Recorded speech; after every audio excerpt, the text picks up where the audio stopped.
Let's go. My dog's eating. She ate her first shoe today. It's great. No, it's not. Look at this thing. Hold on. There it is. Look at this little chinchilla. She's got the teeth of a piranha. And like, there's no pieces. She has swallowed half a shoe. That is not going to feel good coming out. Well, that's the lesson she learns. Eat a shoe, poop a shoe. Dude, this is not beef pizzle. That is a shoe. That is a real shoe. I was going to wear that shoe tonight. Were you? Anywho, yeah, I actually was. That's why it was out. But I'm the idiot. Oh. I blame myself. I left it on the ground. She's not a shoe chick. She's not. She usually just sticks with her toys and, you know, pulls the stuffing out of them, guts them, probably trying to send a message to me. Don't cross me, human. Dude. Well, at least she's beautiful. And you're beautiful too. It's really good to have you here today. ReidTFowler, Emerson Lotzi, DK Simfam. I want nothing more than to have the best 60-minute session with you guys coming up here. TP's with us. Andrew on the ones and twos. Producer Drew. Joe is here hanging out with us from the ops team. It's the dream team on the dream stream. You and I just found out 3 minutes ago it's the Steelers at the Ravens. So yeah. I was coming into this thinking it was Dallas and Los Angeles. I'm just kidding. Don't worry. Did you make a lineup? I did. Ooh. Not and make a lineup. Oh, you did. Damn you. Got him. Damn you. Got him. It's becoming my brand now that I'm not supposed to have a lineup, Emerson. I can't have a lineup. Yes. Can you please bring some ReidT's facts during the quarter breaks today? Ooh. I could really use that. Yes, I can. Yes, I can. Right before I can bring the facts, though, this is going to be a good game. AFC North, we know Pittsburgh. They got a $1 trillion contract with their quarterback. Lamar Jackson, one of the best quarterbacks that we have in the NFL. I think it's going to be a good matchup. I'm going to say points galore, Emerson. Some people may think, a defensive battle, Baltimore-Pittsburgh. Points. Because you and I had a little bit of a slower game last week, I'm going to say we get points. Even though we did have points in the 7 overtimes that we had. I think regulation is going to give us points here. Was one of the worst sims I've ever been on yesterday. Just because it was like that snail's pace. And then when we got to overtime, it was like nobody wanted to win. But I agree with you. I agree with you that this game, these two teams have the mentality of just points galore, which is why I went ahead and built a roster of 6 men who are going to score a lot of them. The most out of the 139 entries in the Stuff Yourself Inside This Contest. Marquise Brown in my captain spot. Ooh. Hollywood! Lamar, Big Ben, Mandrews, Deontay Johnson, and Vance Refrigeration. Quick question. How was I didn't catch any of the J-Dubs game with Cough and Glash. YouTube and Twitch fam, did you guys watch it? I want to know. Is he here? No, I'm just saying, I'm sure that was a big, that was a big event. I just never got a chance to see any of it. So, yeah, he was a cool dude.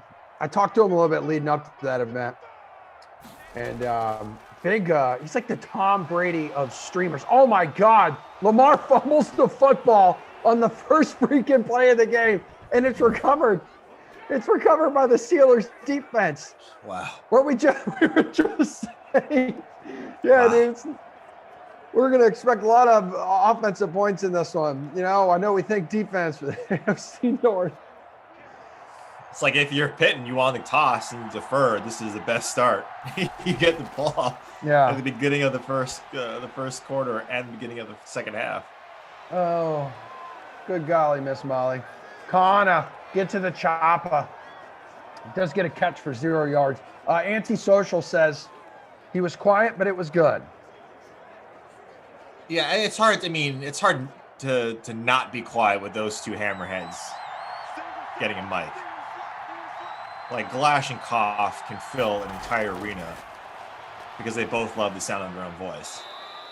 So it's tough to introduce somebody to a three-man booth is different, especially when you don't know any of the individuals, and there is this thing called chemistry, which is why you and I have been voted at almost the 1 year mark. You and I have been voted the top broadcasting duo on these sims. This is incredible. It's an honor. Thank you, DK Sim fam.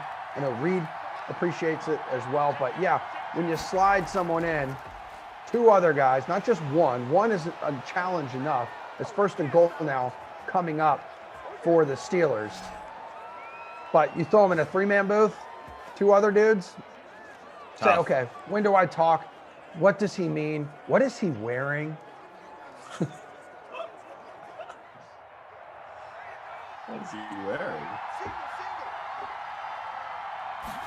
Yeah, I mean, I think, like I said, Glash and Kaufman, and on top of it too, right? Like he streams and he has his own cadence with his fans of how he talks and how he communicates and how he converses. The same as Glash and Koff. I would argue that if they were all in the same place, right, it would have been more seamless. Yeah. Like anything, if we're commentating on the same place, it would be more seamless, especially with the new person. Yeah, he's on the older side of when it comes to streamers. His Big Ben is sacked. That's like a loss of 10 plus yards. So 3rd and goal coming up from the 19. So when I call him like the Tom Brady of streamers, a little older, but damn good at what he does. And he said that in our interview together too. He's the TB of streaming. Yeah. He called himself Tom Brady. No, I called him that, and he's kind of like, yeah, I kind of see what you're saying there, because he's highly successful and he's much older than everyone else who is doing what he is doing, at least on Twitch. Why are they? He keeps going to like James Conner or Jalen Samuels here in this situation, and these are like 2-yard gains. Like, come on, dude. Is this why? Is this why you may not be back in Pittsburgh? Oh man. I like that. Antisocial. I know. Says like they did name. a good job. Yeah, I like that. They did a good job at trying to bring him in, considering you're right. They like their own voices. Yeah, I mean, like part of that was I was like making fun, but part of it is true. Like all of us who get into this industry like the sound of our own voices. Let's get one thing straight. I hate it. Dude, I hate your voice. I hate my voice too. I can kidding. never go back and watch shows. Like I'll go back and watch streams of like a funny moment. It's like, why do I look and sound the way that I do? Well, I think that's natural that everyone cringes at the sound of their own when they hear it, but yeah, it's more of a saying that we got into this industry because we like talking. Oh yeah. We like emoting, expressing. Producing 5, 6, 7, 8. 8, 5, 6, 7, 8. Chris Boswell has produced 3 points for the Steelers. If you're just tuning in, the Ravens won they had the opening kickoff, took the opening kickoff, first play of the day, first offensive play of the day. Lamar Jackson fumbles the football, and then the Steelers turn that into 3 points. So this is the second time their offense will take the field. The second offensive play of the game for the Ravens. Possum Grape on Twitch does not like this game so far. He's just a little bit perturbed. Simon Slays, got me there, Simon. Simon Slays 2 says, "Hey DK, M, and Reid. I'm stacking the Kickers' first 3 sims. Hope Rossi is on today." Germ, X Silence, yeah, Possum Grape. What up, Kev. fam? What up? Wait, did you say something about... Okay. I saw they This was important. I need to draw attention to this because Giggle Pig says he received a text from a friend who says Ducey is on Craigslist looking to hire someone to cut up his microwave hot dogs for him. What? No. Yeah. Dude, that should be the least shocking thing you have heard all day. Oh, I like this comment. Stephen Roche. They say the most handsome man in Simland is Reid. Thoughts, Emerson? Yeah. No, that's I'm not one how of them. you're supposed to do it. No. I'm one of the people who says that. Are you kidding me? You're gorgeous. I'm not going to sit here and try to act all tough and sound silly by ignoring the fact that you are a good-looking man.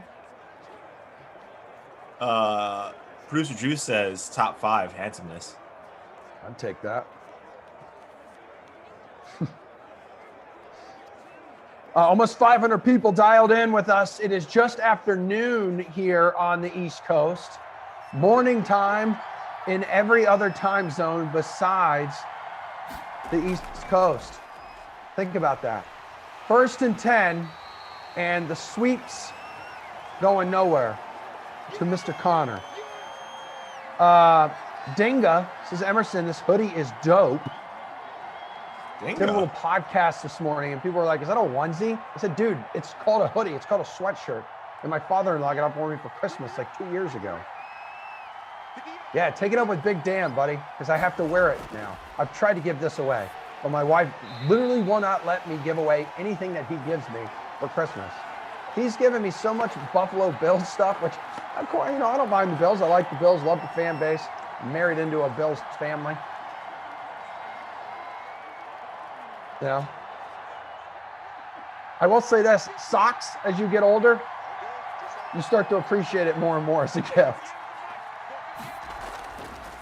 So shout out Big Dan. I know you're not watching. I know you'll never see this, but I just want you to know that I care about you, and I appreciate everything you do for me. Eric Ebron now on the board. All right, Ebron. X Silent says need Big Ben to throw the ball to someone besides a running back. Yeah, I agree. Why don't you like that hoodie? I think it's a nice hoodie. A lot of swooshes. Yeah, I like the hoodie. I know people are like, "Where'd you like get that from?" Like, who makes that? Ain't bad. It's warm. Ooh. Producer Drew, it gives us the top 5 lists here of handsomeness. Reid T in all caps, number 1, John Gruden. That might be a inside joke. Oh, is that Glash? Probably Glash. Number 3, Christian. Number 4, Emerson. And number 5, Tom's Microwave. It's a top 5 list. I don't make the list here. There you go. Sign me up, man. Top 5 ain't too bad. Brian C says, I vote Ducey, best looking man in 2021. Nice.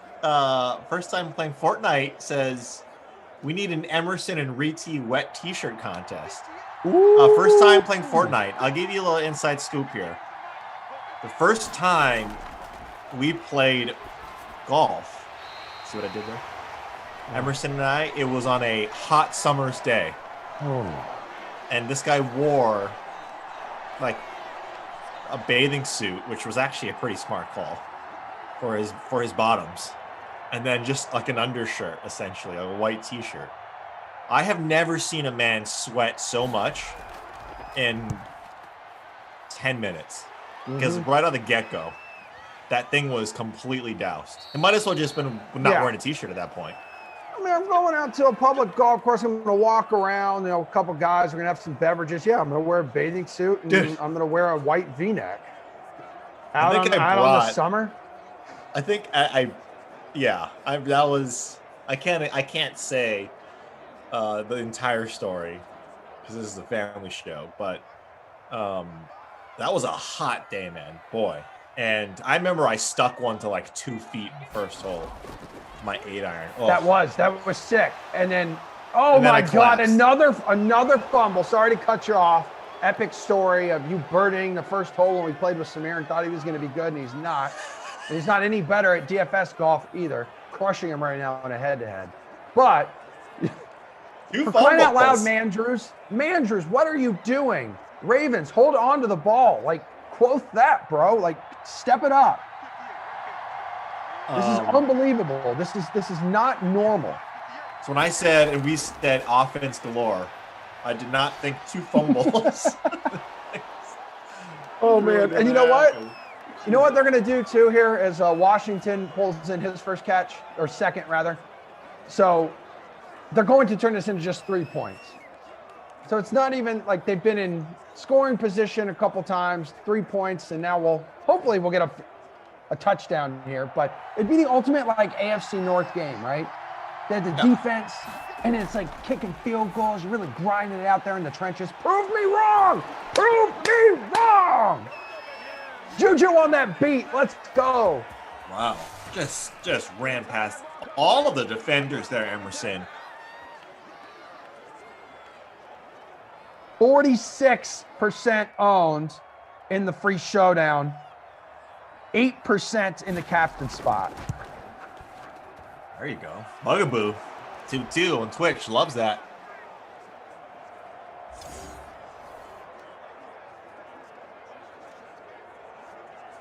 JL called that. TD and YouTube there. Very nice, JL.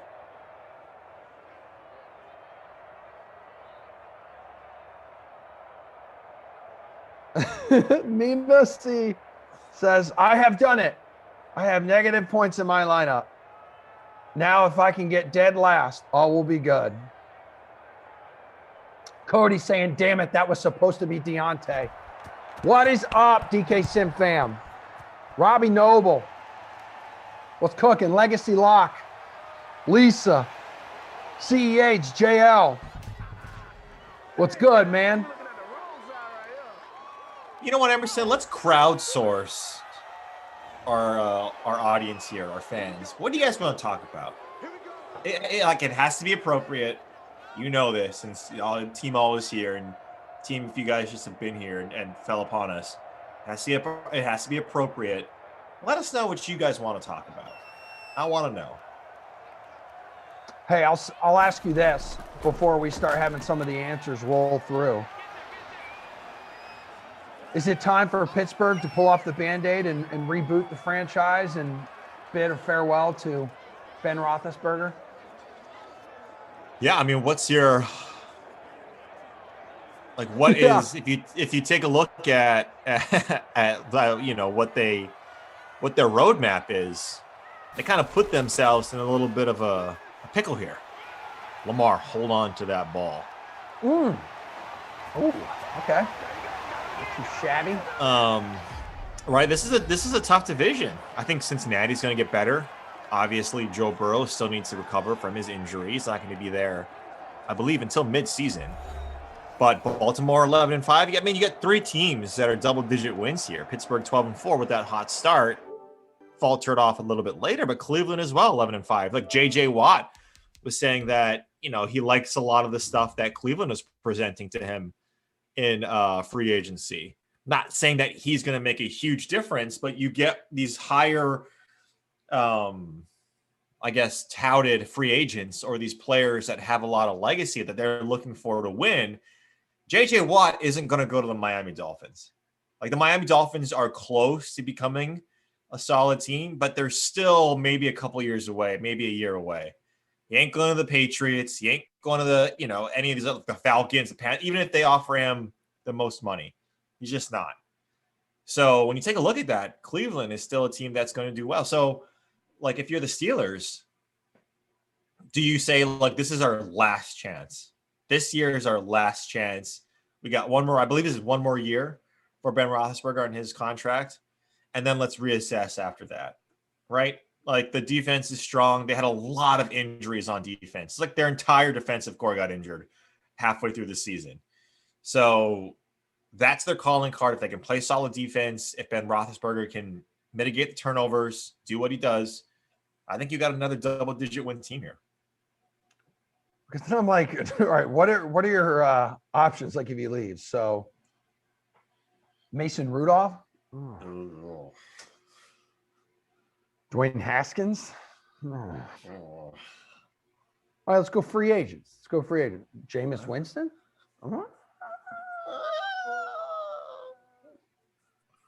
Ryan Fitzpatrick. Yes. But that cap hit, though, man. I know. That's too much. But I'll say this: after the Carson Wentz thing yesterday, largest dead cap hit in the history of the NFL, $33 million. I said it last night on this, and I'll say it right now: that no longer do you need to, no longer allow these teams to lie to you anymore and say, "Oh, you can't cut this guy dead cap, can't acquire this guy, blah blah blah." The Eagles just proved that everything is workable. You can do literally anything you want to do. They're paying $33 million to a guy who's not on the roster anymore. So no more excuses. Yeah, true. And I want to see, I hope the NFL does it this way, where I want to see Indy play Philadelphia. Like, I want to see Carson Wentz getting paid by both teams in the same game.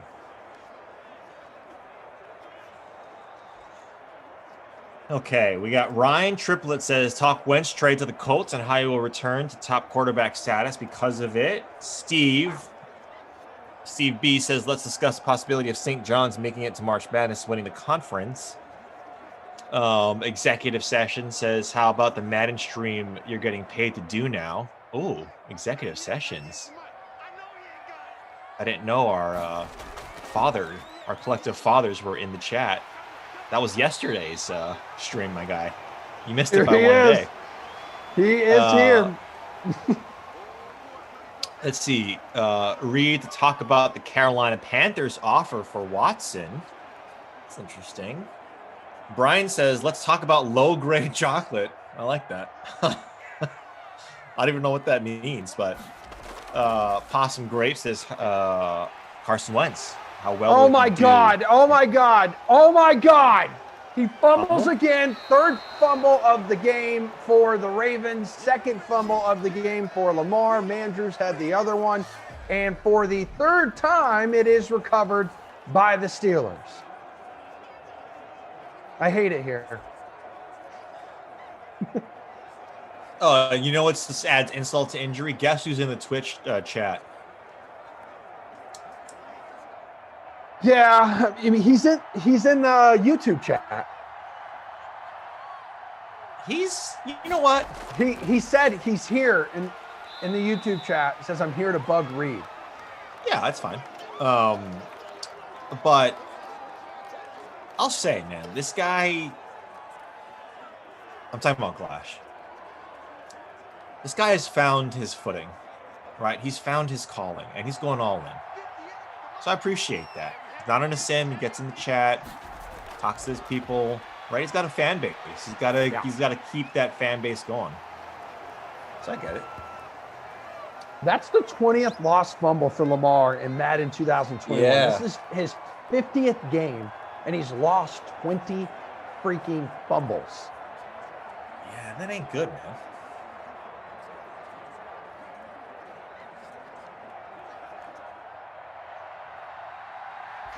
It just really ain't good. So, I mean, Carson Wentz, let's talk about that. Yeah, I mean, look, what does Carson Wentz, what we talked about it yesterday. What is Carson Wentz? What is his biggest bugaboo? Right? It's turnovers. It's what you're seeing with Lamar Jackson right now. It's that just not responsible with the ball. Ooh. But at the same time, right? You got to think about, like,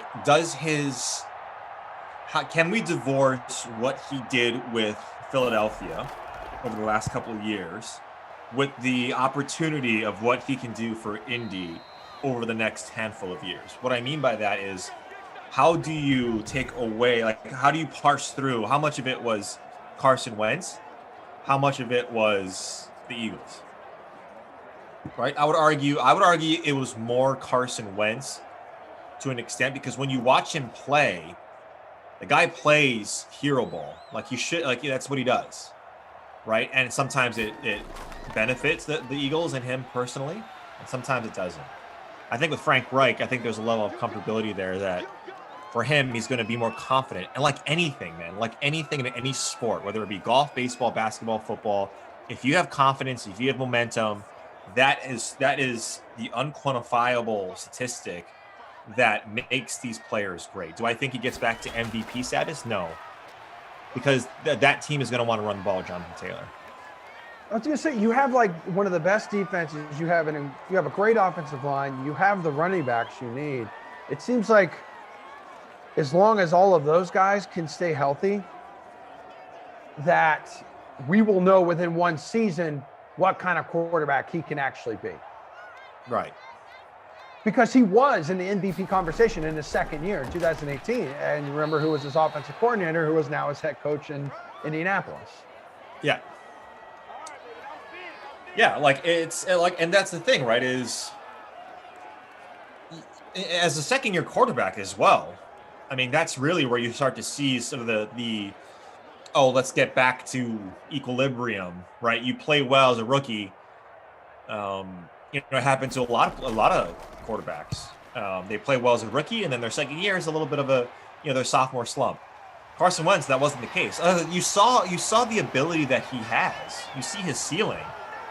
But at the same time, like if we were to rank the quarterbacks, let's talk about fantasy football, and just football in general. Like if you're ranking the top 15 quarterbacks, 14 quarterbacks, does he fall in that category now? With like just in a vacuum, right? Being on a different team, are you going to be drafting in your season-long league Carson Wentz ahead of guys like a Ryan Fitzpatrick? I would say probably, right? Like I would say probably, because that's really where you're starting to get into that QB1, QB2 type ceiling or type player. It's Carson Wentz, man. If he's throwing 30 times a game, 35 times a game, like you'll get your duds, but boy, you'll get your like 400-yard game. When the defense can't pick him off, when he's slinging it down 40 yards down the field to like Paris Campbell or Mo Alley Cox, like this guy's gonna, he's gonna rack up the points. Yeah. So, yeah. Thing is, like that's the thing about quarterbacks though too, right? Like real NFL quarterbacks matter a ton. They do. Fantasy football, they don't really matter that much. Like unless you have Lamar, Mahomes, you could win with Ryan Fitzpatrick. You can. You could win with Jameis if he starts. Emerson's Peloton says the bromance duo 2 days in a row, our prayers have been answered.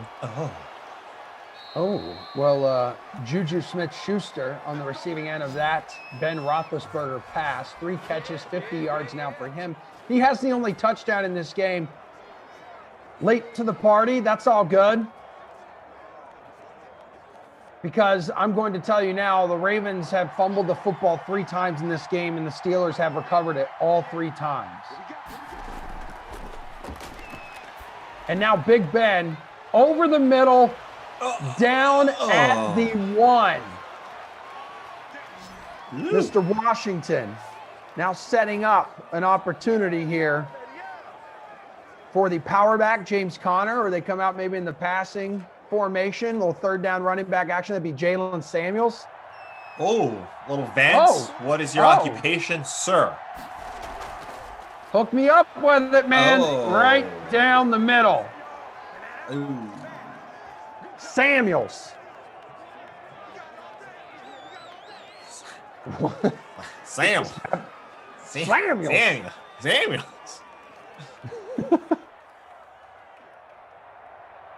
The men of Steel leading this one 17-0 with under 3 minutes to play. Wow. In the first half.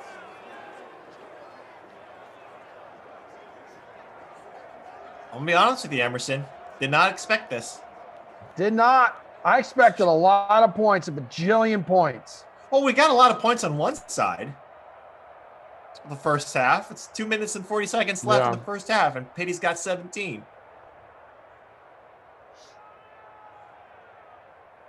All of you beautiful men and women hanging out with us today, I hope you are warm. I hope you are well. I hope you are loved. It's a beautiful Friday afternoon in New England. The snow is falling. It is picturesque. It is fluffy on top of a layer of sharp, cold, rock-hard ice. So do not be fooled when you step onto that snow. 6 likes away from the century mark.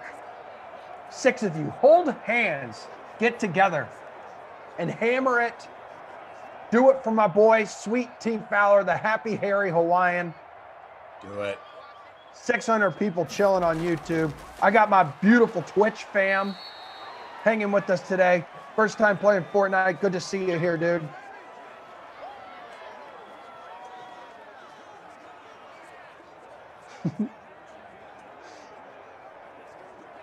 Lineup check. Lineup check. Where are you guys at? Oh, this is a really, really poor performance for yours truly right now. 128 out of 139 in the stuff yourself inside this contest and hang on to the football. 2-minute warning has arrived. Hey. 12,000 entries in the free showdown. Currently a 6-way tie for first. And Lamar and company had some work to do. He's fumbled the football twice. He's lost both of them. Mandrews, who he was targeting there, fumbled the football away another time. And Mark, my words. Oh, Lord. All right. Oh, no. Steelers are going to have a little less than 2 minutes and all 3 timeouts to work their way downfield. Although, hey, hell of a punt. They're going to have 94 yards to go. They want to put up 6 more on the board.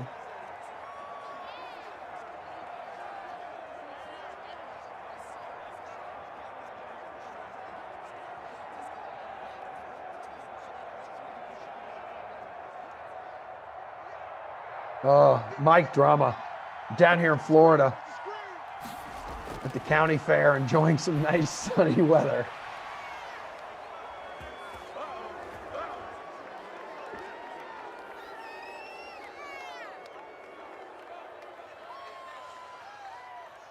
Look at this. You're going to have a Reid T's fun fact for us at halftime? Yeah.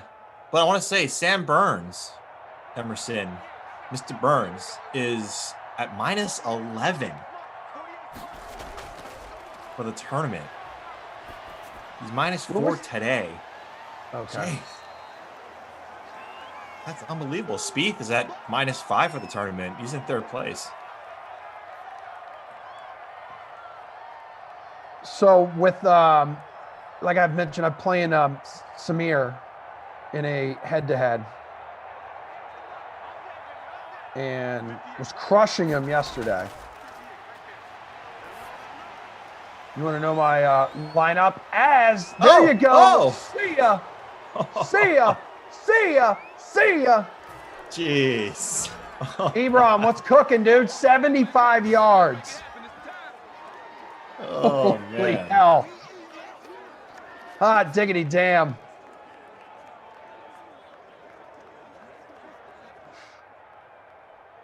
Dude, this is out of hand, unbelievable, mind-boggling.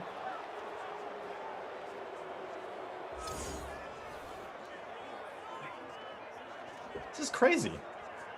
Ebron was 32% owned in the Classic. Big Ben is over 200 yards passing.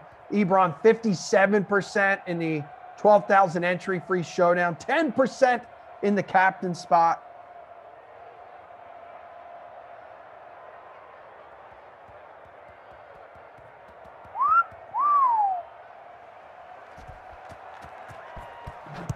Well, at least I rostered Vance McDonald and not Ebron. Well, I mean, I had 24-0. Like, I don't think anyone was predicting this. Okay. Lamar Jackson has under 3 points in the flex.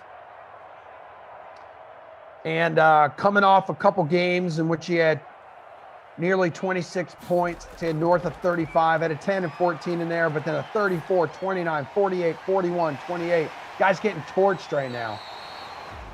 And maybe trying to get some kind of points for his team. Maybe get himself inside Justin Tucker range.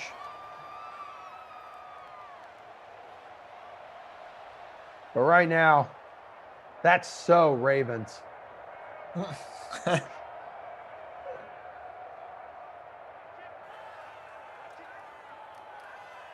First and 10 from the 46. And they are in Steelers territory. 24-0. We got points, man. If we had 24 points on one side, like if Baltimore had like 7 points, we think this is a good game. 3 turnovers, you're not going to get it done, right? If you got 3 turnovers, and how many series have they had? What, 5 series? Close. 6, maybe.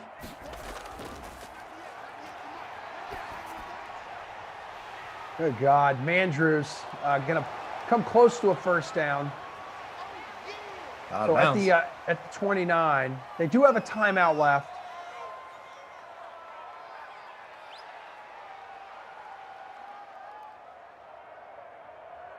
We'll see if they what they can draw up here, or if it's going to be the bad mother Tucker entering the playing surface to deliver 3 points.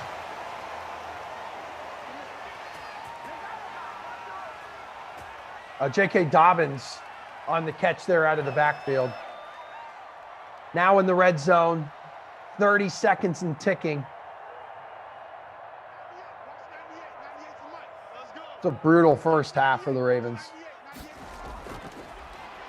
But you guys got us over 100 likes. Much love for that. Down at the 1. Lamar Jackson, the Hollywood Brown. Damn, I wanted that. Okay, here. Just punch it in with Ingram, or do they go back passing here? Boy, they need this. If they want any shot at coming back in this game, any shot, they need this. This is a must-have. All right, Sexual Chocolate saying Lamar Jackson is going to run for the bonus in the second half. He's calling it now. Passing. He's going to throw the hell out of the football here. Oh, wait. Is that dropped? Dropped. Dude. I could have been picked off. What you guys doing here? Pets' heads are falling off. Lamar, Turd Ferguson. Shotgun. Second and goal. Again, and they're passing again. Oh, yeah, no, what are you doing? They're out of timeouts. Watt with the sack. You guys, what a wet fart of a performance. Yeah, that's like a fart that like comes up like the, Yeah, tricks you. Yeah, just think you gotta. Tricks you. Yeah. Gotta drop the biggest deuce in the world, and you decide just to go all over yourself. You crash yourself consistently. Dummies. Ugh. All right.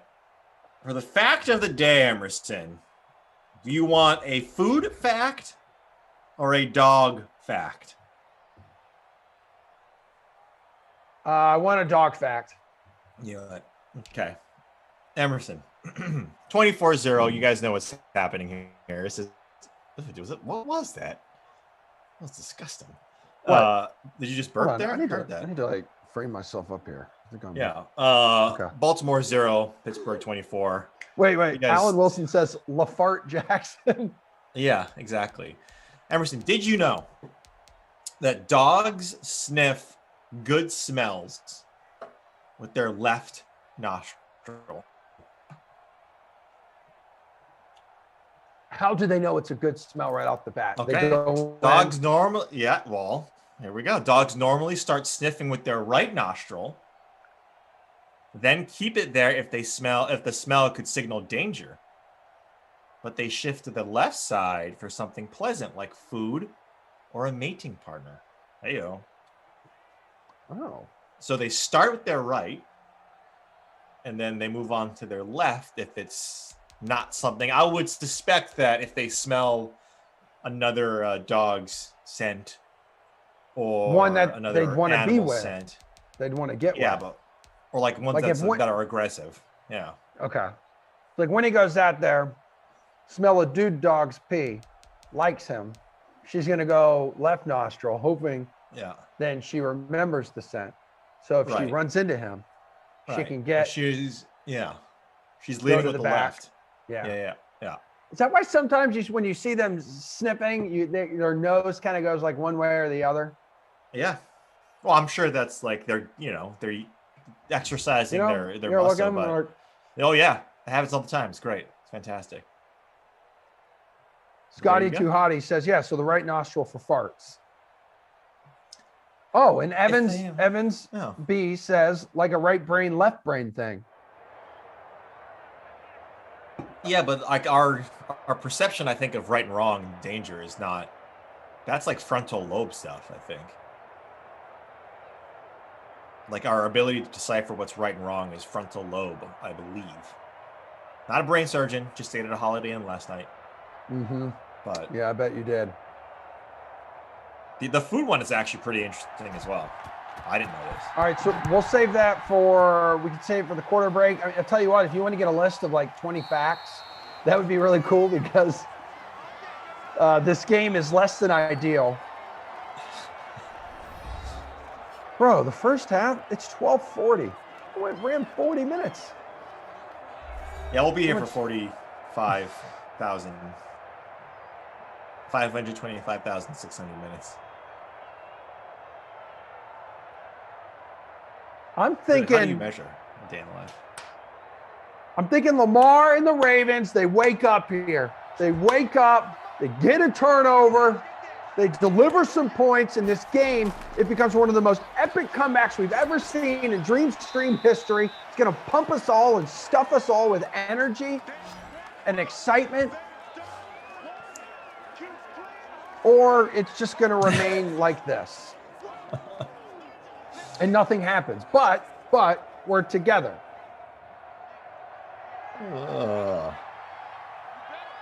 Ben Roethlisberger, 5 wide, empty backfield. They're going for the dagger.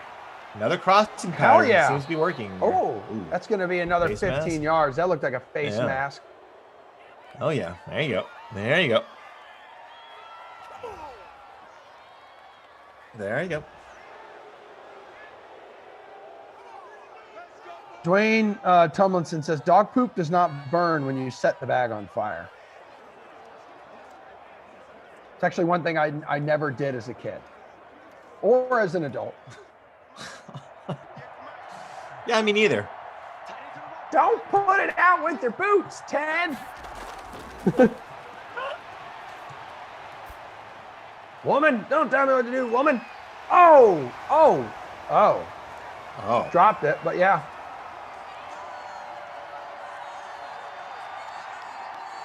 Oh.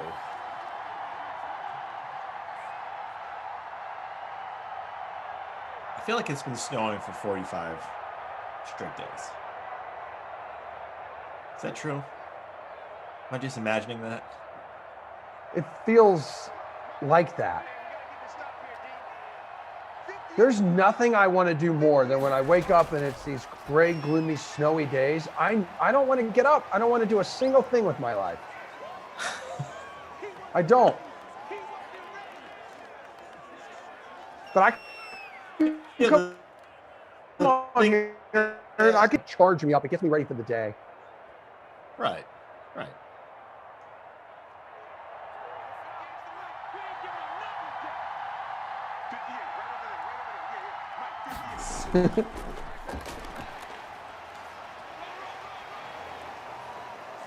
HB saying, Emerson, next time you call someone a coward, I'm going to tell producer Madison to make you do a weather Wednesday, a wild weather Wednesday all by yourself. Yeah, I just you become unavailable on Wednesdays. Schedule's just too jammed up. 4th and 1, you're up 24-0. There's 6 minutes to play in the third quarter, and the Steelers say, yeah, steal this, dude. Can't stop us. Connor with the carry. Connor with the first down.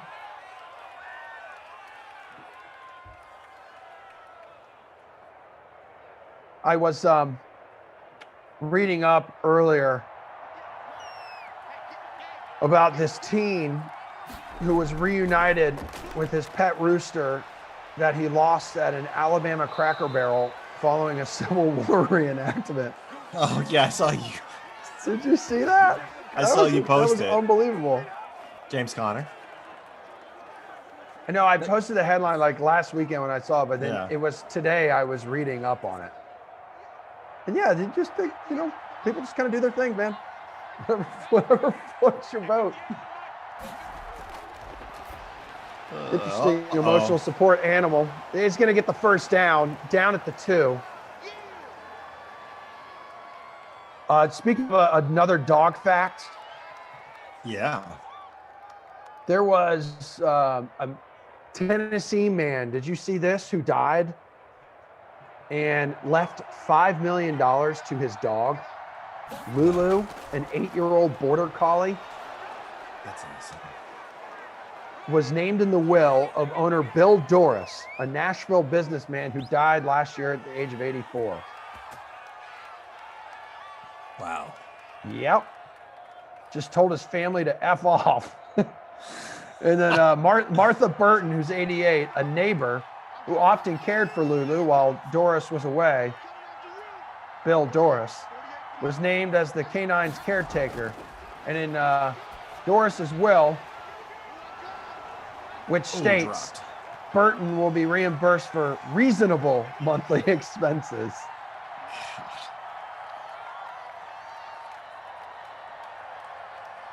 I would do that. I'd leave Winnie a lot of money. Let her kind of just do whatever she wants to do. But I'd also ask her to like Venmo me, you know? Or I'm sure my wife would. Yeah, that's true, TP. She would just buy in a injury. She'd just buy shoes. More shoes to chew on. Devil. Oh. I hear Sausage Man barking in the background. Yeah. He's like, yo, Reid, leave me $20, dude. He saw a piece of snowflake fall on the ground, and he said, danger. Yeah, right nostril. Oh, that snowflake fell 1,000 yards away in a weird manner. I'm going to bark at it. Is he just dialed in when the snow's falling? Yeah. He, as actually the Ravens, a nice little stop here at on the goal line to only hold them to 3 points, 27-0. Cole had a little, he had a little issue last week. We were running around too much, I think, and he hurt himself. Uh-oh. So I think he hurt his hip, which for any dog is never good. And whenever he'd walk down the stairs or do anything that caused him, I think, to stop suddenly, he'd cry. And it's like the worst sound in the world is when you hear your dog cry, not whine because they want something, cry because they're in pain. And so for like the last week, I've had to carry him up and down the stairs just to make sure he's okay. And then outside now, he's running. I think he's back. He's better now. I think he's getting better. And so when we go outside, he's just going crazy because for the last week, we haven't let him run around. And dogs in the snow, it's like their jam. Yeah. They like throw all the pain out the window and they're just living in their own winter wonderland. Right. So did you say how you know he heard it, or? I think because we were running around and because it was icy and snowy, he might have just tweaked it a little bit. Slipped. Okay, yeah. Yeah. I know. We're not walking around our neighborhood because there's too much snow everywhere. Yeah. There's no sidewalks in our neighborhood, so we just can't. We just got to go in the backyard. No, I'm like cautious when I take Winnie on walks, and I typically let her off in the off-leash area there in like the Boston Common. And it's been so icy, I haven't been doing it because I could see her like slipping and sliding, getting wrecked. Yeah. And then like she'll cut her paws on the ice from time to time. Ooh. She has very sensitive and tender paws. Like I have like skin, you know? Ooh. But we now put some of the dog-friendly, it's almost like a stick of deodorant, but it's like a layer you rub on their paws. It's like this, I don't know what it is. It's like a wax, maybe. Yeah. And she just sits there and licks it off. So it works out perfectly. And then she throws up.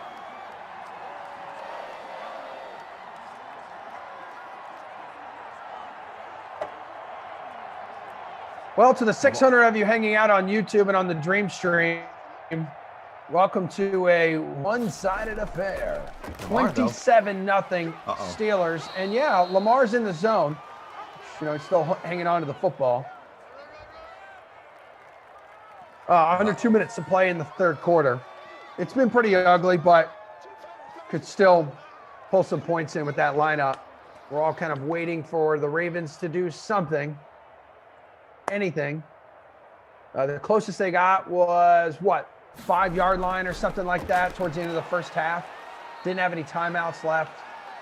Lamar takes a sack from that guy. Why are you running the ball, Baltimore? Yeah. It's just everything.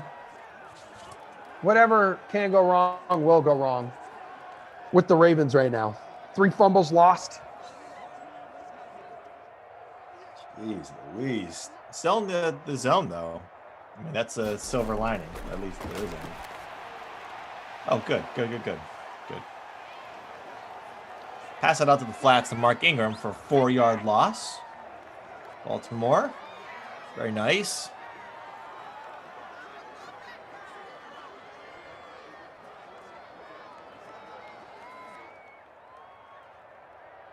Whoa, Jason K. Lisa, I got stuck in an ice storm a decade ago on a motorcycle. What? Ride. You are cautious and safe. Whoa, buddy. That doesn't sound fun. Whoa, wait, dude. So did you take your motorcycle out when it was already like super cold? Or were you out and then the snowstorm hit? Came out of nowhere.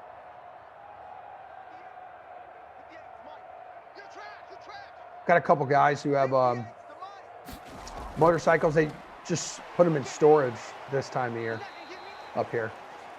It's one of those things on my bucket list that I don't know if I'll ever get around to, but buying a motorcycle, like Meg's not a huge fan of that idea. I would love to have one. Do you know how to ride?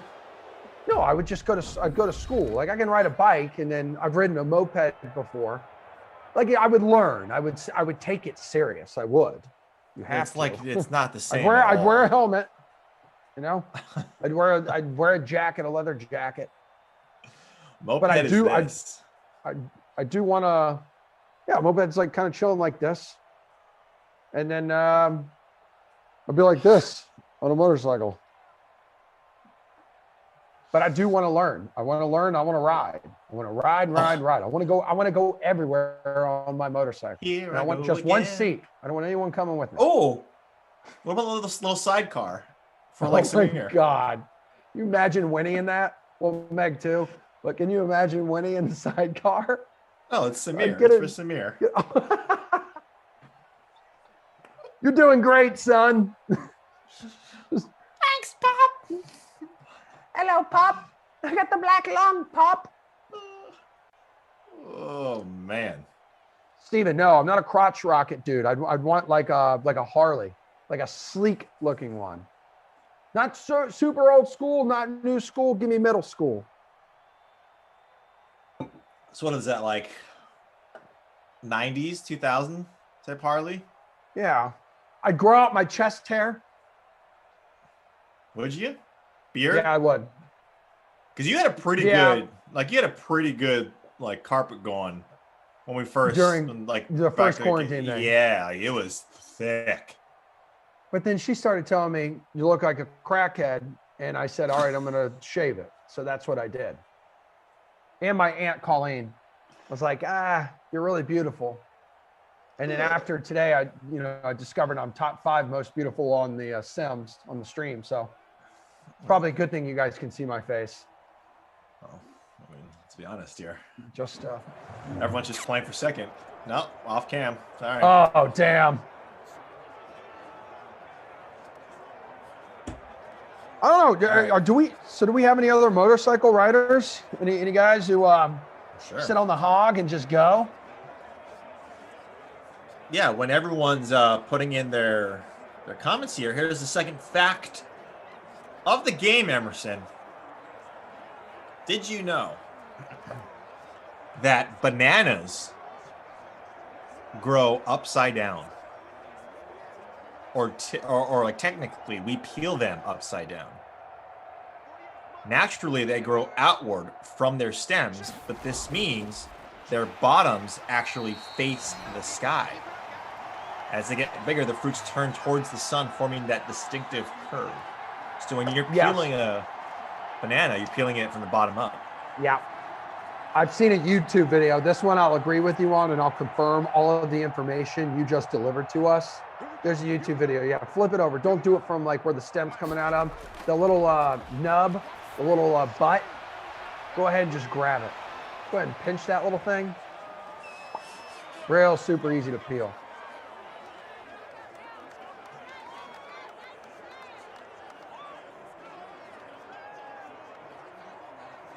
Any other fruit facts? Oh, I'm sure. What about strawberries? Is that still the only fruit that bears its seeds on the outside? Probably. I can't think of. Yeah, I think so. I mean, I have no idea. I'm just thinking. Yeah. Of all the fruit that are out there. I mean, avocados were named after reproductive organs. So there you go.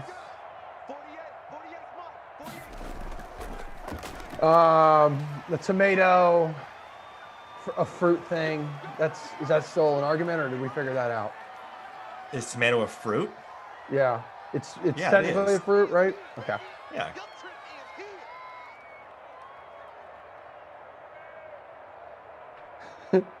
Producer Drew was like, second source, read T and YouTube videos. Love it. Hard-hitting journalism. Hey, I'm telling you, man. Oh my Lord. Oh my Lord. Now I want Pittsburgh. I want them to score 50 points. Like I want them to go 50, right? Like 50-0. That's what I want. Because at least us saying at the beginning of this, like, we're going to see a lot of points scored. At least that would be a lot of points scored. And I know, I think Big Ben and Juju are nearing bonus territory. Yeah. Two times. Hey. Oh my God, Reeties, did you know we're not getting back into that thing, the Goofy is a dog thing? Yes, Goofy is 100% a dog. What else would he be? Next question. Someone said he's a cow. Like that was a debate that we had months and months ago, and it was a good debate. There were good points made by both sides, but in the end, anyone who thought he was anything besides a dog was wrong. A cow? No. You have people from Walt Disney, people who draw the guy, make his voice, whose idea it was, says, yeah, $100 a dog, dude.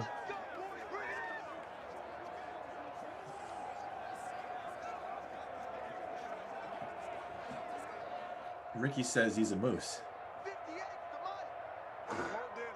Stop it. Stop it. Stop it.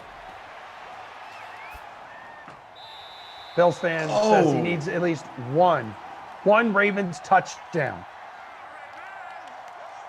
Most famous 23 says life would be so boring without crackheads. I don't know about that. 562 people watching Emerson, 142 likes. Come on, guys. What do you Emerson think? needs this. Want to get a few more? I want to get 200 by the end of this game. Yesterday was badass. We got like 220. That was a terrible sim. We've been on some terrible sims. This is the only time I get to spend with you now. 58 of you need to just hit that thumbs up. Right? We're all in this together, people. We're all watching Lamar Jackson and the Ravens put up a goose egg. It's true. So come on now. As the Steelers are going to come out of this thing with at least another 3 points, they don't turn it over. I think they score a touchdown here. As a matter of That'd fact, be awesome. I want them to score a touchdown. Me too. I am also, this is one of the worst lineups I have ever built in my entire life. I wish they'd go for it. Yeah, me too. Damn. At But least it's a whole Boswell, number. yeah, Boswell with his third field goal of the day. Damn, Vance McDonald has no points. That hurts, especially because they got 30. You know, he's a guy who can put up like a point every like 7 games or something. Like Vance. 39 points, what I have. I'm 127 out of 139. Are you guys in the stuff yourself inside this contest? Where y'all at? Free showdown. 12,000 entries. 3-way tie for first. Juju in the captain spot. 40 points. Guy's got 7 catches. He's got the receiving bonus. He's 112 yards. He's got 1 touchdown.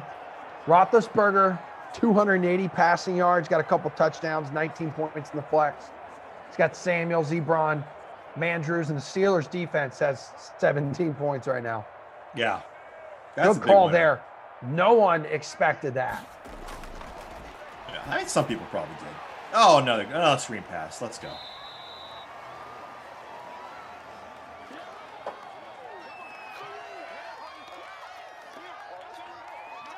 Jim's calling another Ravens turnover, he says on YouTube. We're not just piling in on. We just want to see the Ravens burn. Come on, Lamar. Let's launch one to Hollywood. Good. Now the screen pass. Same exact play.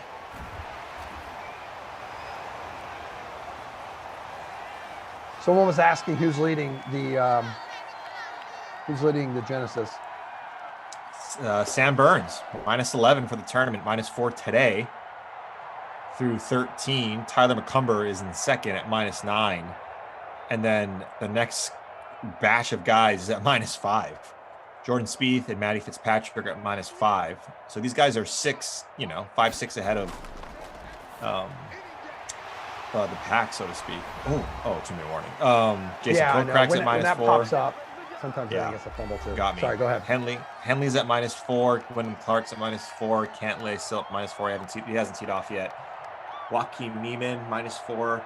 And then a few Australians here. Matt Jones, Cam Davis, Cameron Smith, all in that -4, -3 area. Scott Harrington is there. Wesley Bryant at -3. DJ -3, hasn't teed off yet. Molinari as well, -3. So yeah, I mean, like, Xander's actually got back. He's at -2. He finished even yesterday, so he's 2 under right now. But yeah, Adam Scott -2, Kevin Na -2, Will Zalatoris -2. I think the cut's probably going to be +1. Maybe. Well, maybe not. Maybe -1 actually. Let's see.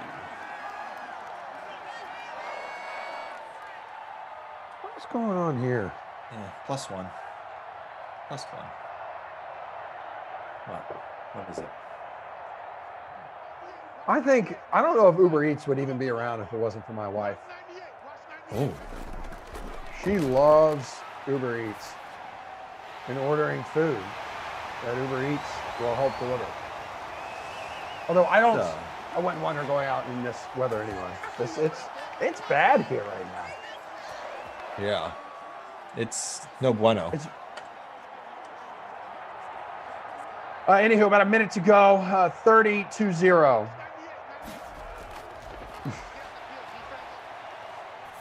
Lamar X Factor lit up, and it doesn't even matter because he's a coward and he's weak.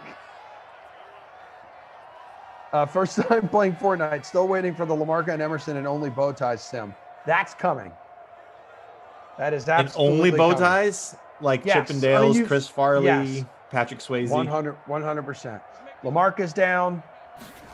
Just gonna have to see if I can get a few others in the DK family aboard as well, like our bosses. So January 7th was the last time we had a shutout in these sims. Bills 17, Colts 0.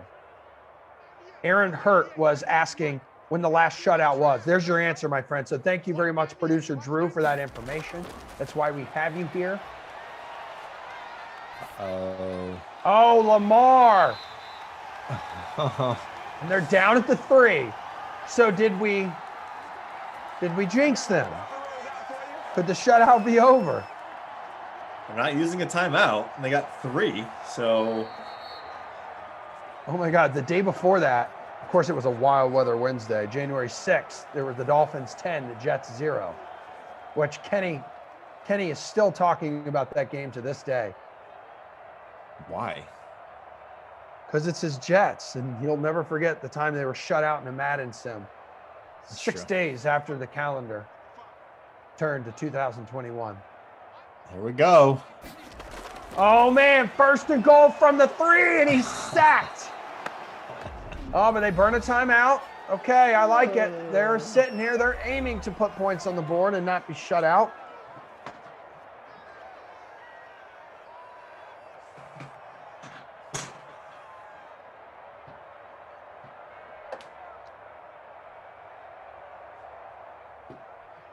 Yep.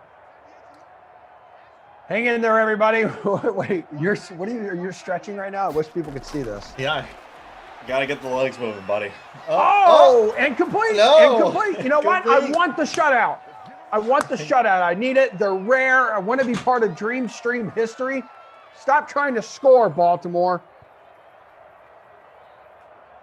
Just kidding. I'm sure a lot of you have them in lineups. And you're like, all right, I need points. Shut up. I get it. 24 seconds to go. 3rd and goal from the 9. Lamar Andrews. Jackson. Oh my God.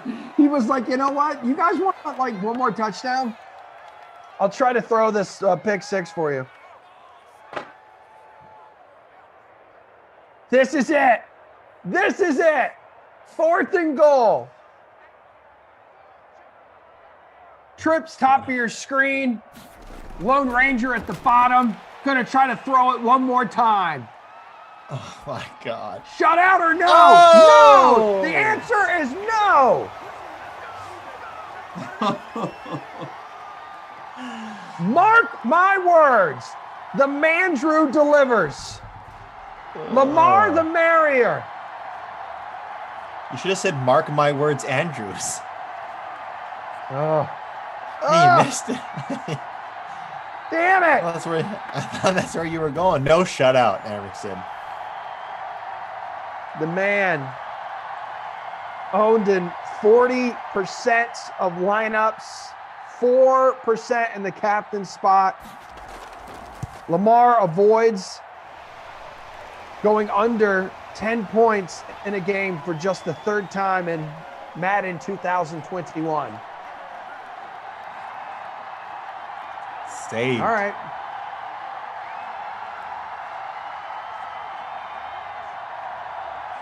Let me tell you what, the view from Lamar, still not pretty. Still 30-7. 13 seconds to play. Go ahead, waste our time with an onside kick. I'm sorry, Mr. Jackson. You are not for real. Jordan L., that sucks for whoever had the Steelers DST. For sure, dude. Yeah. Oh, yeah. Oh, no. I'm sorry, Miss onside. Jackson. Okay. Wow. They're just like, screw it, man. Screw it. Next Screw week. you guys. I'm going home. Tater Hater says Lamar is clutch. Confirmed. Sorry, Edmund, for jinxing it, dude.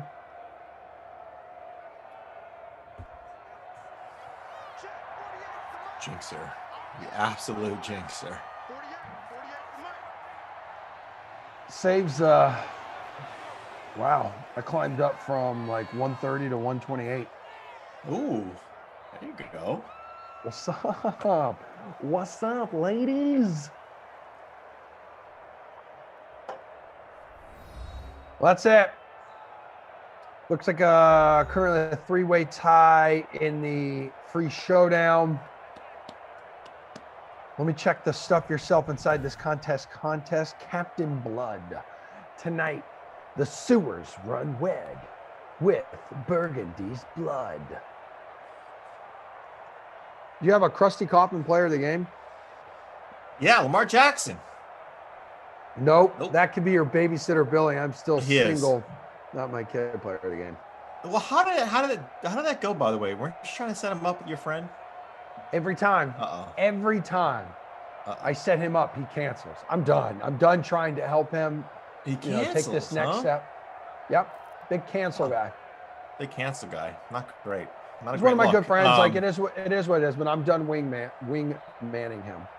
Yeah. Juju, 7 for 112 and a touchdown, did pretty well, but look, it's a defense. Right? It's Pittsburgh's defense. I know they got scored on that last play. That you lose some of those points there. But 3 turnovers, come on now. I'm gonna say defense, follow up with Juju. Okay, there you go. That's it. We did it. We made it. One of the more lopsided affairs in Madden Dream Stream DK SimFam history.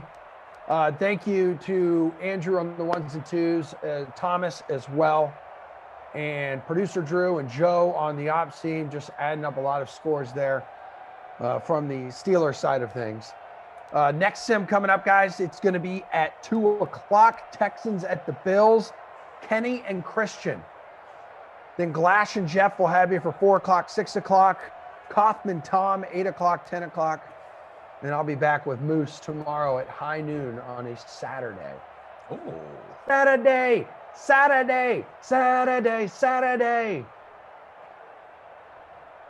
All right. We're out. Love you, DK Sim fam. Thanks for hanging with us. Much love.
Hey, welcome in. Ken Ducey and Christian D'Andrea here. Texans at Bills. We get to talk about Deshaun Watson today because, well, why not?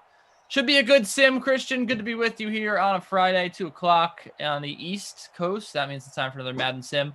How you doing, my friend? I am doing well, even though, you ever get, I got a little pimple going on the inside of my nose right now, and it is I hate those. Ruining my whole day. But other than that, not only am I excited to be here with you, Kenny Ducey, I'm actually excited about this matchup between two of the league's better mobile quarterbacks. And I know the last sim was an out-and-out bummer, a disgrace in Simland. But this game should be better. I mean, it couldn't possibly be worse, right? That's right. It should be a better matchup here. Yeah, it's I think two mobile quarterbacks. We're probably on track for a good one. Are you having both of them in your lineup here, Christian? Are you paying up for both quarterbacks, or maybe you fading Josh Allen because you look at his numbers? You know, what is he going to get you? 15, 20 points? There's probably some points out there, right? Yeah, there are a bunch of ways to go in this one, and maybe you shouldn't take my advice. I entered the Lazio Stuff Yourself inside this contest free roll, and I finished 139th out of 139 contestants. So maybe don't take my word for it, but in this one I did go. I put Darren Fells in the captain spot, hoping that he will save me enough money and produce enough to make me feel like a genius. I got Deshaun Watson. I got Josh Allen. I paid up for Stephon Diggs because that Texans secondary is concerning. And that saved me. I just had a little bit of cash left over, so I got Kenny Stills and Cole Beasley. Beasley's going to give me some points. I know that Stills a little bit less predictable, but every now and then he breaks free for a deep ball and makes him rostering him worthwhile. Kenny, how about you? What does your roster look like? I do not have one, but it would definitely include Deshaun Watson. That is for certain. I do like Kenny Stills quite a bit. He's a good option. But yeah, I usually go with Brandon Fells or Darren Fells rather in these Texans games. I think that he's a pretty sure bet. And yeah, I don't know. I mean, other than that, I know that Lee Smith is always a popular option. He flopped in the last sim that I had. Probably wouldn't be rostering him. I think I would roster both quarterbacks here. I think that, you know, this is a sim. We've had plenty of, I think the last sim we did together was Giants Eagles, which is a good example because you look at a sim like that, you got 4 wide receivers on both teams. You can make a case for rostering both tight ends, both running backs. It's really difficult. Here, I feel like the skill position players outside of the 2 quarterbacks and I guess Stephon Diggs, it's really just kind of a crapshoot, right? It's kind of a toss-up. So to me, I would actually pay up for both guys here. Yeah, I don't really know if I would love anybody else. We got Christian early making noises as Devin Singletary out to the 45-yard line. Looked like he was going to get stopped early there, but powering through. I actually swapped out Singletary for Diggs, saving that $400 in salary, and yet Singletary out there showing what he can do and maybe making me feel foolish about myself. Sorry, Kenny, you were saying? Oh, it's okay. Well, I'm just looking at some ownership numbers here. Oh, a fumble! The Texans have the football! And that was not J.J. Watt. Putting on the ground, and Cole Beasley fumbles the football. I thought J.J. Watt was recovered the ball, so that's why I paused for a second. Cole Beasley, 34.74% ownership as Deshaun Watson gets us underway for the Texans. That is the 7th most. As we've got a note here from our wonderful production staff. That was a 4th fumble of the day already, Christian. Yeah. Well, this is sim number 2. Yeah. I know Lamar put it on the turf at least twice in that early sim. Like I said, I went back, I looked at my stats, and I was trying to wonder how I only scored like 30 total points in a game with like 30. I got outscored in fantasy by the over-under in that sim, Kenny. That's how bad it was for me. Just a disgrace of a lineup for me. I should hand in my sim credentials, but I'm not going to do that. You guys mean too much to me. Kenny, if I couldn't be here with you, my life would be meaningless. Well, I appreciate those kind words, Christian, as you get a 3rd and 1 run here and a 1st down conversion. Always real tough to trust either one of these Texans running backs, which true to life, that was how it went down in Houston this year. David Johnson was occasionally serviceable, but he's nowhere near the all-pro form he once was. Duke Johnson kind of fell off a cliff. And here in Simland, you never know if, the ceiling is low on these guys. Even if they score a touchdown, they're probably not going to give you more than 15 points.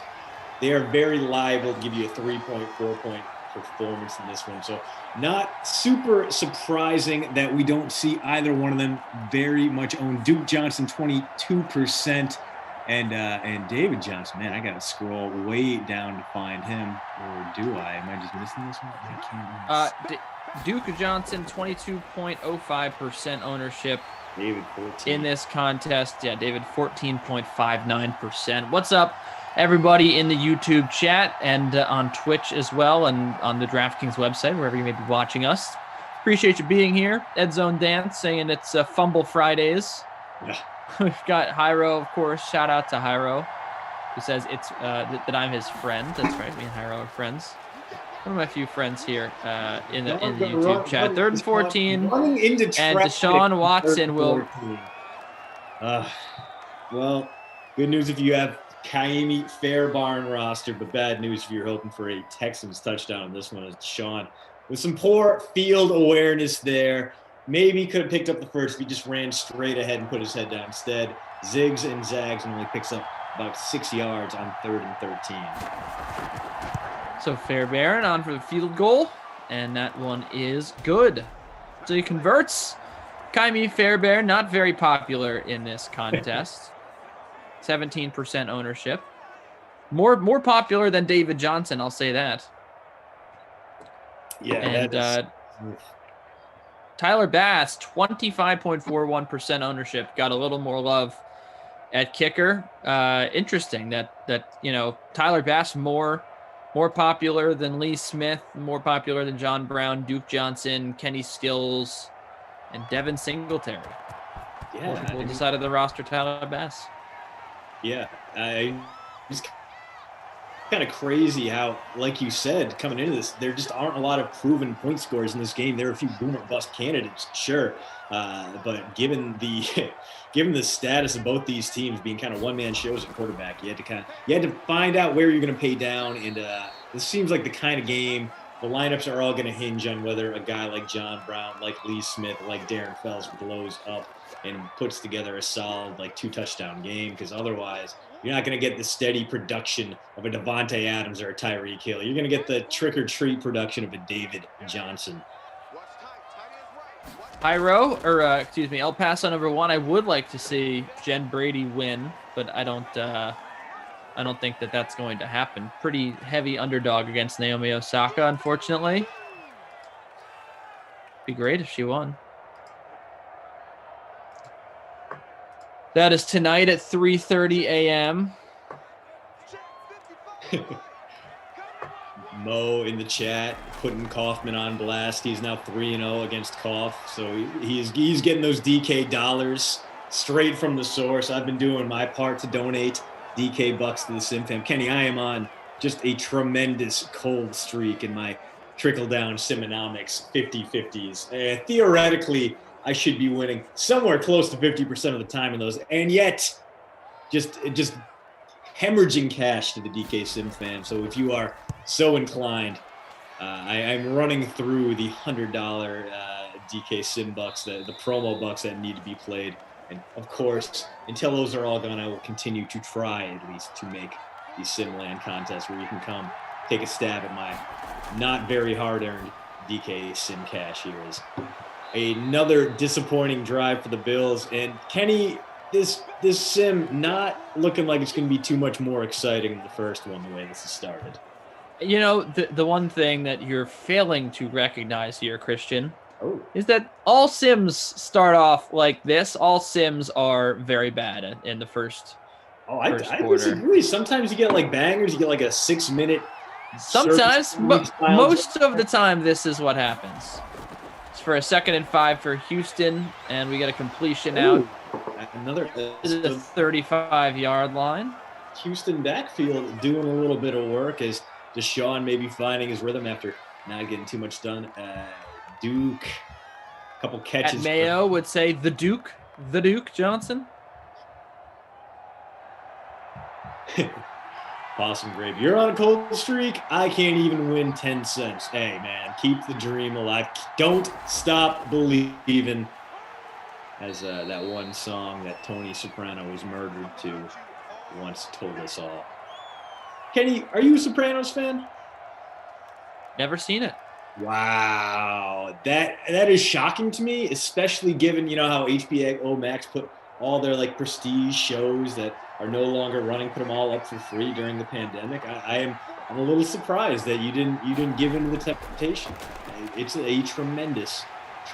I have heard nothing but good things as Deshaun Watson. Nothing but good things for him in this sim so far. Over 20 yards rushing. Already got to 2 points.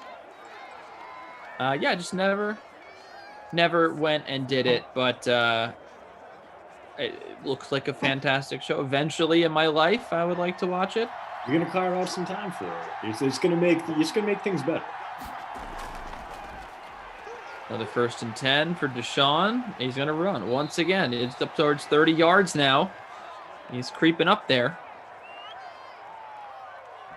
Yeah, into field goal range, so could be Fairbarn time once more, or the way the strat is going, pretty solid short range, a lot of QB sneaks, like you said, not sneaks, but scrambles, a lot of short passes. Maybe they're setting something up to Will Fuller. They let him loose here. They throw deep. Maybe Kenny Stills gets involved, and there is the play action.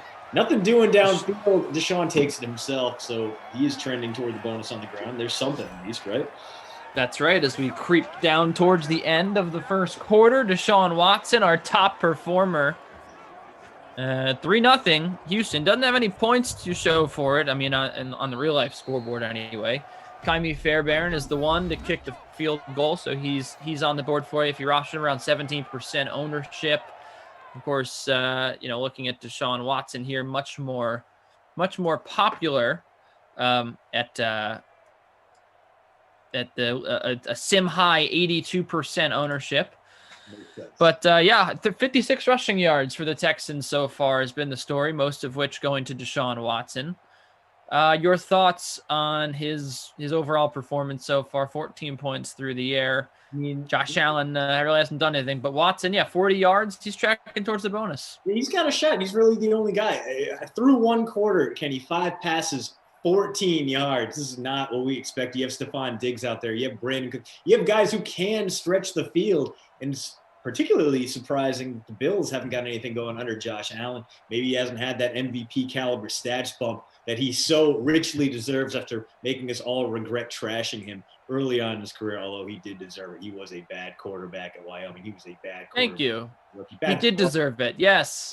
Yeah, just all the flaws that we tracked him through college, they lasted into the NFL basically until this year. He made a leap from freshman to sophomore year in the NFL, and this year he just a whole epoch of change from him. So that said, he should be connecting deep downfield. This is a bad Texans secondary. There should be plenty of room, and maybe they're just playing possum here. Maybe they're just got a little scared after that Cole Beasley fumble, but well, there's a chance they're going to have to throw the hell out of the ball because the Texans fixing to at least add 3 more points to their lead in this one. They got the ball in Bills territory and one big-time Watson scramble or passing play away from making this a 2-possession lead as David Johnson bursts free for the first down. Into the red zone they go. Question here in the chat. Do I think that Leeds upsets Wolves today? That's what El Paso wants to think. I do. I think that the home team, it's going for the home team. Leeds, they could do it. Sure. They look, I love them. They look great. Wolves has been, they've been pretty bad lately. I also just don't really like them that much. Or that Wolverhampton? That's right. Oh, see? All right. I'm going to chalk that up as a point for me, man. I got nothing on the Premier League. It's going for Wolverhampton. Yeah. Dude, my British accent's not that great. But I like how they say it's going for. It's going for. Ooh, it's terrible awareness there from Deshaun. He just stands in the middle of a storm without moving. And now we got 3rd and long coming up. It is indeed a 3rd and 10.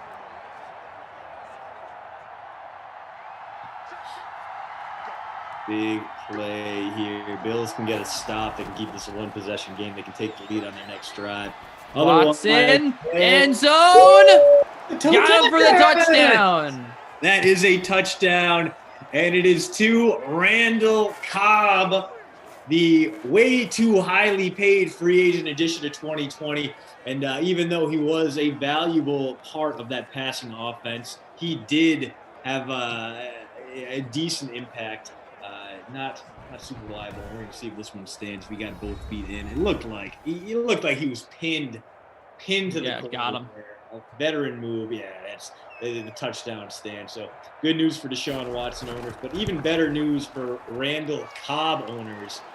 Watson extremely chalky, but Cobb, only 29% of you rostered him, and 1.5% of you are getting 10 points on that touchdown throw because you got him in the captain spot.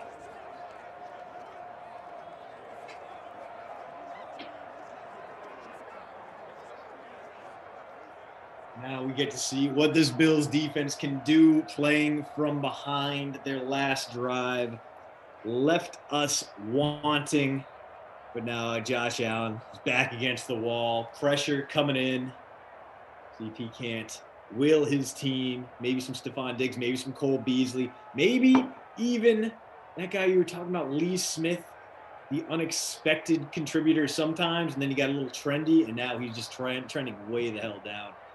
In his last 2 sims combined, Kenny, 4.6 points.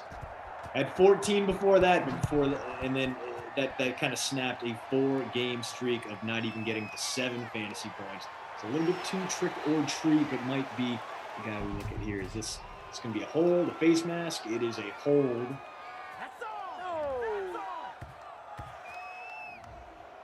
So yeah, let's see what the Bills are made of here. The good news is that will give him 86 yards to work with. And Singletary, so far the only notable performer on this team, only picks up 3 there. But hey, still leading his team in fantasy points through a quarter plus. Sean McDermott apparently getting in an argument there on the sideline. 2nd and 7. So you're into the second quarter. JE need that Cobb TD. Chris B wondering where Josh Allen is. We got Break the Curse, Sean Preston, Congo Cav in the chat. He wants John Brown. Josh Allen wants the sideline. Yeah, 3rd and long coming up here. So we have not seen. I mean, the Bills' first drive had a little bit of promise, had the big Singletary run, the one connection to Beasley that ended up being a net negative because Beasley fumbled that one away. Let's see what he goes to here on 3rd and long. Yes. Simple plan there. When in doubt, throw to your top wideout. Throw to the guy you traded away a 1st-round pick and a bunch of mid-rounders for. And, okay, that was a trade that really did work out for both sides. The Bills got the wide receiver one that unlocked the goodness within Josh Allen. And the Vikings got the draft pick that would become Justin Jefferson. You got to imagine both sides would do that trade again in a heartbeat.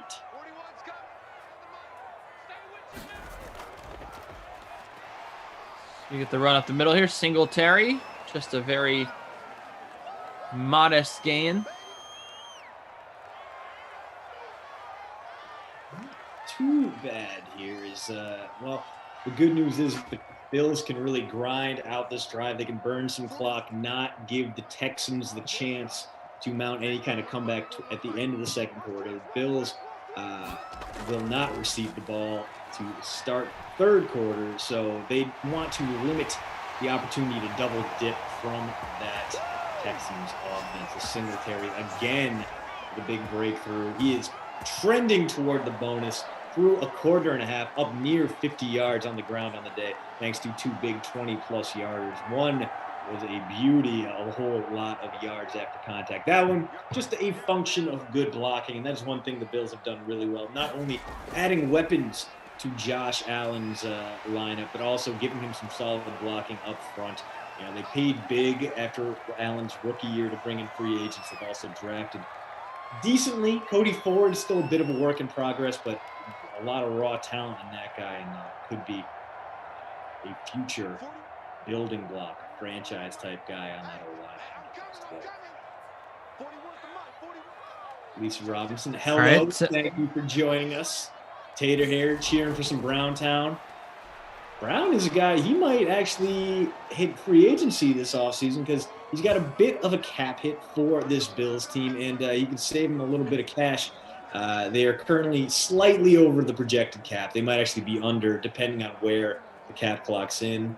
But releasing Brown, well, that would save the team about $8 million in cap space. So they kind of proved they could do it without him last year, Kenny. Brown missed a lot of time due to injuries, and we saw how good those young guys are in Buffalo. Isaiah McKenzie, Gabriel Davis, the rookie out of Central Florida, the only good Central Florida grad. Gabriel Davis, great season. He did, yeah. Very explosive as Tyler Bass going to come out here for a 53-yarder. in that Buffalo Lake course, effect win. Very, very popular option today, but can't get the field goal to go. 25% ownership on Tyler Bass. Is that a doink there? It looked like it must have been. Yeah. The crowd rising up like it was good, but instead, stoink, and yet another Bills drive ends in futility. Little Post Malone there. So 3:02 in the second. Watson fakes the give, run up the middle, got another 10, got another 15, and perhaps even more than that. He's up to 58, 56 rushing yards. To the 40-yard line, the Texans go.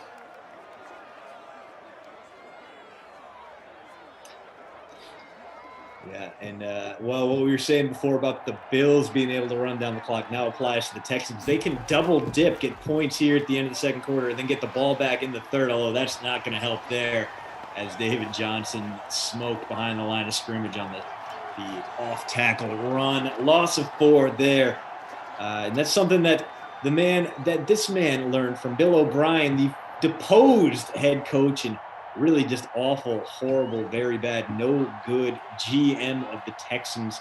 Since fired, but he did learn under Bill Belichick how to maximize those double dip potential situations, and this is one of them here. You're going to need to pick up a first down. 3rd and short coming up. 2-minute warning. Good news for the Texans is they are in Miami Fairbarn field goal range. It'd be about 50 yards from here if they don't pick up any more yards. Big time 3rd and 3. 3 wide receivers out for the Texans. Deshaun Watson throws right side, got a man, it's caught. Just outside the 20-yard line, Will Fuller with the catch. Yeah, talking about guys headed to free agency, that is going to be one of the higher profile wideouts. And Kenny, people are talking like he's going to get 15 to 18 million per year. Personally, I don't see it. I don't see the appeal of Will Fuller. Do you think Will Fuller can be a top wideout, a wide receiver 1 for an NFL team? No, he will not be the wide receiver 1 for the New York Jets, if that's what you're asking. I said an NFL team, not a JV squad.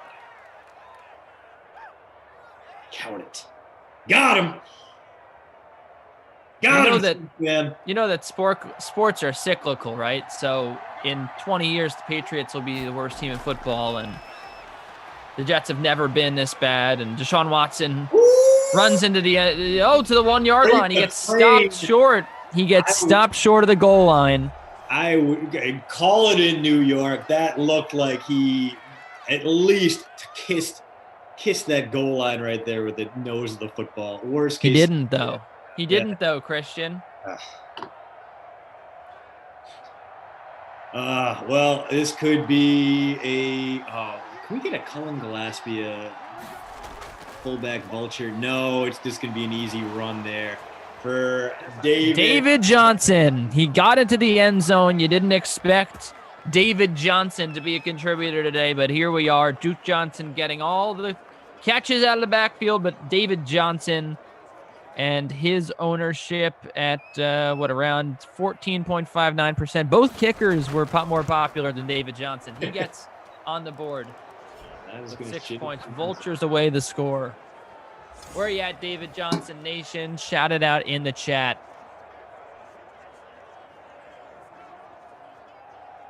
Call me Fig. Looks like he had David Johnson celebrating that touchdown. Cody saying, Josh Allen, be nice if you did something.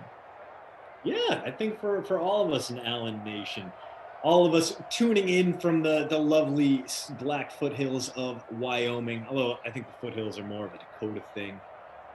I'm not super up to date on my mountain time geography, Kenny. I know the black foothills are definitely more Dakota. There's definitely some harsh terrain there out in Wyoming. It is the least densely populated state in the country. Did you know that? The tallest building in Wyoming is 11 stories tall. I do think Cheyenne would be a cool place to live, though. You're only about an hour away. You drive straight down. You get to Denver. You technically have some D1 athletics with the Cowboys there. You can watch some Mountain West football on campus. They have the quite possibly the finest color scheme in college. Yellow and brown and white, just horrific in its brilliance. A wonderful cowboy logo too. That's a bucket list thing. You know, there's some certain stadiums I want to go to in college football. I would love to watch a game at the Fargo Dome. I want to go to Idaho, watch a game in the Kibbe Dome, maybe even double Screen up. pass for Allen. Oh, makes a man miss to Devin Singletary. And he's out past the 30-yard line to the 40, almost to the 50 there. 48-yard line of the Houston Texans is where the Buffalo Bills have the football. So Singletary trending towards double digits in the first half alone. He has been the engine behind this Bills offense. See if he doesn't get a few more looks here. 44 seconds, one timeout. We're looking at maybe 3-4 plays left in the half for this Bills team. They need to gain about 10 more yards before they get into the Bass field goal range, and that pass swatted down. Good news is it stops the clock. Bad news is it doesn't get them any closer to points in this 17-0 game. It is home teams having a whole bunch of trouble today, a Friday in Simland. 2nd and 10 here for the Bills.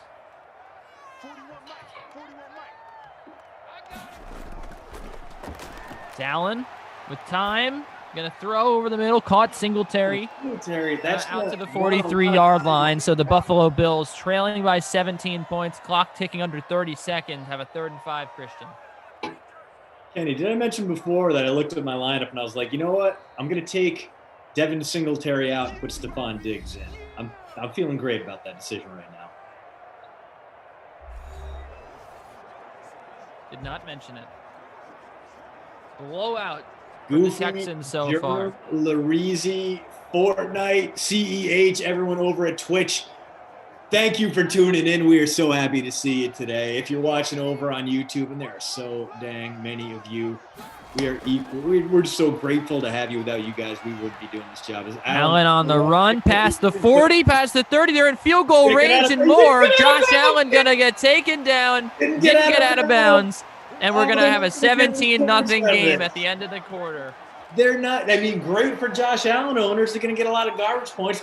And, I guess it is a good thing because the Bills are going to be trailing by 3 scores going into the second half. 17-0 at the half. Josh Allen can't get out of bounds. Welcome back into the warm and cozy DK Dreamstream booth. Ken Ducey, Christian D'Andrea here. Boy, what a half that was. Josh Allen not doing much of anything. 48 yards through the air. The team as a whole, 91 yards on the ground. Deshaun Watson, 63 yards in the touchdown. And David Johnson ran for the other touchdown for Houston. It hasn't really been a huge, offensive performance really for either team. The Texans just getting that turnover early, running the football well, moving the football well with Deshaun Watson. What are your thoughts on the first half that we just witnessed? Deshaun Watson, 67 yards to lead all rushers. Singletary with 60.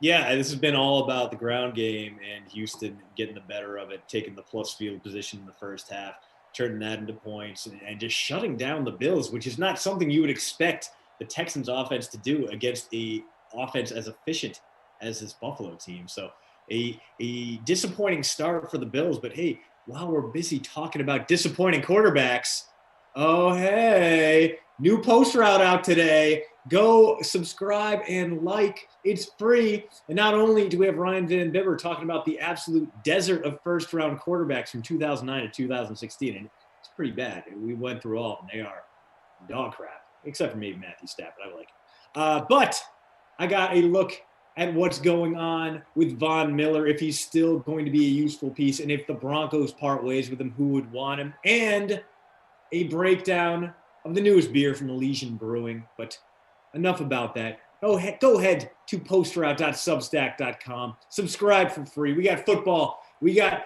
drinks. We got pop culture. We got a little bit of everything for all you, and it's absolutely free, thrice weekly. Hopefully we'll see you there. And if you have subscribed, and a lot of you have, thank you so much. It does mean a ton to us. Especially our Sarah, who has been off the books because she lives in Austin, Texas, and obviously has been, she's asked to spend more time boiling water and conserving electricity than she can't spend that time writing for us. So hopefully she will be back on the books soon. Well, stats are updated. The wonderful ops team working behind the scenes, making sure that all those stats are up to date. A special shout out to Joe working on it. Let's also clap it up for, well, not clap it up, give it up for the Drew Stack and Thomas working on the production today.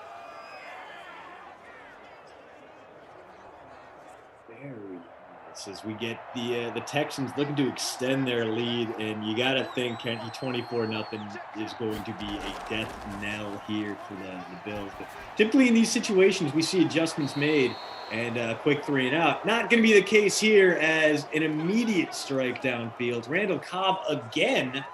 So if you went out there and rostered Cobb, 4,800 in the flex, you are having a pretty good day. I did not. And I am not enjoying it. I got Cole Beasley instead, who currently has 1 catch and 1 fumble. So a 1-to-1 ratio for him. Catches to fumbles.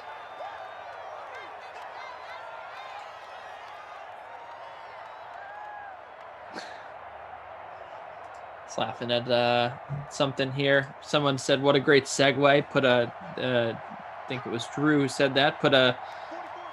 I guess if I say Drew, right, I have like a 66% chance of being right, but it was Drew. Put a picture of a Segway in there. And someone said, "Oh, I appreciate you wearing a helmet." Because, the Segway riders in the photo were wearing helmets. Remember when the Segway was supposed to be the future of transportation? No, I don't ever remember people saying that it was going to be the future. Yeah, Segway was a big deal, and then I remember when it was a big deal, but I don't remember people being like, "This is how we're all going to get around in the future." It had like some weird, like top secret prototype name. It was like, because it was like called the entity or something. And I think South Park, with their episode about air travel, actually was riffing on the Segway when they created a fast travel device that was extremely uncomfortable to ride, and we can't go any further into that because this is a family show, Kenny Ducey. As another David Johnson stuffed at the line. What are you doing, Dave? David Johnson is one of those guys I do feel badly for, because I'm glad he got paid when he did, because obviously that knee injury really did sap him, and maybe he can be better somewhere, a better offensive line, and anyone forced to play behind this Houston O-line is going to be found lacking. But just had all the potential in the world. I love what he brought to the table out of Northern Iowa. A perfect. You can find a hidden gem somewhere. The way David Johnson blew up, it made me surprised that James Robinson wasn't more highly rated, that James Robinson went undrafted. Now, granted, part of that because we didn't have a traditional kind of set of pro days due to the pandemic, and a whole lot of FCS players kind of got overlooked. As Darren Fells finally on the board. Is that correct? I believe that would be Darren Fells' first catch. That's Jordan Akins, though. Yeah, with the tight end, too. So currently outplaying the tight end 1. Oof. And to anyone out there saying we're missing stuff, don't worry, guys. We are on it. The ops team is going to make sure we're updated, and even if we're a little bit behind, we'd rather be right than fast. And Joe, a one-man show behind the scenes. He is doing his best. And there's obviously, in the stats, a kind of a wonky way the game puts the fumble after a catch, like it happened with Cole Beasley. So don't worry. We're working on it. We're going to get it right. And if you're here, show Joe some props, because the ops team is always on top of things, and they are always right in the end. So thank you, Joe. And thank you to everyone. Thank you, Joe. Handoff up the middle. Oh, my goodness. It's David Johnson again. What a day he's had. Absolutely blowing up. Goodness.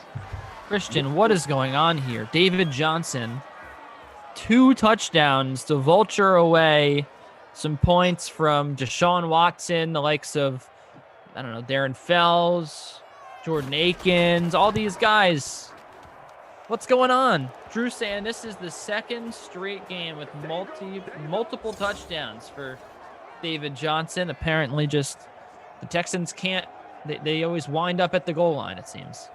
Kenny, I hate this game. This is 24-0 in the third quarter. Houston beating. This is absurd to me. I learned nothing from the first sim when I was like, I saw the Ravens get absolutely shredded. I saw their MVP caliber quarterback do nothing. And I was like, you know what? I bet it can't happen twice in a row. Yet here we are. This game basically over. Zach Thompson would tell you, the professor, he'd be like, well, it's not, it doesn't matter what's happened lately. Every sim is the same. So it's just about the average of what's happened over the 30 sims. It's not about the last few sims. There's no sort of consistency, concurrency, whatever. Just he would just go off about that. He'd be like, well, Christian, it is possible. You could flip a coin and it would land on tails 3 times in a row, but it doesn't change the fact that the probability is 50-50. Well, I guess not. It's not technically right, but with the coin. But anyway.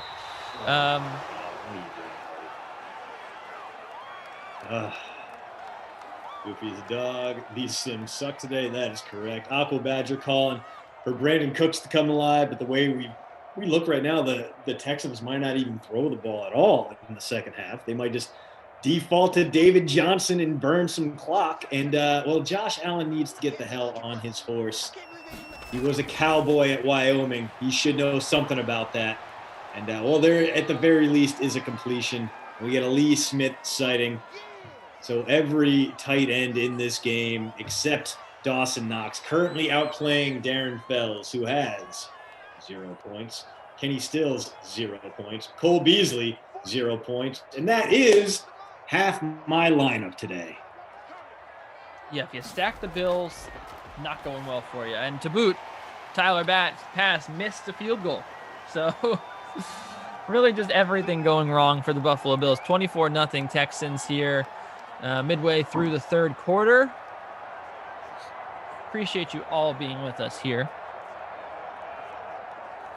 I don't appreciate Herb, but in the chat, but I do appreciate Cody, Straight Cash, Robbie Noble, Break the Curse, Bonzo, Brickavelli Lane, Call Me, I guess I should just say Fig, right? Because I'm supposed to call you Fig.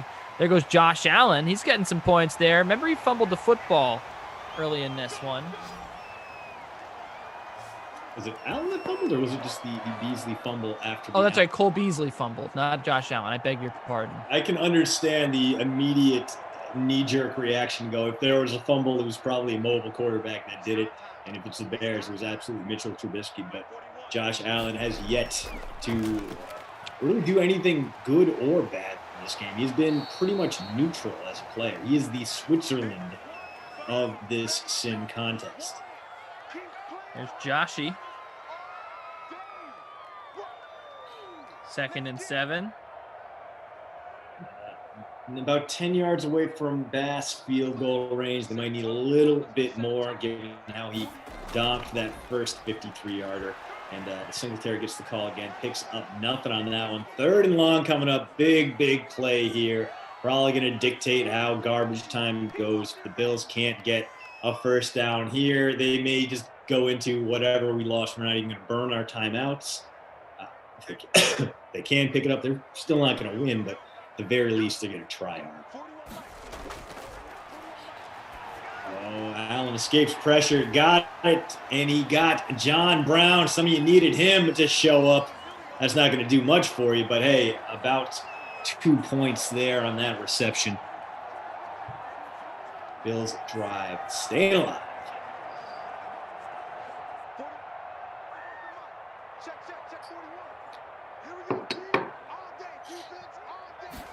First and 10. Josh Allen, handoff rights. Oh, big hit. Big time hit. Benardrick McKinney, that was mean. He forced a fumble earlier, and now look at this. Hit him so hard, all the flowers in downtown Buffalo wilted spontaneously. Oof.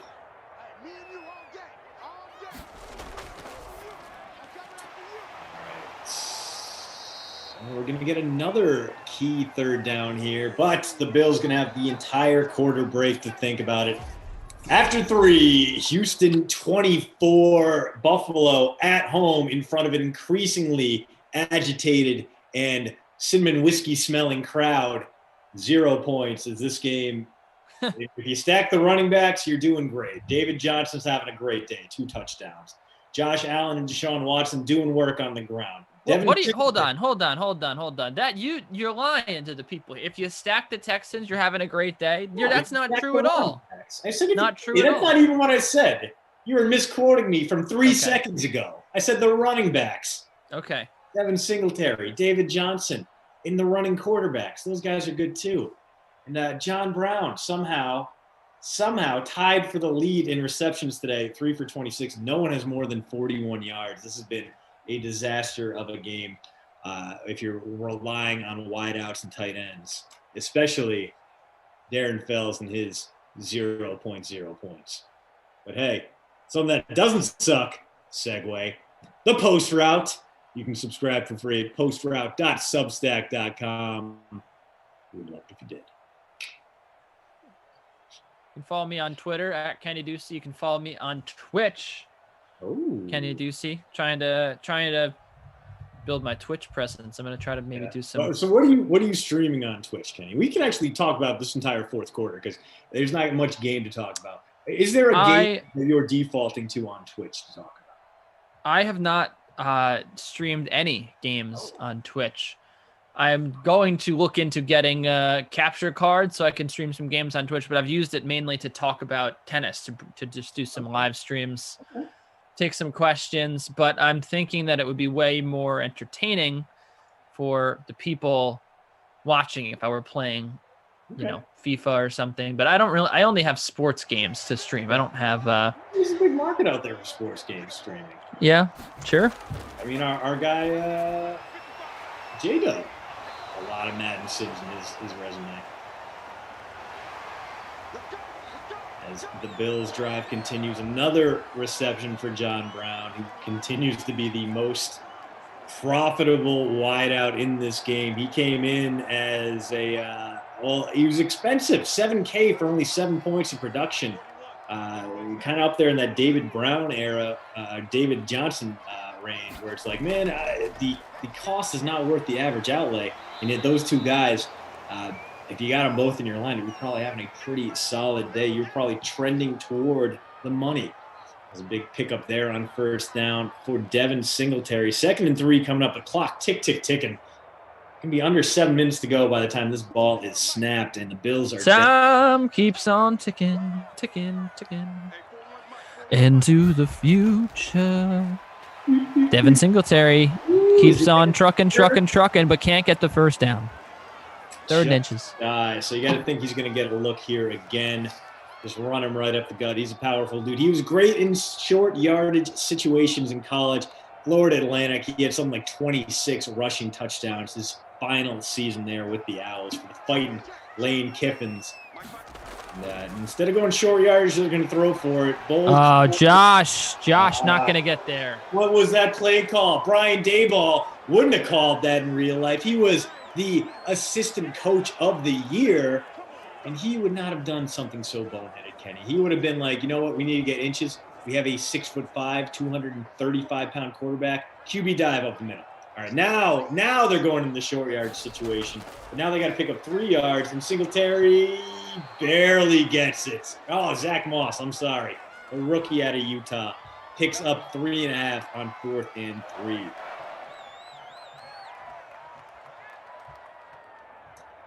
Well, the clock's still going. All these runs, not stopping anything. And it looks like we're in a run formation once more. I thought they were going to go for a field goal, Christian, but I was mistaken. A Singletary going to get taken down to the 5 for a 2-yard gain. I figured they might go, kick. You need 3 touchdowns and a field goal, right? Why not just kick the field goal? Oh, you could always just put 3 touchdowns with 2 points. I know in real life, right? I guess sure. You could do 3. You could do a touchdown and 2-point conversion 3 times. What am I saying? 2nd and goal. Josh throws, and that is going to be incomplete. Not even sure who he was targeting. Who knows? Not even Sean McDermott knows. Yeah, the good 4:55 to go here in the fourth. Good news is the clock is now stopped. So at the very least, they would burn another 30 seconds off on an unsuccessful play, as has been their tradition here in the second half. Is that big pass rush forces the completion. 4th and goal coming up from the 5. Big garbage time play here. It's not going to affect the outcome of the game, Kenny Ducey. It's a 24-point Texans lead with under 5 minutes to play. We're at the point where the Bills are going to have to convert multiple onside kicks to really feel like they have a shot in this one. We'll see if that Texans defense can't keep the shutout alive. Texans D, not a... Oh, you got a man. Touchdown. Josh Allen throws the touchdown to Stephon Diggs. They do not keep the shutout alive. All right, so Diggs on the board. He's going to finally crash into the double digits. Only at 2.5 fantasy points before this, and here comes the 2-point conversion. They're coming out in the babysitter Billy formation. 2 wide to either side, offset. Got him. Got him there. Touchdown. Or 2-point.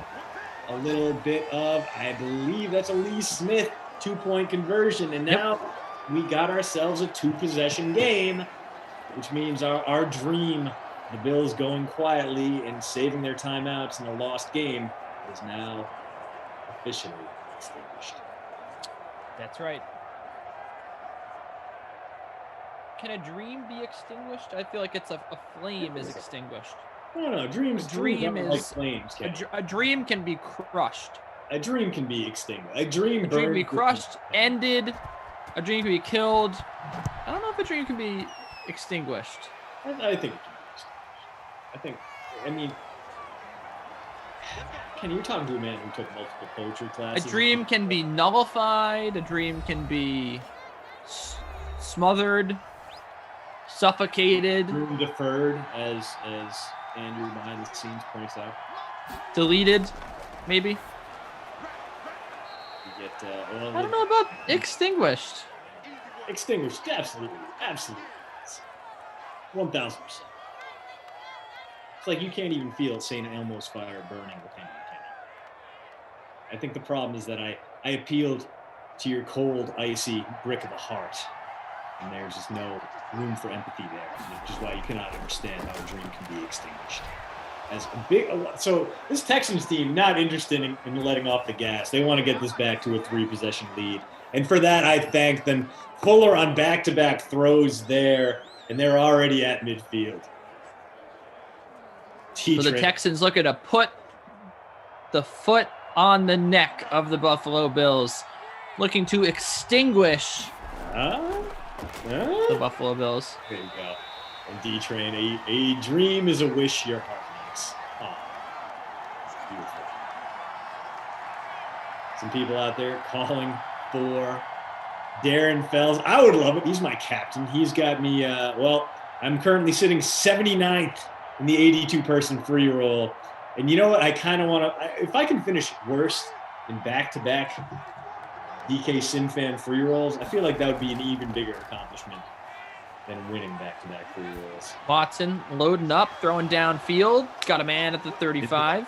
Do we have a Darren Fells? No, it's Will Fuller again. So Fuller absolutely lighting up the sim charts this drive, coming alive. He and Stephon Diggs doing a little bit of work here in garbage time.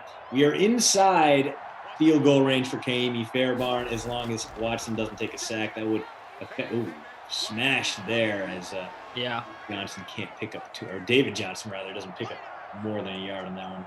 Tremaine Edmonds, former first-round pick, useful inside linebacker, and there is a tremendous economy, a dearth of value at inside linebacker, which has created a world wherein Joe Schobert can make a $52 million contract with the Jags.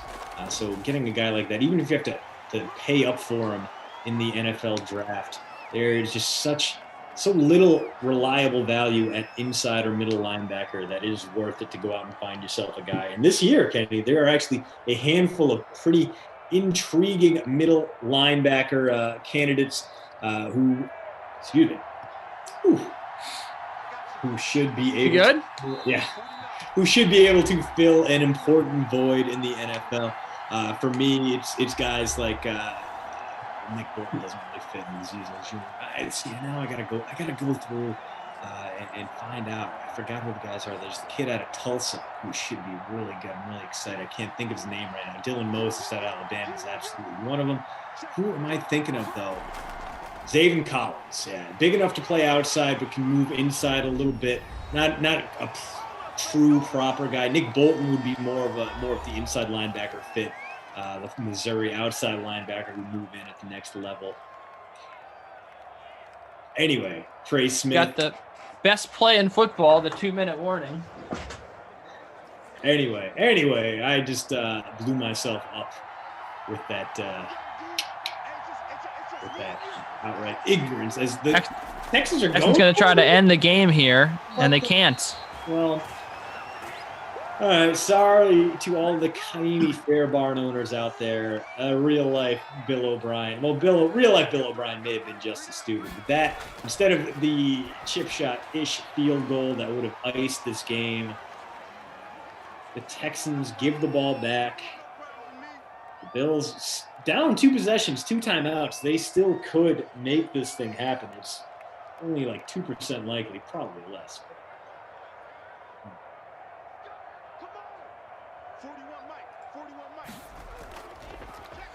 So Allen fakes the give, gonna throw. I don't know why they'd buy that fake. Deep downfield, got a man. No.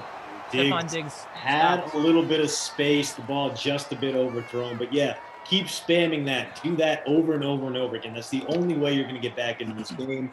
I swear to God, if you throw a check down screen pass or dump it off on a curl route or a drag route to the tight end, slow Lee Smith, you deserve none of the good things that are actually coming your way in real life. Please. 3rd and 8. Another throw, another completion. John Brown that time. Again. So into field goal-ish range. Not that it matters. Not that the Bills would be settling for a field goal. Everything is 4-down territory from here, as you see. Yeah, a lot of dabbing because this Texans team is, throwing it back to the last time they were good, late 2018. All right, another play. Handoff, Allen. Throws Cole Beasley. That would have been Cole Beasley's first catch since that first quarter fumble. Instead, he remains mired at 0 points. The exact same number of points Darren Fells and Kenny Stills have. And again, that is 50% of my lineup right there, Kenny Ducey.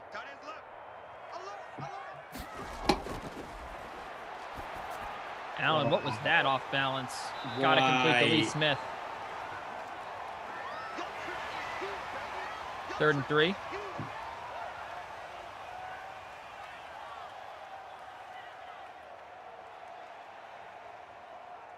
All right, I'm back. Lost me for a second there. Inside the 30-second mark. Taking too much time. Doesn't get sacked. Throws a very Josh Allen pass. And,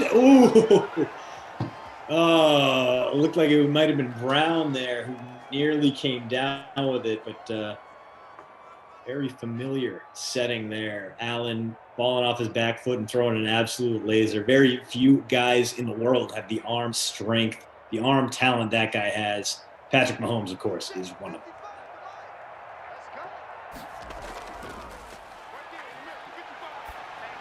Allen loading up on 4th down, and it is incomplete. That should bring an end to the game. Yeah, Bills can burn a couple meaningless timeouts here.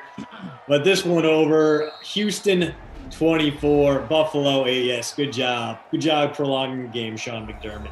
Good job striking at the heart of Bill O'Brien with these. Yes. Okay. Kenny, I have great news. Back-to-back DK Sim Fam free rolls. Who finished last place? Your boy. Right here. Wow. 82nd out of 82nd in this one. 139th out of 139. The sim before that. No one should listen to me ever again. But hey, they should absolutely still subscribe to my newsletter.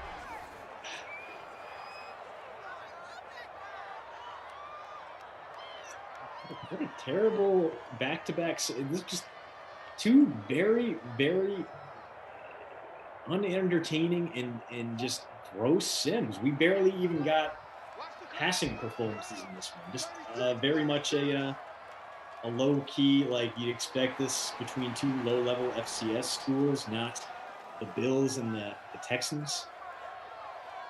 For the second straight game, an AFC playoff team run off their home field, not even close, just absolutely gross. Lash checking in with the DK Sim fam on Twitch to plug his own TikToks.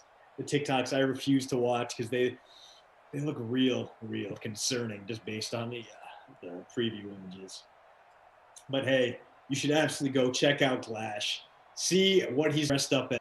His toy chest of Halloween costumes. 9 yards from the quarterback. Yeah, not good. One. Terrible. Not good. Awful. So with that, hey, what's up, Mr. Hawk? He's finally back in the chat. Overpriced and what his averages were, but gave you tons of excess value for 7K, 2 touchdowns, bunch of rushing yards. I don't even remember if he had some catches, but give it to David Johnson for sure, although John Brown came on strong at the end there. Randall Cobb had a good game, but the Babysitter Billy Not My Kid award in this one. It got to be for those 2 vultured touchdowns for sure.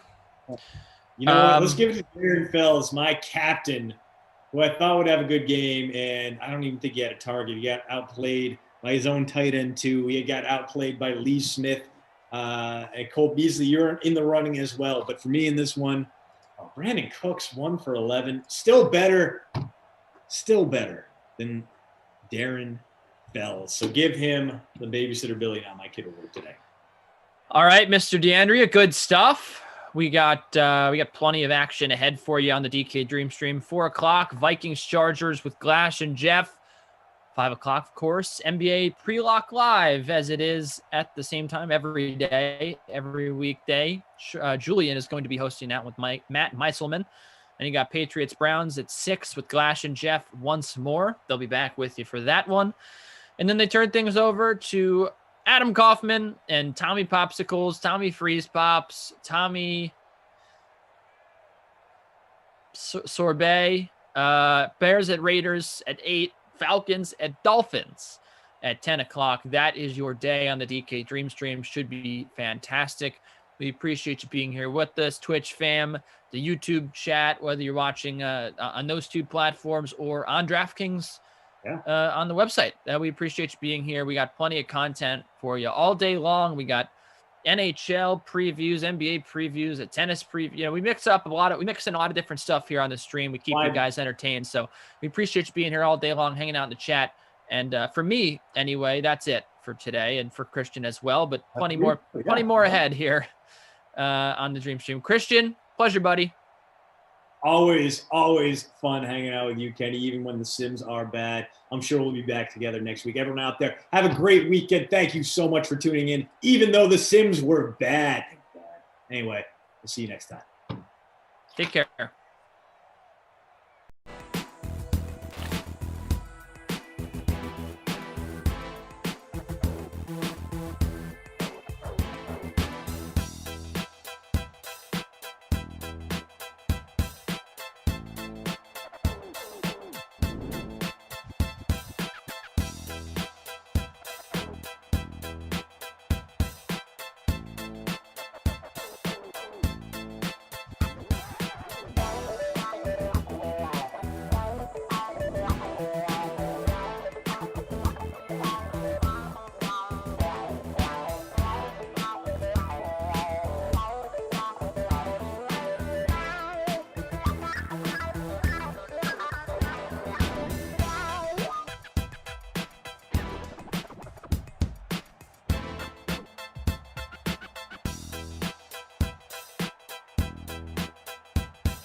Kings on a Friday.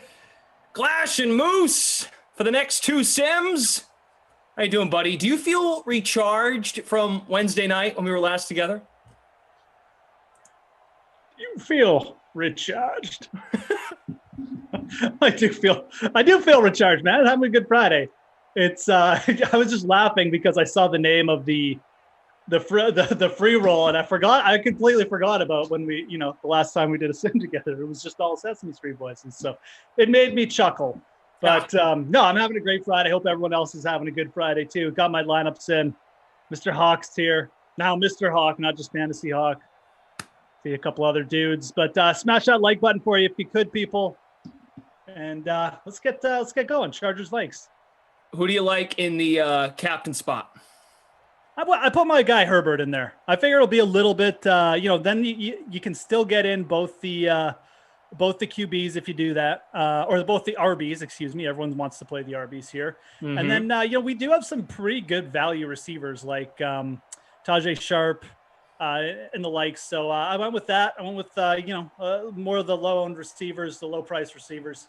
And I stuck Herbert in there. We'll see. I jammed the two RBs in there. We got really good RBs in this game, so I assume most people will choose to captain one of those two.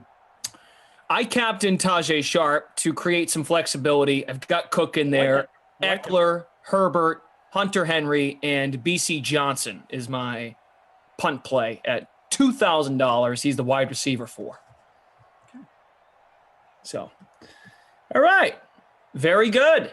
So we've got a loaded team on the production side today. We've got another Tom on our production team. He is new to the squad, so he's kind of behind the scenes telling us when we're live and, things we shouldn't say and things we should call him. And then we have producer Drew. The Drew stack is here, and Joe is updating scores. So we have a great cast of characters here for this 4 o'clock sim.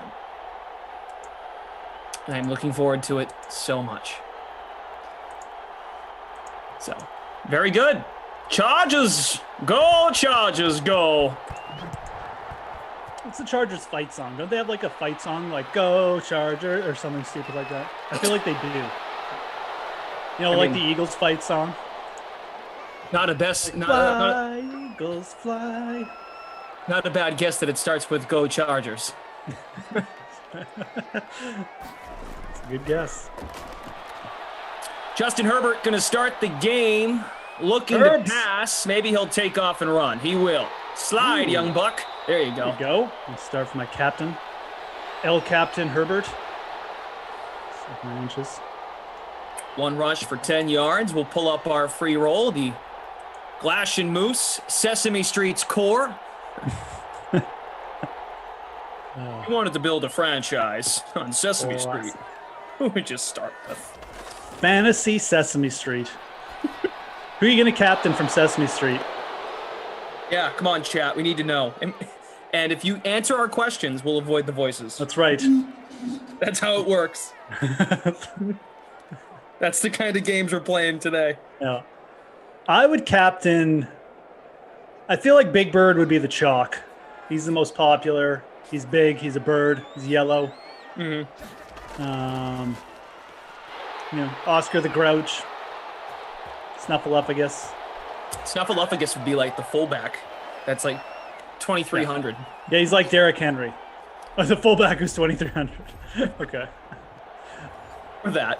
Who would be the stud running back? Ooh. Grover in the Jason says Grover all day. Grover would be like your Tyreek Hill. He can fly, you know? That's true. Super He's always quick. running around with like crazy arms. Yeah, I like that. Who would be the running back to own? Huh. Elmo? He would just laugh at the linemen to scare them away. Oh. We're trying here, folks. We're trying not to do the voices. I think Cookie Monster would be a good running back. You know, he just like Zeke. You know, he eats up those yards just like he eats the cookies. So, yeah. Herbert picks up the first down on 2nd and 7 to the Minnesota 41. His first completion to Hunter Henry, the tight end one, who is a free agent this offseason. Find out where he ends up. He has a couple interesting free agent tight ends. Zach Ertz too, apparently, you know, still trade talks, stuff like that. So Ricky Robbie says TikTok and Sesame Street. Damn, grow up. Yeah, I'm here with TikTok sensation. I really enjoyed your grandpa video. You should do more grandpa betting. You were a big inspiration, the grandpa voice. Not as good as yours, but. That was good. That was a good one. I liked it, man. Did you hear Marv Albert came on last night? Oh, he did? Yeah. He was great. Marv Albert gave his betting version of commentary. Keenan Allen over the middle for a first inside the 15. Emerson is FaceTime videoing me. I'll answer it. Why not? This should be good. Wow, you look so handsome. Dude, I was naked earlier. Okay, all right. Come on, I'm on a stream, man. Hey, I would probably captain Cookie Monster, okay? Okay. What's C stand for, man? What's that? C is for what? Cookie. You gotta do the voice. C is for Cookie. Man, did you tell everyone about next week? You don't have to yet. Next Tuesday night, 8 o'clock Eastern time. We're going to be together for a sim. Wow. All right. Hi, baby. Emerson. Hey, tell Jeff I'll see him tomorrow at noon Eastern time. Oh, wicked. Yes, it's our Saturday morning hangout. That's right, my sweet chinchilla. I'll see you guys later. Okay, bye-bye. Take care. Okay, bye.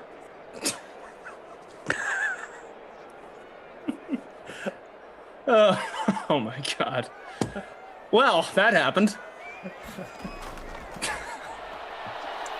He knew I was on a sim. He absolutely knew. Oh yeah. I mean, that's just what. Why are you guys doing a sim together?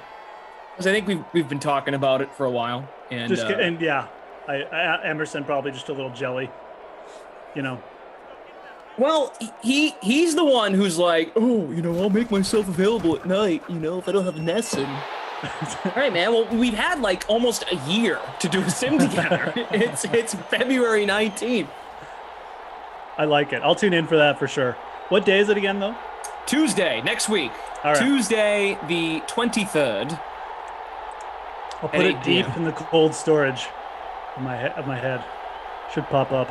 Yeah, we've never worked a sim together. It's never happened. We've been on like the holiday, when we did the holiday sim, me, you, and Koff. Emerson was in the pregame show and tossed to us. Right. So. I like it, man. We got to do more stuff like that. Spice it up. Patrick, not in ops, says, if you're not captaining the count, you're crazy. He can quite literally fly. That's a fair point. Grover can fly, so can the count. Yeah, count would be hard to take down, man.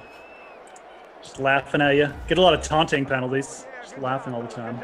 Good point. So true. What's up, Mo? What's up, Patrick? Not an ops. Snitty. Jason. Mark Adams. You guys are all having good days. Chargers had to settle for a field goal there, as Emerson was making us chuckle. Minnesota, the ball. And here we are. Johnny H., I feel like that's disrespectful to Grover to make him just a punt play. He brings a lot to the table. Kirk Cousins rolls out, fires, and it's incomplete. Grover's a core play, for sure. Who is the fade? Is it Snuffleupagus? Maybe I'm not giving Snuffleupagus enough love. Maybe it is Big Bird. Yeah, Big Bird. I don't know. Big Bird's like that stud, I think. He just got a roster, you know. He's like Christian McCaffrey of Sesame Street. Like, he's everywhere. So, you know, there's no Sesame Street without a Big Bird. So I think you just got to eat the chalk there. I don't know, man. Who's an overrated Sesame Street character? V is for chalk. First down pickup for Minnesota. Thielen making the catch. Adam I don't know, Thielen. maybe Ernie. Maybe Ernie. Ernie's like, you know, like the Kirk Cousins, like overrated quarterback. Could see that. Lisa Robinson, I appreciate you. She says, I made a TikTok so I can follow you. Wow. Honored. Lisa was the one who started all the nonsense in the last sim. Yeah. Blame Lisa. This is like a, you know, ripple effect here. The Really? pond is still rippling. Yeah, Ernie just like leeches off of Bert's success, man. Like, I feel like Bert is definitely paying the rent in that household, you know. Oh, yeah. I mean, Ernie's just like there, you know, starting like candle businesses or something. Like nothing, you know. It's like every venture he has is like unsuccessful. Oh shit! Hey Bert, I'm just gonna. Hey Bert, got this new candle making business. hey, Ernie. Hey Bert. Bert, yeah, Ernie for sure just takes the change from Bert's dresser and goes and buys rubber duckies. Be back, Bert. Dallas God says, I'm going to captain the rubber ducky. Johnny H says, Bert and Ernie equals Landry and OBJ. Speaking of OBJ, we'll have the Browns and the Pats after this. We'll be here. I guess we had a little bit of football news since we've been on too, or since I've been on. The Wentz move. For sure, yeah. You weren't here yesterday. Any developing opinions? I mean, I actually think it makes sense for the Colts. They didn't pay a big price. You know, if he plays a lot and they give up a first, I guess, which I guess it's a little bit of a big price, but you know, it's a worthwhile gamble. I mean, I don't think they wanted to go in with just Jacob Eason and like, you know, now they don't have to go and go try and grab like a Jameis or someone like that. Yeah. I'm not a big Wentz guy. I mean, I think I probably made that note on the sim before, but you know, you need a quarterback, you need depth. I will say this. I think Jacob Eason will start some games next year. Oh, and if it's not Jacob Eason starting, it's another quarterback. Like I'm not convinced Carson Wentz just bounces back because he's on a new team. I don't feel like Carson Wentz's issues were all Eagles related or anything like that. So I'm with you, but Frank Reich, I think, is going to give him a little more leeway because he has proof in his life that it worked with him when he was coaching. Yeah, it's true. Colts are definitely a better team too. So I just wouldn't be shocked. I also am. I'm not sure if Jacob Eason is actually good, but he definitely has like some traits that you know, like he's got a very live arm, just like Josh Allen. And I feel like the Colts might get a little surprised next preseason by how well he plays. So we'll see. Have something to keep an eye on. It's definitely a great place for Carson Wentz to go back and bounce back because he did have a really nice stretch there for a bit. But I'm not fully sold. I do think it would, like I said, still a pretty good move for the Colts. For what they gave up, I mean, obviously they probably would have liked to get Deshaun Watson, but my God, like they would have had to mortgage the franchise probably to get him. So sure. Well, and they're in a position where they're so they've got a lot of other places on their roster in good shape. They don't need the quarterback to really elevate them all that much in other places. True. If Carson Wentz can just turn the ball over less and make a couple plays like we know he can, I mean, it could be a very good move. So right. Looking at stats here, Thielen is the high point man in terms of yards and catches, 2 for 37. The Badge, Michael Badgley kicked a field goal, 25% owned in the free showdown. Vikings are charging, though, in the red zone, down 3-zip. I mean, you're Carson Wentz. You got sacked 50 times last year. You go to this team that has one of the best offensive lines in the NFL. Pro Football Focus has them ranked towards the very top, if not the top team in the league. And like you said, if you're the Colts, if it doesn't work, maybe not cut them, but just don't play them. And I think that's worth the risk, giving up a second-round pick, a third in a couple years. If it turns into a first, that means it worked because they're going to the playoffs. Yeah. Was that the conditions that they had to make the playoffs? It was 70. So it's either if Wentz plays so here are the two conditions. Yeah. If the Colts, let me get this straight before I start talking. Okay. The Colts give up a first-round pick if Carson Wentz plays 75% of the snaps or go to the playoffs. He plays 70% of the snaps and they make the playoffs. Okay. So say they're like in it, but they're on the playoff line, and say they're eliminated by December 10th, call it. Right. Maybe they pull the plug because they're like, That actually is interesting. Yeah. If he starts off like the first 6 games and they're like 2-4 and he's terrible, I guess they can just pull him and be like, that's actually interesting. So that's the first thing I thought of. I'm like, wow, this is a pretty good deal for the Colts, regardless of what happens. If it doesn't work, all right, well, and it's not like if they were in need of offensive line help, like super key positions, they're pretty set at key positions on defense and their offensive line.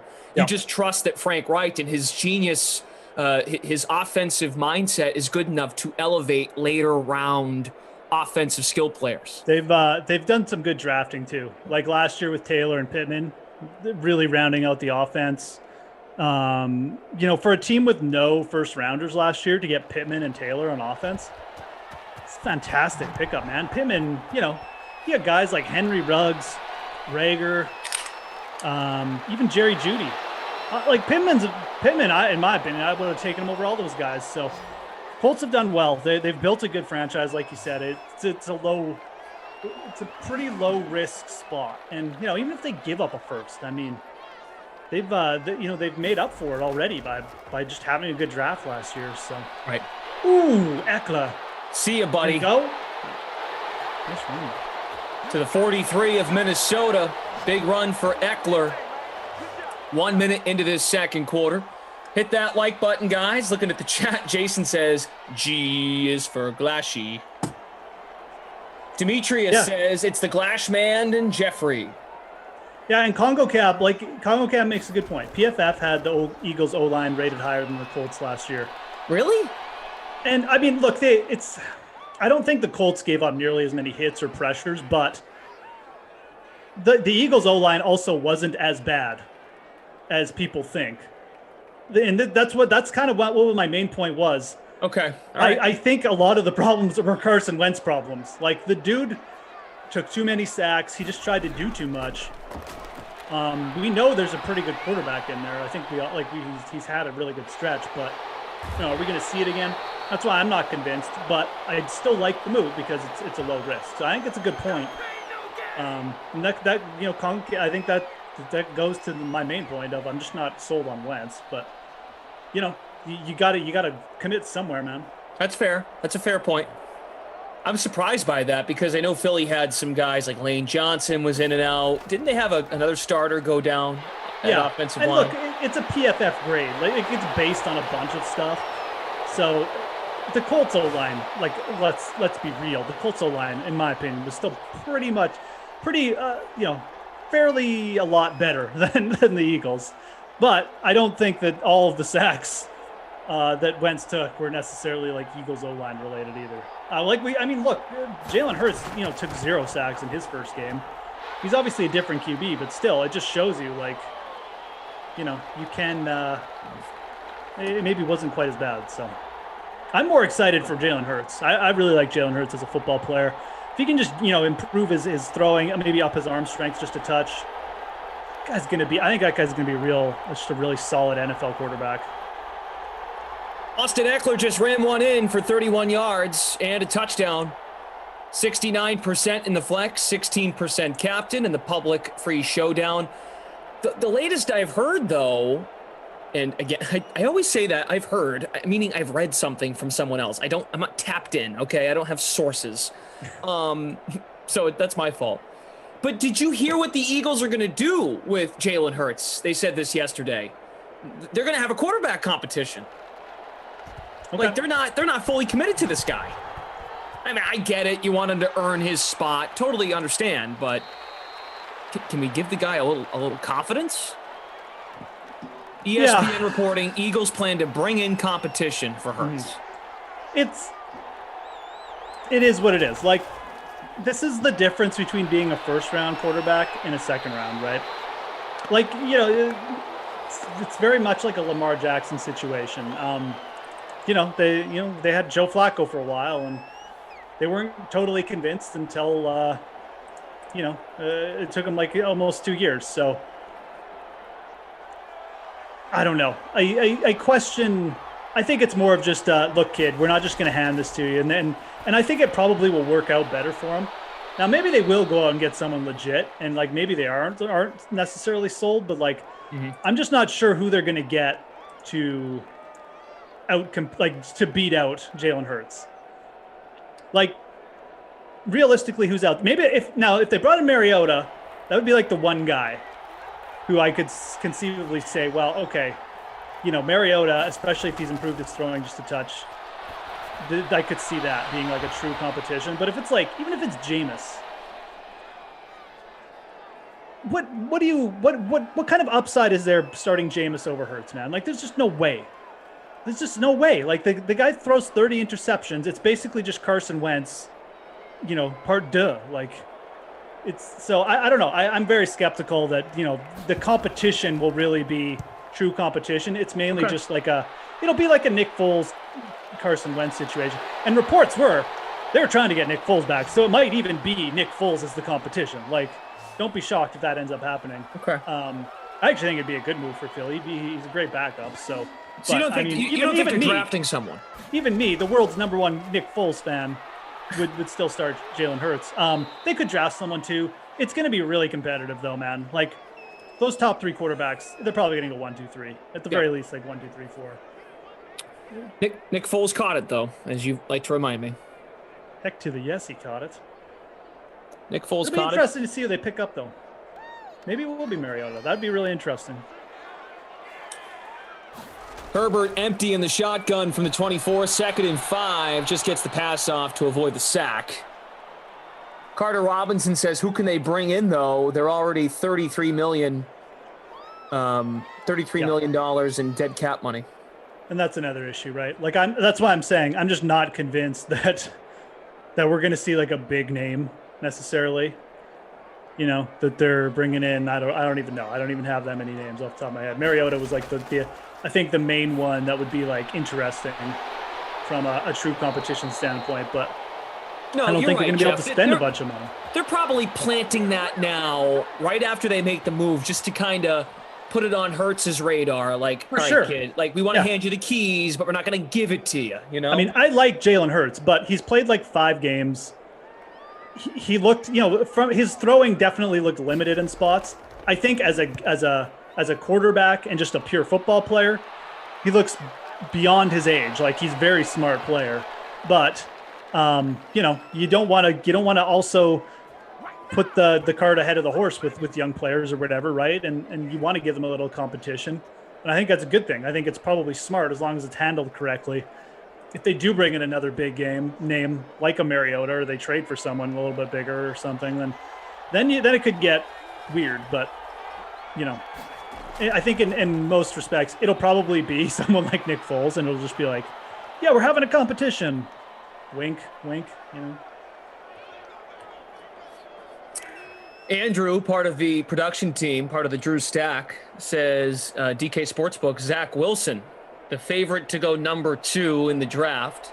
I mean, I was asking this yesterday, so now with the Wentz news, the dominoes are starting to fall. That's the first one. Yep. What now happens to, we've heard Deshaun Watson maybe to Carolina, or McCaffrey and 3 firsts go to Houston. Really? Maybe Sam Darnold. Have you heard that one? No. McCaffrey and 3 firsts to Houston, and Deshaun Watson goes to Carolina. Dude, pull the trigger if you're Carolina. Like, just do what needs to be done. That is a great trade for Carolina. I like Christian McCaffrey.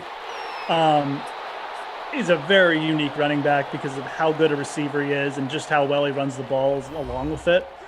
But he's a running back, dude. Like, sorry, they're replaceable. You know? Look at the running backs in the Super Bowl this year.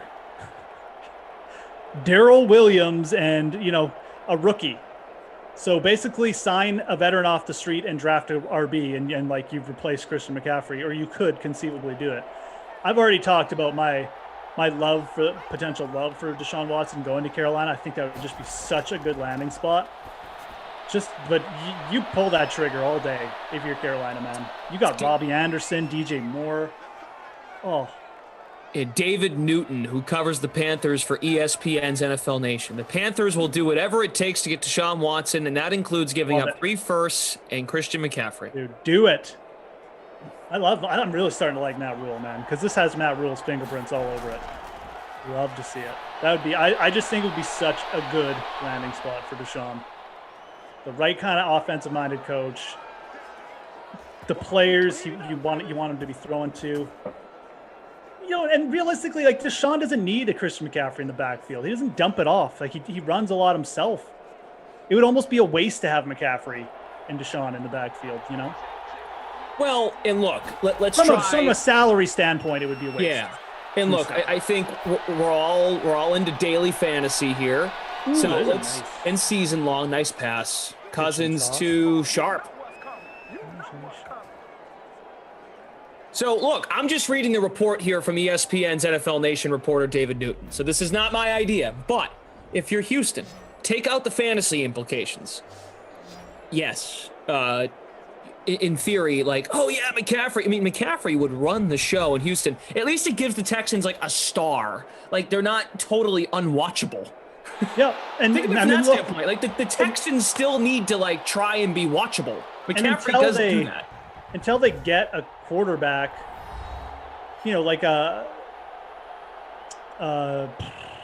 veteran, someone who can, or develop a quarterback, whatever, because they're probably going to draft someone. Go get Bridgewater. Well, wouldn't Teddy probably coming back the other way, isn't he? Be a great idea, right? So Bridgewater goes to Houston with McCaffrey. You get 3 first-round picks. You restock your team. And then Watson goes to the Panthers. I don't know if you're going to do much better than that if you're Houston. Like, Teddy Bridgewater's like your bridge guy. You pick a dude this year. I mean, bridge guy. Look, I mean, it's not like the AFC South is even that good. I mean, you know, they're okay, I guess. I shouldn't say that. They're playing. Tennessee's good. You know, Indy's good, but a backfield of Bridgewater and McCaffrey, like that makes you competitive along with the draft picks you're getting. So, I don't know how else you could possibly do better than that. 2nd and goal, Dalvin Cook. Can he deliver? He will. Touchdown. You can sell your fan base on the fact that you've got still got a pretty good offense. You can restock with the drafts, you know, on the D, whatever. Smitty in the chat. Smitty was saying today's letter of the day is G. Glasheen and Jeff. Also, Smitty says David Newton is a hack. Don't listen to that clown as someone that lives in Charlotte. Wow. Poor David Newton. Guess the letter of the day should have been C for clown then. Yeah, I mean, look, David Newton is giving us a talking point because Jeff is all in on this. I would really I just think that'd be a really good landing spot. It'd be fun. It would just be fun. You know, there's other good landing spots too. I mean, wherever Deshaun goes, it'll be interesting. But, you know, the Dolphins would be kind of cool too. But I just, from the standpoint of how the teams are set up. Brad says, I understand that, but having the ability to be mobile, but you need to be a pocket passer and be able to make multiple reads and place the ball in areas most mobile quarterbacks cannot do that. I'm not sure who he's talking about. He might be just going back and forth with someone in the chat. Yeah, because Deshaun can definitely do that. Right, exactly. Hello to Ernest, Blake Knight, Mark Adams.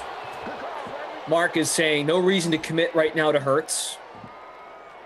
Yeah, and I don't disagree. The competition. I don't disagree. Yeah. Good stuff, guys. Hit that like button. Thanks for being here. We're together for the next sim as well. Pats at Browns. 50 seconds, 3 timeouts for Herbert and the Chargers offense. Whoa, that was cool. Holy cow. That ball got tipped in the air, and then it was brought in by Joe Reid. We got to see a replay. You got rostered Joe Reid, too. I've never seen that. That ball was high in the air, deep center. Back. Oh, they're not going to show a replay, are they? That was freaking cool. You got to show it again. Come on, Madden. Watch, here it comes. Watch this ball. Whoa. Holy cow, that thing was up there for a while, eh? Right? Oh, my goodness. Wow. Definitely up there, like a top 5 deflection for Madden. I've never seen the ball go that high like that. No, neither have I. See, when you call the game, you don't miss moments like that. Herbert, that's a bullet to Mike Williams. 2nd and 4. Mike Williams, another free agent. Irwin says, get the tablet guy a new play. That was a great play, Mike Ament, wasn't it? Trips to the left, 39 seconds. Nice job by the receiver getting out of bounds. We got Joe updating scores. Another nice ball from Herbert to Mike Williams. There's a timeout. Zach Morris is trash. Did it hit his head? I don't know. It might have hit like his forearm. Yeah, it just looked like they were both going for the ball and it just got popped up. Smitty now adds, doesn't matter if it's Bridgewater, Watson, or Jesus at quarterback with the Panthers O-line. They are all getting beat up. Wow. You know, for Smitty's sake, I hope they get Watson and it works, just to cheer him up. As producer Drew says, I bet Jesus would be a great mobile quarterback.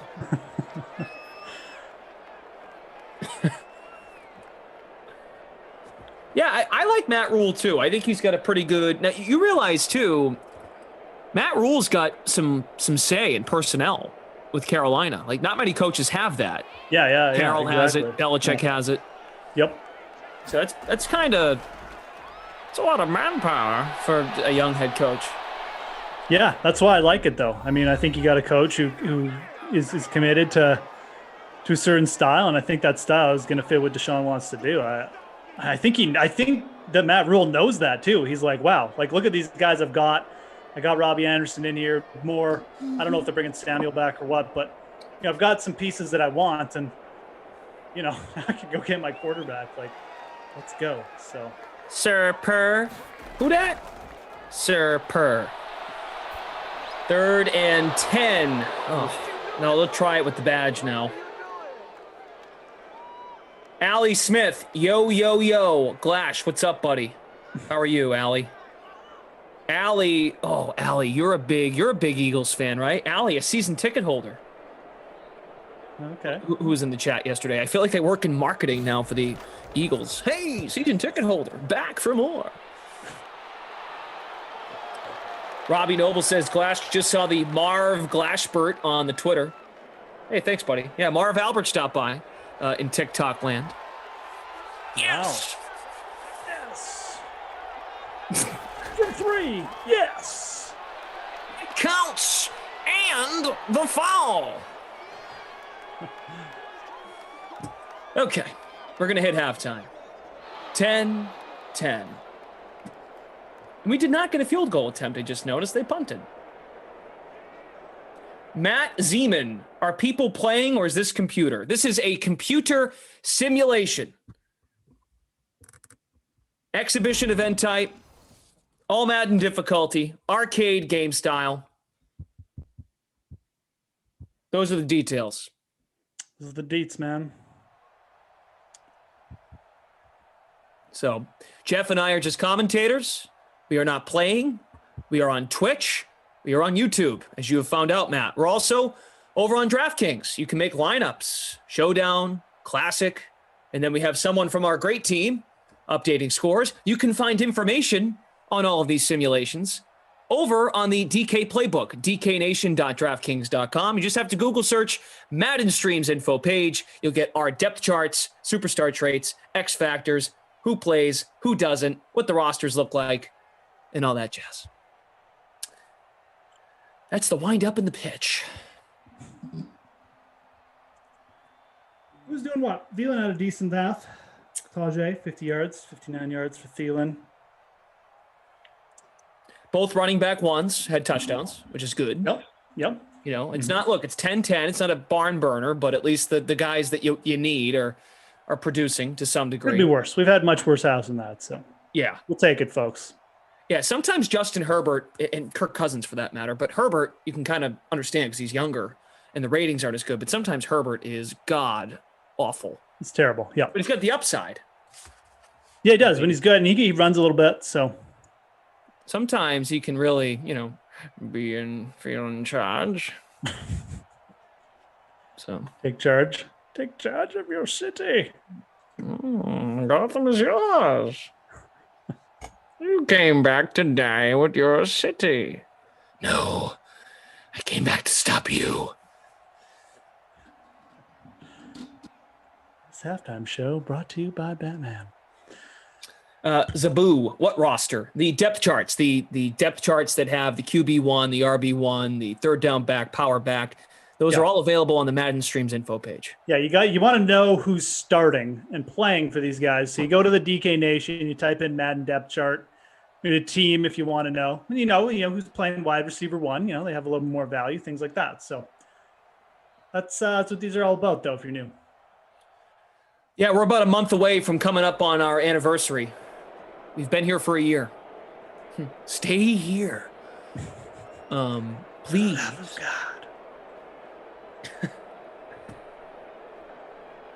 Let's see. Yeah, Matt, no problem, man. I wasn't trying to give you a hard time either. I'm just trying to, we get new people tuning in all the time. So I know we can get repetitive and we say smash the like button and we can say, they're updating the scores manually, but because people like Matt are new and we welcome new people. To be honest, we actually don't go over that stuff enough for new people because there probably are a lot of new people like every week. So exactly. Yeah, go to the DK Nation page for depth charts, peeps.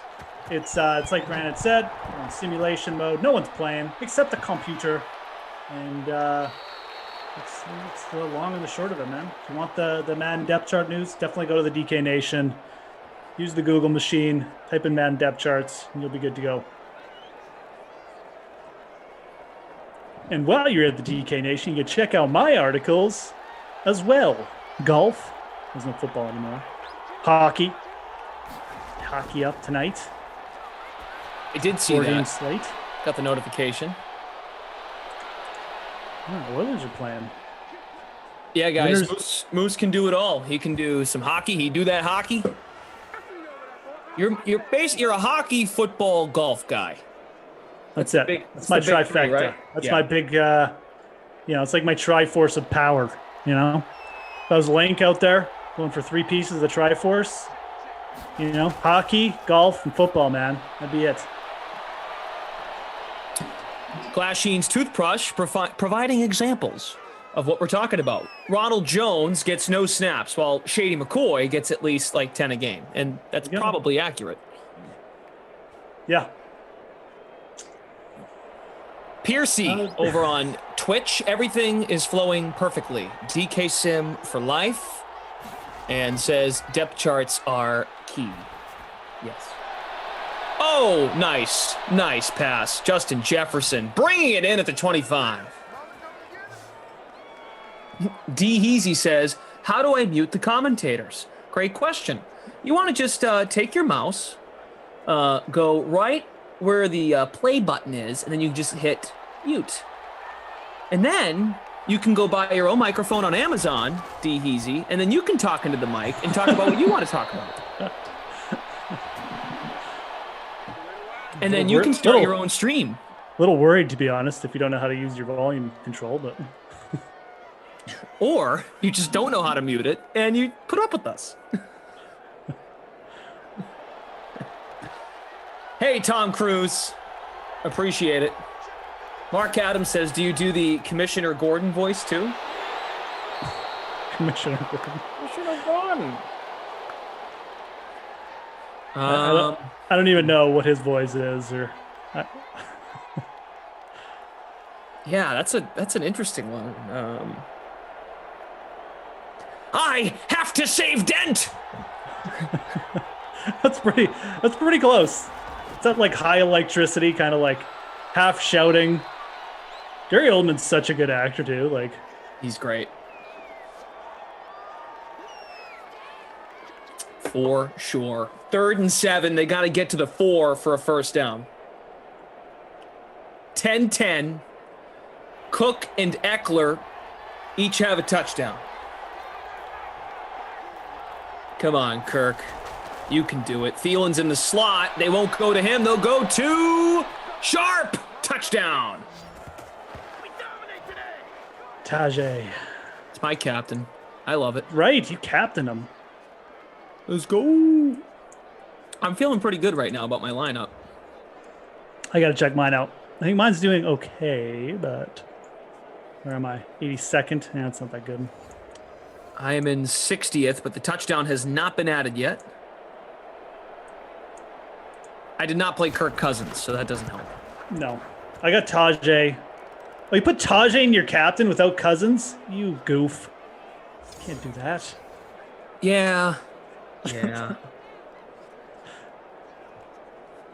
I played Herbert instead. But yeah, it's a good point, because if I'm going to play Vikings receivers, I should especially in probably the captain. Especially in the captain. Right. Wow. Awful strategy. It's all right, Bell. Thank you. Just make a TikTok about it. Maybe I will. You guys haven't checked out Brandon's TikTok. Make sure you go. What's your Twitter handle now? At Brandon Glasheen? It's at the first and last name, at Brendan Glasheen. I don't know if I told you that it's not really a story that's worth telling. Just I had an old account when I was in college that I used for classes, and it was at Brendan Glasheen, and it was Brandon Cristal on The Sims. He's like, why don't you use Brendan Glasheen? Did someone take it? Like, how is that not available? And I'm like, well, it's actually on my old account, so I switched him over. So now I'm at Brendan Glasheen. More professional looking. You know, me, professional. Johnny H says, ballin' in the free rolls today. Let's go. Good stuff, buddy. Barry, great question. It's actually not a question, but I looked at it like a question. Where's Virgil Green? The verge. He is on the verge of helping your lineup. He's on the bench. Is he Yeah. tight end? No, he's not the tight end one. Hunter Henry is. That's a Jeff playing like the tight end 3, man. Or 2 or whatever he is. Let's go over to the Twitch chat. Jerem says Glash is the most professional when he wears Sarah's business casual attire. Sometimes. Thank you. Buggy says my captain has 0 points. OSU 0215 needs Joe Reed to get going. Joe Reed has 1 catch on a deflected ball. AE812. Yeah, definitely not a story worth telling. So I told a quick version. What do we have coming up the rest of the day? We're together for the next one, but I almost forgot. I buried the lead. We have NBA pre-lock coming up at the end of this sim. Yep. Do we have Julian in the house today? I don't know if Chirag's on for this one. Who do we got? I think we have Julian and Matt Meiselman. Very good. Oh, okay. So it's new. Okay. There you go. Julian hosting. Oh, boy. See, Julian has started to pick up on the benefits of hosting and not being the analyst. You might know this too. When you're the host, you don't have to give opinions. You just have to set up the analyst. So then, with all due respect to Matt Meiselman and his opinions, Julian is now putting Matt in a position to give his takes. So when people's lineups don't do well, Julian won't get blamed. It'll be Matt. Chirag has learned that very well. Chirag will just ask Julian all the questions. So when the results come in, they'll say, Chirag! Or they'll blame Julian and not Chirag. It's actually very, very good. You know, it's fun being the host. Some of our hosts, Kaufman, love to give their opinion, so they actually put themselves in a worse position. Oh, yeah, I'm shocked that Kaufman would speak up. You know? Shocked. Just something I've recognized in my... Oh, yeah, just something I thought I'd bring up, yeah. I'm messing around. I mean, I'm dead serious, but you know, I am messing around though.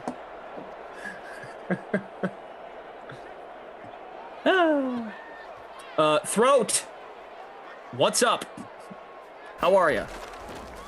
A Burt Ward voice. Can you do a Burt Ward voice? Asks Mark. I don't know. I can't. I don't even know who Burt Ward is. Who's Burt Ward? I'm not sure. Fantasy Hawk is a great consumer of Pre-Lock Live. Oh, look who it is. 2nd and 9. Keenan Allen makes the catch to the Minnesota 43. It's Nabi Roble, who wanted the smoke last night in NBA, and he lost. Oh, did he get the smoke? Oh, wow. Yeah, he lost. Well, you mess with the bull, buddy. You get the horns. Look out. I don't know, Nobby. I don't want to break your heart, man. How about we just put it off till next week so you can soak in the defeat? third and 4. Hey, nice catch, Keenan Allen. Keenan. 128. Is that it? Andrew from our production team says, back of the line, Nobby.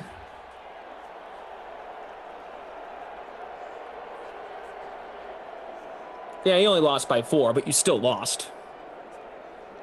You ain't first, you're last, man. Got about a minute left here in the third. NFL offseason, we're not going anywhere here on the Dream Stream. 6 sims a day, 7 days a week.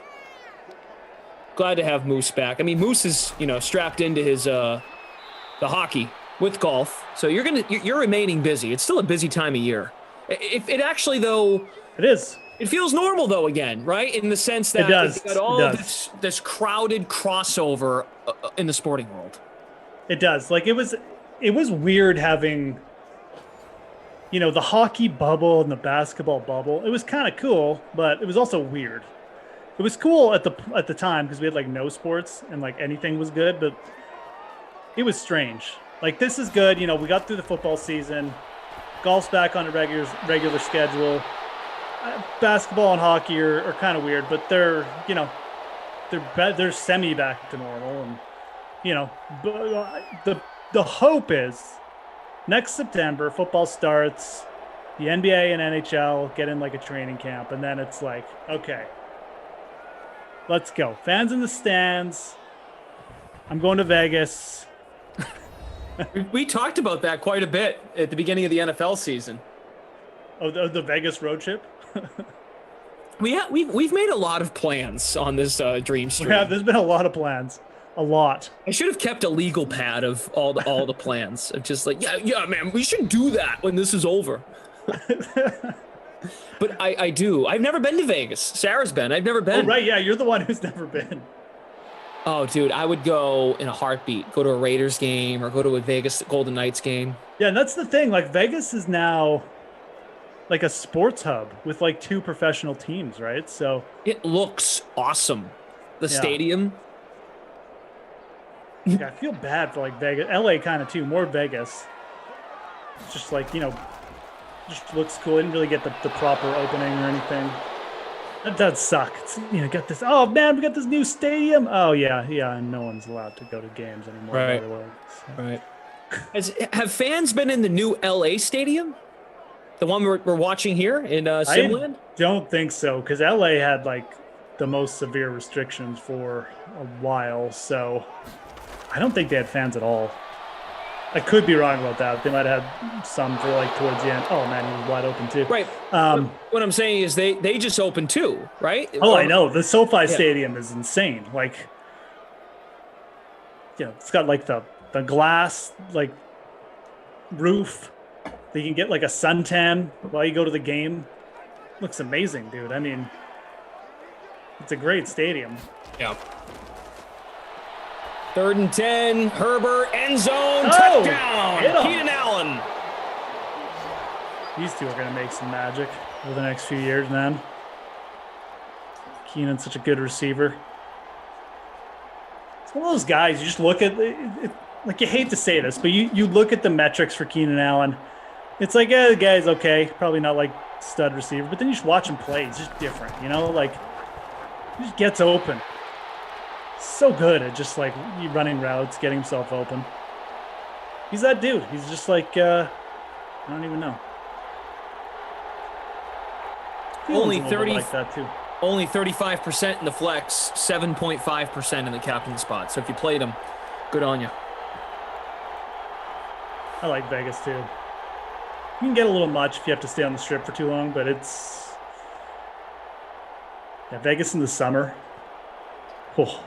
Tell you, go outside, it's smoking hot, walk around for a bit, walk through the air conditioned casinos, cool off.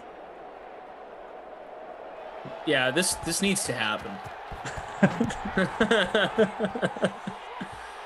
And we DraftKings, our main offices are based in Boston, and just on the subject of hockey, When there's hockey in the winter, or hockey in the late spring, early summer, there's nothing like it. Like to go to a Vegas Golden Knights game, just to go to a hockey game, go to the Strip in Vegas in like June would be all time. There's something about hockey in the summer that is just like so cool. Yeah, it's fun. So, I don't know. Thinking out loud. Yeah, man, we should. Here we are making the Vegas trip again. But I mean, we don't know when that can happen. So, I mean, we just have to keep thinking about it. Well, look at stats 17-17. Still a quarter to go. Yeah, this is just like a touchdown per quarter here. Both QBs have one tutty. No one's really pressing the bonus. Cousins at 199, though. Herbs has a little rushing yardage as well, 26 rushing yards. Eckler, 76 yards overall. Herbert, 3 carries, 26 yards. Very, very just even-keeled game, I guess Keenan Allen's having a pretty big game now, too, but 6 for 81. He's probably the leader. But Tajay Sharp has 5 for 78, too, and a touchdown. Both guys have touchdowns, so. Sharp, 5 for 78. Last quarter. Well, it's Jefferson. Jefferson, pretty good value, 3 for 47. Wide out 3.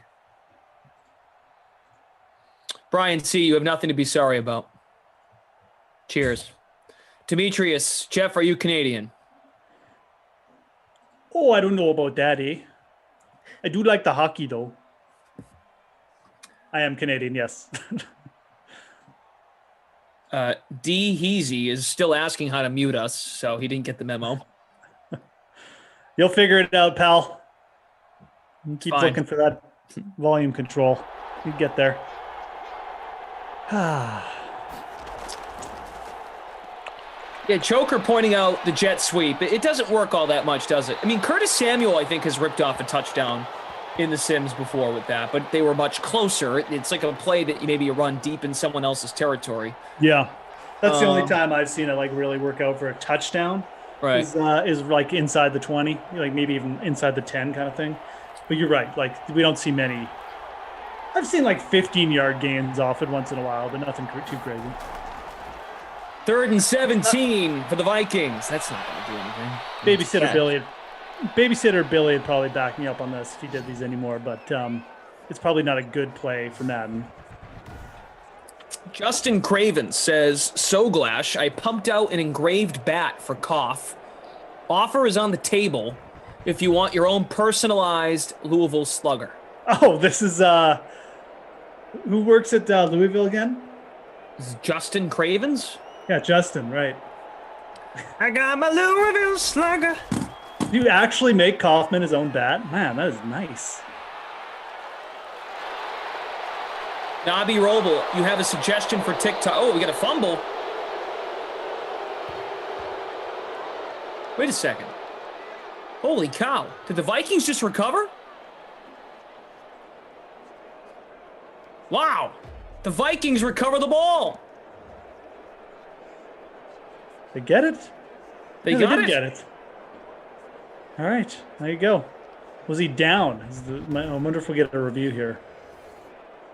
They got it. They're at the 33. Do we get a booth review? We do. Okay. Yeah, we do. I thought so. Looked close. These ones will get called back.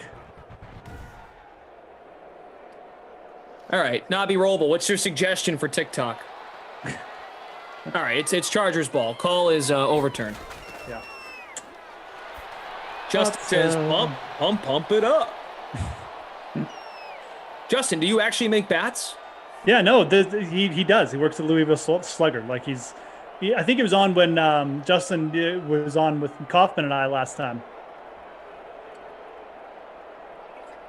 Very cool. Yeah, I know it is cool. I mean, what do I owe you? I'd love to see your portfolio. Yes. So, oh, there goes Herbs. Clash, free personalized Louisville Slugger bat. Do you want one? Well, I mean, just say yes. Just say yeah, sure. Yes. I would. It's a very kind gesture. I learned this early in life. I learned this early in life. If someone's offering you something for free, just take it. You're right. Just take it. You know, you're right. Why sit here and complicate the matter? Yep, give it to me. You can find me offline. At Brendan Glasheen on Twitter. We'll figure it out. Send it. Send it to the office. Our new member of production, Tom, says, that's why I always go to events with t-shirts. At Brendan Glasheen, message me there. We'll go through the deets. Or you can just send it to the 222 Berkeley in Boston. I gotta make a trip to the office soon. I'm gonna call, our boss and be like, look, I think there's a lot of stuff there that I need to get. And I'm kind of terrified as to what might be there. 2nd and 10. Eckler makes the catch to the 30. Jukes, and he gets to the 25. Nice move. Very nice.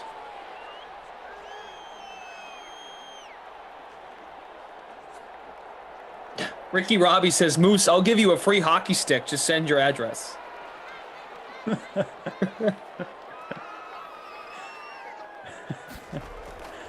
Yes. Yes. I'll tell you what, too, Justin. Once if indeed this comes to fruition, I'll display it behind me. Or if you're, punking me, it's working. So you've been on a sim where he's talked about this before. Yeah, dude. We did, Kaufman and I. Did Koff get his yet? Oh, I don't think so. This was like 5 days ago. Oh, I think he just said he just made Kaufman a unique one or something. So I don't know. Maybe he is pulling our legs, but I'm pretty sure Justin actually works at Louisville Slugger. So it would be a weird thing to just come and say, hey, yeah, by the way, I work at Louisville Slugger.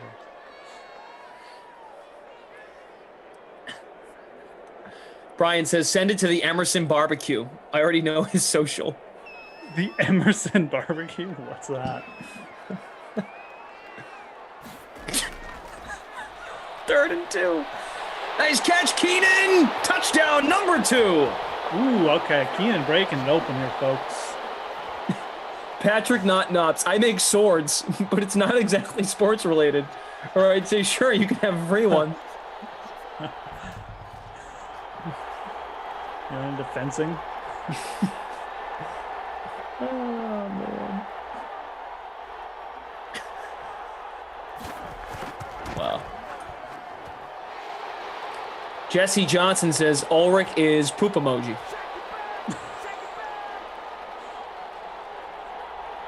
Yeah, guys, if you want to send us whatever you make, 222 Berkeley. Or, I mean, I don't know where they would send it for you. 222 Berkeley. Is that DraftKings? But that's the Boston office in DraftKings. Yeah. I can say that. I can say that address out loud because it's public information. I'll get like Bukes or Glasheen to send it to me.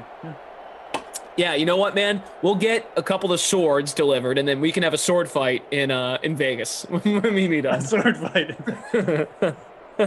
we'll get the DK Sportsbook to put a pool on it too. You know, a DraftKings free pool or something. Oh, I like where this is going. I mean, I don't know if the sword is going to pass through airport security, but we'll worry about that when we get there. That's right. Well, you let us worry about that. Oh, this is starting to remind me of last summer when we were just trying to fill content and sports were gone, and now we're talking about sword fights in Vegas.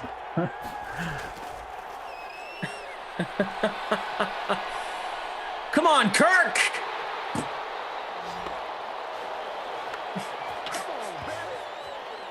Kareem says Dalvin's about to break one for 60 yards. That'd spice things up. I mean, wouldn't be opposed to that.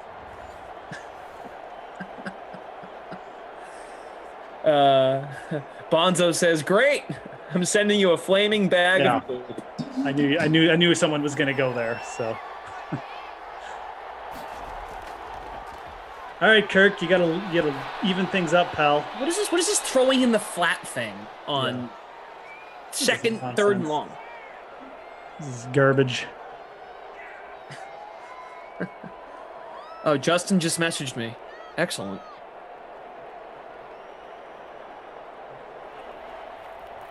Oh, wow. These are pretty cool.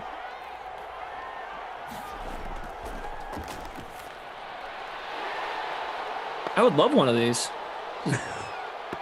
There you go. Oh, look, you can have a... So it looks like the way Justin designs these, it's your first and last name, then it's like your nickname.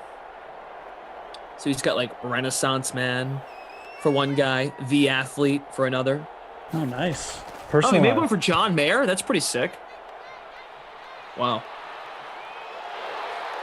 I am, He's a bad artist, man. A bat artiste. Oh, okay. You said bat. I was like, wait, you call it bad? That's mean. Bat artist.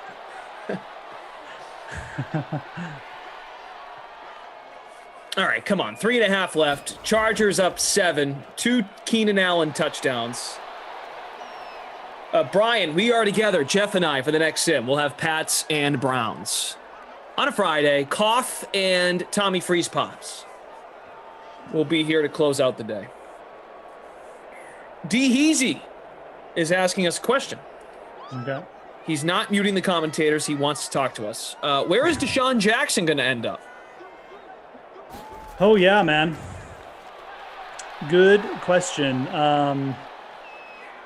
You think he's getting like a payday or? I mean, you got to pay him when you trade for him. Yeah, I mean,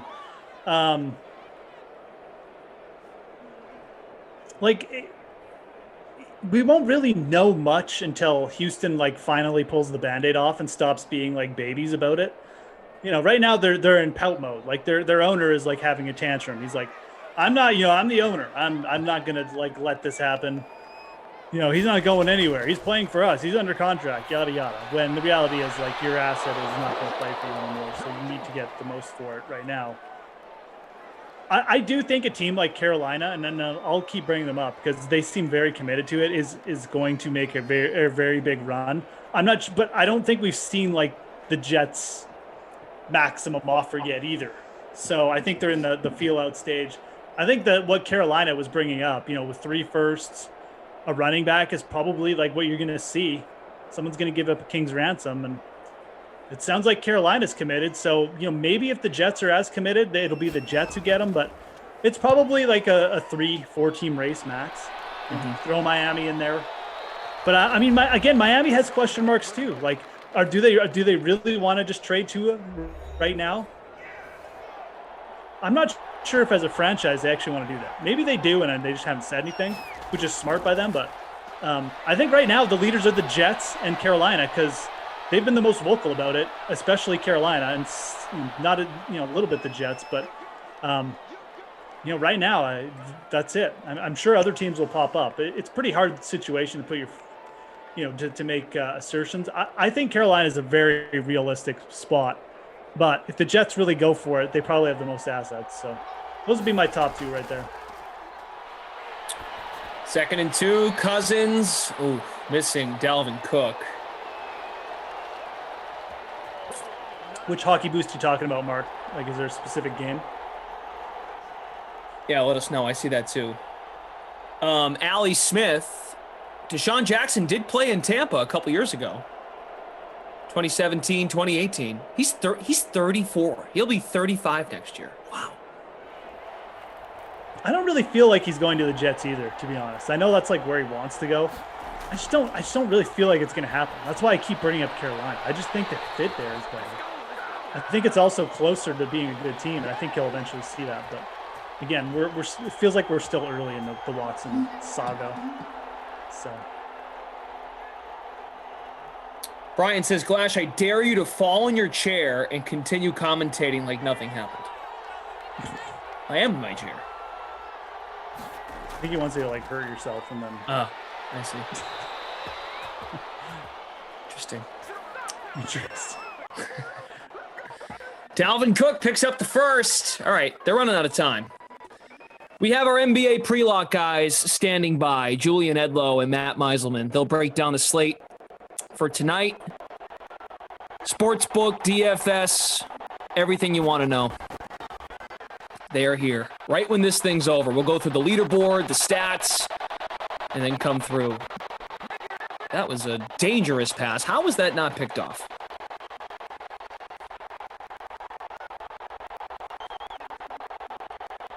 Natalia, how did you guys get started with these streams? Well, Natalia. Let me tell you.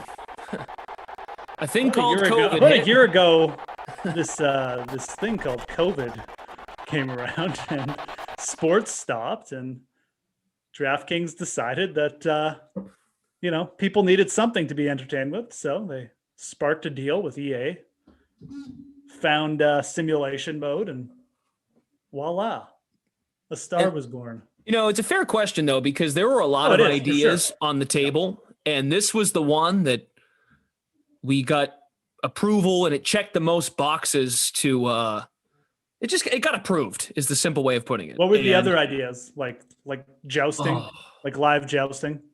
Jousting, like marble rolling. Which we may have done. Marble rolling is actually very exciting, but that's for another day. Jesse Johnson dropping in an all-time quote from you in The Sims. Get to the chopper. To the chopper. What do we got here? 24 seconds left. Did they just burn their last time out? They are in shot of the end zone, or have a shot at the end zone here. Yeah, last time out. 1st and 10, though. They keep hitting the sidelines all the shot here. All right, smash that like button. What are you going to do, Kirk? You're at the 35. They can't rink and dink over the middle here, folks, which is usually what happens. Be a man, Kirk. Throw it to the end zone.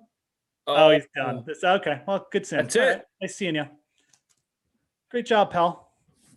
Kirk Cousins might get moved too. San Francisco wants him. I don't know why. Ridiculous. Anyways. Kyle Shanahan loves him. That's why likes Kirk Cousins. Wow. It took us all the way till the final seconds to go there. That's pretty good for us. I saved it. Yeah, no, I just wanted to go out with a little Elmo. I couldn't resist. We still got a whole sim to go too. So now that I've broken the Elmo seal, you might just get a full sim of Sesame Street. Anyways. Sesame Street's core free roll. Right now, System 1 is in first place. Joe making his final calculations. So we shall see if that holds. We got 10 games tonight in the NBA. Does that sound right? 10? 1, 2, 3, 4, 5, 6, 7, 8. 8. 9. I don't know, man. 1, 2. I do know that you've got the NBA guys coming 9. up that you're gonna want to ask the questions next with Matt and Julian. Mainly Matt, not Julian, but he'll be around. And so bring those questions, guys. Get them ready. Please. You got a 9-game slate. Some of you are challenging Glash. Can't let him win. Definitely, if you're playing. Did we switch sides? This is weird.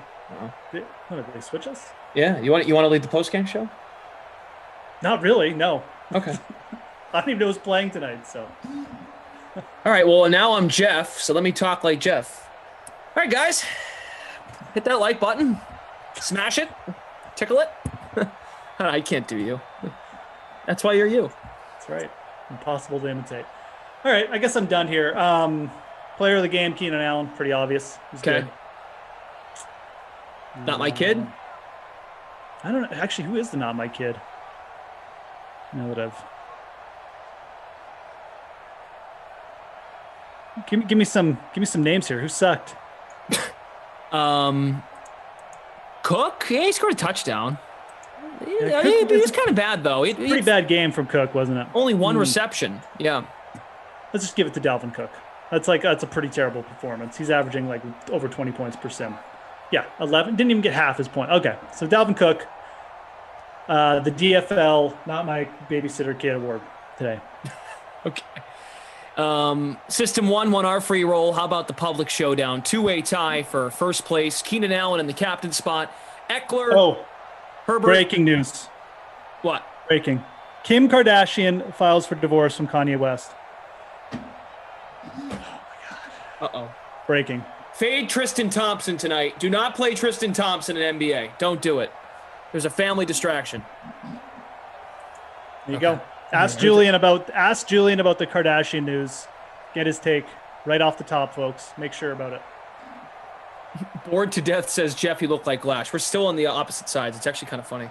We are. This is weird. Follow me on Twitter at the Fantasy Grind for all the NHL, golf, and NFL offseason news. Okay, what was that winning lineup in the public? There we go. Allen captained, Eckler, Herbert, Thielen, Sharp. And who's this guy? Chad Beebe? Do you know who that is? No. Who's Chad Beebe? He's a wide receiver, $1,800. Oh, Chad Beebe. Oh, Beebe. You're talking about the player. Beebe. I've never heard of him. Beebe. He's like their wide receiver 4. He played a little bit last year. Okay. All right. Chad Beebe.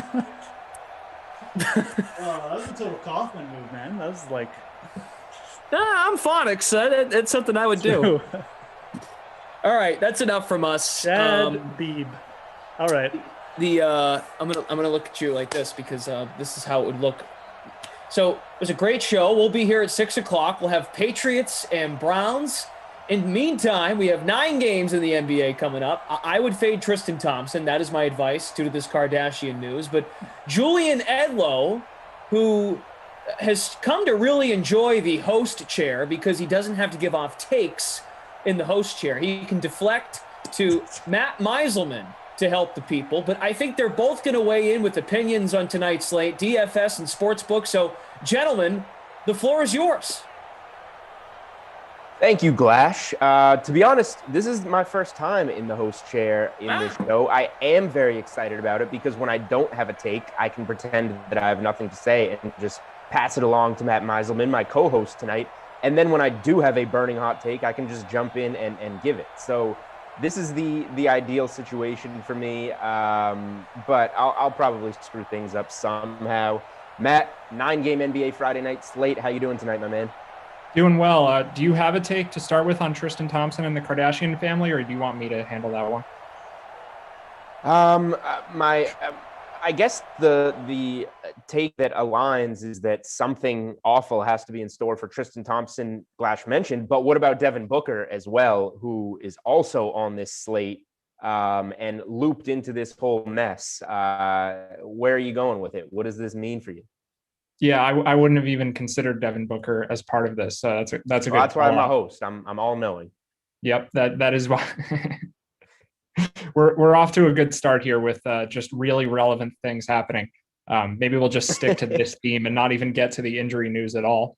But we already have some news. Jaylen Brown is going to play. I'm kind of surprised by that. So, yeah, I think the theme for DFS tonight is that there's not a ton of value that looks that sneaky. Like that was the one spot I was kind of looking to. Maybe we'd get Peyton Pritchard in the starting lineup. So I just don't have much as far as being unique, but injury news is bound to drop. So I don't know. Are you seeing anything different? Is there some kind of off the board route or just general feeling that you have going on for this one? No, nothing crazy. Like in cheat sheet today, I wrote up, I wanted to get somebody cheap enough in one of the value slots.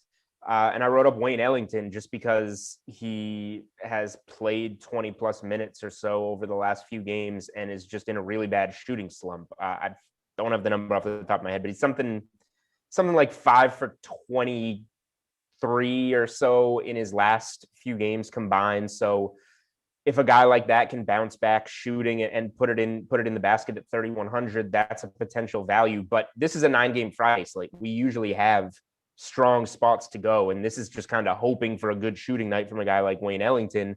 And it speaks to your point about there not being all that strong a value on this slate.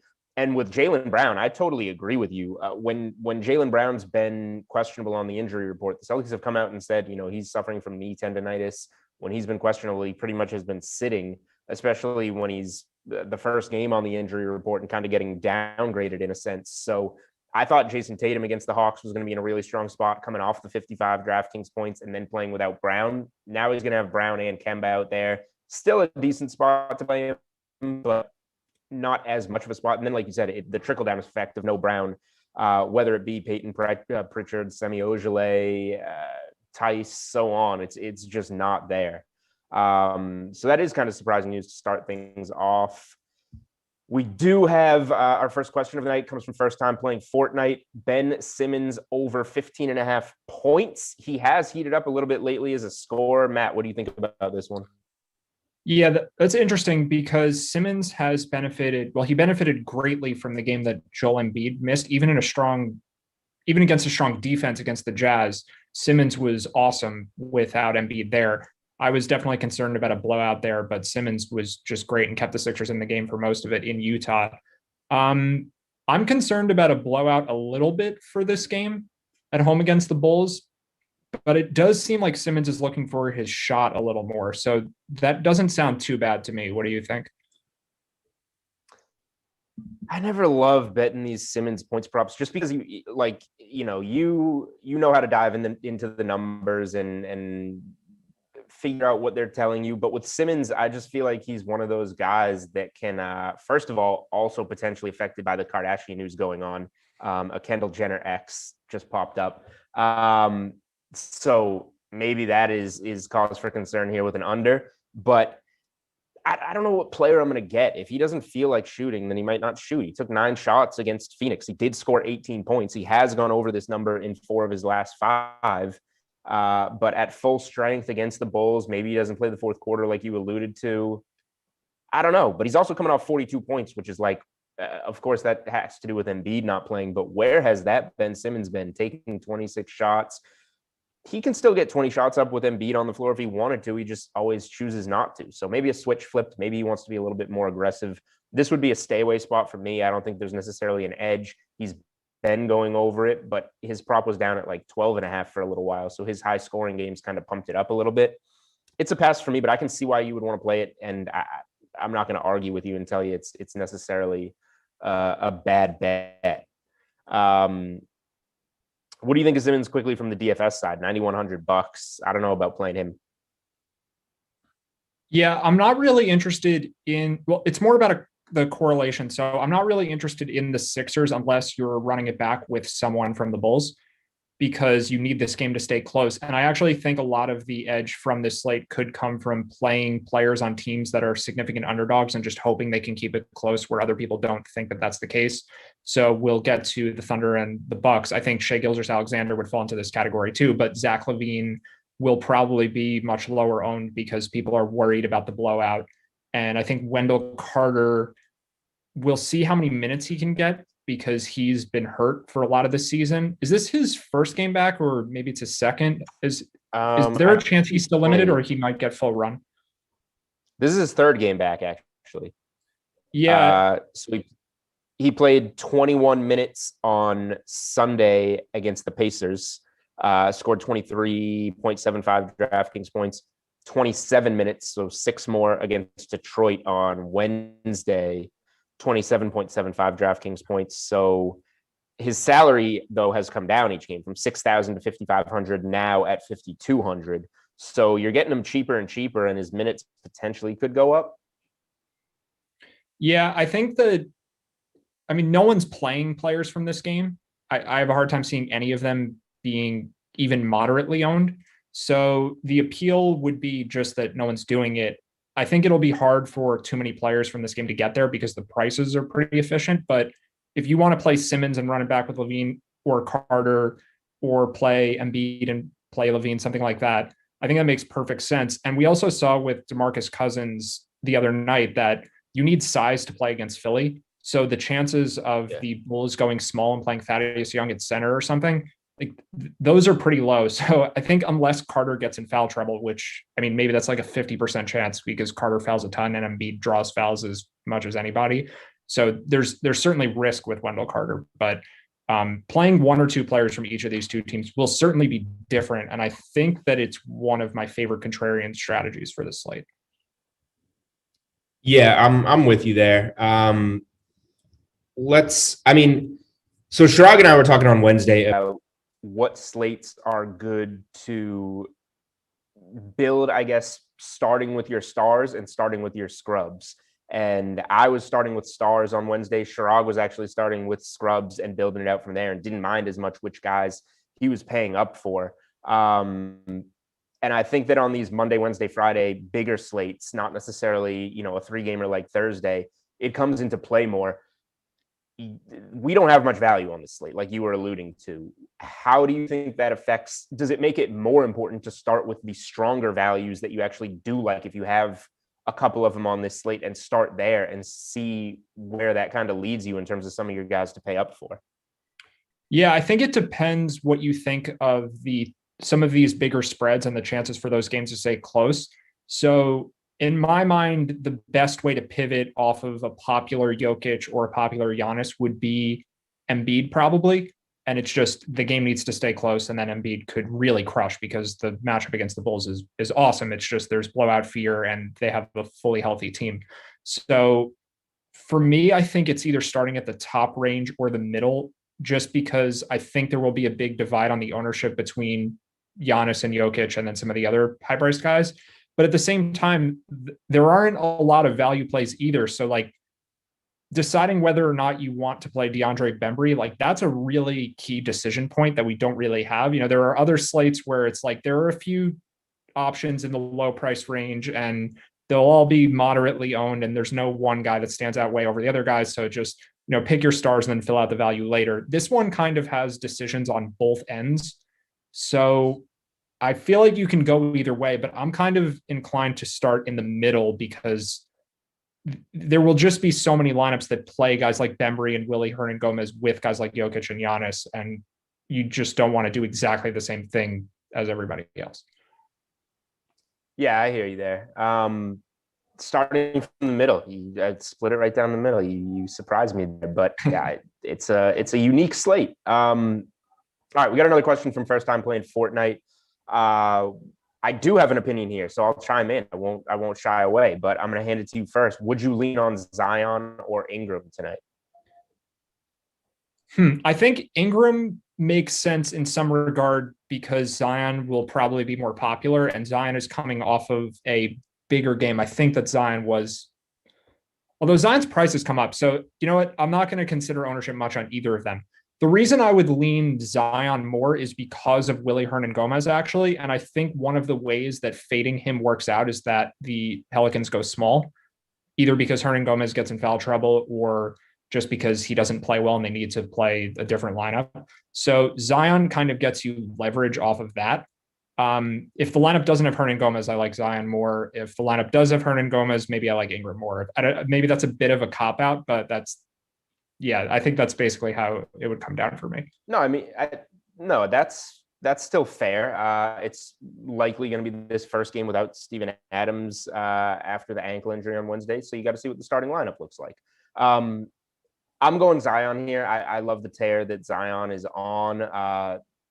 Look at with 3-point shooters, you say like Saddiq Bey had a huge game where he knocked down like all his threes, and it was like, okay, be careful, he's gonna regress, and he went 1 for 5 from 3 the next game and wasn't quite as relevant. With Zion, he's making all his shots every game because they're all at the rim, and he's going to continue doing that. And the last time he played Phoenix, he was 12 of 14 from the field, and now he's potentially going to be playing small ball center and getting more minutes with Adams' injury. And he's just been red hot lately. So I think Zion is a guy that I'll eat all the chalk. I'll play pretty close to cash, play it safe. I do have some plays on this slate that I'm willing to be a little bit more risky on. And one of them is Zion with his salary going up in this spot. I think he's a strong DFS play, a strong tournament play. And I also wrote up in best bets his point prop. It moved up from 25.5 on Wednesday, which we cashed with 36 easily.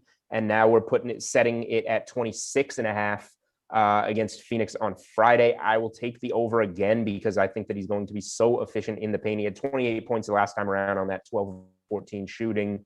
And again, the no Adams, the matchup, and the way that he's playing right now in the paint, in a good matchup for a paint player, that's a bet that jumps out to me a lot on the sportsbook side, as well as throwing him in some lineups. Yeah, I didn't even consider that angle of it. Zion could start at center. I don't expect that he will, but he'll play there for some portion of the game no matter what. So that certainly helps his points and rebounding potential, just having more space to operate inside. I think the Suns defense also, it's a little easier for big men than it is for guards. Like he won't have Mikal Bridges on him. He won't have Chris Paul on him. Jay Crowder probably guards Ingram. I mean, the matchups aren't 100% relevant with all the switching that NBA teams do, but interior defenses, it's good for Phoenix. They're good at everything on defense, but it's not their strongest aspect. So I'm not so concerned about the matchup. I think Zion could do fine there, but just the fact that he could see more minutes and more time at center without Steven Adams there. Yeah, I think that helps him enough. Right. I'm on board with you there. I'm hoping I don't necessarily even care if he starts at center. We know the minutes are going to be there, like you said, and he's going to get some small ball center minutes. We got a question from Andrew. Who has the better night from the Raptors backcourt? Obviously, news is going to be key here. Yeah, this is all dependent on news. So I'm kind of inclined to play Kyle Lowry if he plays. I don't know when we'll know that, obviously. I would imagine that the Lowry news comes after lock. Just the way the injury news has broken down, that he didn't play yesterday and he got upgraded from doubtful to questionable. This seems like it'll end up being a game time decision. Here's the one quick thing we were talking about in DK Live and Slack today. Was he ever doubtful as a tag, or did Nurse just say he doubts that he's going to play on Friday? And then the first injury report that came out, which I think was the 131 today, Lowry was questionable on. Yeah, you're right. It's always important to note those distinctions because the injury reports are often guesses based on the language the coach uses, and we don't know if that's an official designation or it's just, this is what we think. Because they make the coaches, somebody asks them the question and there's no injury report yet and he wants to answer it. So it's like you said, coach speak, coach language, whatever you want to call it, rather than an actual injury report. So the way I'm looking at it is Lowry's questionable, just like he was questionable last night. Now, maybe you hold him out the front end of a back-to-back just to give him another night, and you were going to play him the back end all along. Although the way Nurse spoke about it seems like it's genuinely a questionable that could lead up to a game time call. And then, like you said, we're dealing with the news after lock, and you can play Lowry at a pretty cheap price tag in a pretty good matchup at very low ownership. Yeah, all of the highest players on this slate, well, not all, but a lot of them are coming from Toronto, and none of them are Kyle Lowry. So that's what makes him so appealing, is that I just don't imagine that if Lowry is announced playing at 8 o'clock for a 9 o'clock game, people will be able to swap off of Van Vliet and Siakam and Bembry. You have to redo your whole lineup to maneuver all of those different salaries. People will have players that have already locked, may not have the slots for it. Like, there's just no way Lowry's ownership catches it. It won't catch up anywhere near any of those players. So that would be a really strong edge to have. And the thing I'm hoping for, which I think is highly unlikely, but who knows, is that Lowry plays and then the Raptors use that as an opportunity to give Siakam or Van Vliet a night off because Lowry's there and they just played last night. They had a big win in Milwaukee. They've won 2 games in a row on the road against the Bucks. This is just the Raptors. So, hopefully we get something crazy like that. And then there's a big late swap edge. Wouldn't that be interesting? We will see what the Raptors' final injury report looks like. 3 minutes until 5:30. 5:30, we should obviously be getting some different news, but let's do one more question right now. Let's go from Mo on YouTube. Would you go Giannis or Jokic tonight? This is a hard one. So I think the best answer I can give is it depends who else is in your lineup. Like Darius Garland is a pretty good value play.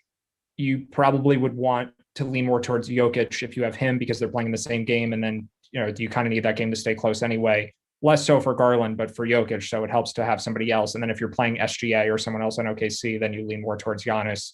In a vacuum, I think it's Giannis. Drew Holiday still being out just adds more usage to everybody. Not that Giannis needs much more, but I think I slightly prefer Giannis, but it would be more about who else you have in the lineup already. Yeah, it is a tough one, especially with both blowout potentials. Which one do you trust more to be a blowout or not? So I think this is a slate where, because there's so little value, and it's a cop-out answer, I probably wouldn't play Jokic or Giannis. Jokic can definitely go off against a very thin Cleveland front court. Giannis can bounce back after, letting some frustration out for these losses as a double-digit home favorite against OKC. Like, either of these guys can get 70 DraftKings points, but I don't know if we want to spend this high on a slate where we're saying we're short for value with 2 guys that might not play the fourth quarter. I think there are guys in between 8,000-9,000 that make a lot more sense. But if you're picking between the two, I guess I would go Jokic because I think that the Nuggets are a little bit more susceptible right now, I guess, on this long East Coast trip, kind of banged up. Maybe Cleveland hangs around for a while. The matchup, I think, is probably better individually. Do another one here from Break the Curse on YouTube. Any interest in Vanderbilt tonight for sub 5K? Yeah, definitely some interest. This depends, I think, on who the Wolves start. They started Jaden McDaniels at small forward last game and brought Beasley off the bench. I think that was disciplinary because Beasley was late to a shoot around. Okay, so Beasley should be starting again? That would be my guess, but I haven't seen anything that confirms that. Yeah, I guess if McDaniels were to start again, that promotes them having a bigger lineup in more of the game, which helps Vanderbilt's minutes floor. I think it also depends on the Raptors side. Like, the bigger the Raptors have to play, the better Vanderbilt is, because if the Wolves start playing Vanderbilt and Towns and Reid basically in a 3-center rotation, then you don't want any part of Naz Reid or Jared Vanderbilt. So it's a minutes thing. I think the Lowry being out leads to more minutes from bigs for Toronto. So if we think that's the case, this may be getting a little too far in depth. I think Vanderbilt is okay. I would definitely want to make sure he starts. But yeah, there's not a lot of great cheap options on this slate, especially not ones that are at all contrarian. So I think he's fine. So here's my thing why I prefer Jaden McDaniels to Vanderbilt. First of all, you're saving $800 on a slate where value's at a premium, and getting a guy at 3,300, I think, makes a difference. Second of all, why did Vanderbilt only play 19 minutes in a game that went to overtime against the Pacers? You want to talk about, sure, it's great. McDaniels got, 37 minutes, but he started. Maybe there'll be less for him in this game. But you look at the guy that he started for. He started in place of Beasley.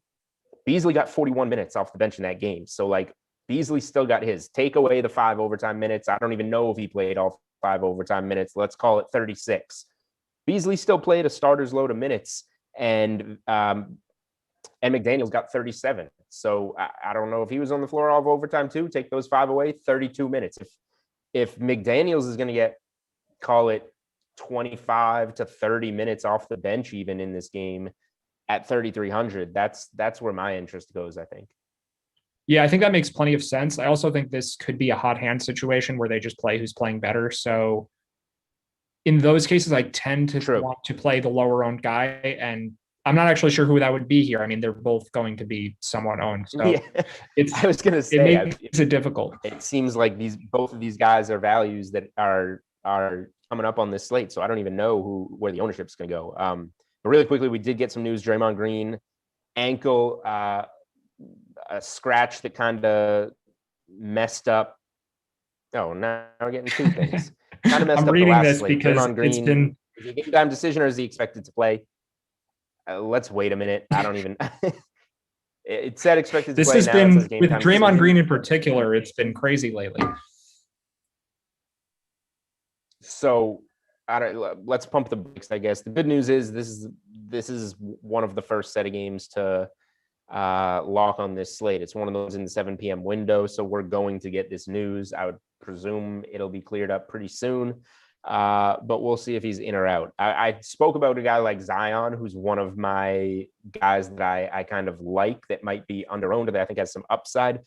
We're talking about Jokic. We're talking about Giannis. We're not talking about Steph Curry at 10,100 against Orlando, who I think regardless of Draymond's status is somebody I like as a GPP play. He's playing really well lately. He's got 50.5 DraftKings points against Cleveland in only 30 minutes, no fourth quarter, 56 DraftKings points the other night in that comeback against Miami, 67.5 in this exact matchup against Orlando just last week, 40 points, 8 rebounds, 5 assists. He shot 10 of 19 from downtown against the Magic. The Magic ranked 25th in DraftKings points allowed to the position. He scrolled back his game log in the last 10. He's got a couple of 73 DraftKings point games. Curry's playing really well right now and a little bit off the radar in a good matchup that we recently saw him succeed in.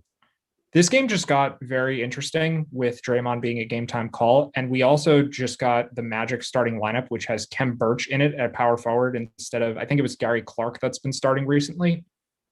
So I'm not sure, aside from making Birch a value play, I don't know what kind of impact that'll have on Orlando's defense, probably minimal compared to Clark. But yeah, I like Curry mostly because I don't think people will get there with, I mean, we're getting questions on Jokic and Giannis. I think those are the obvious pay-ups. I think more people will play Vooch than Curry, who I also like. I think that he will be semi-contrarian too. Do you think it matters substantially to Curry whether or not Draymond plays? Like, my intuition is that Curry benefits greatly from having Draymond on the court just to create more open shots for him. Curry struggled a lot at the very beginning of the season. I think some of that could have been the weird non-preseason thing we had going on, but some of it also could have been that Draymond was out. Yeah, no, I agree with you. They play well together. Draymond's getting like that game where he and Steph didn't even play the fourth quarter. He had 16 assists. They're always on the same page. Draymond's always looking for Curry ways to get him open threes, which is smart. That's what you want to do when you're a Warriors team that's just got those two guys on the floor that's not as good. So I do want Draymond in, but I'm okay with Steph regardless. Like, you look at the game against Miami, that Draymond was scratched. He still had to go 42 minutes in that one. Shot, and some of this has to do with Draymond. Some of it has to do with the shots not going in, but he shot historically poor. 8 of 25 from the field, 5 of 20 from 3. But still found his way to 25 points, 11 assists. The assists obviously go up without Draymond. That's one thing that benefits, where he's averaging 6 a game and he got 11 in that game. So there's an extra 10 DraftKings points from Draymond kind of being off the floor that you do get, but I think he makes up for that in points, in threes. He's obviously more efficient off the ball. 56.75 DraftKings points in 42 minutes against Miami. That did go to overtime, but I would be fine taking that kind of output in this game against Orlando, and just hoping that Draymond's there. I don't need to adjust my lineup based on the Draymond news if I'm going to play. Yeah, I guess the only thing to adjust is how much Juan Toscano-Anderson you want if Draymond ends up being out. But yeah, as far as Curry, I agree with you. The assists are a good call out, that he will have more ball handling responsibility without Draymond there. And it also helps, like, Andrew Wiggins and Kelly Oubre were playing so miserably at the beginning of the year, but those guys are shooting a lot better now. So should help Curry's assist totals. I think that Draymond is more of a tiebreaker for me in whether I would prefer to pay up for Curry or, let's say, Embiid as a contrarian spend up, but I like both of those guys regardless. Okay, that's fair. One more quick question. Glasheen's toothbrush. That's not an object I want to be. Thoughts on Trae Young and anyone else in that Celtics Hawks game? No one's going to play Trae Young. It's not as bad of a matchup as it seems, though, with Marcus Smart still out. So I think that could be an interesting place to go, like we've been talking about, trying to get different at the high salary range.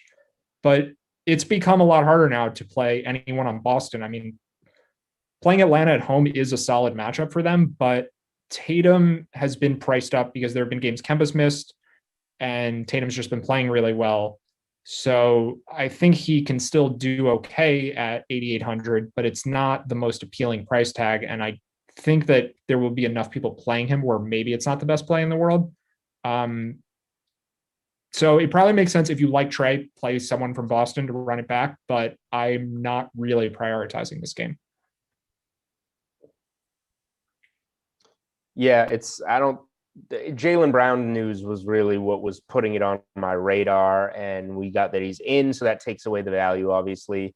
But Trae Young was really good. He torched the Celtics in the fourth quarter on Wednesday night. So now that we've seen that, maybe he becomes more popular than he would normally be. I don't know.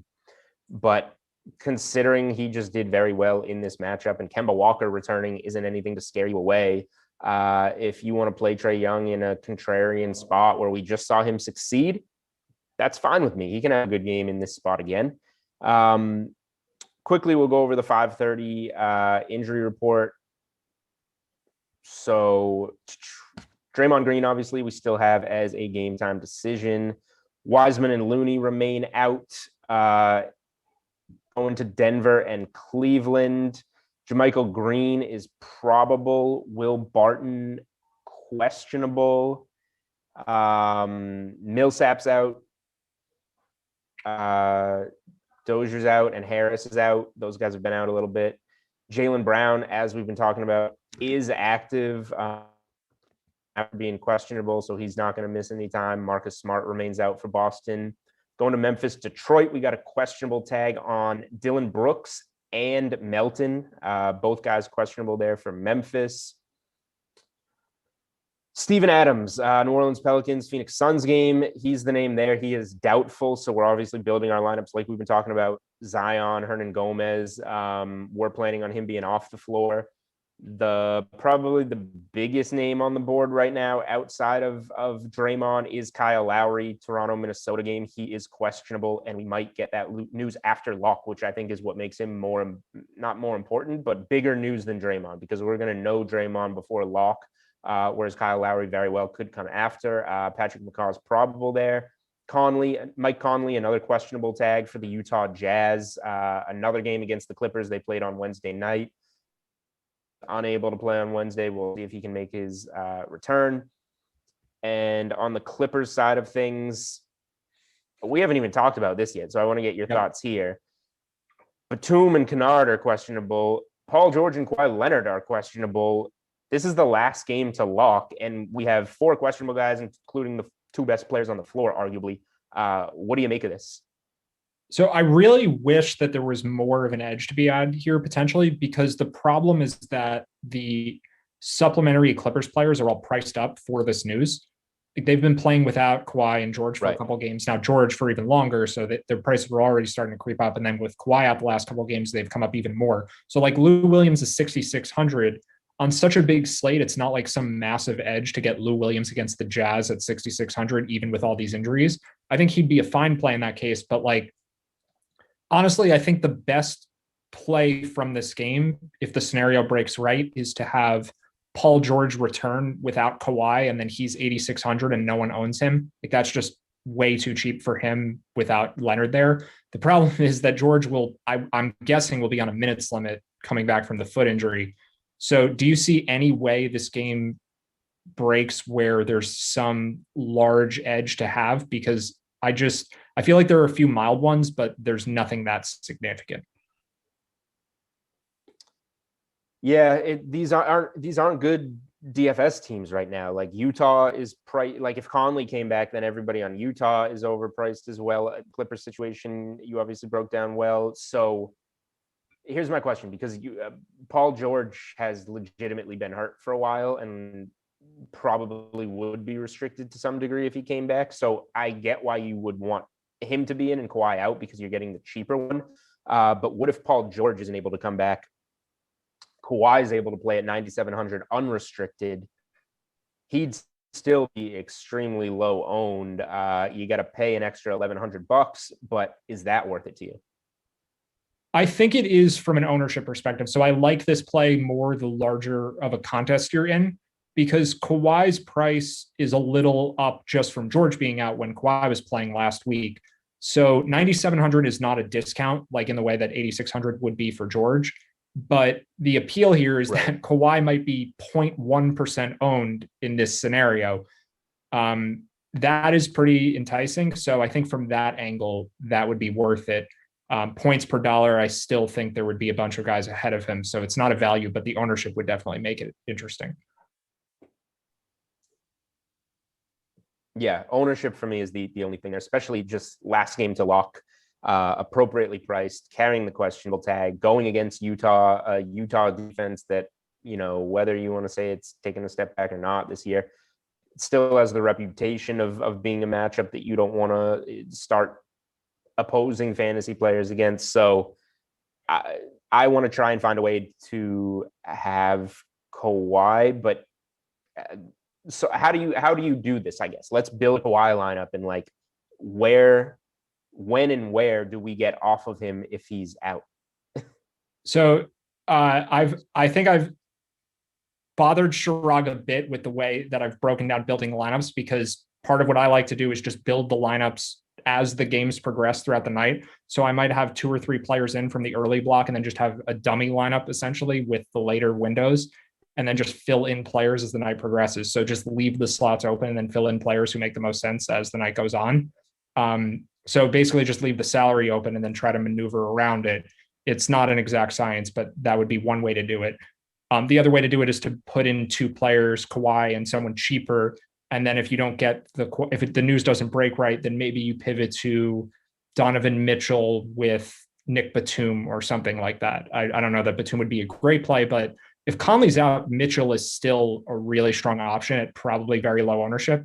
So in the case where Conley plays and then you don't get the Clippers news you want, you can kind of get backed into a corner where you end up playing players you don't like.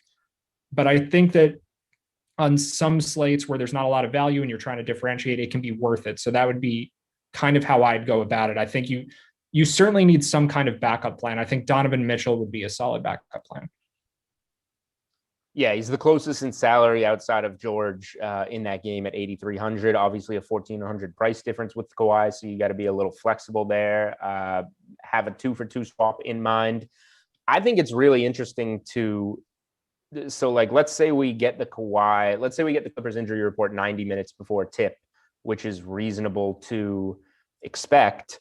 That makes it 8:30 p.m. on the East Coast. Every 7 games have locked. The only 2 that haven't are Toronto, Minnesota, and Utah and the Clippers. So I think it's interesting to maybe stack those 2 games in a lineup.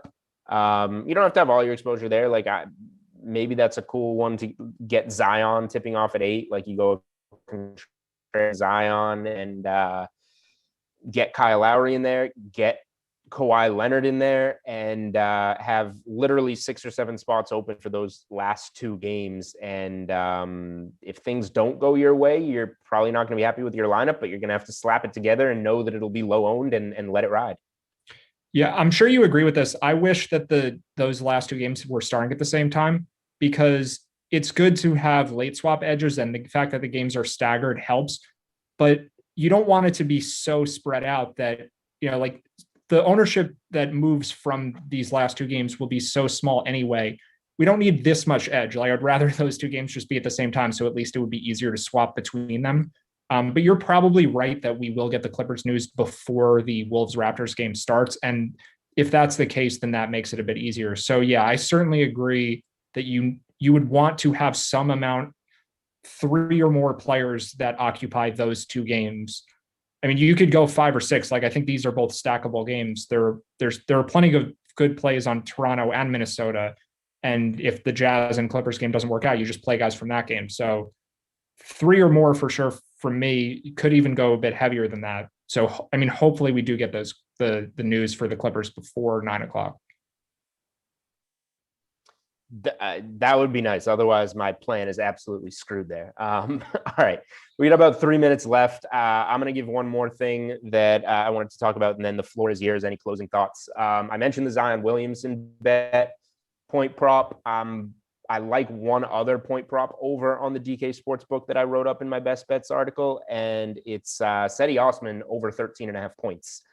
He scored 20 on Sunday and 25 minutes against the Clippers. He played 35 minutes the next day, scored 17. Not an efficient shooter, but he's been a volume shooter because this front court is so run down. No Drummond, no Larry Nance, no Taurean Prince is a big one for him. Going against Denver, their defense has been nothing special on this long East Coast trip, down a lot of bodies.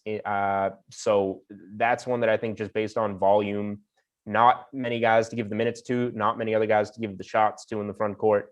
So Cedi Osman over 13.5 points is my other player prop on this card. Yeah, I think it's a good call. Millsap being out, that's probably his direct matchup. So downgrade in defense from Denver. And it seems like the Cavs are reluctant to take out starters when the game starts to get out of hand. I mean, they're a young, partially rebuilding team. They don't really need to put in their second unit of scrubs when they have scrubs in the starting lineup. You just play the young guys throughout. So yeah, I wouldn't even, I think Osman's a fine DFS play too. Like, he'll be one of the semi-owned cheap guys, but he should play pretty big minutes regardless of what happens in this game. Yeah, blowout factor. There's just nobody else that can play. So that's why I like it. All right. Any closing thought? Yeah, I think pay attention to this Draymond news. It'll be pretty significant from a sports betting perspective. One thing we don't talk about a lot is who the players' backups are. So, like, the Jazz have been crushing without Mike Conley. I think Mike Conley is great. He's having an awesome season, but they have so many good guards without him that he may not matter as much as Draymond, even though he's a much better player than Draymond, because Draymond Green's backup is Eric Pascal, who is a lot less good than Jordan Clarkson and Joe Ingles and Donovan Mitchell. So when you're looking at these injury updates and trying to figure out betting patterns and where the value is, if someone's ruled out, give some thought to who's coming in for them, because in the Warriors case, there's not a lot of depth. In the Jazz case, there's a ton, and there are nuances with every team. I'm not even sure Cedi Osman is worse at all than Taurean Prince, so it's not like when Taurean Prince is out, that matters much. And I think same goes, Jared Allen's Andre Drummond's backup. Maybe Jared Allen's better. I don't know what you think about that, but this is the injuries have been crazy this year, so knowing the rotations is helpful. There we go. All right. Pay attention to that injury news on DK Live. We obviously got some important guys to wait for. Thank you guys for watching NBA Pre-Log Live. And up next, we have the Patriots and the Browns with Brendan Glasheen and Geoff Ulrich. Let's go to some Madden.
All right, everybody, we're back here in Simland on the Dream Stream. Happy Friday.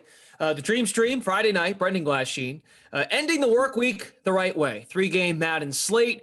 The showdowns for these games all featured in the Madden Stream 4K Friday night special. $10 entry fee, features 4K in prizes, $1,000 to first place. Let's take a look at tonight's schedule. At 6, I'll be with Moose, Geoff Ulrich. We will bring you Patriots and Browns from simulated Cleveland. And then at 8, Adam Kaufman steps in with Tommy Freeze Pops. They take over. Raiders hosting the Bears in Sim City. And then finally, certainly not least, we have Madden After Dark at 10 Eastern without me, but it's fine. Cough and Tom will be back for that one as Atlanta. The Falcons head south for the winter.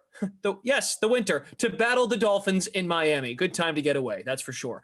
That is all on the way. First, here is what else is happening at DraftKings right now. We have plenty of NBA and NHL contests available tonight, including the NBA 500K fadeaway contest, $100K to first place, $15 to enter. If you'd rather hit the rink, we have the NHL 60K twine contest at 7 Eastern. That locks in less than an hour. $10K to first, $10 entry fee on that one. Don't forget to check out all the action over on the DK Sportsbook. NBA, NHL, college basketball, UFC, PGA, and the Australian Open, and more. So now I will do the flip of the chair and welcome in co-host Geoff Ulrich. Here we are. Wow. Hi, Brendan. I didn't even see you there, man. This handsome devil just was on, telling us all about all this other stuff. Very good announcer, but, you're good too. So glad to see you. Hey, you too. We're here again. Now, we have momentum, but now we're starting the night portion, so folks are making classic lineups. Zach Thompson had a great write-up over on DK Nation if you need to make some adjustments as the night goes on. But yes, lineups have locked for this 6 o'clock sim between the Browns and the Patriots. Lineups have locked. Who do you like? Who are some players that you got to have? So usually when I do a Brown sim, OBJ is always near the top of my list. I did captain him in the could OBJ save the Patriots sim. I don't know. Is that a rumor that OBJ is going to Pats? Maybe.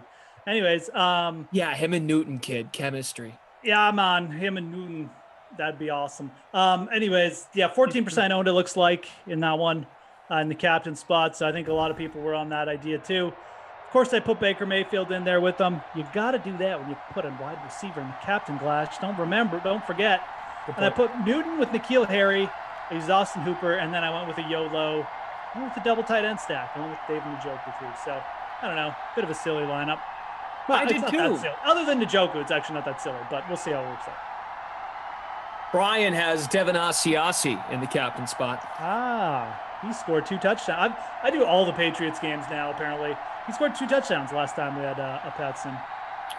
Yeah, you're just you're dedicated to the laundry, and we're just getting you ready when Mitchell Trubisky is competing with Cam Newton for the starting job. We're getting you ready to be used to the Patriots and everything that they bring to the table. So my lineup, the winning lineup that you all want to write down before this sim starts. Kareem Hunt in the captain. Got both quarterbacks, Newton and Mayfield, OBJ, Sony Michel, and then Njoku is my punt play. That's the plan. Okay, so we both went with David Njoku. Yep, we sure did. It's exciting. If he scores a touchdown, that'd be pretty cool. You gonna shave your eyebrows or something? No. Okay. Just wanted to, establish the ground rules. I do have a David Njoku signed card I got the other day. Really? Huh.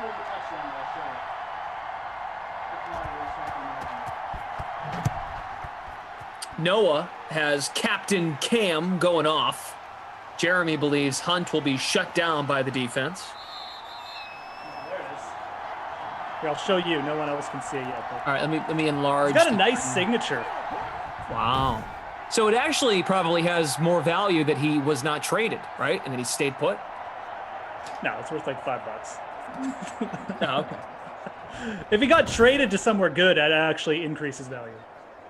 Either that or he just like starts. Actually, he's not gonna be starting because Austin Hooper's there. I need someone good to sign him so the card goes up in value.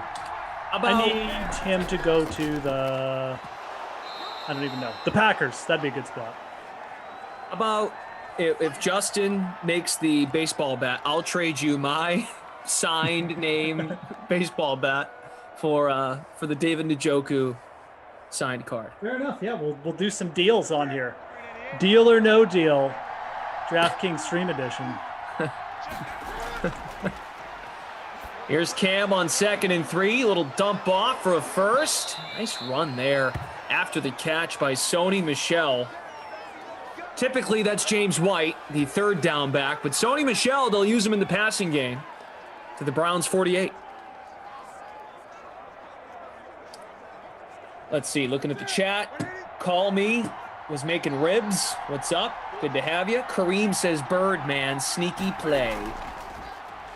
Jameer Bird. Ribs sound good. Oh, that sounds amazing. PhD 1974. OBJ.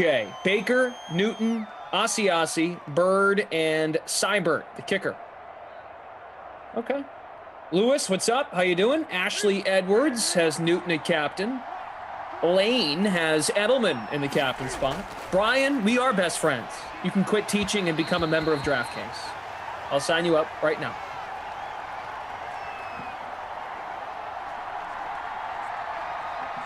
Hit that like button on your way in. We have producer Michael with us tonight. Daniel on the 1s and 2s.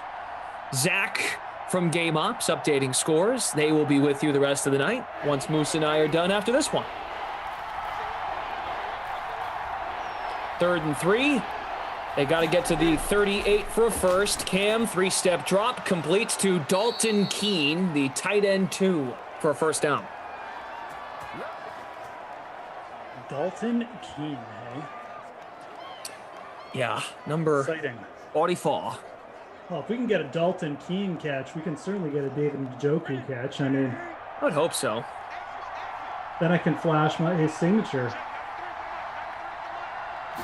It's too bad David Njoku wasn't good. This card would actually be worth something, but he's not.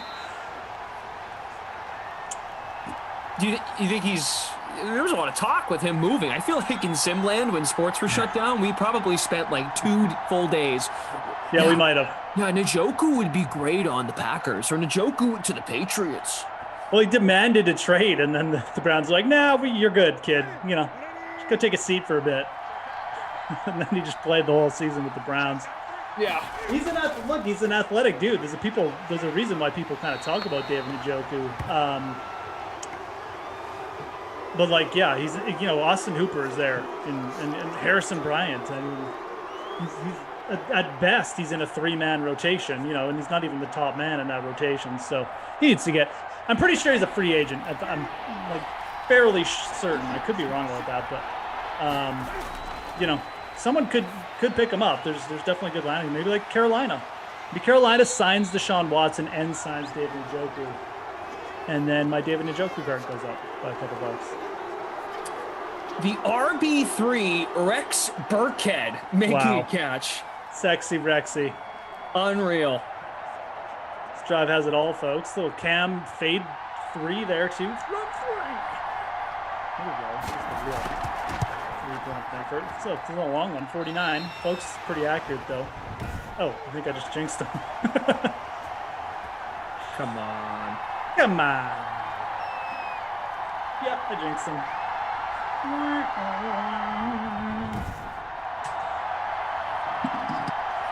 Burkhead owned in 0.65% of lineups. Wow. Some Rex Burkhead fans in the house. How's the golf sweats going? Anyone got anyone good? Some Sam Burns action? Mr. Burns. He's playing good. I'm happy. Rick Lewis, bet a minute. What's up? How are you? Yeah, JL, folk busy, but could not connect.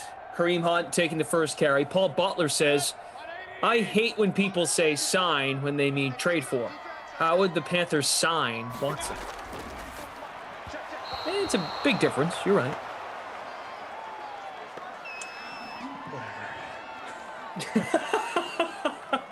You know what we mean. All means the same stuff.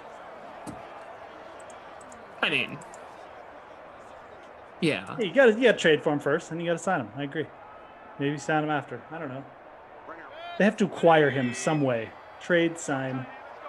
Take your pick.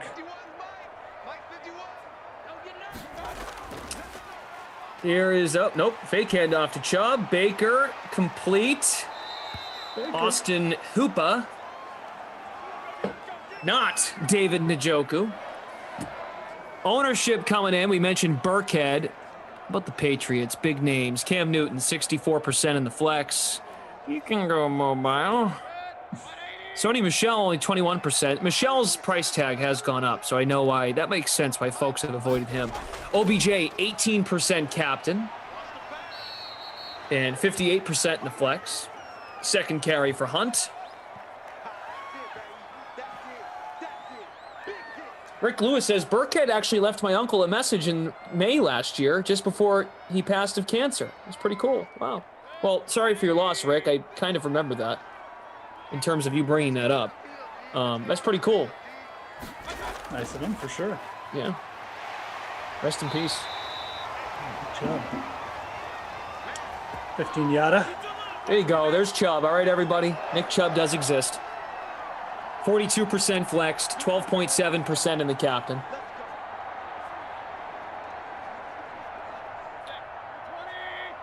All right.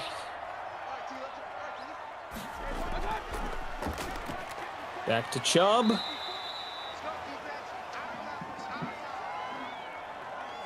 Any thoughts on the Cleveland Browns? Like, they're in on J.J. Watt, apparently. Like, what are the Browns going to do? They're just going to run it back. Like, the roster's pretty good. They've got some talent. They're going to move OBJ. What do you think they should do? They could get something for OBJ. I think they are better without him. I'm not to say he's not good.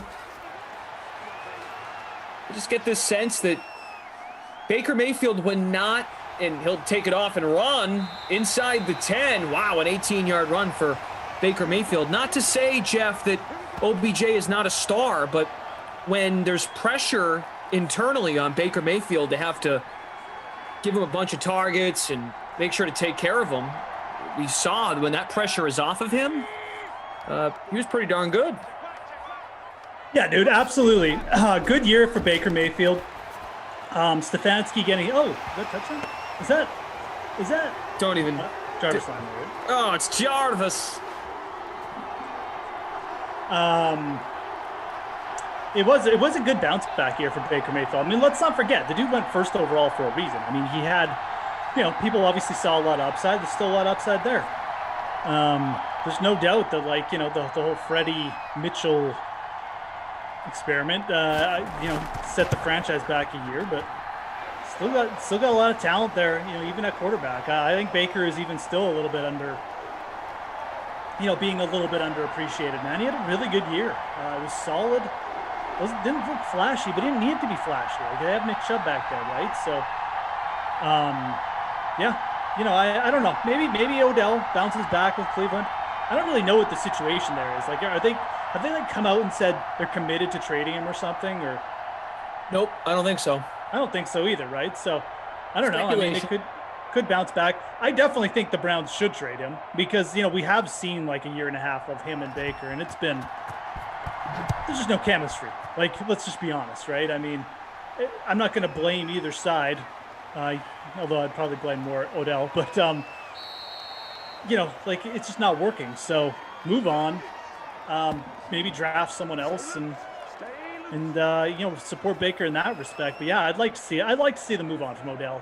There's lots of places Odell could probably go and be a real factor. The dude's still really talented himself, so it hasn't happened in Cleveland. We wish it would have, but it hasn't. Well, and to be clear, too, I think oftentimes we as sports fans, especially in football, when it comes to a quarterback and a wide receiver tandem, when two guys don't have chemistry, I think they like each other. Like, I think they want to make it work, but there's this pressure with OBJ in Cleveland. I don't think he really wants to be in Cleveland. He'd prefer to be in a bigger market.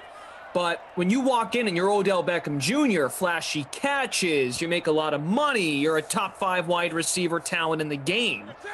Baker wants it to work, and they just can't get on the same page. So I think there's a respect there. They don't hate each other, but they clearly are more productive when he's not out there. That's the thing. Like, I'm sure there's at least some kind of respect there, but it ain't working, right? So. Well, look, I know they had a COVID issue at wide receiver late in the season, but outside of that, they move the ball on offense. And look, maybe Kevin Stefanski with OBJ can work him in seamlessly, and they can really utilize all the talent. I say they try to bolster the defense and move him out. I think they've got enough on offense. Yeah, and I mean, Higgins stepped up.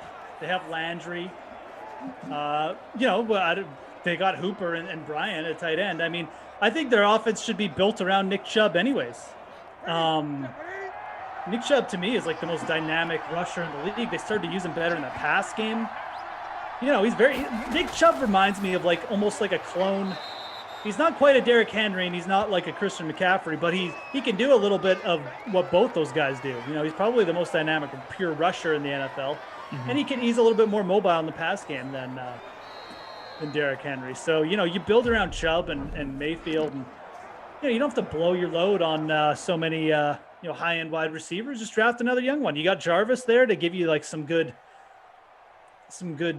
solid in the short yardage game, man. Yeah, Cleveland. I don't know what's going to happen, but I almost hope they move on. I definitely hope they move on from Odell. It's stats. Cam Newton 4 of 6. Here's my Browns. David Njoku signed card. I thought he had to catch the ball if you're going to show people. Oh, whatever. I wanted to show it. He's not going to catch the ball. It's like the tight end 10. Hey, Burkhead's going to catch for 12 yards. Now he'll catch it. Maybe if he catches it, I'll give it away. This is Actually, I don't really want to give it away, though. I kind of like it. It's also not worth very much. So. You said $5. You said $5. Go pick up $1. Yeah, wouldn't be worth the postage right now. So.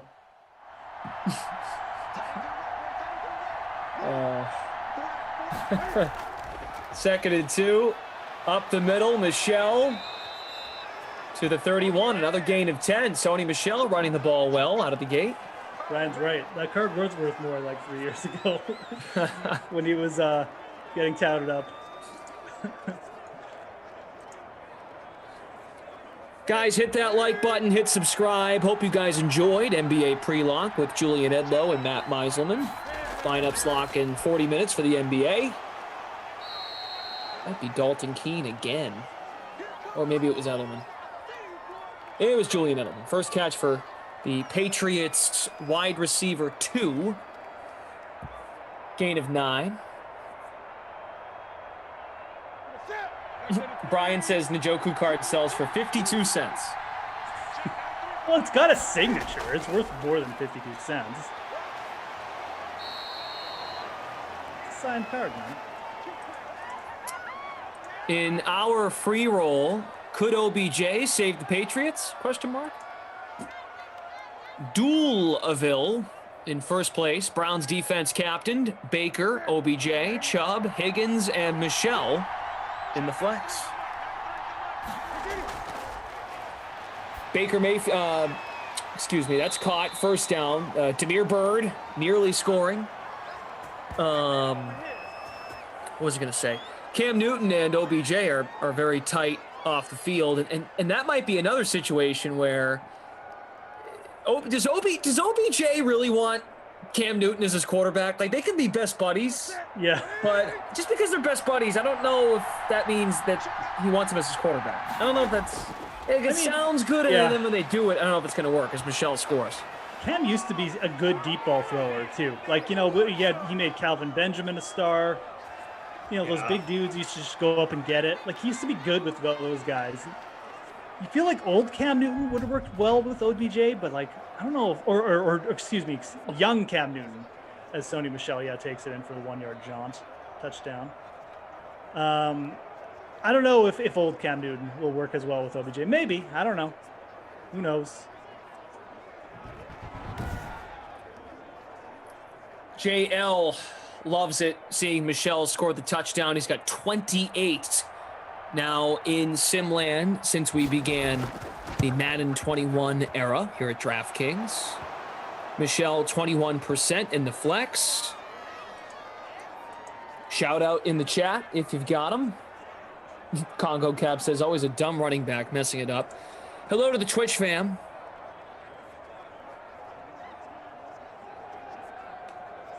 What's up, man? What's up, DK Sim fam?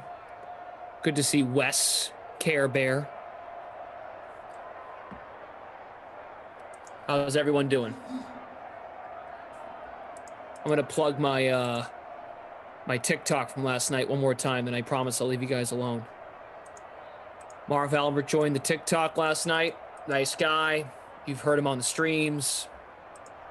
Say hi to Marv. He'd love to say yes to you. I promise you that. 7-7. We got the touchdown so far. Jarvis has one, right? Jarvis and Sony Michel.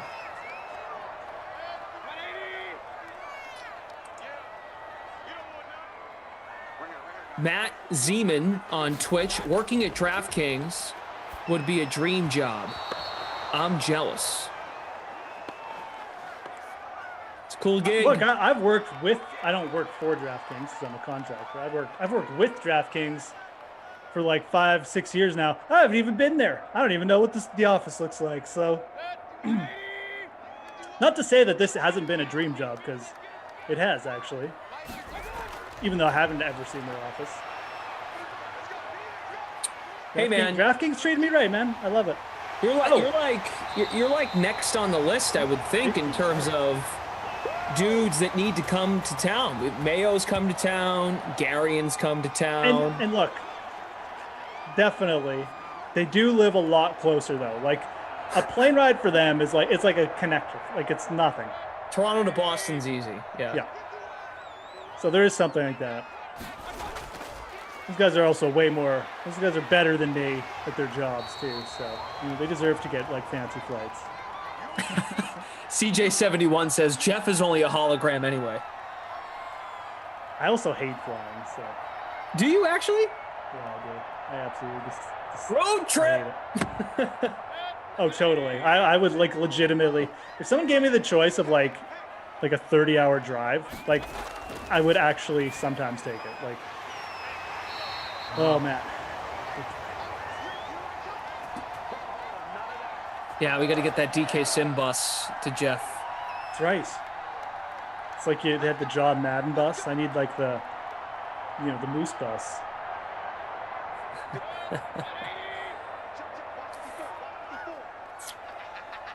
Brian says I live about 2 hours from Boston, so, because he asks, how do you two get this job? Did you kill someone? Right place, right time, man. It was a long, winding story how I ended up working for DraftKings. Mark, what's up, Mark? How are you? Glass Sheen's toothbrush. Glash was clearly just hired for his good looks, so we know how that happened. But yeah, pretty face. I mean, you need pretty faces, like to. And that was cheap. Cheap compared to the highest paid employee. Emerson Emerson. $1 million per sim. Well, we'll get there. Everyone's got to have one prima donna they overpay. Yeah. So. If you guys are not happy about the free rolls, blame Emerson. They've got to pay him. You can tell him. Did Joku actually make a catch? Did we miss it? I guess so. Oh, yeah. Aaron says yes. All right. Aaron confirms. See? I showed the card. He appears. Who do you guys want next? Maybe I got a card of someone else I can show. How about a magic trick? I'm going to make this pencil disappear. Oh, it's gone. I think that's like the only Browns card I have. I don't have any Browns cards. Here's Baker. Oh, actually, I have a Baker rookie back here somewhere. Did you see that? If you're good at something, never do it for free. Here's my card. Yes. Show it to us. I'll show not on camera. I'll show it halftime. I'll show my Baker rookie card. This went from I'm not showing you this unless he makes a catch to I'm going to show you every card. No, I mean it's obviously worked for Njoku, so I'll show the Baker rookie card. The Baker rookie card is actually worth something at halftime, and then maybe Baker will throw for like 4 or 5 touchdowns. Brian says, I got my job because if I'm Canadian and I have to diversify. Oh, God. It's diversify. Jeremy Small, I'm happy just to have something to watch and maybe win some free money, so yeah, I'm good. Carl and his bets, Chinese food and Sims, elite combo. Sound like Kaufman. 2nd and 9. Baker spins, fires. Oh, knocked down by the Pats. Let's try instead of move. The JJ Watt hasn't signed with the Browns yet, right? But they're just a rumor still. To the Browns? Yeah. It was report. I mean, Mary Kay Cabot's a pretty good reporter. Yeah, she's been around for a bit. Yeah. Yeah. So, but it she hasn't reported happened that it was probably going to happen. Yeah, she said it was probably going to be Cleveland. I think Cleveland's the favorite. Oh, touchdown. Hoopa.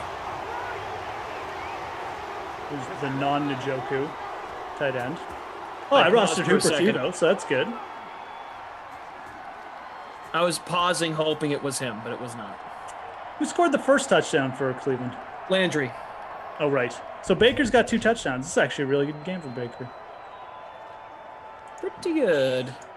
I should have captained Baker because apparently Beckham not going to do much today. Yeah, Njoku caught a pass for 10 yards. So, that's good. Yeah. He's ahead of Odell Beckham in the points right now. Justin says, I feel you, Jeff. I last drove to Colorado instead of flying. Minus Kansas. It was worth it. Oh, like driving can be cool too. Like if you have the time and a little extra time, like you can make stops, you can stop in cool little towns. I know it takes longer, but like, man, do I ever hate like standing in those lines. You got to take off your belt and shoes. You got to get like the X-rays shot through your body.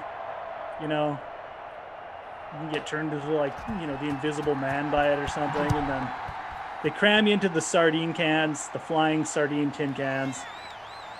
The air's stale. Mm-hmm.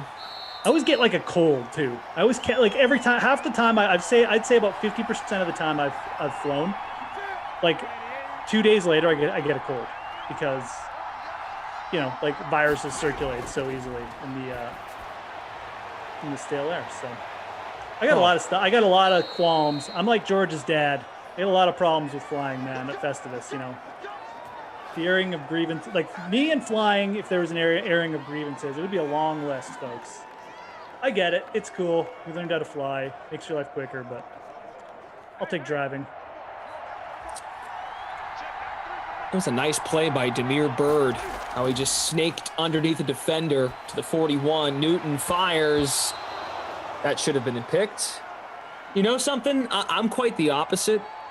I hear you on... You're a flyer, are you, Brendan? Getting sick. But like for work or for even for like a vacation, I get a weird adrenaline rush to go to the airport. Like I think it's fun. Like just the process of... Now, if there's a line and you got to wait, like that whole process stinks. But I don't know. There's just like this weird satisfaction of getting through security, sitting by your gate and just hanging out. Like you've got, after you get through the hard part, like you're going somewhere.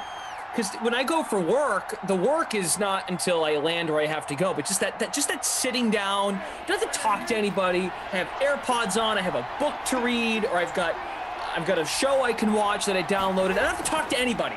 especially when I'm alone. Like, yep, it's my alone time. I don't have to talk to anyone. It's kind of nice. If you're traveling as a single person, yes, Daniel, it's definitely better. Daniel, this is exactly my point. Daniel says it's one of the few places left where the world is simple. That's fair. Is it a pain in the neck, the whole like act of going through? Sure, but it's like, I don't know. There's some the way the process of it. I weirdly enjoy it.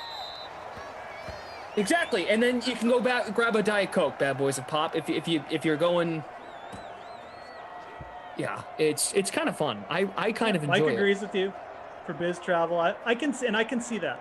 And look, when I've flown by myself, single, sometimes it depends on the situation.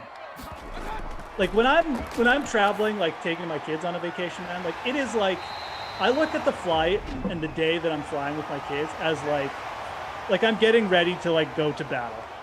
the kids. No, I'm thing serious, is a different man. Like element. I wake up early. I'm like, we're getting everything ready. Everything's prepared. Like we're on a schedule. Like we got to hit our marks.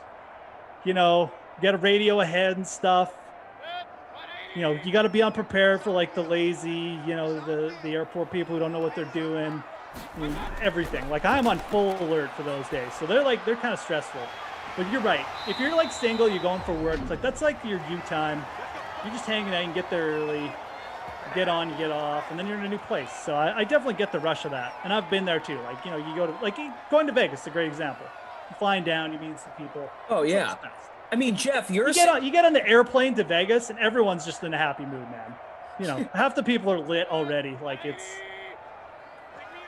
The scenario you just painted is the one when I'm going to work or I'm going on a trip and I'm alone. You're the family I laugh at when I'm like, totally. Oh, completely, man. The dad is just like, eyes are bugging out of his head. Like, oh my God. There I am, just like putting a movie on, AirPods, like, let me check. If you're not prepared to travel on the plane with your kids, man, you're done. You won't make it. You won't get out of there alive. That's what all those stories are about. Those kids, like, and then the stewardess gets mad at them. Like, you got to be prepared for everything, You got to be on full alert. I'm at moose level 10 when I fly with my kids, I'll tell you that. It's good. My kids are actually, and like I say that jokingly, my kids are like really good, like travelers for the most part. This is the odd meltdown, but like they're. Paul Butler says, I hate that every time I tell someone I don't like flying, they explain to me that it's actually safer than driving. I know, I understand that. Whatever, yeah. 30,000 feet above the air. You're actually safer up here. Sure. Brian says, I love going through security so much. It's like an adrenaline rush. I'll go through that twice. Security. I don't know. If the day goes smooth, if it's not that busy at the airport, if your flight's on time, it can be an enjoyable experience. But like, how often does that all fall into place? I don't know. Not often enough. Just picturing you pulling the little Mises suitcase and it's bangs into his seat. And, the wheel falls off, and there I am. Just that you're just like, and that's the thing. As a dad, you're just a pack mule when you travel. Like you're like the, one of those guys that help people up Everest. The guys who carry everything. I can't remember the word. You're basically just there. Sherpa. Sherpa. You're a Sherpa, man.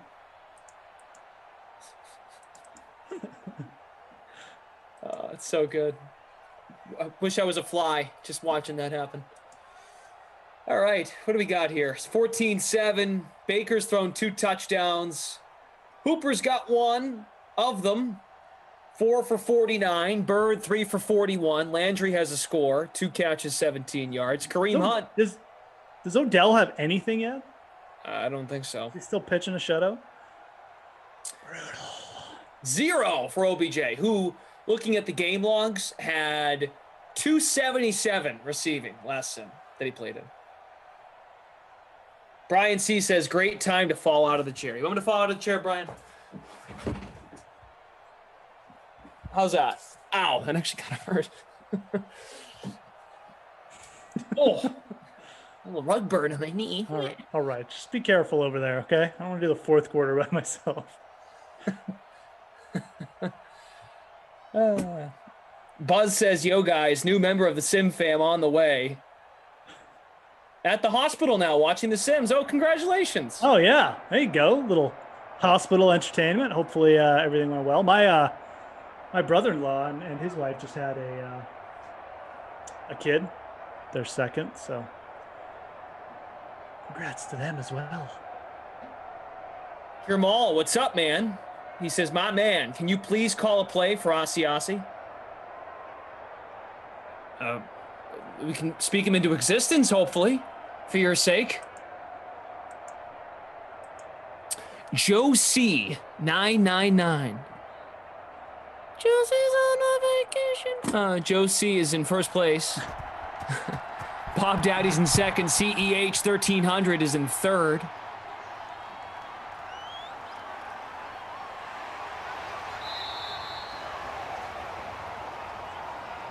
What else we got? Buzz, no problem, pal. In the free showdown, the public free showdown, John Dent 1-1 in first. Mayfield captained, who you said you wished you captained. Chubb, Michelle, Landry, Hooper, Bird. I mean, I wish I captained anyone except Odell Beckham right now, so. Yeah. Oh, sneak of the devil! Shut up there. Maybe we'll go for like 100 yards this quarter. That'd be awesome. Oh, actually, we got a half. I think it was the fourth quarter. Game's going fast, but not that fast.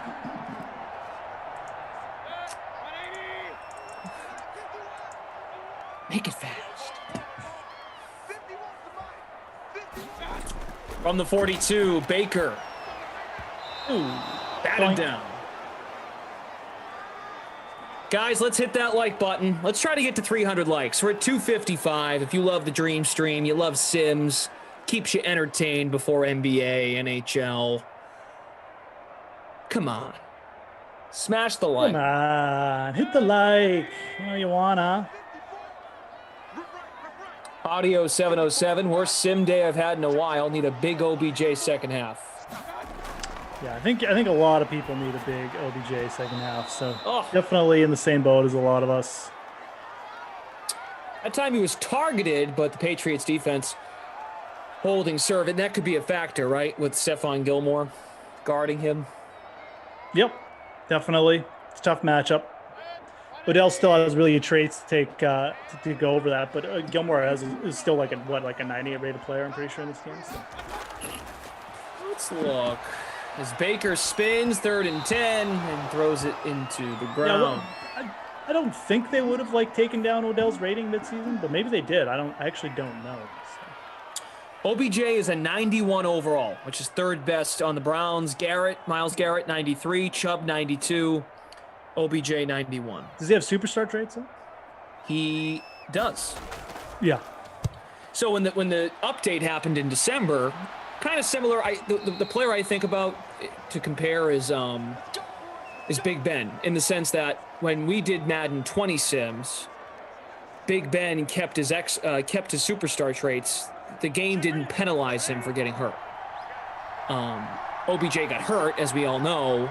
They didn't strip him of his superstar traits because it was an injury that kept him out, not being bad. You understand? Because we had the update in December. Right. In theory, you'd think, oh, well, OBJ, yes, still has superstar traits. Yep. So it's not really fair to him to take him away. He didn't do anything wrong. He just got hurt. True. It does make sense. All right, another first down for the Patriots, a gain of 10. Devin Asiasi, there we go. There you go, Jamal. Zach is working solo, updating the scores. This is it for me and Geoff tonight. You'll have Kaufman and Freeze Pops for the last 2 Sims.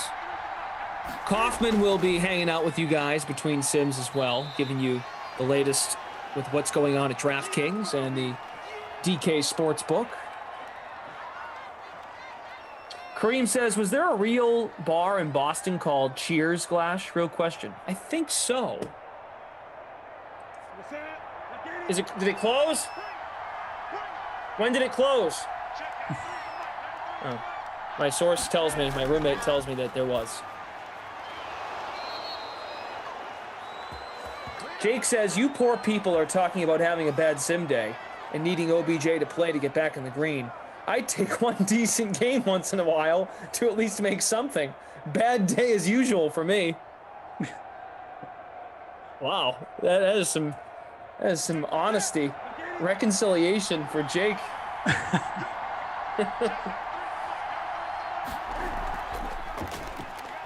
Back up the middle, Patriots running the football.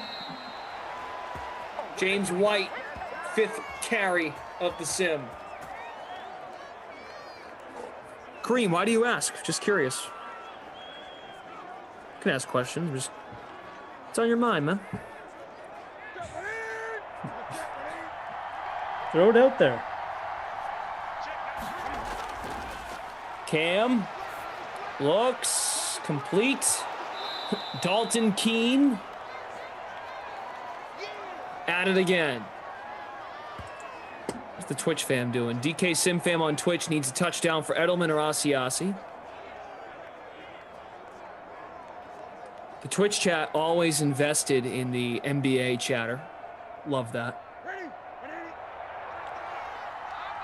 You love to see it. Cam's going to spread them out. 4 minutes left in the third. 14-7. First down, Patriots. Nice pass. Asiasi, catch number 2. Yeah. Patriots, I think, we saw Hunter Henry last sim. There's been connections there. Yep. Pats and Hunter Henry. I don't know if this Asiasi kid can play. He can play in Simland. But I don't know if the Patriots do need to invest in the position. I hope they do. Yeah. They have to invest in a lot of positions.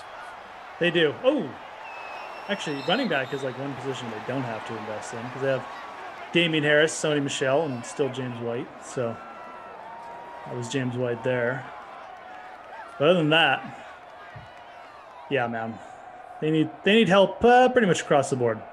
First things first, they got to figure out who's playing QB for them. I think they will end up trading Stephon Gilmore. Yeah, maybe Gilmore will be part of the package. Who knows? Asiasi heating up, another catch. Maybe after the Panthers get Deshaun, they'll grab Teddy Two Gloves. Ooh, okay. They've been connected to Mariota as well, the Patriots. Have they? Has there been actual chatter? Yeah. Oh, that's interesting. I like that. I mean, I mentioned that on the stream a couple times. Like, I think it would be a really good move for the Pats. Sony. Look at Sony go on the PlayStation. Turn up your Walkman. Sony Walkman. I remember those. All right, Sony Michel, if you paid a little extra for him, $7,600. It's not the most he's ever been. He's been more expensive previously, but he once was very cheap in these sims. So good on you if you played him. JL says if they trade Gilmore, that'll be their biggest mistake. Well, I don't think he wants to be here, JL. That's why I say that. They should have probably dealt him at the deadline this past year and get something for him. I don't think his value got any better. I mean, like they're hoping to get like a Jalen Ramsey return, but I don't know if they're getting that. Well, Jalen Ramsey got 2 firsts. It's 2 firsts for Ramsey back to Jacksonville. I mean, was it? Let's see. Pretty sure it was 2 firsts. The way the Rams give up picks,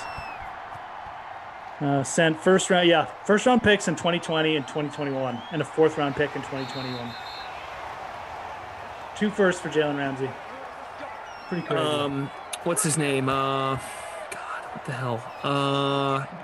The safety in Minka Fitzpatrick. No. Well, yeah, he required a first rounder. Just one. Who's the dude who just went? Jamal Adams. He's a safety, but two firsts for him. Now Seattle might have given up too much when you look back. Yeah, Adams is banged up a little bit. If he can stay healthy, I think it's a good trade. But again, I don't know if Gilmore's worth that. Is all I'm getting at. I don't know. No, I don't think he is. He's definitely not worth 2. Someone might pay that much, but well, I should rephrase that. He might be worth that if he is going to sign an extension with the team he goes to. I mean, he's also coming off a bad year. Like, he wasn't that good last year. I know he's injured and stuff, but like, he's getting up there a little bit. You know, I just don't know if someone's going to pay that much for him now. I mean, Ramsey is a younger player. I think he is, anyways, right, Jalen Ramsey? Like, what's Gilmore's age? You should know, Brandon. 30. I'm guessing. Yeah. So let me look it up. Now it's I'm looking at both of them. He's 30, and Ramsey's 26. So I just can't see a team giving up 2 picks for a 30-year-old. Yep. I mean, maybe he's not declined yet, but like it's going to decline a little bit. So I could see right, and like, and if you're the Rams, right? Like that was the point. Like, if you're the Rams, you give up 2 firsts. A, because of his age, upside, he's talented, and B, you're going to sign an extension and commit to us? Perfect. We'll absolutely give up 2 firsts. Yeah, exactly. So, the chat is just barking for OBJ to show up. Brian C says, if Njoku scores, I'm going to Disney World. Me too. Brian's got zingers today. If he scores, I'll sell my rookie card, and it's not even a rookie card, so never mind. I'm not going anywhere on my card. Come on, Baker. Hunt stays on his feet, and he's dragged down. He does gain 4 yards after the catch. Brian adds, Geoff is the best commentator both north of the border and east of the Mississippi. Wow, thank you. Appreciate that.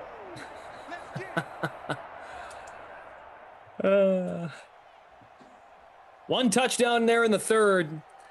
Sony Michel to tie us at 14. Shout out to our great team, producer Michael, Daniel, Zach from Game Ops. Nigel says, yeah, OBJ exactly. Had 80 points in the captain spot last game. He had 277 receiving on like 5 catches for the Browns. It's the matchup. The matchup is clearly making an impact, whether we like it or not. We're bashing Stephon Gilmore in the season he just had. He's still an X-Factor player in Madden. So Hooper, 6 for 62 and a touchdown.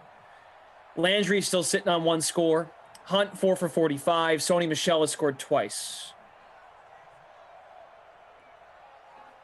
Moose is back tomorrow after today. You'll be here tomorrow with Emerson to start the day in Simland. Yes, got an early start with Emerson tomorrow morning, folks. I'm on the nooner.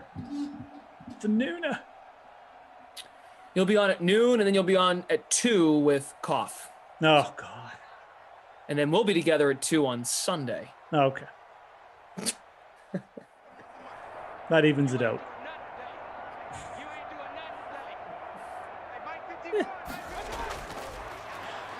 Jeremy Small, what's up, buddy? No problem. Glad you're here. There's Odell. Scott, how are you? Happy Friday. There's Odell, you're right, to the 25. He could really make up for all of his wrongdoing and just score a touchdown right now. That would help all of us. Yeah, that would be nice of him. Be good. Good. It's good.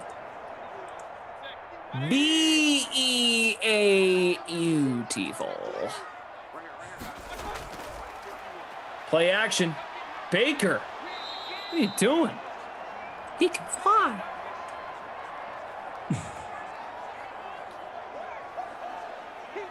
Mo, I'm not a Texas Hold'em person. Are you, Geoff? He's just asking. Interesting. Texas Hold'em, yeah. I mean, I play a lot of the old the poker. On the strip in Vegas. Mostly on my computer, to be honest. Now I just do call Madden Sims and collect David Njoku rookies, though. Jarvis Landry with his third reception. All right, come on. OBJ, single coverage. It's Chubb.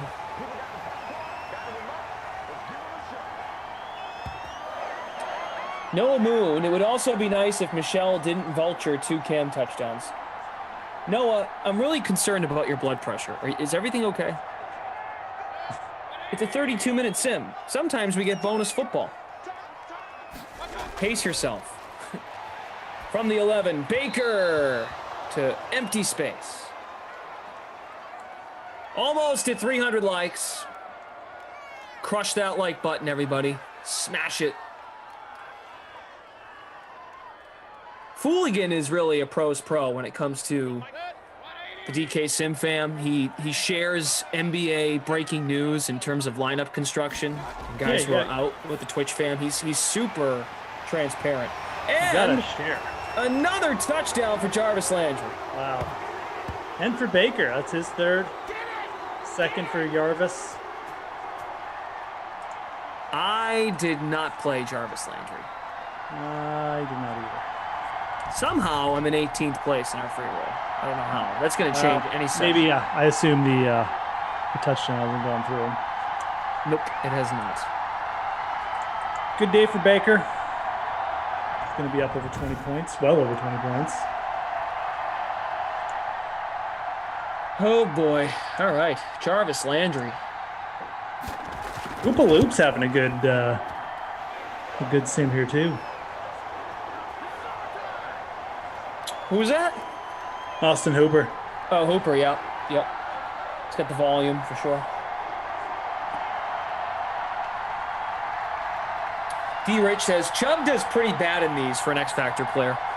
Yeah, he's not great. He was probably someone who did not benefit from the new game, which I don't disagree with that. He was definitely more explosive in the last game. I would not disagree. I feel what you're saying. For sure. For sure. Yeah, Odell was a beast in the last game too. A couple 50-point efforts. Mm-hmm.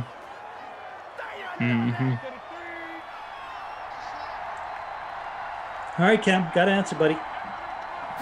5:50 left in regulation. Newton got it off. Gets hit.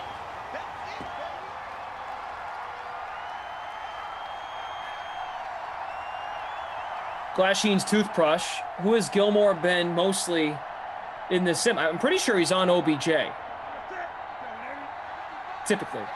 That's how they match up based on depth charts and whatnot. 2nd and 10, Newton to James White. I'm just doing a little bit of tinkering NBA coming up here in a few minutes. Ooh, who are you playing? Oh, I can't say. Oh, wow. It's chat, man. They'll come back and haunt you. Are you going to drop another TikTok tonight? I don't think so, to be quite honest. Oh, wow. Okay. I know. See, God, you had to put me on the spot. You don't want to do it every night.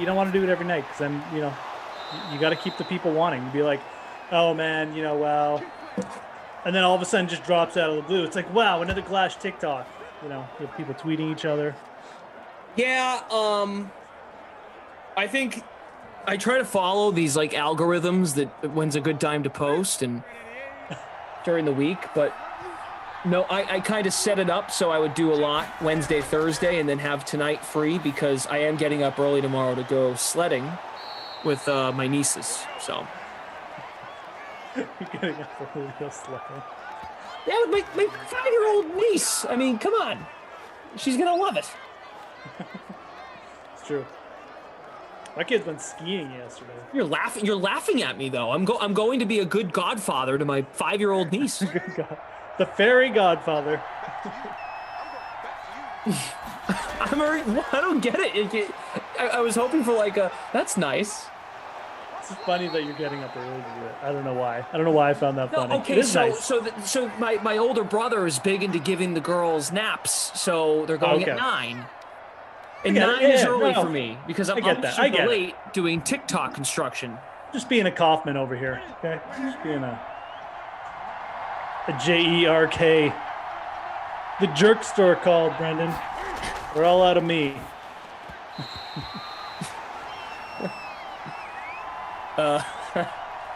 Let's see.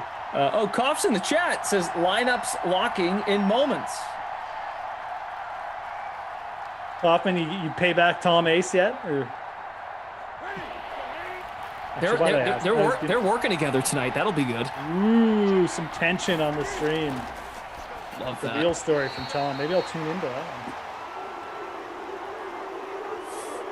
one. That's right, TK. The Godfather. They're gonna settle for 3. You got to go for touchdown here. Go for it. Oh, kick it. There we go. Come on. Come on, Cam.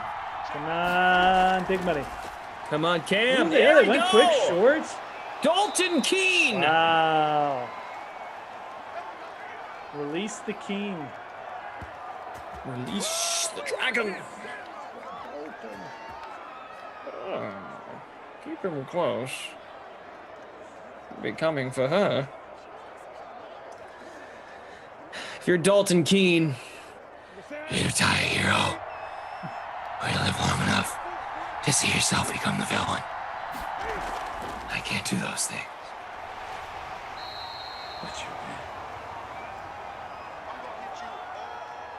Call him in. A watchful protector. A Dark Knight. I had to save Harvey Dent. Which one are you going after? Rachel. James says, I miss Michael Breen from last night. Bang! Bang!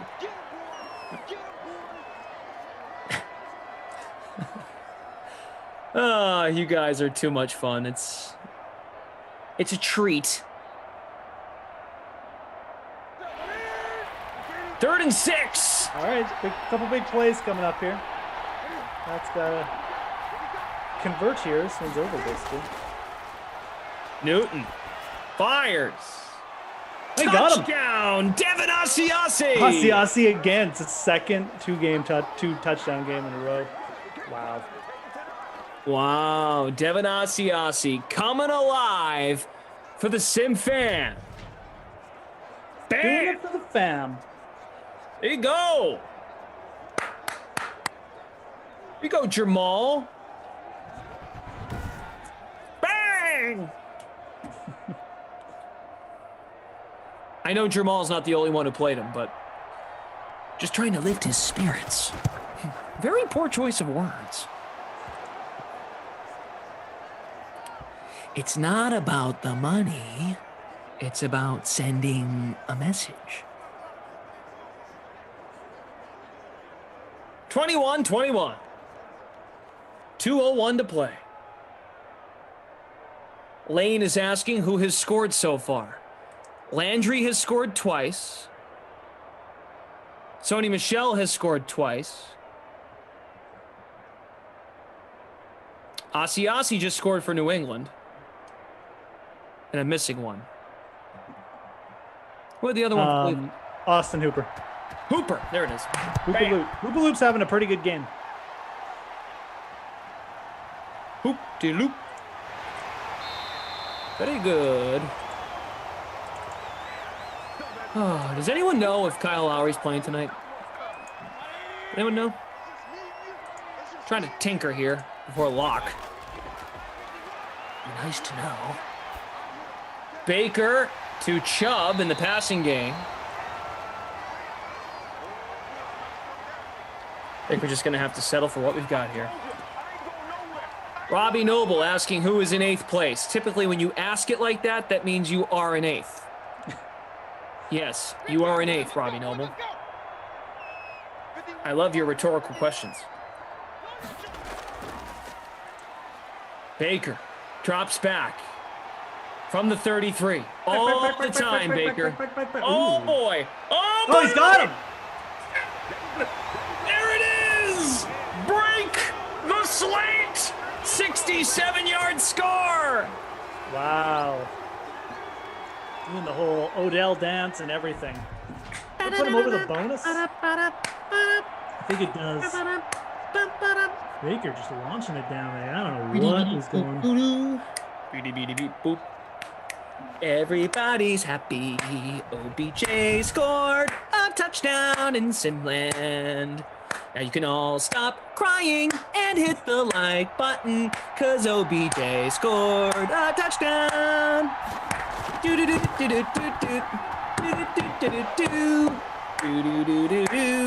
OBJ touchdown.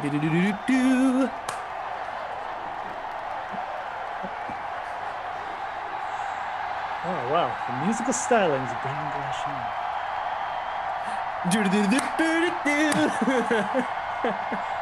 Congrats, DK Sim fam. I knew we'd get there.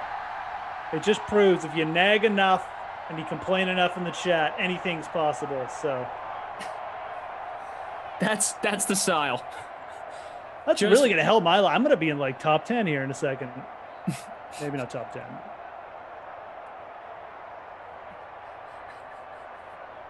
I only moved up to 58th. What is going on here? How's that? I'm in 51st. This is so BS. Yes, man. It's kind of weird though. I thought that'd be fumble. They get back. They get back. Pats got themselves a minute 12. They got 3 timeouts though, so probably enough time to at least get a shot here.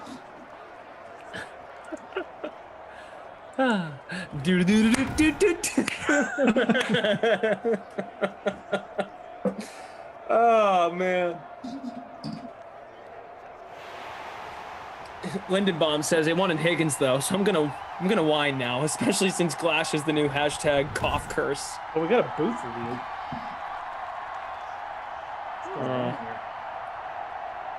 Did Cleveland recover that, or? I honestly don't know what's going on. Maybe Cleveland did recover it.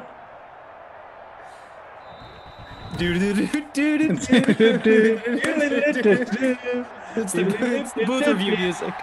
Patriots.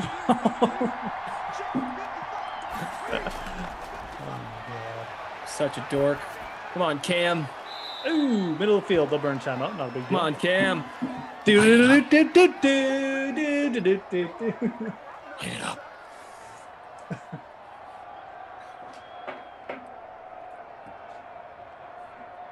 Brian, I'm not falling again, okay? It's with this trying to get Glash to injure himself.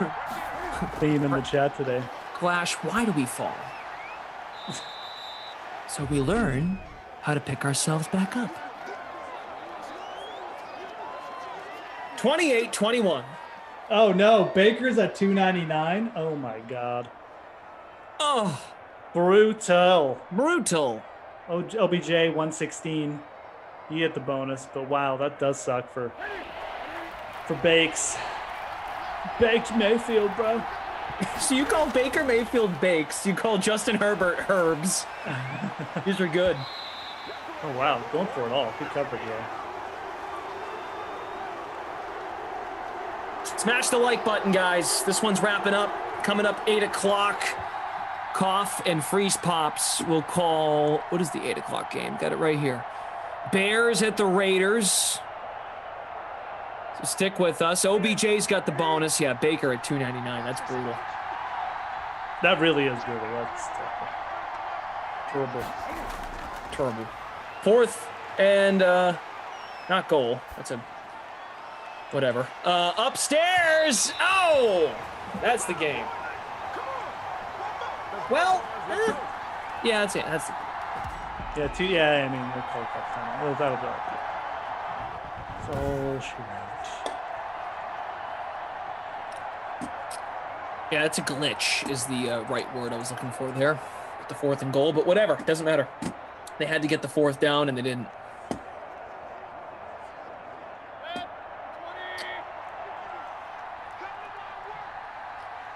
All righty, 28-21.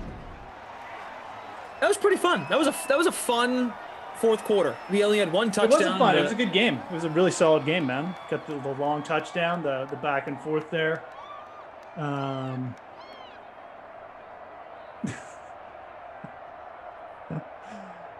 Anyways, doesn't matter. Yeah.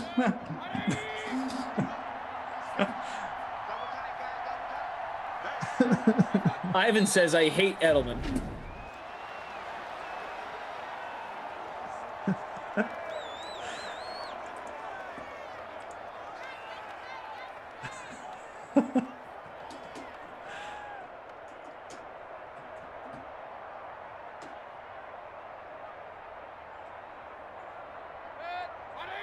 This is not, well, one more knee, this will do it.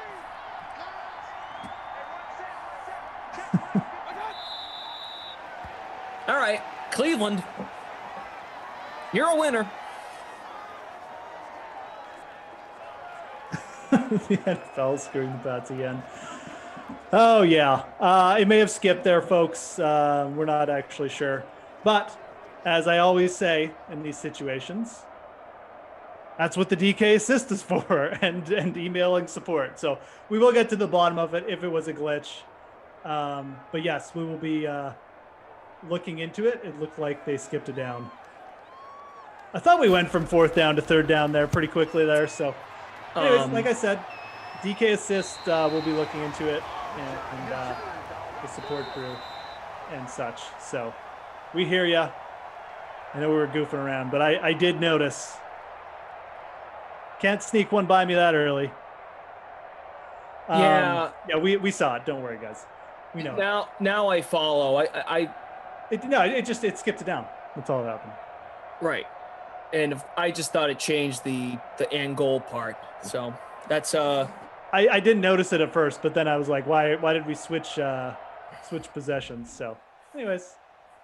All right. Well, it's no laughing matter. I kind of lost misfollowed what was happening there, but yes. Look, I mean, it's a computer game. There's going to be glitches. Like we've seen them before, and like we said, DK will handle it like it always does. So, again, I understand people. We're pointing it out and we're addressing it. So, like I said, DK assist. If you got more questions, email support. Good game though. Other than that, ending. So, I'm gonna take Baker Mayfield for the player of the game. $2.99, 4 touchdowns. $2.99, good deal. I'd buy it. 4 tuds. Everything was going so well. Asi, and then OBJ, and I was so happy. I didn't really get the agitation, and now I do. So. Oh, it's okay. It just it's like I said, it's a computer simulation. We have them so rarely, but we've obviously seen a couple. There was the backwards pass to Kelsey. Yeah, that was my favorite. But yeah, like I said, guys, support. If you got questions, email support. There's DK assist as well. So we're aware of the issue.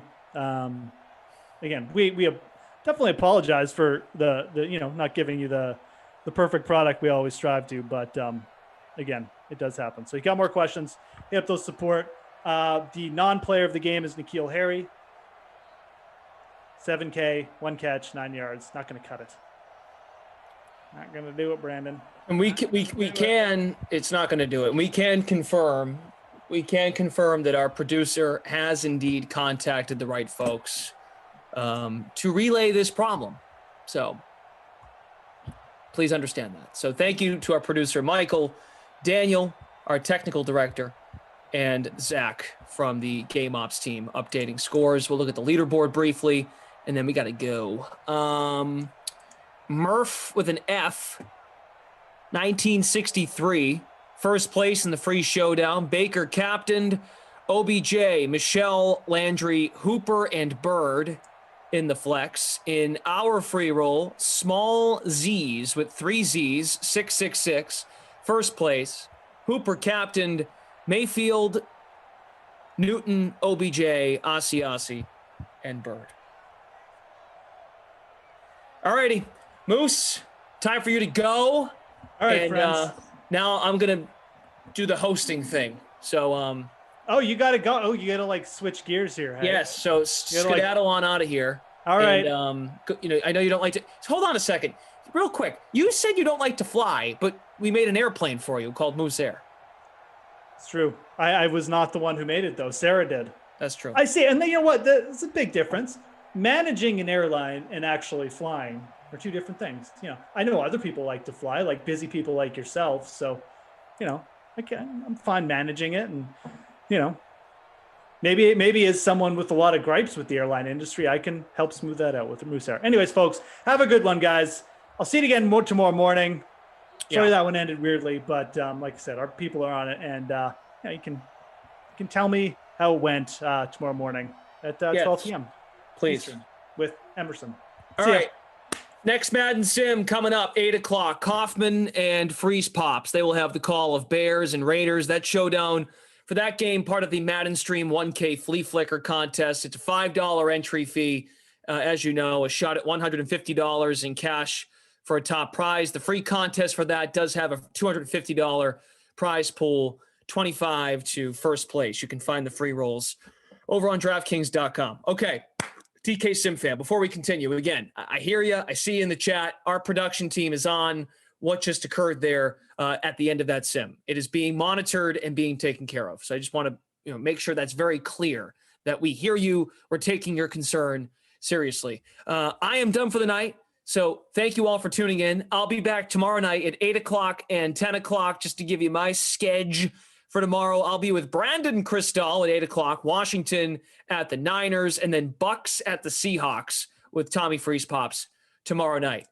For now, though, we have more Madden on the way, as mentioned, plenty of DFS, sports betting talk as well, a preview of tomorrow night's UFC Fight Night, which is coming your way right now. We have Adam Kaufman joined by DK contributor Tim Finnegan. It's the weekend, at least it's upon us, and that means it is time to get into a little UFC Fight Night with Tim Finnegan, DK contributor, and of course, we are taking a look at the MMA Throwdown. DraftKings is offering the $400K Throwdown with $100,000 going to first place. Tim, how's it going? Hanging in there. How about you? With these names in front of me, I'm feeling great. This one's an easy one. How about Curtis Blades, who is the most expensive fighter, also fighting, of course, in the main event, $9,400. Is he the best option in your mind at 9K or above? I think so. He's a really big favorite. The line has actually moved a lot. He's gone up to -435. I think he opened at -375. He's facing Derek Lewis. Derek Lewis can't wrestle really. Like, he's not really a grappler. This is like a pretty classic striker versus grappler matchup. And Blades actively hunts takedowns at about like the highest rate you'll see in like the upper weight classes. Like, he leads all heavyweights with 59 total takedowns, and like nobody else is even close. I think Cain Velasquez is like second with like 34. So Blades will only be in danger in this fight from like a one-punch knockout, in my opinion. He should be able to get this fight to the ground with takedowns and generate control time, and maybe even a TKO finish, because Lewis has been finished 4 times by TKO, so that's a possibility as well. So I like Blades a lot. Looking at the whole event, where are you finding value? So Yana Kunitsukaya, she's the second cheapest fighter on the slate at the nice salary, $6,900. She's obviously a risk. Anybody who's the second cheapest fighter on the slate is going to be a risk. She has, her takedown defense on a rate basis is pretty bad. But if she keeps the fight standing, she has a chance. And she's been working on her wrestling. She's facing Ketlin Vieira, who's absorbed more strikes than she's landed. And anytime you see that, that's kind of a red flag. So I think Yana has the advantage on the feet, and the pricing should probably be closer than this. So I would look at her for some value. Over on the sportsbook side of things, obviously moving away from DFS, we got the featherweight bout between Charles Rosa, a minus 190 favorite, against Derek Minner. Now, Rosa hasn't won consecutive fights since back in 2014. What happens here?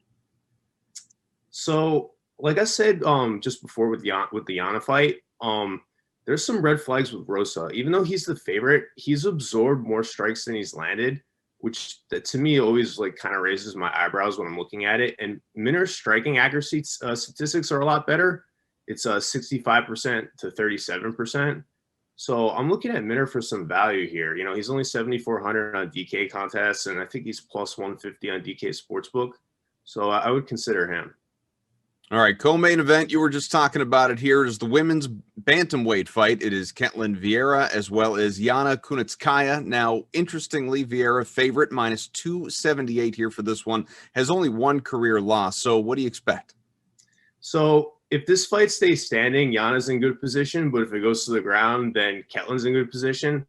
Like we were saying before, Vieira has absorbed more strikes than she's landed, so that's always like a red flag to me.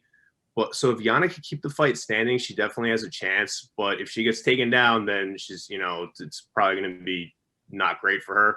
So like I said before, I really like her as a value play in this DK slate. So I would look for her. Derek Lewis at plus 320, the largest underdog here, going up against Curtis Blades in the heavyweight battle that we were talking about a little while ago. Lewis, most KO wins in UFC history, which is interesting, heavyweight history. And do you think he can pull off an upset? He has a puncher's chance. You know, there's that saying, you have a puncher's chance. You know, these MMA gloves, they're tiny. They're only 4 ounces. It's not like boxing when you could just cover up. Like, so punches can sneak through an MMA at a higher clip than, you know, maybe like a traditional boxing match. So if Lewis can land that one punch knockout, or if he can scramble to his feet after getting taken down, he definitely has a chance to win. I think it's plus 450 on DK Sportsbook for Lewis by KO or TKO. That could be like an underdog bet that you can consider. I still really like Blades. I think Blades is going to win, but plus 450 isn't bad odds for that. UFC Fight Night Saturday in Vegas should be a good time. Tim Finnegan, thanks so much. All right, thank you.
Let's start today with Big Ben in your conversation with Greg about what the video showed for him and the Steelers' non-committal quotes as it relates to bringing him back in 2021. I think they are going to bring him back. I think Kevin Colbert did that deliberately to prepare the Steelers fan base in case they don't, maybe even take the temperature of the Steelers fan base. But really, I think he was sort of sending, this is my personal opinion, I think he was sort of sending a message to Roethlisberger and his reps like, hey, we got to really figure out the financial part of this. Really figure it out. I don't believe that the Steelers want to move on from Ben and take a close to $23 million cap hit. I don't believe that. I don't think they want to do that this year. But it is a possibility. Right now, he counts $41 million against the cap because it's his last year. They could easily do a restructure, a 3-year deal, make minimums the next couple of years if you think this is his last year. Make the minimum this year. Give him, half of what he's going to make via signing bonus. Spread it out over 3 years, and you're in a much, much better position. I personally think the Steelers are good enough to make one more run at it with this group this year. I thought they were the best team in football through the first 11 weeks last year, and I don't know what happened to them down the stretch, but I think they're good enough to give it one more chance with these guys. Plus, that would give them time to sort of get the next quarterback ready. Now, the counter argument is they're not good enough to actually win it, even with Ben playing at a high level. Let's say he did. And they need to find out what they have in Mason Rudolph and Dwayne Haskins this year. They need to take their cap pain this year so they can be a contender again in 2022 and beyond. I think you can make reasonable arguments on either side. Tux takes. Some other news includes the Jags going with teal as their primary home color next season, and police officers in the Tampa area suggesting that Vincent Jackson's death was related to alcoholism. Not quite sure I know what to say about that, the alcoholism thing. I guess I would need more information on exactly what the autopsy showed, other than, that is tough. That is a disease, and I know people that have had it, and I know people that have fought it, and it's a fight every single day. As for teal, I like that for the Jags. They are teal. Like that. That's what they were with Baselli and Brunell and Fred Taylor, Jimmy Smith, Keenan McCardell. It's kind of unbelievable, by the way, that those guys didn't make the Super Bowl. They had a loaded team. It really just goes to show you how hard it is to make the Super Bowl. Like 10 times, like Brady, let alone win it 7. It's just ridiculous. I mean, the Jags had some loaded teams back in the day. Their O-line, Ben Coleman, Leon Searcy. I mean, they were absolutely loaded. But I like the teal. I think it's a good idea. Reminder, by the way, I mentioned it earlier, just rate and review the show. Any shows on any of the podcast apps, especially Apple Podcasts, but rate and review, send it to me, ross@rosstucker.com, and I'll let you win whatever you want on Monday. You can win a signed picture, a signed card, or I'll do a YouTube shout out.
Well, hello, DK Sim fam. Welcome back. I hope you were enjoying a nice full Dream Stream day. There is a lot going on. I know you've experienced quite a bit, and there's much more to come, I assure you. I'm here with you for the rest of the night. Tom Carroll's going to join me in a little bit. We will have the final 2 Madden simulations for you over the course of this Friday to set you up for the weekend. But there is a lot happening at DraftKings. We want to tell you what else is going on here with this DK Dream Stream. So here is the deal, folks.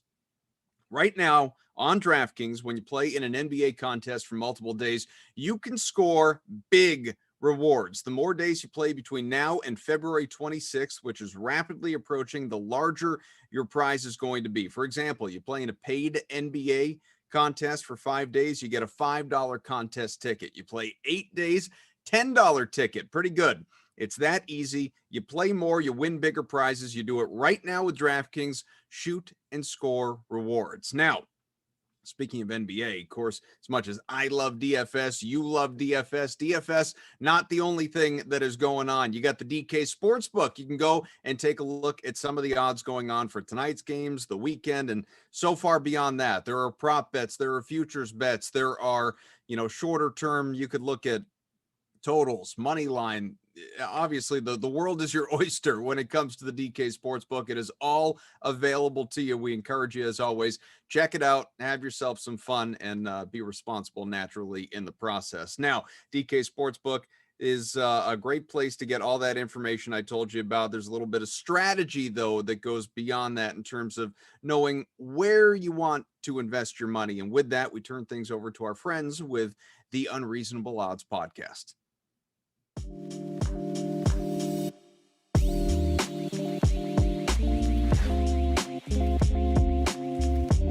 NBA players talk about that, like when it was at the bubble, where it just felt like they were kind of like in an empty auditorium playing basketball. And that's kind of how they feel now when they're playing, even though there's probably, a handful of fans at some games. Yep. So from an underdog standpoint, like, I don't know if I could just say by the end of the season, full conclusion, that it's going to be a profitable endeavor, because you did see some regression. Like after the first month, if you had just bet every underdog, you would have been up like $6,500. But the difference is that, as time has gone on, you've now down to 4,500. I even had one guy even message me and ask me, he's like, so essentially for 400 games, isn't this essentially betting $4,000 or $40,000 to win 4,600?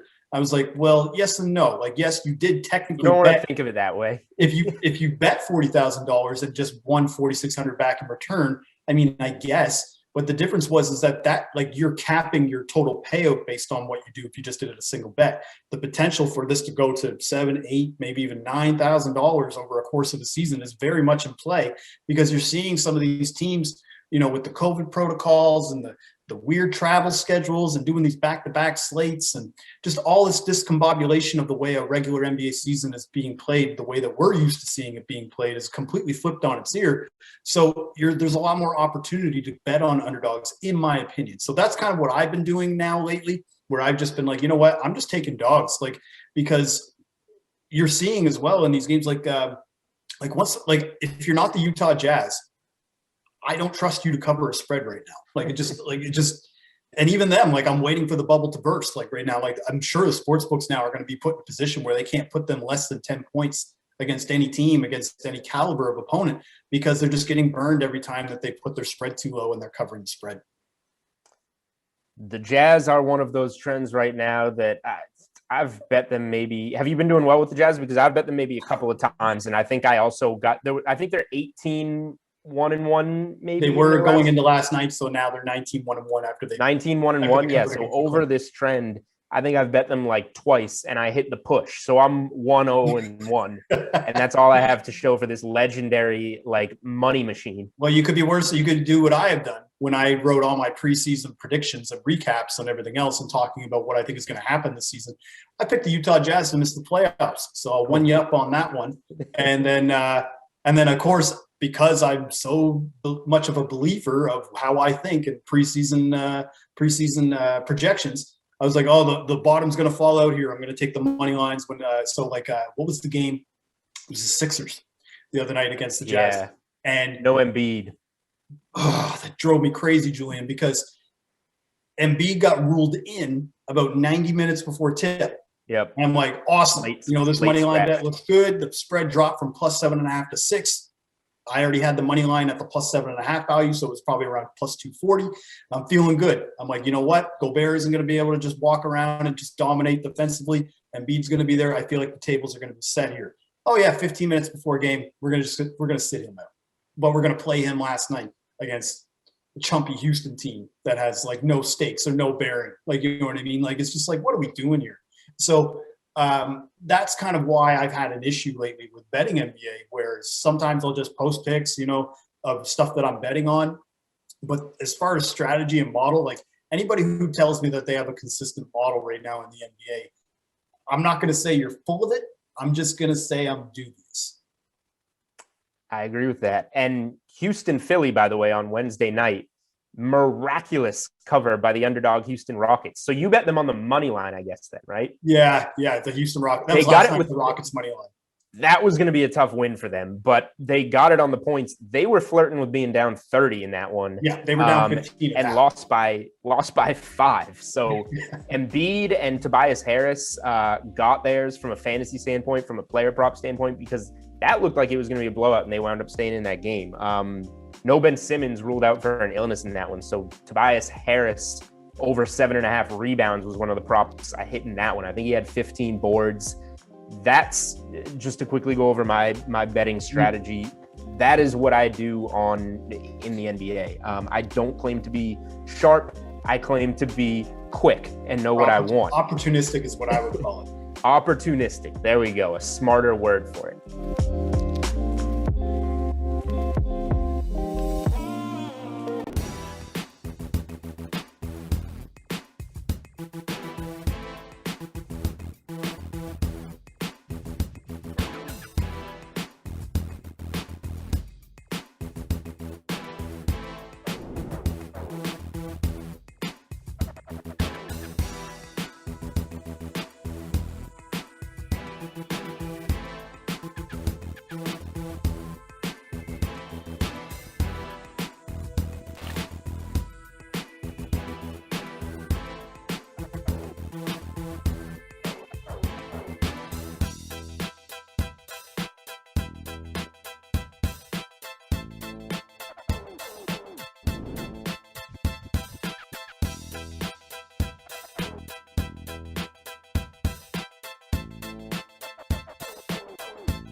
Well, it is finally time. We have reached the finals at the Australian Open on the men's and women's singles side. And let's jump into it here with Kenny Ducey, our DK contributor. I'm Adam Kaufman. Kenny, what's up, man? What's up is the Australian Open, and what's up is me very late into the night watching it. Well, get ready for a complete and utter lack of sleep over the course of the weekend as well. Let's begin with the women because they will come first here. You have Jen Brady. We were joking last time around. The Bradys, they just seem to find a way to win. I know there's no relation to Tom, but even still, Jen here, the 22 seed. She is obviously a huge underdog here in this one, going against Naomi Osaka, who is a 3 seed for this event. Brady at plus 390, Osaka minus 530. What odds do you like?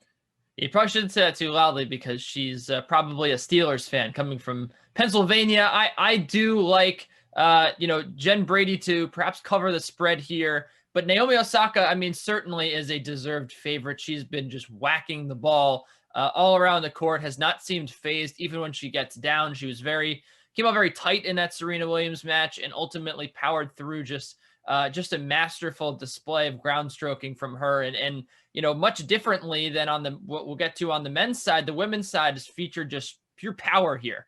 Jen Brady, a big power forehand. Osaka, power on her ground strokes as well. Both of them can serve incredibly well. So for Osaka, I mean, except for, facing a couple match points against Garbiñe Muguruza, really has not been able to been touched in this tournament. She has not been able to be touched since the U.S. Open when she came from a set and a breakdown to beat Victoria Azarenka. So I do think that, she's shown that basically it's very difficult to take her down in these tournaments. Has not lost when she gets to this stage in a tournament, when she gets to the semifinals in a major tournament. So I think that she is a very deserved, huge favorite. But if you're asking me if Jen Brady can pull the upset, I mean, sure. She took a set off Naomi Osaka last year at the U.S. Open before falling in the semifinal. Certainly capable of making some noise this time around again. and it's very talented American, certainly showcases the power to go, blow for blow with Naomi Osaka. Well, we'll see if we can get multiple Brady upsets in the month of February in championship matches. In the meantime, though, what is your favorite bet on the DK Sportsbook for this event? I'm looking at the over 19.5, and it's a little juiced at -137. I would like the over 20.5 as well, but the key here is Jen Brady taking a set off Naomi Osaka the last time these two played at the U.S. Open. I think that she is very capable of taking a set. The set spread is a little appealing here as well, but I think when you look at it, this should be a match where we get a tiebreak or something close to that. I mean, Jen Brady's serving is very, very strong. I know that, her last match, she struggled a little bit in the second set and even, closing it out in the third against Karolina Muchova. But, Muchova, probably the best returner that we've seen so far at the Australian Open. And so I think that, it was a very difficult task for her to get through. But I think that, the ground stroking and the service games of Jen Brady have been very strong all tournament long. So I do think there's a very good chance that we get a tiebreak or a 7-5 in here. And that should push us over 20.5 pretty easily. I think that both these gals just really take care of their serve very well. So I would bet on them continuing to hold with ease. And I think that's an over here. It's just a little more safe than the set spread. But I do think that Jen Brady can take a set here and push this 3. So that's why I think the over 20.5 is very appealing. Let's take a look at the men's side of the bracket. You got the top seed, Novak Djokovic, going for his 3rd straight Australian Open title. Of course, on the other side, the 4 seed, and that's Daniil Medvedev. The DK odds book, has the sports book has this very close here at -117 as Joker being the favorite here. But should the odds be that close, you think? Oh, absolutely. I mean, I think that on a neutral court call, if this were the U.S. Open, if this were one of the ATP 500s, a Masters 1000, whatever tournament it is, I think Medvedev would be the favorite here. The only thing saving Novak Djokovic here is that this is basically his Roland Garros, with Rafael Nadal never losing there, right? As a number 1 seed at the Australian Open, Djokovic now 41-0, so he never loses in these spots. This is going to be his toughest challenge yet. And I know that he's faced the likes of Rafael Nadal and Roger Federer and some of the game's greatest. But Daniil Medvedev's playing at a level that is simply unheard of right now. He's won 20 matches in a row, around half of them coming against top 10 players. And that's, of course, thanks to last year's end of season tournament where he just ran through all the competition, with the top 8 players in the world playing him. But I do think that he's set up to win here. I mean, his defense has just been absolutely incredible. If there's one person that can hang with Novak Djokovic, it's Daniil Medvedev with the way that he keeps points alive. And he doesn't fall into the trap that Novak Djokovic puts a lot of people under, right? He puts them under this spell where they pull the trigger, they try to go for big winners down the line.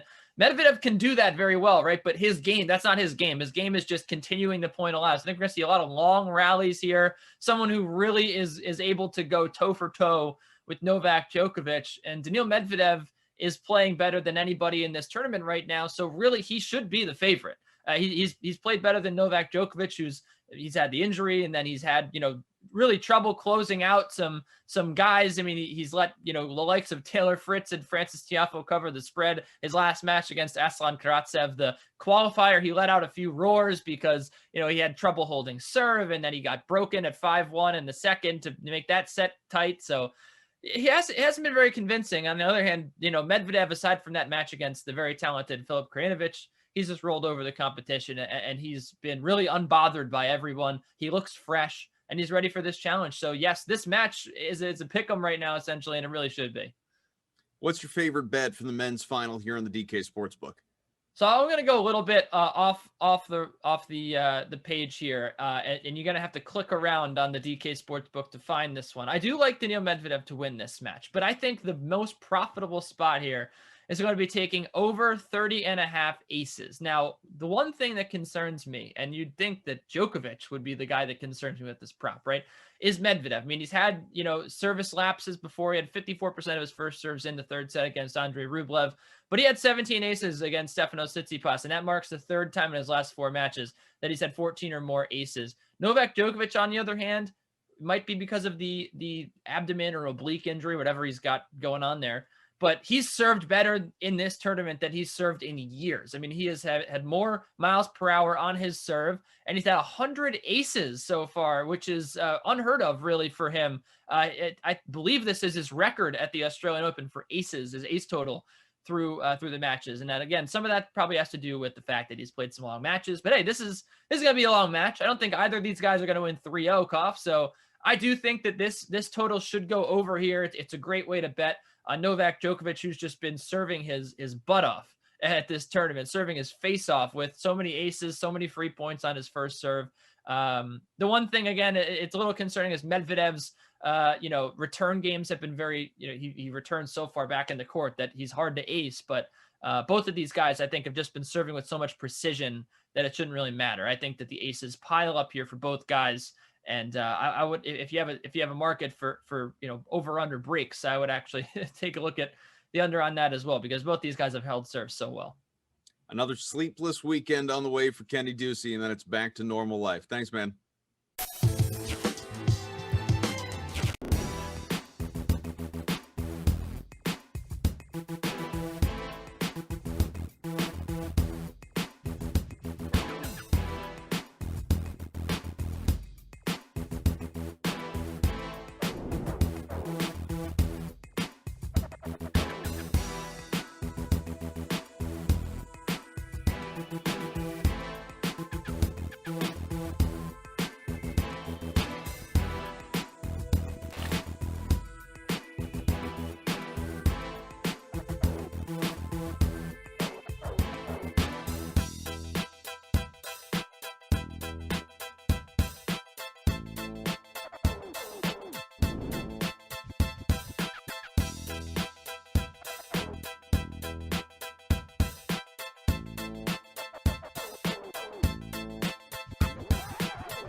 What's up, everybody? Welcome back on into Simland. We have got you for the first of two more that are on the way here to wrap up your Dream Stream day here on a Friday. The dancing man, none other than Tom Carroll. Tom Ace, and he smells terrific. I am Adam Kaufman, and we have got a little primetime action for you here at 8 Eastern. The primetime, the how many QBs will leave these two teams free roll. There's a lot to talk about as we have the Bears and the Raiders sitting in front of us. Tommy boy, how are you?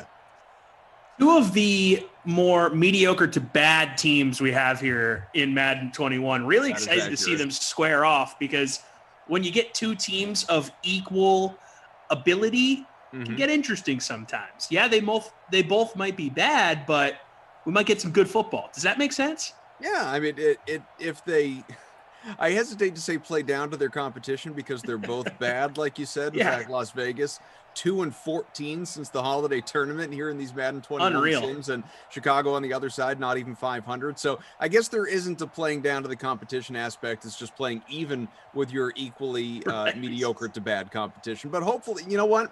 I don't care. I don't care about the standings at all if it means we're going to get ourselves a 31-28 game or something like that. Let's bring on the points.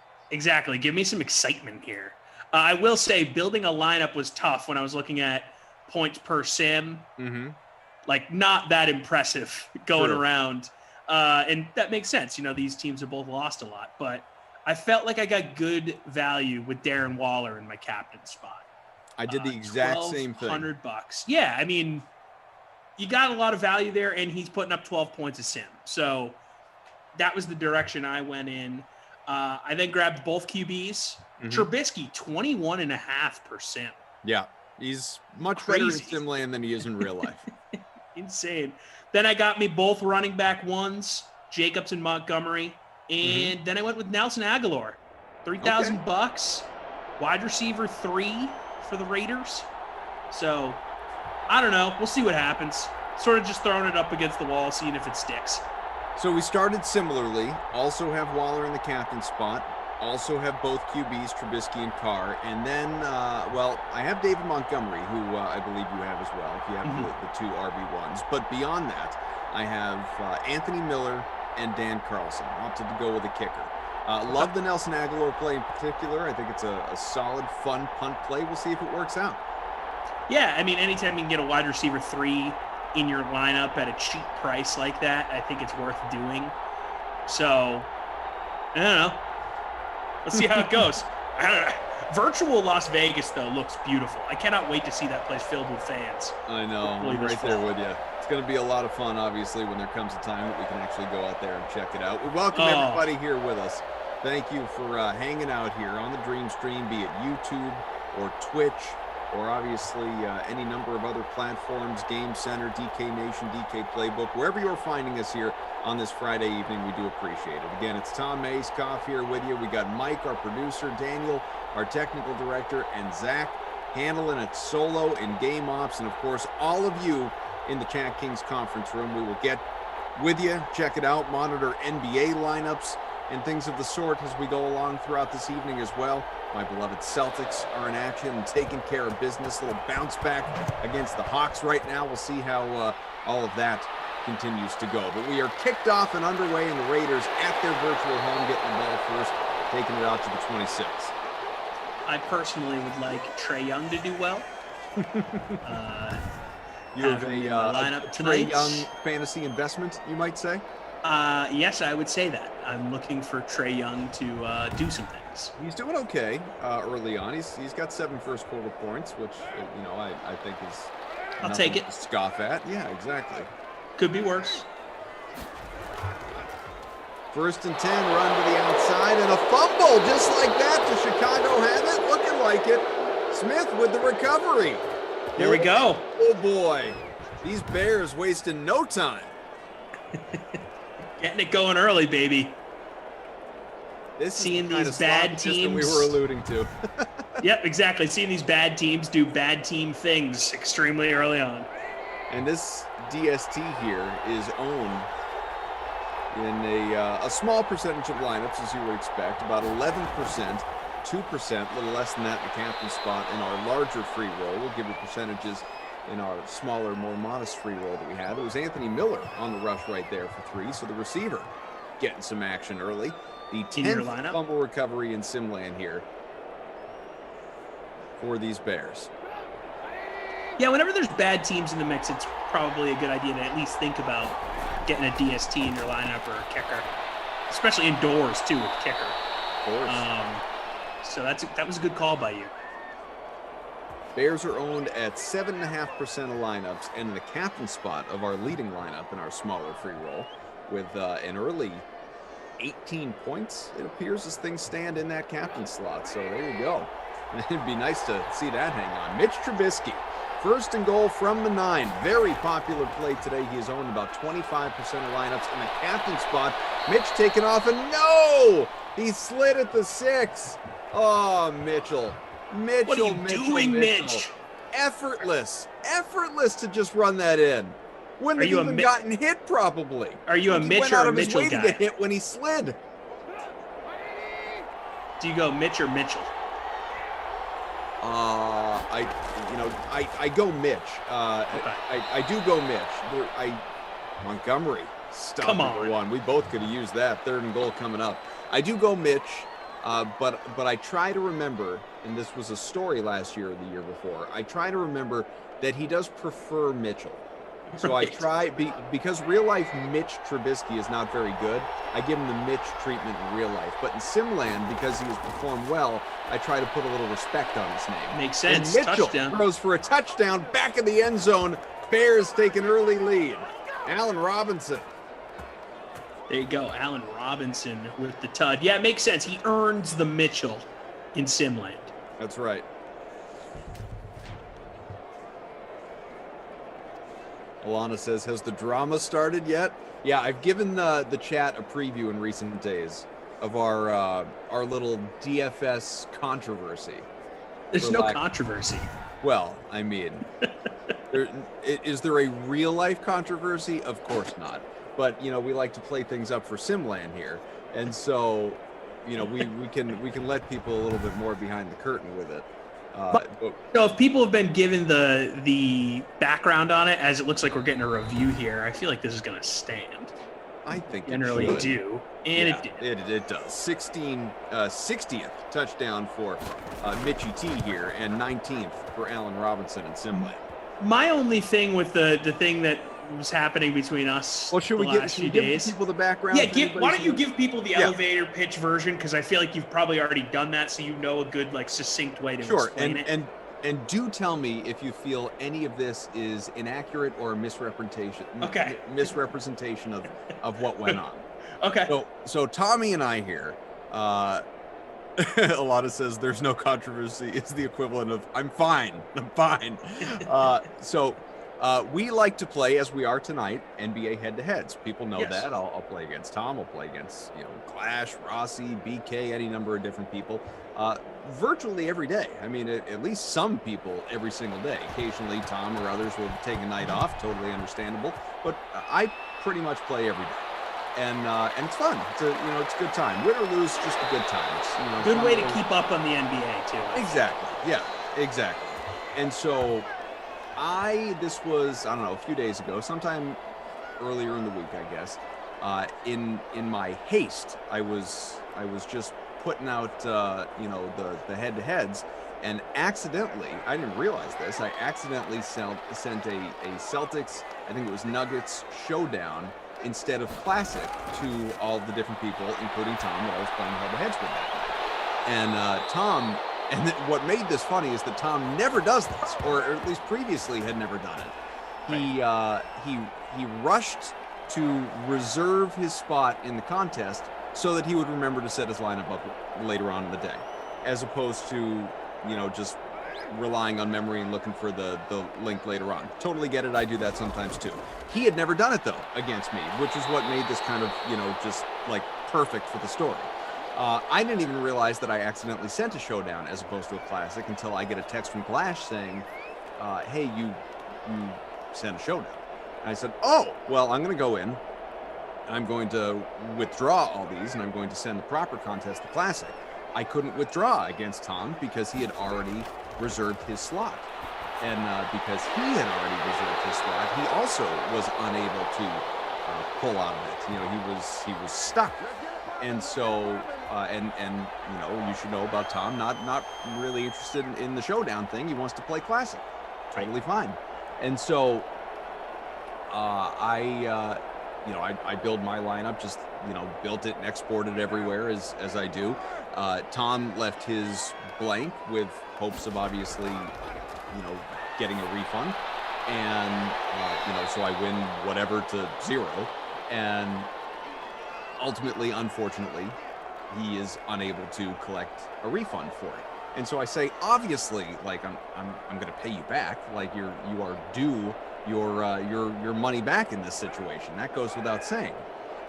So he said, you know, how about we just like make this easy? You just create an entry, and I'll put my lineup in. You put in a 0, same as I did, and this, you know, it's a wash. We're good. Makes sense. Nothing Chicago. Yeah, makes sense. So I said, sure. And then, after a little bit of thought, I thought, you know, and I think I even said this to him in a text, and I know I've said it on the stream. I thought, you know, if I'm just giving money away, which is what I'm doing, you know, I want to at least be entertained in the process. Like you go to a movie, you're paying for a show, you know.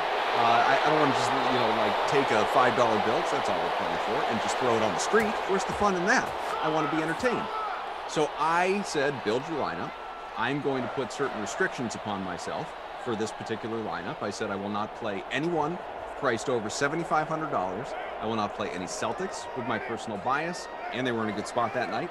And I will maximize my salary at the 50K. You're gonna win. It's not a problem. Like I'm not playing any studs. You know, it's you know, no one priced higher than 7,500. And there were so many studs available that night. I'm not playing any of them. Anyway, it just so happens my lineup puts up 300 plus. It was just a good balanced lineup, fluky thing. You know, there was multiple overtime games involved. I think just perfect storm. Perfect storm. Down Raiders. As we have a touchdown for the Raiders here by Henry Ruggs. Hank Ruggs, the robe-wearing receiver, scores himself a touchdown. And I'll get back to all of you in the chat here. I will go back and review and see what you guys are saying. So I end up winning. And so the next day, I again send a contest. Tom says, could you please just put in the 0? And I said, well, how about I do like another, you know, just random assortment of rules I put upon myself. And so, you know, we didn't even get this far.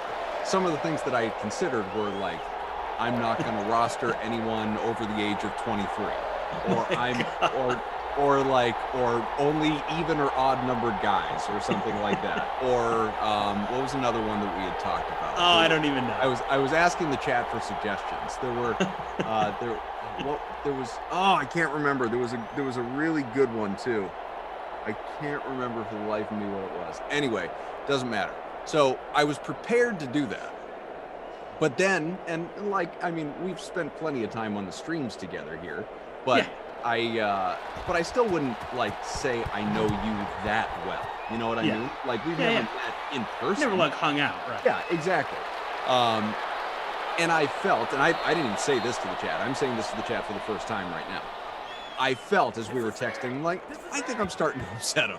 So I'm just gonna put in the 0 and just be done with it. We'll start fresh. But I'm in the process last night, because this was last night, I'm just like staring at the 0, you know, and it wasn't even like about winning, because I even considered, after I told you I put in the 0, I even considered putting in a lineup where I left like $20,000 in salary, like, you know, like something like that, where I just only spent like up to 30K to fill out a. I kind of half expected you to do something weird like that. Like, you know, like just to have something in there, because it wasn't about winning. There was no intention to win. It was just about like having something to watch, basically. Yeah, sure. But as you know, as I just said, it seemed like you just wanted it over and done with. And so we moved on, basically. Yeah. So you were spot on there, but the only part you were off about is being upset. I wasn't upset. I just wanted it to be done. Like, I just was like, I don't want it, because I had a bad feeling that I was gonna keep losing. The fact that I lost the first time we did it, bad sign. And I lose to you all the time as it is. So I was like, you know what? 0 for 1 on these weird games. I'm gonna lose again. Like, it's gonna happen. It is just my luck, and we're gonna have to continue to do this song and dance. And it's not even like, you know, a fortune is on the line here. I just wanted to get the money back and move on. And then we can do our normal head-to-heads. And that's what I wanted to do. So again, through text, it's hard to detect if, like, you know, I'm like sitting at home crying or if I'm giggling about it. It was definitely a giggle. Like, of course, Koff is trying to make this complicated, because I've heard stories you've told them on these sims about, you know, various hockey head-to-heads that you've done when you owe people money for. Like, I've heard all of those, so I'm like, no, that was when I was owed money. Well, whatever it was, right? Yeah, but I get it. I was like, there's just this could last for like 3 weeks. Like, the way I'm so bad at these anyways. So I'm just like, I need to be firm here. This just needs to end here. Because the fact that if you had lost to me the first night, obviously we wouldn't have been talking about it. But the fact that you beat me that when you tried to lose, basically, was like, okay, this is ridiculous. I'm just not lucky here. And the thing that annoyed me too, was when you said you weren't going to play studs, but then you had Jamal Murray and John Morant in your lineup, who I know were priced at $7,500 or whatever it was.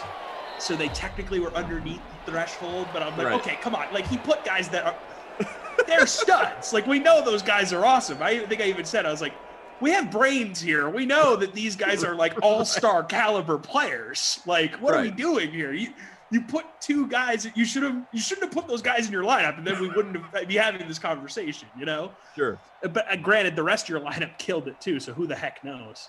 Because that was a weird night, man. It was. Well, I was benefiting from one of those overtimes too. I think I had Sabonis, who had a monster game, and I think you had like 3 guys that were in that game in your lineup, and that's just. They just had a ton of minutes, so they were just accumulating stats. Yeah, best abilities, availability, right? Exactly. So it was just a minutes thing. So that's where my head was at. So I didn't realize this got brought to The Sims, but I guess of course it did, because why wouldn't it? Well, because it's all related, you know. Yeah. Well, and it's just like, it's not serious. It's a fun. Yeah. Exactly. No. Exactly. Yeah. No.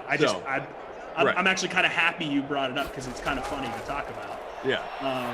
So I learned my lesson, and I went back and forth with the support team at DraftKings trying to get the refund figured out, so that we didn't even have to do that. I thought you were going to say I went back and forth with Glash as my support system for how to handle this. Yeah. But I found out that when you do a head-to-head and it's only 2 people, once you enter the contest and it's quote-unquote like filled, right, even though it's 2 people, you can't leave you can't withdraw because the contest is technically full. And I've gotten stuck in that exact same situation before as well. And I didn't know that. So I learned a lesson, and you know, it's over, and we're back to our regular scheduled programming. Well, and the only aspect that we didn't bring up, which was, and I had texted you after the fact, is 2nd and 2 from the 43. Carr, it's a long big boy throw and almost picked. Still a 7-7 game here. Tommy Freeze pops, Adam Kaufman. Was that, so I put in my goose egg last night, and you had a solid day. You went, I don't know, 285 or somewhere in that ballpark. And even had I entered my regular lineup that I put against everybody else that I played last night, you still would have beaten me. Yeah, 100%. You because I only had, I don't know, like 260 or something last night. Of course, the one night that you go goose egg on me, I would have beaten you. Like, of course that happened. Like, that tells you everything you need to know about why I didn't want to do the other weird games moving forward. Like, yeah, clearly this is just like something that's going to be a little bugaboo for me, where I'm just like, it's never going to be all quite there for me, at least in the early going here. So it's just like, of course that happened. but I will take it as a badge of honor that I made a lineup that scored more points than you, even if we were not going head to head. I will take it as a moral victory. Sure. We were talking about another. I don't know if you ever met Samir, who's part of our production team. Maybe you've worked with him. I don't think so. You know, in the travels of doing green screen here, obviously. Second 11, that is picked up. As Lewis says, cough, Tommy is not laughing. So Samir ran into a slightly similar situation to you, although whereas, you know, we were kind of both at fault, you and I, in our situation. Me for sending the wrong contest, you for reserving it, obviously. Samir was completely at fault in this situation, which made it a, you know, kind of more fun. We have 3rd and 8 as that completed. It is to the 36 and a first down pickup. So what happened was, so Samir, it's like a, you know, the whole Twitter thing is, as people have come to know, is a running gag here in Simland. And Samir messages me the other day, or I was messaging him, and I had about whatever, and I added in, you know, before we were done, I said, well, NBA head-to-head action tonight, because we play occasionally, but not daily like so many of us. And he said, sure, but how about something higher stakes? And I'm thinking, all right, well, what's he coming back with right here? What are we doing? And he goes, loser has to follow the other one on Twitter. So I said, in, let's go, let's do it. So we got a 1st and 10 from the 17. 3 minutes gone by here in this second quarter, incomplete pass from Carr. Said, let's go. So, and I was in the middle of doing a sim. So I said, send me the contest and I'll jump in there. So he sends it to me. I quickly reserved my spot and I put in my lineup.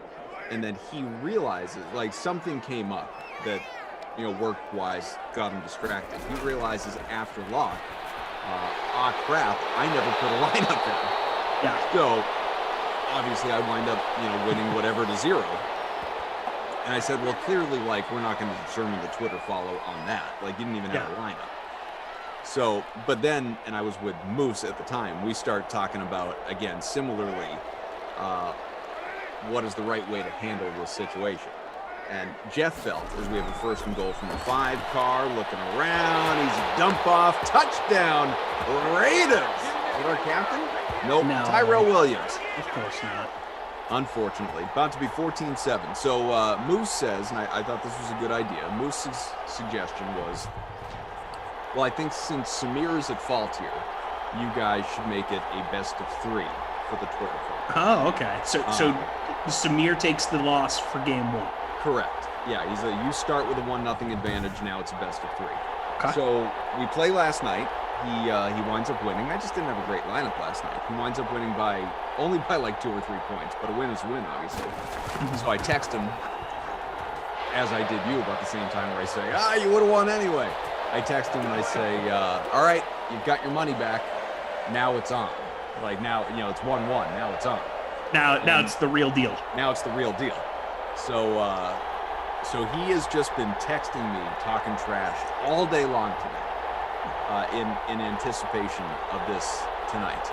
And so if you lose, you have to follow him on Twitter. Correct. And if he beats you, you have to follow him. No. If you beat him, he has to follow me. Then he has to follow you. Gotcha. Correct. Okay. Yeah. So he has just been, he is on his high horse today, man. What are we looking at right now? It's a good question. Let me pull it up. I can tell you my lineup in this 200 max entry full contest for prime time, I'm sitting 152, which is oogly. Just disgusting. Samir and I am currently winning by 11 points with slightly more minutes available. But again, it's so early. So early. Lots can happen. Yeah. Yeah, you're beating me as well, but we knew that was going to happen. No, I'm beating you, but you have way more minutes left. Like, you're going to win. I already know you're going to win tonight. Congratulations. You know who's been taking it to me pretty well, regularly would be a stretch, but lately anyway. Glash has been handling me pretty good this week. You know why? It's because he's got those TikToks. He has to do extra research for the TikToks. Maybe that's what it is. I'm actually not even exaggerating. It's probably what it is. 14-7. You know, I've been talking up the TikToks a lot. I am a big supporter. I think they're great of what he is doing on TikTok, and I think they're great, and I to show up on the Dream Stream. I think that they're great, and I think that he's way ahead of all of us. Like we're gonna be all rushing to make TikToks like a year and a half from now. I mean, you may be because you're younger than me. I promise you, I will not be on TikTok. I don't know, Koff, but if work is like, you know what, I need once you to get to make around a 40 years old, you don't feel like you need to be on TikTok. True, maybe it's just at a certain point it's not going to resonate. Yeah, TikTok's a young person's game. Yeah. I'm not going to TikTok. I have a TikTok account so I can watch TikToks because puts people his send them on Twitter anyway. So right. So yeah, he throws his on all his social media, but when people, because in my age group, even though we're not that far apart, it's like what 10 years or so. So 10 years younger than you, people are watching that stuff. So they're sending them around. Like people send Instagram stories and TikToks and all that stuff. So I downloaded the app and made an account so it's better to view the TikToks on the app. But I'm way too intimidated to actually make a TikTok. Like I can't even begin to think about what I would make. So I commend Glash for like going completely headfirst into this, frontier that I have no idea what I would even do. Oh, he is. I mean, he's picked out the gimmick, the shtick, the wardrobe. Great. He knows exactly what he's doing in terms of what his approach is. My only question, and I should raise this to him as well, and I've been texting him in great support of the TikTok. Love the TikTok. I'm here for it. I'm curious if he is burning himself out too early. Yeah, because that can happen. He's doing it every day. He's putting these things out, sometimes twice a day. Great punt and inside the 5. I don't want him to go and oversaturate the market. On the old TikTok. I don't want him to. I don't want him to make people think, all right, we've got, leave the people wanting more. Like maybe once a week, twice a week.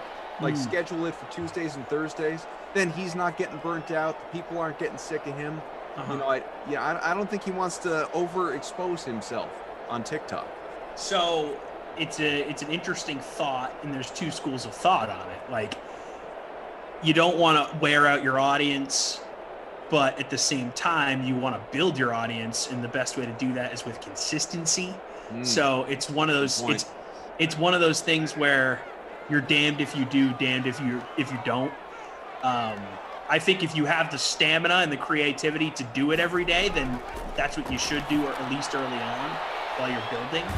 But I totally get your point. Like to do what he's doing every day so creatively, like I couldn't do it. I personally wouldn't do well with that.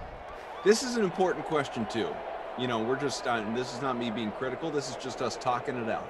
And I want to hear from the chat as well, because I'm assuming at this point in time, you guys out there, as great supporters of Glash, have watched his TikToks, be it on TikTok or Instagram or Twitter or wherever you're seeing it. I'm sure you guys are a fan of what he's got going on. 1st and 10 from the 17 after that glorious, old reliable 101 timeout, 14-7. Let's go. I wonder, do we enjoy these TikToks? Not any TikTok, the Glash TikTok. Do we enjoy these TikToks because we love Glash and like we know Glash and they're funny? Yeah. And therefore there is a direct correlation. Like either you're laughing with him or at him, either way, like you know him, you're kind of in on the joke. Yeah, you're in on the joke. Would a complete stranger find these funny? It's a great question. I feel like it's hard for me to answer that because I know Glash and I personally like what he's doing. So it's hard for me to put the stranger cap on. Like, I feel like I should show them to my wife, who really doesn't know Glash, certainly doesn't know the Dream Stream persona here. Yeah. I wonder if she would be amused. But then again, she's not a big sports fan. Well, he's exactly, and that's the big key here. He's definitely targeting a very niche audience, right? Like he's looking to target people who are on TikTok, so that age group, and people that touchdown! What a look at that toss! Wow! Hunter, 36 yarder to Hunter Renfrow? Are you kidding me? Did not expect that in any way. And he's also looking to target people that are super into the NBA and, you know, have, vested interest in the NBA on a night-to-night basis. So it's a very niche audience. So that's why it's tough to be like, would the average person enjoy this? Alana says, I don't know. think I have any free brain cells to get addicted to another thing like TikTok. Jason says, I enjoy Glash, but I hate TikTok. Messi Marv says, yes, they're hilarious. It counts. Yeah. Mo saying on TikTok, you're supposed to post 3 or 4 times a day until you hit big. Is that a thing? Again, TikTok people are posting that much? We are if you start to get into the TikTok strategies and analytics, and I mean, you are so far over my head. I can't begin to describe it. I will say this for my podcast and for my day job, we'll call it. Yeah. I have to post, a bunch of stuff on Twitter and Instagram all the time. I see that. And all that stuff is like completely just like, normal sports media posting, right? And even that, I feel like I'm like, okay, I don't know what else to do here. Like, I feel like I'm posting a lot and all that stuff. So to add a TikTok thing into it and be creative and funny, like it's just not for me. I can't do that right now. Totally get it. Can't do it. For anyone who rostered Kemba Walker tonight, by the way, dude is on a mission. He's got 20 points in the first half. Oh my God. I considered playing him and I didn't. And no, I didn't really consider him in Classic. I considered him in just the Celtics showdown against the Hawks and ultimately faded him. And man, making me He's had a weird year. It's tough to like fully invest in Kemba Walker on a night-to-night basis. Yeah. Absolutely right about that. 7th touchdown for Renfrow. I haven't mentioned it yet, folks. Do us a solid. Smash that like button. We're only about 10 away from 300.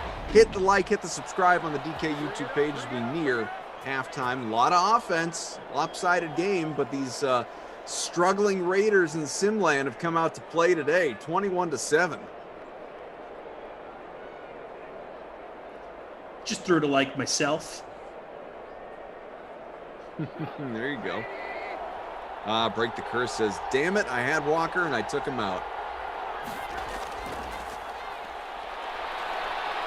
Tara says, I rostered Kemba Walker in my showdown. Well, then you're probably doing pretty well, unless the rest of your plays stink.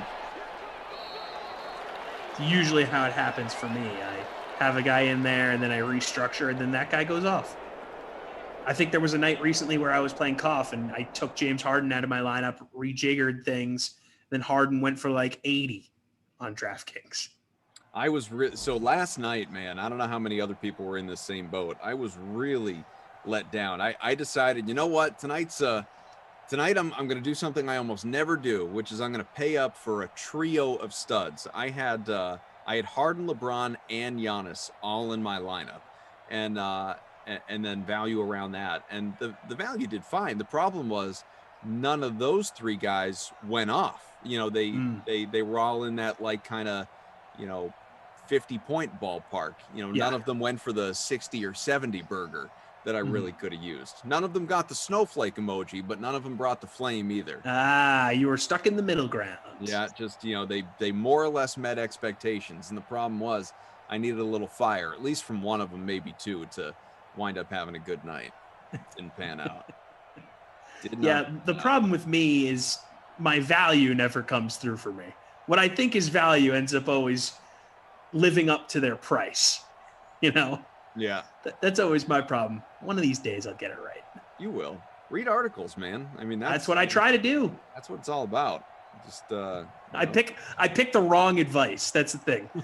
when you look at when you look at these, these previews, there's so much information. I'd say probably 80% of it, if you listen to it, that's all you're going to win every night. But there's 20% of it that's wrong, inevitably. That's always the percentage that I choose to build my lineups with. It's the 20% of the guys that don't hit. Lindenbaum says Sexton on Cleveland's going off. He's got 27.5 already. Colin. Play. Nobby Robel, my Miami Heat stack killed Koff. Yeah, we've done a couple of head-to-heads lately there. Nobby, I see you. So what do we have here in our how many QBs will leave these two teams free roll? Let's see where we are. I am sitting pretty much in the middle. I have 108 out of the 200. We have Urban Conrad in front by about 8 points, running away with the damn thing.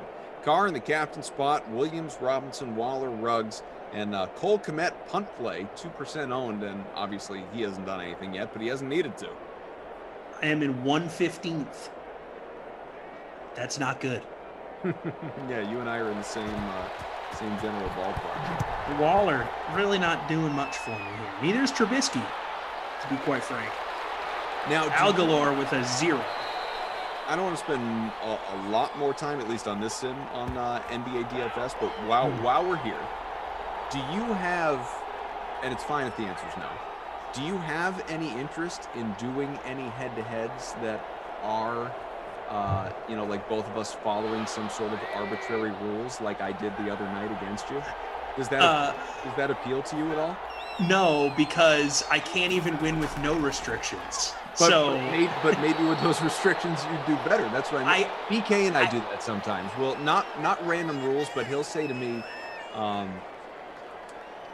he said to me one night, and we did this, and I don't remember how it went, but he said to me, we probably more or less split, but he said to me, let's do 3 lineups, we'll do 3 classic head-to-heads against each other, but you cannot have any repetitive players line up to line. You know what I'm saying? So I had to build a lineup, like maybe I had a lineup with Luka and whoever else, but then I had a lineup with Giannis and some other guys, and I had a lineup with LeBron and some other guys. Like you couldn't have any repetitive players line up to line up. So that was an interesting little thing as well. Not quite what I'm talking about with you, but it was interesting. I just don't think I'm there. I understand what you mean by the restrictions might keep you from scoring a lot of points, but I feel like, putting restrictions in place is going to make my options even more limited. Sure. And it's just a losing battle for me. Alana says it's a trap. Exactly. It's whatever that guy from Star Wars. It's a trap. Can't do it. And that's totally Can't do it. That's totally fine. I'm not going to pressure you into it. I enjoy doing head-to-heads the way that we do. Fun. Yeah, I do enjoy it. Like I said, it keeps me interested in the NBA because, a lot of my job with DraftKings and with Vegas Insider, it's all NFL all the time. So it's nice because I love the NBA to have that outlet to, and to familiarize myself with DraftKings. I'm still a relatively new member of the team, so I enjoy doing them. I enjoy talking about them. I think our community is involved in it as well, so they enjoy it. It's fun. It's a fun thing to do every day. I hear you, man. I've been with the company for almost 5 years now, I think. And until I really started, I would always play from time to time. Nothing like what I'm doing now, where I'm playing multiple lineups, multiple contests every single day. Is can he get in? Yes. Bears evening it up. Touchdown. Jimmy Graham. I didn't play nearly in the volume that I play now, really until I don't know, late in the football season it probably started. So not that long ago, maybe halfway through the football season. So in starting to do so though, whether it's us going head-to-heads with classic contests or tiers contests or the occasional showdown contests, albeit with other people, doing small cash games against coworkers, whatever it may be, jumping into shadow contests, obviously internally against other DK employees.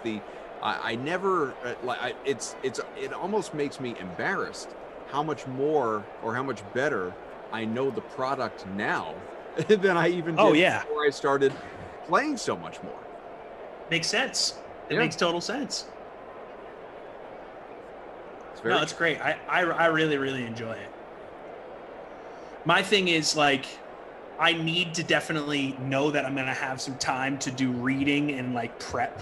Like, I still can't just, like, blindly build a lineup. Although I will say this, the lineup that I made where you threw zeros in, I didn't do any research that day. I just filled spots. And of course, that was, like, the best lineup I've had. So maybe I shouldn't put any thought into these things.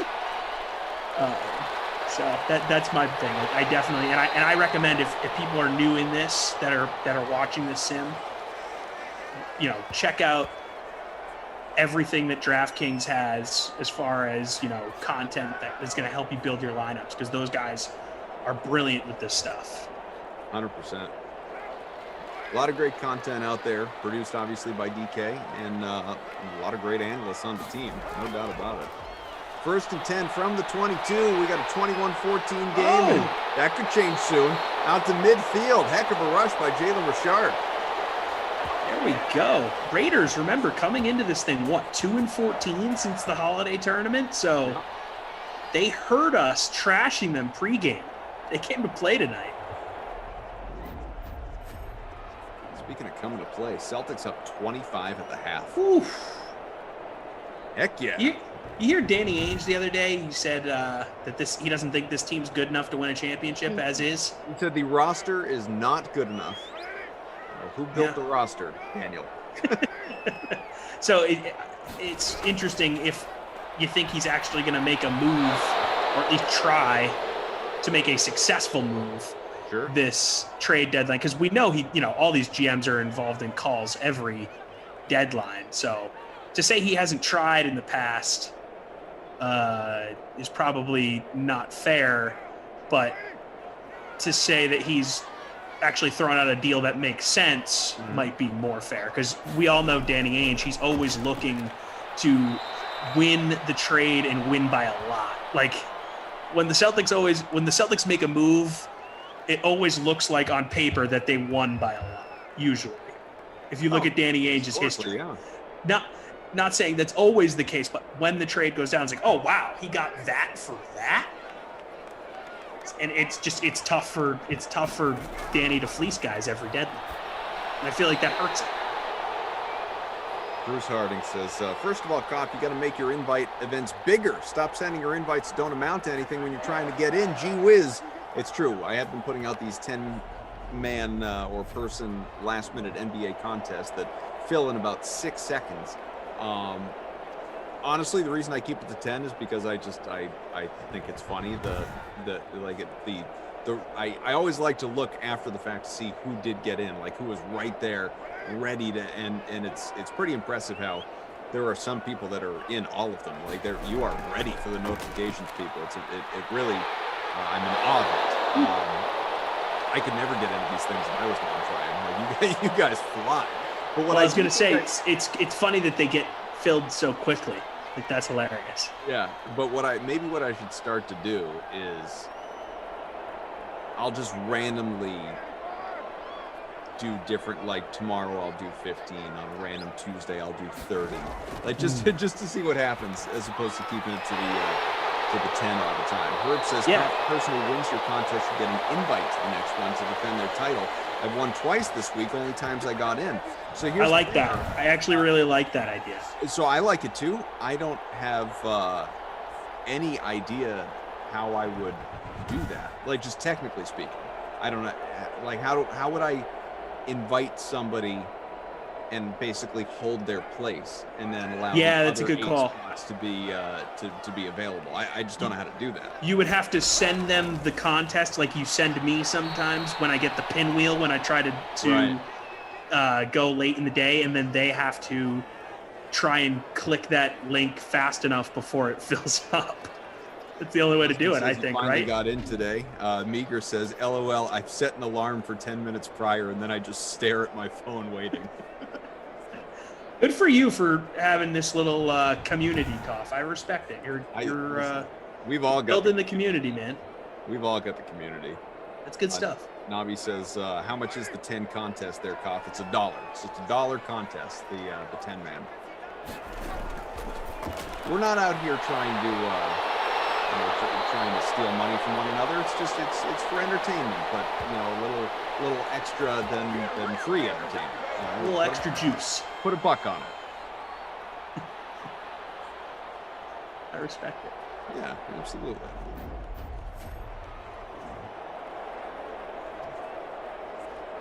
Carter says, why don't you do a 200-man just to see how many people get into it? Maybe as an one night, experiment? I don't mind that. Yeah. See if it fills. Nobby says you could make it private and send the invite. I mean, you guys are just... I'm going to have to explore, see if I can do that. But then can you make a private, then can you go ahead and make it public after being private? Right, yeah, I don't think you can do that. Then I would have to pick and choose who fills the other 8 spots, and obviously I'm not going to do that. Hit that like, just a few away from 300. 21-14 game. A couple minutes left here in the third quarter on a Friday evening. Thank you for being with us. Yeah, let's get a little Darren Waller here. That'd be nice. For our almost equally lousy lineups. I'm sitting 126th out of the 200. Where are you? Oh, I didn't even look. Let me see. I will say this, I've given up. Yeah, that was kind of my mentality. I did have some luck with lineups in recent weeks here. I was doing a lot of games with Glass. You and I haven't worked together in a while. Probably been I don't know. It's been a minute. It's like 3 days feels like an eternity. But very true. I haven't been on the Dream Stream since I think Tuesday, and I feel like I've been off for a while. Touchdown, another one, and this time it is Jalen Richard. All right, so not the running back not gonna I do have anything either, for me. so that's good. I'm in 142nd. So, not good. Must be says, make it a 200-man tomorrow, Koff, please. Maybe what I'll do is do like a 200-man, but the top 50 places cash or something like that. Maybe just do 200 Saturdays. That'll be the Saturday gimmick. Oh. Or if you like alliteration, it could be the 200 Tuesdays. There you go. Perfect. I think we just found a winner. 200 people talk about Taco Tuesday. No. It's 200 Tuesdays here on DraftKings. 200 Tuesdays. $200? No. 200 people. If you do that, I will try and join those. Yeah. All right. Granted, I will never be able to get in fast enough because I don't have the notifications set up on my phone for it, but I'll try. Carter says, make it for 200 one night. Started at 6. Announce that it's open. I bet it would fill up. I bet it would fill up too. You guys just like to, this has nothing to do with like the popularity of the gimmick. I think you guys just like to play DFS. You love NBA. And we have talked zero football 3 quarters into this sim. Very little. It's kind of refreshing. And nobody out there is complaining. And and we love you for it. Because people love sports. They love DraftKings. They love drama. Exactly. They love getting a little sweat in. Yeah. An hour of quote unquote drama. Right. Oh my God. I honestly had no idea that we were going to talk about this on this sim. I had maybe, an inclination that you might go there. So I'm glad you did because it's funny to absolutely. talk about. And clearly the people are into the day-to-day here, man. The team always here is invested. It is true though, what you brought up before about, and we've all, everyone out there listening, we've all been in this this situation where it's impossible to tell tone in text. It's totally impossible. And we're going back and forth, and I'm like, all right, I guess this is where I back down because I think I'm upsetting him. No, that's the thing. I wasn't upset. I just wanted to be like done. Yeah, like, you wanted to move on with your life. Yes. Yes. I was like, I can't. The fact that I lost the first night was just the worst. Just I had a bad feeling about the like, how long is this going to go? Am I going to lose like 11 straight days with these weird gimmicks? I can't do it. What made it, the only objection that I have was when you said it, like it's making it unnecessarily complicated. And in my head, I'm going, I don't know what's complicated at all about this. Like you just build a lineup like you ordinarily would. And in my head, in like for me building my lineup, like that's complicated. Yeah. But for sure, because I'm putting these weird whatever restrictions on it. But you're just doing what you would do any other normal day. Yeah, my point was saying that it was overly complicated or unnecessarily complicated was that the easiest solution would be I make lineup with no thought put into it. You make lineup with no players. Right. No, that makes sense. That takes all of it out of the situation. No, it's just. And I will admit, I hadn't remotely considered you just putting in a random lineup, just filling slots, making it in 3 seconds with no thought, just to like close the deal. Right. Exactly. Like I don't care if I put up 10 combined points. Right. Exactly. Yeah, that I hadn't thought about. Right. So that was my point.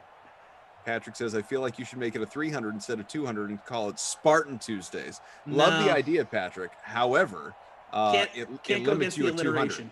200 is the max. And also alliterations are better than movie references from the mid 2000s. Unless we went Spartan Saturdays. True. But you do that too, or Sundays for that matter. The 300 though, unfortunately out of the question. 200 limit. Exactly. All right, we've hit 300 likes. We have 400 people watching, and both of those things are fun. Let's tell more friends and family. Get on in here with us on a Friday night, 1st to 2 for Tommy and I, and it's a lopsided game. This thing is probably over, obviously, from a game standpoint, but your lineup's far from. 28-14, start of the fourth quarter. Carol, Kaufman, Mike, Daniel, Zach, all with us. We have got currently, it's Brian, is it Lisa, Liza? I mean, it looks like Eliza, it's with a Z, is in front by about 4 points in our smaller, more modest, albeit full, free roll. Richard in the captain spot. Bold play, 1% captain, 12% owned. It's working out.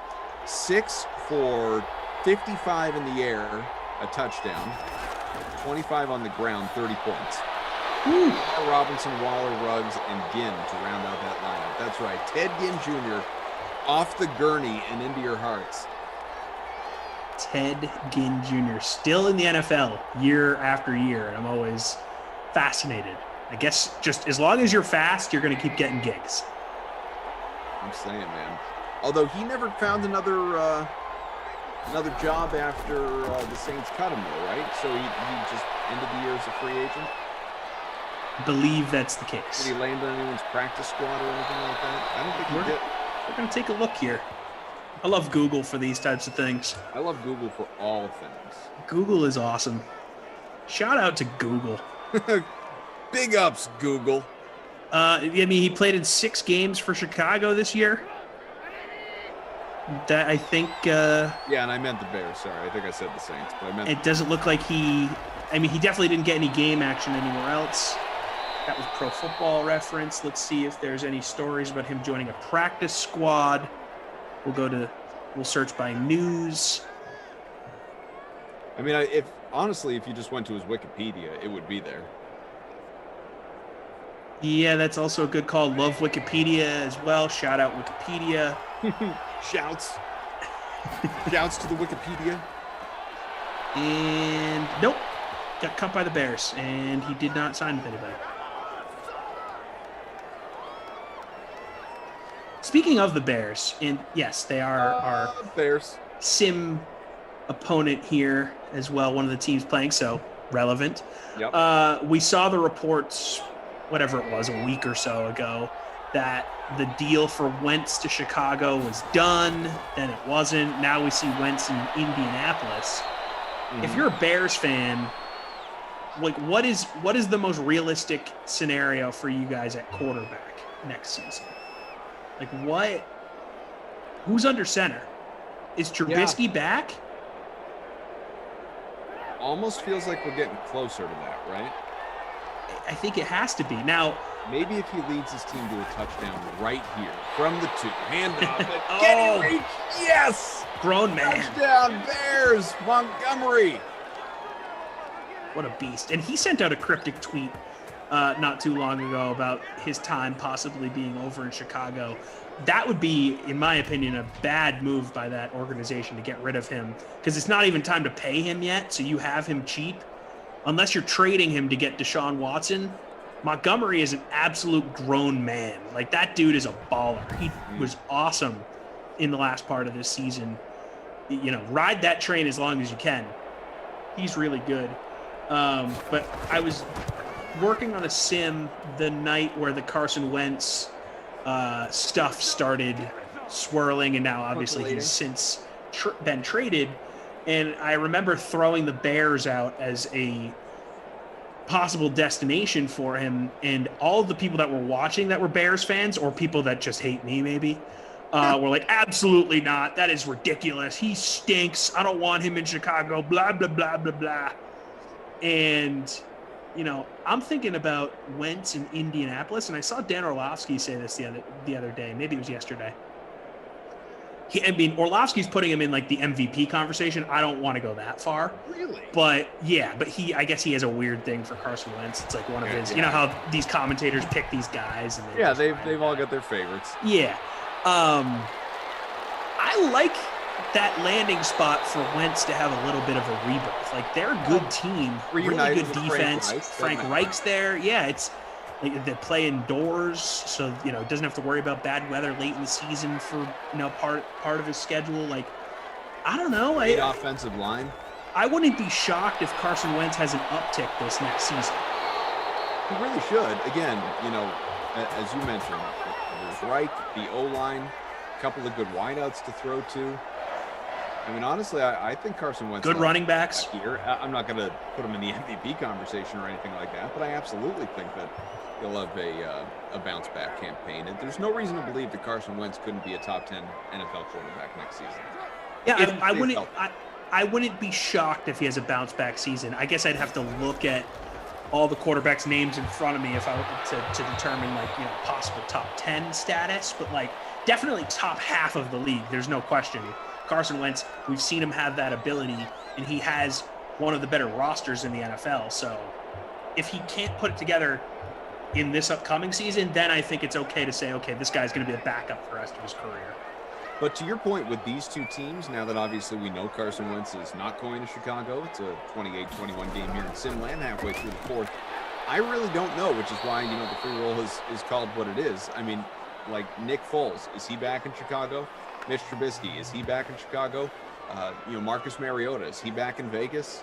You know, Derek Carr it feels like Derek Carr is the only lock as far as the QBs on these two rosters that are going to be back with their current team. And even Carr, I don't think is a certainty. I believe it will happen. I think most people believe it will happen.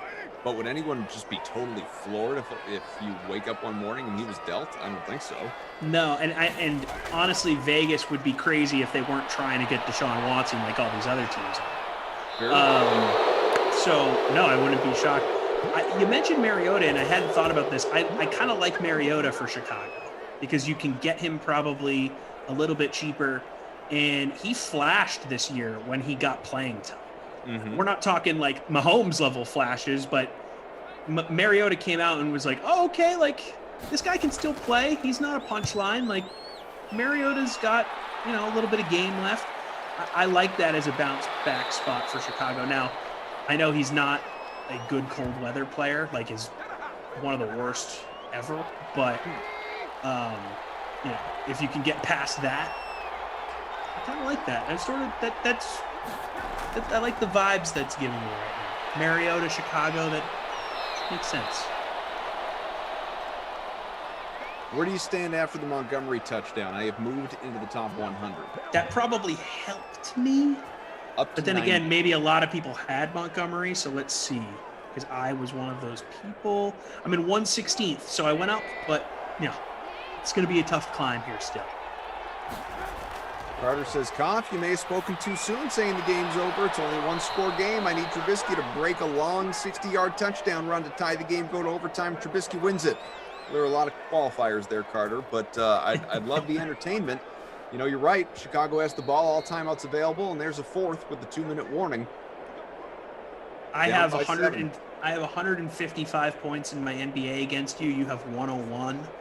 I have 174 minutes left. You have 256. Okay. So it's cushion, but it's not enough cushion to make me feel really confident. I haven't looked. Are all your guys in action, or do you? I have Bembry playing later. I've got Bembry also. Bembry. It's not going to help you. And then I have. Then you have 3 spots open. So Bembry's your only spot? Yeah. Yeah. So and Bembry's going to be a wash for us. Correct. So you need your guys that are currently still playing to continue to play really well. Yeah. Exactly. First, I haven't looked to see what kind of overlap we have with guys that are currently in it. Do you have any studs in that lineup tonight? I have Trey Young and I have Vooch. Okay. How's Vooch doing? I thought strongly about Vooch, and ultimately I didn't do it. Honestly, anytime Vooch is in action, I put him in my lineup because you beat me so many times with him in a row. He's got 53. Great. And he's got 8 minutes left in the fourth. Yeah. So I got Vooch. I have Vooch, Booker, and Young. Those are my guys. Okay. That I roll with. I've got Giannis, and he's off to a good start. We'll see how it goes. But yeah, I love Vooch, man. At least in fantasy, I love Vooch. He's never let me down. Like, I've never not had the flame emoji with Vooch. Does he have the flame right now with the 53? He does. Yeah. Yes. Vooch and Sabonis, if they're in action, I try and get them in my lineup no matter what. I'm absolutely that way with Sabonis. Yeah, Drew, I just think you get really good value with them too. Drew, member of our production team, will play occasionally. We're playing tonight, actually. And his rule of thumb, he said, anytime Sabonis is in action, I play him because I know Koff is going to. Yeah, that's how I feel with it. Sabonis and Vooch for a while as well. I was like, I need to at least get the wash here.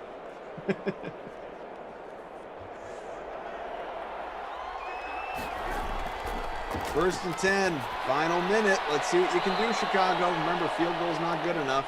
That ball's completed out to the 34. Time's ticking. 2nd and 3. Remember, Bears, you got 3 timeouts. I don't know why I'm talking like they can hear me.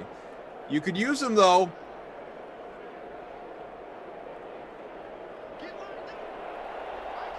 There we go. No huddle. Faked handoff. Mitchell. Taking off. Runs a slide, gets inside the 25. Or no, they're going to calm down with the knee at the 26. And a timeout. Wisely used. Needed to take that. Hit the like. Can we get to 325? We love you. Smash that like button here on a Friday evening. Might have time if this doesn't go to overtime, might have time for a little snack between sims. We'll see. Oh. Final 30 seconds. 1st and 10. Trubisky's back. Pressure coming his way. Escapes it. Long run out to the 10. And he held on. I was worried he was going to fumble right there. So gets to the 11. My. They got a timeout left too. 24 seconds. I smell overtime in the future here, Koff. Smell it. Bob Daddy says, Adam and Tom, thank you. And production team, ops, basking in the glow of your majestic presence. Wow. That might be a little strong, but we appreciate it nevertheless. 1st and 10 from the 11 with 20 time. So much time. Timeout left. No, Mitch. Too much time. Mitch. Timeout. Coverage sack. Should have tucked it and ran it there. He's got wheels. Come on. What you're looking for here. I know we would both, love it to be a receiving touchdown by Montgomery or something like that. Yeah, I mean, that would be amazing. I don't think it's going to happen. And anything Trubisky helps me. But yeah, it's receiving Montgomery would be amazing. 2nd and 16 from the 17. Possibly the final play. It is completed and down at the 10, and that's it. There's no way they're getting another time. How do you not throw to the end zone, man? Yeah, weak play call by the Bears. Alana says, I smell more than overtime. Hashtag Jared. I smell a post-game show. Yeah, it's rapidly approaching after this 28-21 final. We'll go over some of the numbers, talk a little more football than we have during this sim, for that matter. Let's see here. Hey, man, people love NBA. People love DraftKings NBA. Mm-hmm. No doubt. They're into it. People are not happy with that final play call. Hey, you know what? Can only control so much in Simland. Carr goes for 266 and a Bundy. 4 touchdown passes in a single game. Trubisky 171 with a couple of scores to his credit as well. So monster effort from Carr. We'll see if he gets himself a wooden nickel. Something for Tommy to think about here as he will give out the awards in a moment. We'll look at the rushing and receiving numbers as well here coming up. Jordan says Raiders and Simland win one after a 10-game skid. Well, how about that? Good point. Jacobs, 13 for 52. Montgomery, 8 for 27. A touchdown. Trubisky, 6 for 83 on the ground. So, you know, he did clear, 250 total yards. Obviously, there's nothing extra. You don't get a bonus for that or anything. We have Richard, 6 for 55 in the air. Touchdown. Williams, 5 for 44. Score. 5 for 58 for Ginn. Graham, 4 for 54, a touchdown. Waller, 4 for 56. Ruggs, 4 for 64 and a score. Very balanced offensive attack. Nobody reached even 70 receiving yards. Yeah, I want to give the wooden nickel to my friend Derek Carr. He had the Bundy. He almost had the bonus passing, so congratulations to him. He gets a free ice cream cone here at Lion's Choice Roast Beef in St. Louis if he's ever in town. And I think I'm going to go Josh Jacobs for the Babysitter Billy Award. Running back 1, he's a stud in real life. Didn't bring it today in any way. Didn't get in the end zone. Just over 50 yards rushing. Just really a non-factor. Montgomery wasn't fantastic, but he did get in the end zone. So that's what gave Josh Jacobs the edge in being the worst player in the sim. Jacobs only 4.2 points in this one. He was, I mean, in fairness, I guess people have picked up on it. He was only 16.5% owned, 2% in the captain spot. But yeah, miserable day there, especially on that $7,400. Yeah, and I was thinking about Waller because, you know, a lot of people probably had him in their captain spot, only 4 catches. Yeah. But I just thought Jacobs' effort was a little bit worse. So Junkman 711 and RC Norris 44. Barring any stat changes from ops, you will have yourself a two-way tie for first. No money, but the pride of winning a free roll here in Simland. Waller in the captain spot with about 15 points there. Trubisky, who went for 23, outdone by Carr, the Krusty-Koff player of the game, with 26.5, almost 27. Only 33% owned, Derek Carr. It's still just showed out. Miller, Montgomery, and Carlson, the rest of that lineup, none of them particularly good, led by the QBs, and it certainly paid off. Hey, we said 2 bad teams playing each other would provide an entertaining game, and that's what we got. We got it. Yeah. See, we spoke it into existence. Heck yeah. So, now, all of that being said, as Michael says, our producer and resident statistician, 4 touchdowns for Carr ties a sim high in Madden 21. I'd like to see somebody throw for 5. That would be fun. Go for the Bundy plus. So get yourself, if it isn't full already, and actually, I'll tell you what, I'll look right now. Let's see. Our Madden After Dark free roll on the way here in a little less than an hour has only 20 spots remaining. So go ahead. That includes you, Tommy, if you're not in there. Everyone jump on in. All right, good. That's what I like to hear. We have got on the way, it should be a fun one. It is the Dolphins and the Falcons. All right, it might not be that much fun. Dolphins and Falcons. I kid. Dolphins and the Falcons, as Geoff Ulrich would say. Jump on in there. 20 spots remaining there for that one. So with that, we would like to thank of course, Mike and Daniel and Zach. Tommy Freeze Pops is coming on back with me. I promise we will talk a little more football in the next one. But then again, I don't know why I need to make such promises, because you guys, you didn't complain. You were entertained and you were along for the ride, be it drama or NBA DFS or all of the above. It is much appreciated. Do not go anywhere. Friday night is about to get even better. Again, Madden After Dark is on the way, 10 p.m. Eastern. It'll be the two of us for the showdown for those Falcons and Dolphins. That game featured in the Madden Stream 3K Flea Flicker contest. $5 entry will get you a shot at $1,000. That top prize and free entry as well for the showdown has a $250 prize pool, $25 to first place. Again, the smaller prize pool in the DK SimFam Friends League, you can't win anything. Nothing other than pride, but we still encourage you to get on in there and compete with us and all of your peers here. So football is over, folks, at least for right now, but the NFL news machine, that never stops. We saw yesterday, we talked about it with the Eagles dealing Carson Wentz, their veteran quarterback, off to the Indianapolis Colts for the Frank Reich reunion. And for reaction to that deal, we're going to go back to our friends Steve Buchanan and Julian Edlow and the Unreasonable Odds podcast.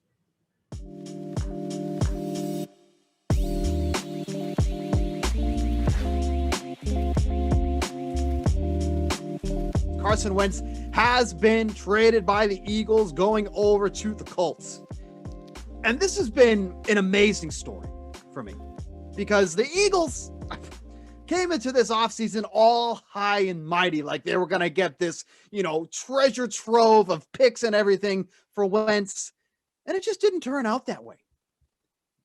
You look at what they got. Oh, well, hold on. What do you think the asking offer was to start?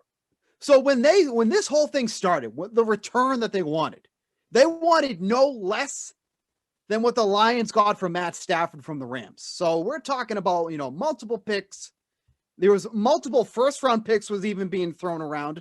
And the way I envision it is that the Eagles were coming into this offseason like they were Jordan Belfort trying to sell Aerotine International, calling up teams.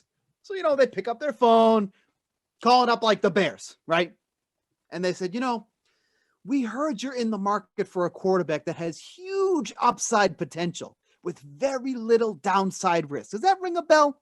That's my Jordan Belfort impression. And the Bears go, oh, yeah, we are in the market. And they go, okay, I have this one. It's Carson Wentz. Hello? And then they weren't, no interest. Nobody wanted Carson Wentz. So the haul that the Eagles end up getting back after all of that is a 2021 third-round pick, big whoop, a 2022 conditional second-round pick that could turn into a first-round pick under these conditions reportedly. If Wentz plays 75% of the snaps, that's a risk right there with how injury-prone he's been, or 70% of the snaps and the Colts make the playoffs. So those are the conditions that I can turn into a first-round pick. Now, the Colts already had a couple quarterbacks on the roster prior to this. Jacoby Brissett already has been said that he was not in the mix for the starting position. They did draft Jacob Eason in the 4th round. There was something that maybe he could be the successor to Phillip Rivers. But you just look at the season that Carson Wentz is coming off, and you look at some of the numbers that he put up. 57.4% completion rate amongst qualified quarterbacks, second worst in the league. 72.8% passer rating, second worst in the league. 6 yards per pass attempt, the worst in the league. 15 interceptions, the worst in the league, tied for the worst in the league. And let's not forget, Julian, I totally forgot about this. He took 50 sacks in 12 games. That literally totaled 10% of his total dropbacks, an average of 4.1 per game. So he's going in a much better environment in front of that really strong Colts offensive line. So the risk of injury definitely goes down, but with Carson Wentz, anything is possible. But at least from a standpoint of where he has the potential to succeed once again in front of that offensive line that can stay healthy, this is probably one of the best landing spots for him. I think it's a great trade for both teams, honestly. The Colts, for clear-cut reasons, they need a quarterback, and they just got a quarterback that has shown us before that he can play at an MVP type of level. He has to stay healthy. That's a must. Now, like, if you look at the situation he's getting dropped into, though, it's just so much better than Philly. And it starts with the offensive line. You go from maybe the worst offensive line in the NFL to maybe the best offensive line in the NFL, at least a top 5 bottom to a top 5 best, or a bottom 5 to a top 5. I don't know why I worded that so terribly. Very strange, but okay. So he's going to be protected. He has weapons around him. He has T.Y. Hilton. He has Michael Pittman Jr., who's, I think, a very legit wide receiver. He was the first pick of the second round, could have been a first round pick, showed a lot of flash at the end of the season for the Colts last year. He has running backs. He has pass catching running backs. He has a good trio of tight ends that Phillip Rivers used in that loss to Buffalo in the playoffs. Everything's there for Carson Wentz to play well. All he has to do to stay healthy. And the thing that is the most involved with keeping him healthy, the offensive line, is one of the best in the NFL. So I think it's a great landing spot for Wentz. And then for Philly, I think it's a great deal because you get the 3rd rounder now. That's fine. You can use that on a piece. 3rd round picks are, nothing to bark at right now. And I think the pick has a great chance to wind up being a 1st rounder in 2022. That's why these conditions are on it. If Carson Wentz can't stay healthy in this situation, then he just doesn't have much value, and the contingencies on it represent that. Then you get a 2nd rounder back and you say, okay, he is who we thought he was. He's made of glass. A 3rd and a 2nd are fine.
Well, fresh off an exciting and maybe longer than usual Daytona 500, it's time to move along. So we bring in Pierce Dietrich, our DK contributor and racing expert, I think is fair to say. I am Adam Kaufman. So you had Michael McDowell emerge victorious at the Daytona, and obviously it was a really compelling race there late, Pierce. But now we move along. We got the O'Reilly Auto Parts 253 also at Daytona. It's just a different course, clearly. So as you look at this one, any just course changes, things that we need to know for this race as compared to the inaugural event last year?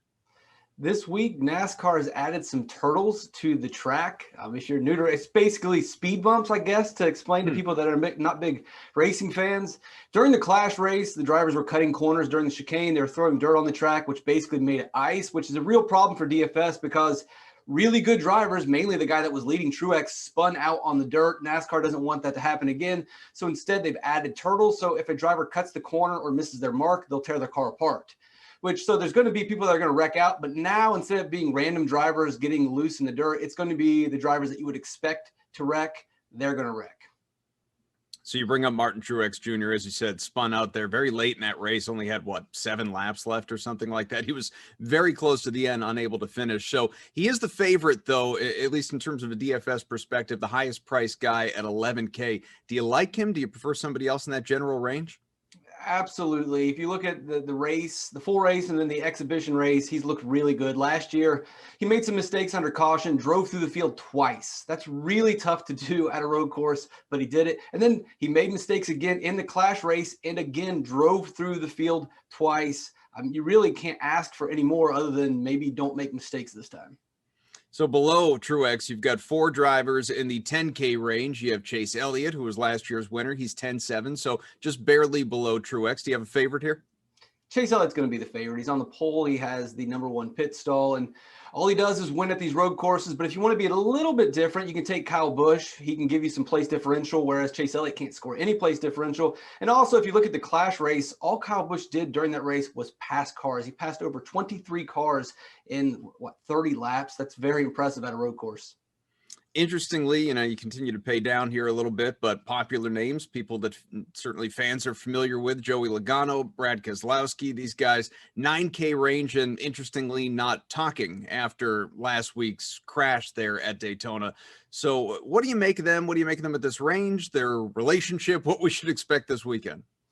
Well, they might not be talking, but I'm not going to talk about them. Who I'll go with is Alex Bowman, starting 36th. If you look at his Roval type races, he's finished 12th, 8th, 2nd, 4th. He's been good at these races. Last year, he only finished 12th at the Daytona Road Course, but that's because he wrecked early in stage 1. He rebounded. He got back on the lead lap. He drove back through the field. He's starting 36th. There's just too many points available. He's going to be the guy to play. Where's the value for this one?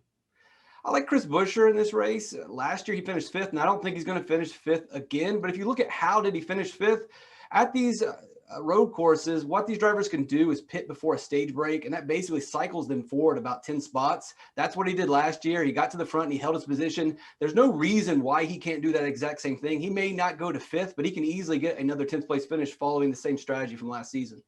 I know you were high on Chase Elliott. Is he your winner for this event this weekend?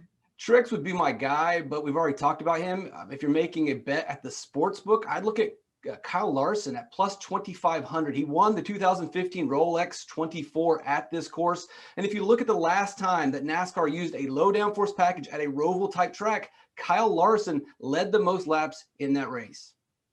Pierce Dietrich knows a thing or two about this stuff. You should pay attention to him. Thanks, bud. Yeah.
Hey, welcome back, everybody. It is time again to take a look at the DraftKings Dream Stream play of the day. Let's clue you in on all the information you need to know. Right now on DK, when you play in an NBA contest for multiple days, you can score big rewards. The more days you play between now and February 26th, the larger the prize will be. For example, playing a paid NBA contest for 5 days, you get a $5 contest ticket.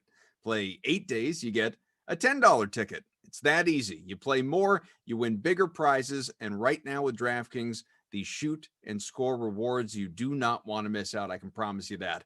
You know, circling back to football, and obviously Madden After Dark is on the way. Tom and I will be with you in just about a half hour, maybe 35 minutes to get you set for the Falcons and the Dolphins. We're looking forward to it. There's more than that happening on the Dream Stream right now. As we know, so many quarterbacks, possibly a record number of quarterbacks, could be changing homes this NFL offseason. Now, some will be like the Colts adding through trade and Carson Wentz, or for that matter, Matt Stafford going to the Rams, and Jared Goff going to the Lions. Others are going to move via free agency, and some teams will address that need at the most important position in all of football through the draft. It is something to monitor in the weeks and months ahead. But right now, we're going to look at some of the top QBs who are available in the upcoming draft, and there are a handful, of course, beginning with Trevor Lawrence. Let's get a word in from the Ross Tucker podcast. Let's get to a couple of SEC guys. These guys are actually over 21 years old. What a rarity now for as we break these guys down. Mac Jones from Alabama. I think it's so interesting, Greg, because all the talk about Mac Jones is, well, look at the people he had around him. But nobody said that for Tua, when Tua had 4 first-round receivers and all these guys. I just think it's funny that that seems like that shouldn't be the knock. Like, come up with a better knock than he's got really good players around him. That's all, BS narrative. One thing I learned really early in evaluating quarterbacks from people a lot smarter than I am, like the Bill Walshes of the world, is you have to evaluate the quarterback. You have to isolate the quarterback. The numbers are the numbers. That there's many reasons why numbers get put up. You have to evaluate the quarterback in a vacuum. You have to isolate his traits. That's the way you evaluate a quarterback. Jones was obviously a highly efficient executor and ball distributor in a really good Alabama offense with a lot of good players. The main question with Jones, and this is what you have to decide, is how important to you is movement and second reaction ability. We constantly hear in today's NFL that has become an essential trait. Now, I know the quarterback that just won the Super Bowl and is the greatest of all time, and he obviously did not have that trait. And I'm not comparing Mac Jones to Tom Brady. This is a philosophical point, Ross. The feeling now is that quarterbacks must have some kind of movement ability. Mac Jones is a bad athlete.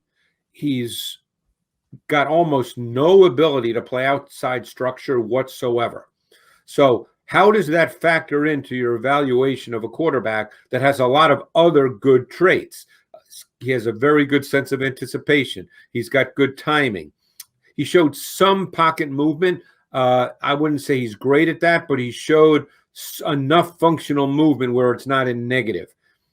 He had a really good feel for throwing in zone coverage. He knew where to go with the ball quickly. He's got a lot of good traits, but the bottom line is he has no movement traits. He has no second reaction traits, and he's 6'2", and as I said, not a very good athlete.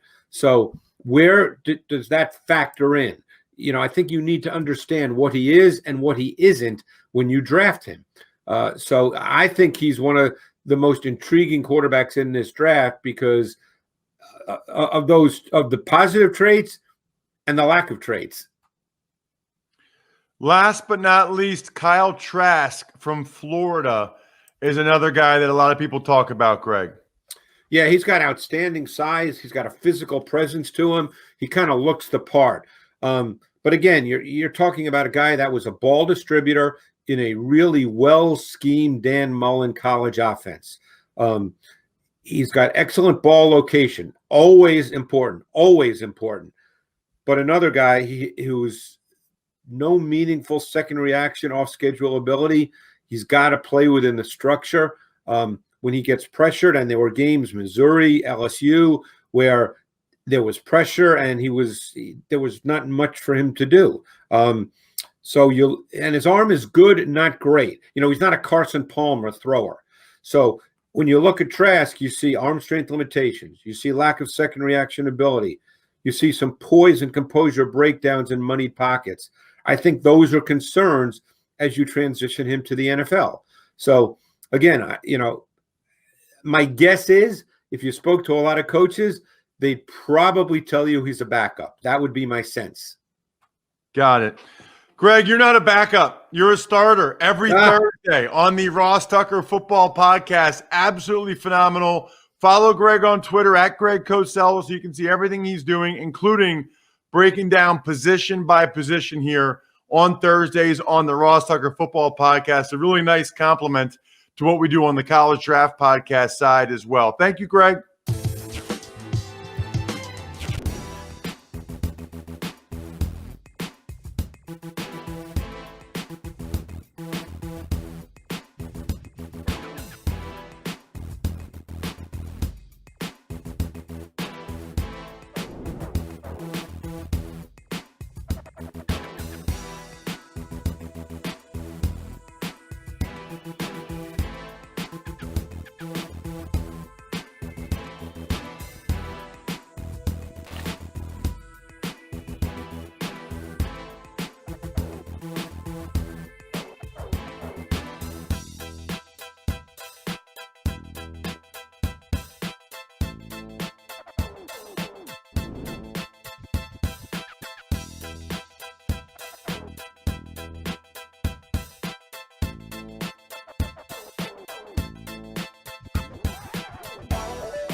Let's get into a little college hoops here as we head into the weekend with Ben Rassa from Awesemo. I'm Adam Kaufman, and who better to talk college hoops with? How are you, bud? I'm good. Yeah, we are officially inside a month till March Madness. I'm very excited. It is rapidly approaching. It's about time. We missed it last year, obviously. But as we build our way up to that, let's look at Saturday afternoon to start things off. Yeah, Villanova, still one of the top teams in the country, obviously, taking on UConn. And Nova, after a really frustrating, surprising loss to Creighton, I know a team that you're high on, but still, do you expect Villanova to go out and maybe, take out some frustration on the Huskies? Yeah, I do. Creighton we're going to be talking about them come tournament time. They're a weird team, but Villanova, listen, Creighton shot unbelievable. Nova's a good team. They're still competing for a 1 seed. I have a feeling they respond here. Now, UConn did get book night back. They've looked better. They're trying to make a push to the tournament. So I'm not saying it's going to be a blowout, but Villanova is just simply too good. So coming off a loss like that, it would be pretty stunning to see them drop another one. Kansas and Texas Tech, couple of top 25 teams in the nation. And last time they matched up, Kansas won the game, but narrowly, just 1 point. How's this one play out? Yeah, it's a weird situation because Texas Tech has had their last 3 games canceled. So they're kind of coming off a break where Kansas has found a groove. They've won 4 straight. Normally, I would have probably given the edge to Texas Tech, even though the game is in Kansas. But with this situation where a team comes in kind of rusty, I actually lean to Kansas here. And I think that, at home, they have the decisive advantage now. So from top 25 teams to now a pair in the top 15, you got Texas and West Virginia. They matched up recently as well. And another one that came down to the wire, in fact, a game-winning 3-pointer on the part of Texas. Can we get a clean sweep here? I think we can. The Big 12 is just very difficult. All these teams at times have looked like a very impressive team, potentially a 1 seed, and then they fall back. Just to give you some reference, when West Virginia played Texas the first time, Texas was 4th in the country. Obviously, they've taken a step back, but they're still, chugging along. They are a good team. Shaka Smart is back. He had the COVID situation. They had their lulls. They lost to Baylor like everybody else, but they've won 2 straight. They are at home here. I do think they get the win. Come tournament time, though, these teams are going to be very difficult to seed. You can tell we're just building toward better and better games because now we're going inside the top 5 in a nice rivalry game, Michigan and Ohio State, this one taking place on Sunday. So which way is this thing going to go? Yeah, these teams, Michigan is, I don't understand. They just talk about coming off a break. They went to Wisconsin, they win. They play Rutgers last night, they win. They are unstoppable, but Ohio State also kind of just keeps chugging along. They are at home. Two really good teams. Michigan's clearly more balanced. They're top 10 in offensive and defensive efficiency in the country, while Ohio State is one of the best offenses and weak defensively relative to the other elites. I'm going to say that Michigan goes in and gets it done. It seems like no matter what they do, they have an ability to get it done. Juwan Howard, to me, is the coach of the year. It's just been an incredible run for the Wolverines. I don't think it stops now. Next up, NBA, huh? It's crazy, man. I mean, I'm truly stunned at how good Michigan is. You know, Baylor and Gonzaga are 1-2, but there's a real case to say that Michigan's the clear third best team in the country. Now, how about looking at this weekend, your favorite upset pick?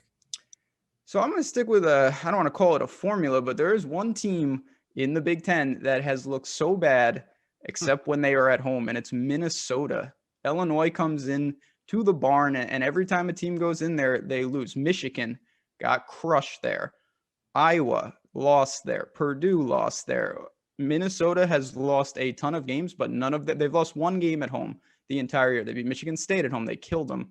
So it seems like every time they're at home on their home floor, they play much better. Illinois is a very good team, but they've struggled like most on the road. The games are a lot closer. So I'll say Minnesota at home once again has an opportunity to pull a big upset.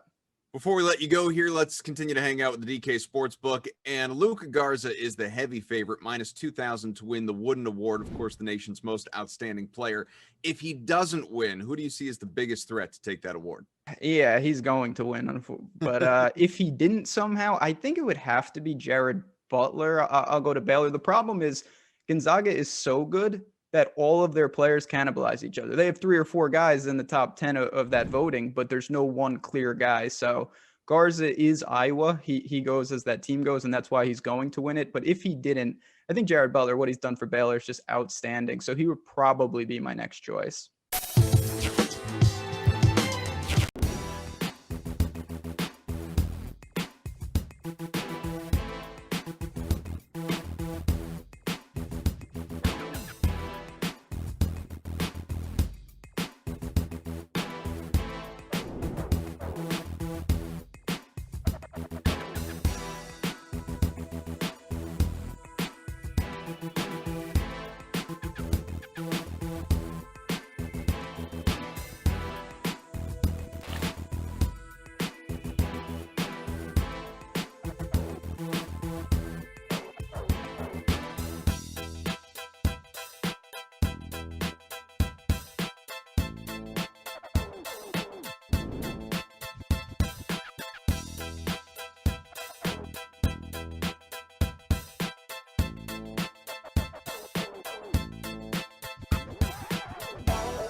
All right, Madden After Dark, only moments away. Here's what else is happening, though, at DraftKings and, of course, in the sports world. Coming up, you still have time to get a lineup in. Not much for tonight's NBA Showdown, $200,000 fadeaway contest for the Jazz and Clippers.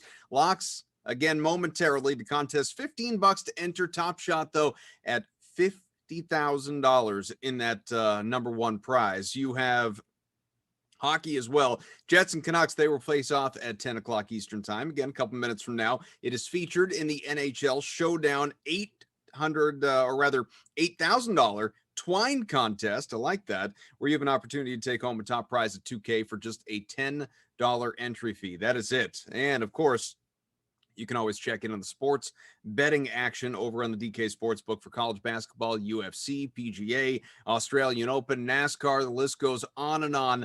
Fun-filled weekend that we've got in front of us. Now, all that in mind, let us make the transition to Madden After Dark as we welcome in Freeze Pops, Tom Carroll. I'm Adam Kaufman. And Tommy, again, lineups are locking here in just a matter of moments between none other than the Miami Dolphins and the Atlanta Falcons here in Simland.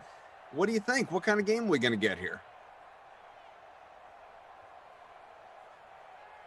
You're muted, my friend. Wow, it's the first time I've ever done that. Start. You know what? Okay, let's. All right, give us the Collinsworth slide in.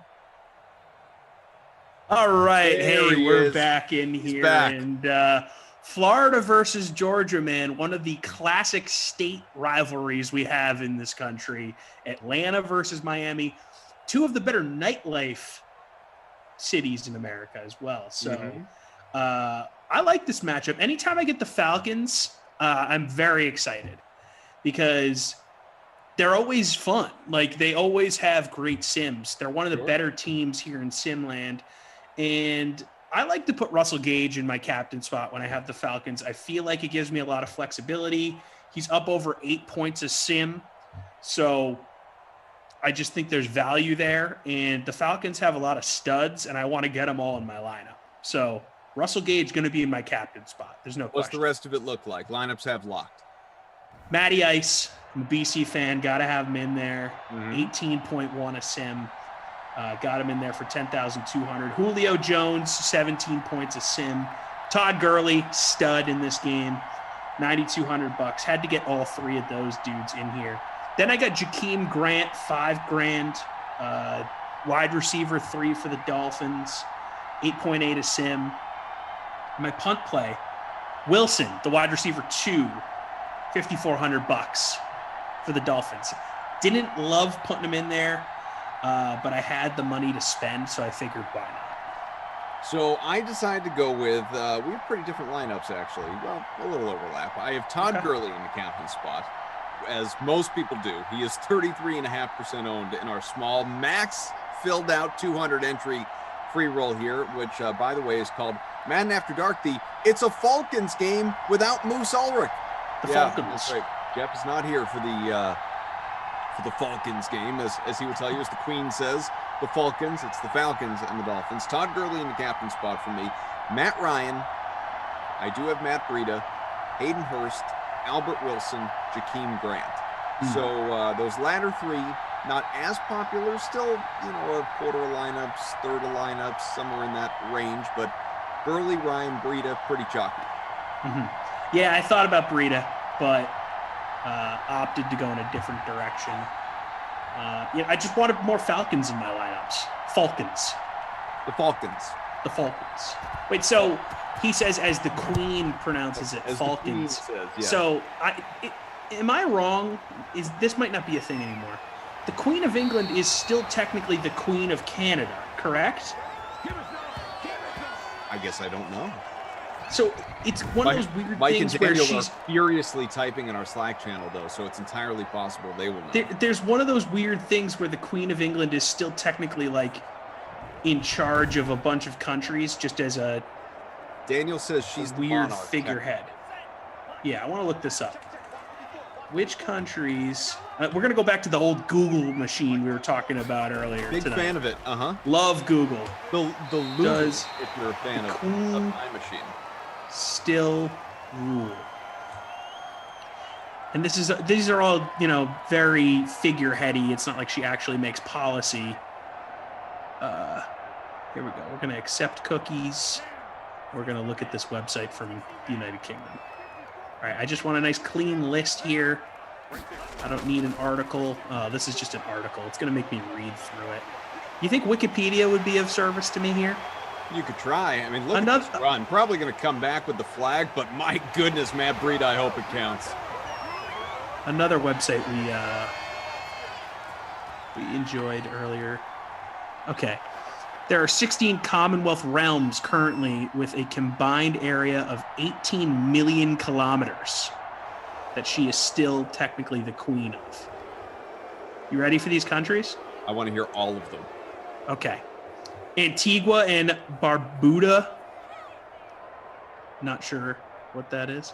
Australia, Bahamas, Barbados, Belize, Canada, Grenada, Jamaica, New Zealand, Papua New Guinea, St. Kitts and Nevis, St. Lucia, St. Vincent and the Grenadines, Solomon Islands, Tuvalu, and the United Kingdom.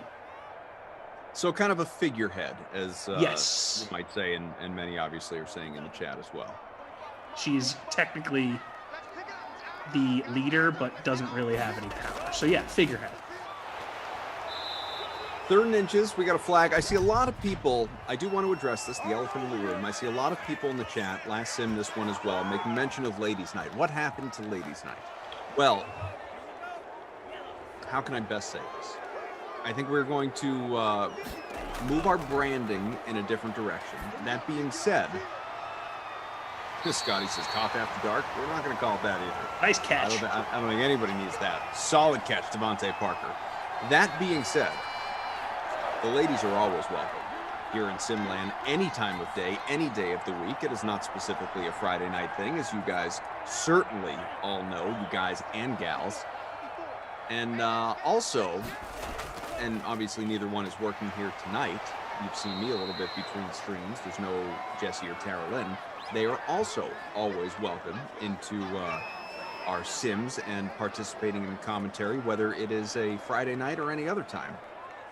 Now, that being said, I am greatly looking forward to having one or both back on when they are next on the air, so we can get a little deeper into their thoughts on the NFL offseason and so many other things. But we do appreciate your recognition of the branding that we have previously instituted here in Simland. Now we just need to, come up with something different to call it here on Friday nights, I think. Freaky Friday, baby. Yeah. Yeah, that's an option. I saw Glash and Moose were all about the Freaky Friday messaging earlier during the happy hour sim, the 6 o'clock. Speaking of Freaky Friday, early 2000s movie, Lindsay Lohan, Jamie Lee Curtis, switch places. Very familiar. The other day, Morgan was watching a movie and Dawson's I'm blanking. Oh, no, I'm blanking on the name of the movie, but it was with Lindsay Lohan and it involved her. Like she had really good luck was the thing. And she switched having luck with a guy that had bad luck. Okay. I wish I remembered the name of the movie. I bet, here's what I'm, before even looking at the chat, hang on. I'm going to go to Lindsay Lohan IMDb and chat, assuming there are so many of you out there. I'm certain one of you knows the answer to this question without even looking it up. Don't provide it yet, or provide it, but I'm not going to look. I'm going to see if just solely based on the title of the movie, I can guess it. Okay. Well, I'm positive the word luck has to be in the title of this movie. Hollywood is not always super inventive. Let's see. Wouldn't be labor pains. Georgia Rule, no. We're talking, early 2000s. No, I don't need any hints. Oh, here it is. Here it definitely is. Just My Luck, 2006. Yeah, okay. So that most likely was it, the name of the... I mean, we might as well just call it. Absolutely. My point was... Manhattanite Ashley is known to many as the luckiest woman around. Yes. After a chance encounter with a down-and-out young man, however, she realizes she's swapped her fortune for his. Yeah. So my point was, Lindsay Lohan always involved in these types of movies where people are switching bodies, people are switching luck. It just felt very interesting to me that, you know, she has Freaky Friday and she has this movie right around the same time. I mean, why does she keep getting cast in these type of movies back in the day? Stacy says Film Talk Friday, right up Adam's alley. We can get into that. And we're already off and running with a little Lohan talk. 2nd and goal, fake handoff, Tua sacked from the 4 all the way back to the 12, 8-yard loss. And now, if you think about it, go on. Mean Girls, she goes from being is an incredible movie, by the way. Very good movie. She goes from being the geeky girl to the popular girl. Uh-huh. I mean, there's so many instances of this from the mid-2000s where Lohan is switching personas. Jeff, formerly of Ops, says buy, stream, trash Lohan movies. What do you got, Jeff? Throw them out to us. Pick a few favorites. And also, where was our head-to-head tonight? Ooh. It's okay. I didn't send you the contest. I know Glash has talked about this on the stream many times, but they're just catching my eye right now. These gradient jerseys, awful for Atlanta. Just brutal. Yeah, not so bad. Well, settling for a J.C. Sanders field goal here, which is really unfortunate if you happen to be among the many who rostered Matt Breida. Yeah, that's frustrating. It's just a damn cough, man. Stop trying to make fetch happen. That is probably the most memorable line from Mean Girls. Yeah.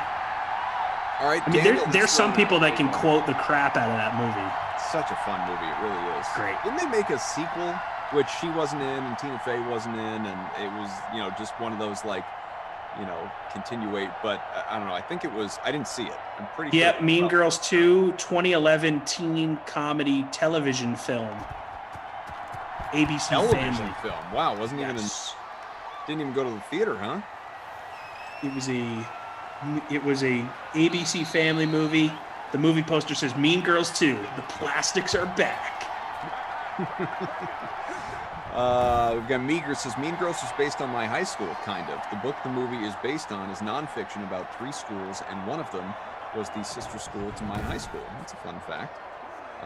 Jeff says, my bad cough, busy day working a normal job. How dare you?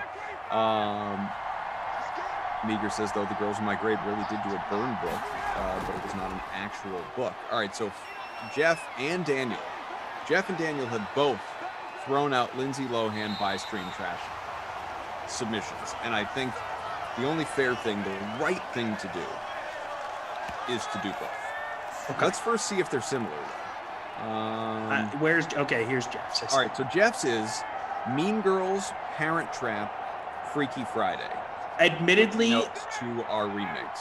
Yes. So I saw Daniel's also has Parent Trap and Freaky Friday. I have not seen Herbie Fully Loaded. I'm just going to be completely honest. Michael Keaton vehicle, no pun intended. Never saw it, so I will participate in Jeff's. Okay. I guess I could do the other one and just trash Herbie because I've never seen it. Unless you want to see it, in which case you would stream it. That's how this works. Let's do Jeff's first then. Okay. I'm going to buy Mean Girls. I am going to stream Parent Trap, and I'm going to trash Freaky Friday. I am going to do the same thing. Because as a kid, I really liked Parent Trap. Freaky Friday, it's, pretty standard fare kids movie. No real use for it. Daniel says, and I won't disagree with this, the fact that Keaton is involved automatically makes it a superior film. So he includes, again, Parent Trap, Freaky Friday, and Herbie Fully Loaded. How would you like to rank those? And I honestly, no slight on Jeff, I think this is a better... Yeah, because Mean Girls, you're obviously buying. It's so automatic. It's just so automatic a buy that I think this is better because it's a little more balanced. Okay. I'm going to buy Parent Trap. I'm going to stream Herbie, and I'm going to trash Freaky Friday. Because Michael Keaton is in Herbie. That's good enough reason to stream it over streaming Freaky Friday. I will do the same thing. We are in sync. And Parent Trap, you got to give Lohan credit. I mean, playing the twins, that's impressive. Daniel adds, you guys see that Parent Trap Easter egg in WandaVision last night? Daniel, that is enough right there. You stop right there. because I have not yet started WandaVision. I'm waiting until it is complete so that I can binge it all the way through. Yeah, I have not watched it yet either for that exact same reason. Because this is a Marvel thing I'm going to watch. This week-to-week nonsense. No, sir. Not going to get me. Jeff says, Herbie is elite. Daniel made a killer list.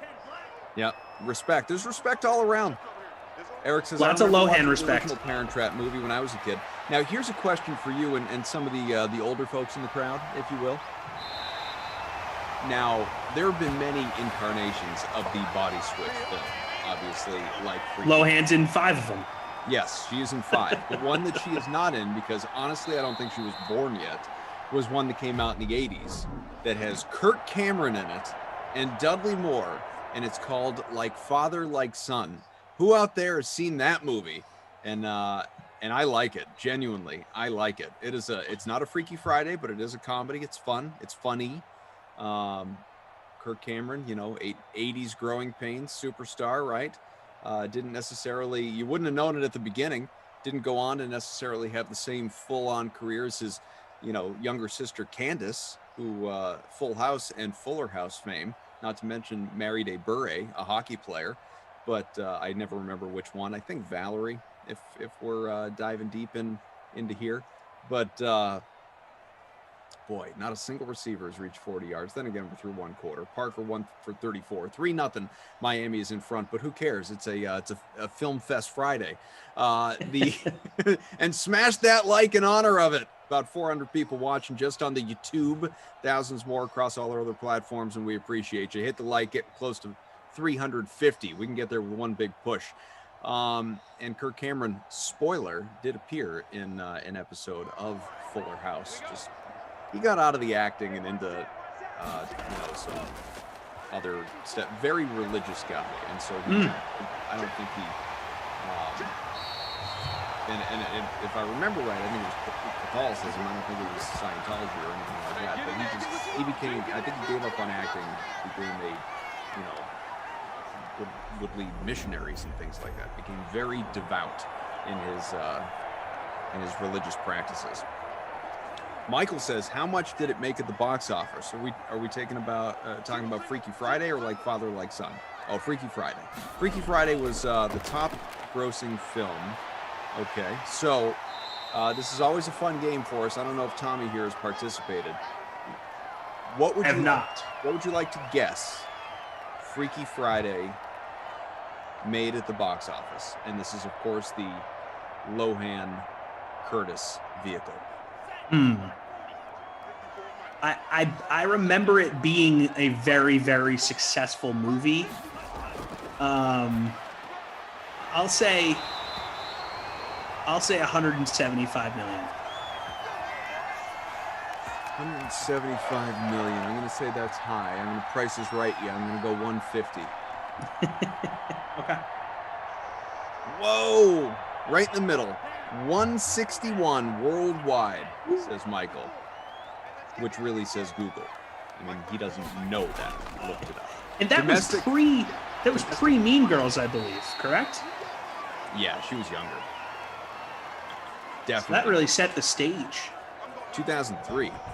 Oh, well, wow. Again, I didn't realize it was that old. Mean Girls was right around there, too. Let's see.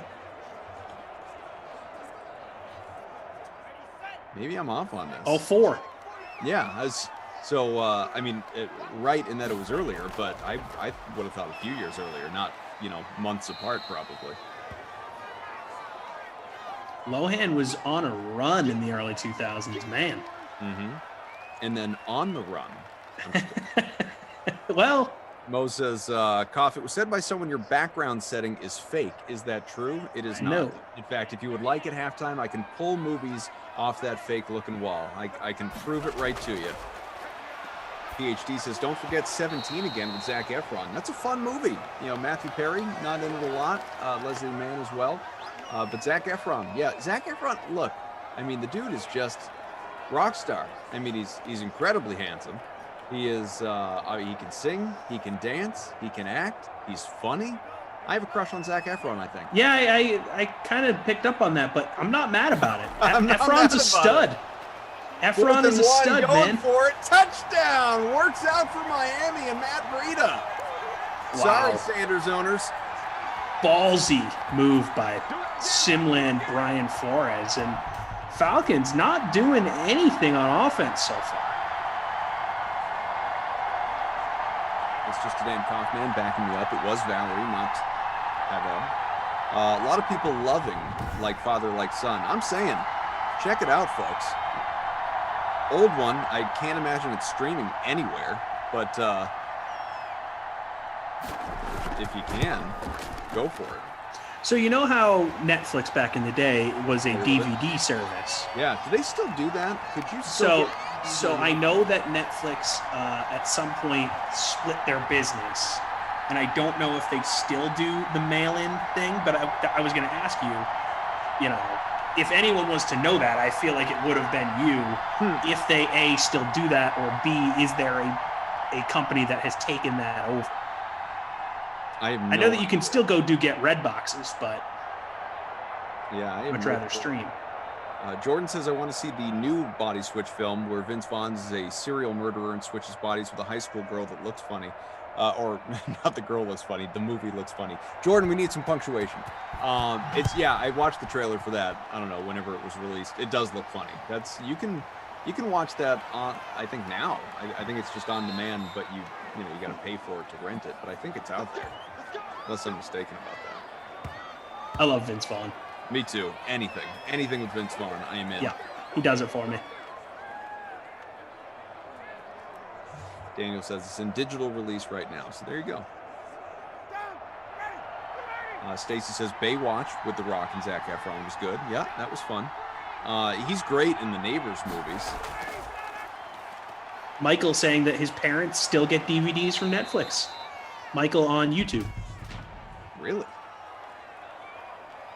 How about that? Hold on. Rob Schneider is a carrot. Here we go. So this has been brought up by Daniel, but Meager writes about it as well. It says, oh my God, the Mortal Kombat trailer looks awesome. So listen, I have watched it 3 or 4 times. I am all the way the hell in on the Mortal Kombat trailer. If you guys have not, I won't be offended. 10-0 game, you're not missing anything.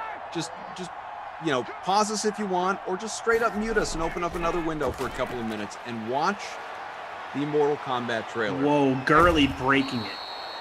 He knows. He wants to. He's rushing. He's running to go watch the Mortal Kombat. I was gonna say he's running to the locker room to watch that trailer. Yeah, don't you stop him. This trailer. Oh God, I am so in. Listen, I mean, if you are all in, if you're of a certain age, mine, if you're in that, like, let's call it 35 to 45 window maybe, and obviously outside that window too, but especially in the heart of it, and you grew up playing Mortal Kombat, and I was always more of a Street Fighter guy than Mortal Kombat. I played Tekken as a kid. Oh God, I mean, Tekken was number one for me. Grew up on Street Fighter and Mortal Kombat, evolved to Tekken, and Tekken was like Tekken tag mode, Tekken tournament mode, like Tekken all day. I got Tekken. I don't even have the systems to play it anymore. I have the old games on my shelf behind. Yeah, we used to do like Tekken tournaments where it would just be like King of the Hill, like whoever can last longest would just stay on the machine. Yeah, that was the original, like, watching people play video games, which is so prevalent. Totally, right now. I mean, totally. We're all basically doing it, right? Computer on computer simulation for Madden. Yeah. That was like you and your buddies crowding around a television watching each other play Tekken. That was where it was at. So anyway, they make the Street Fighter movie. Obviously, as we know, it was junk, but I'm a little partial to it because I love Jean-Claude Van Damme. A little ridiculous to have him play Guile, but moving on. Mortal Kombat, they do it. They do it wrong. It wasn't good. And they made a couple. Neither were good. Second one was worse. This one looks so good.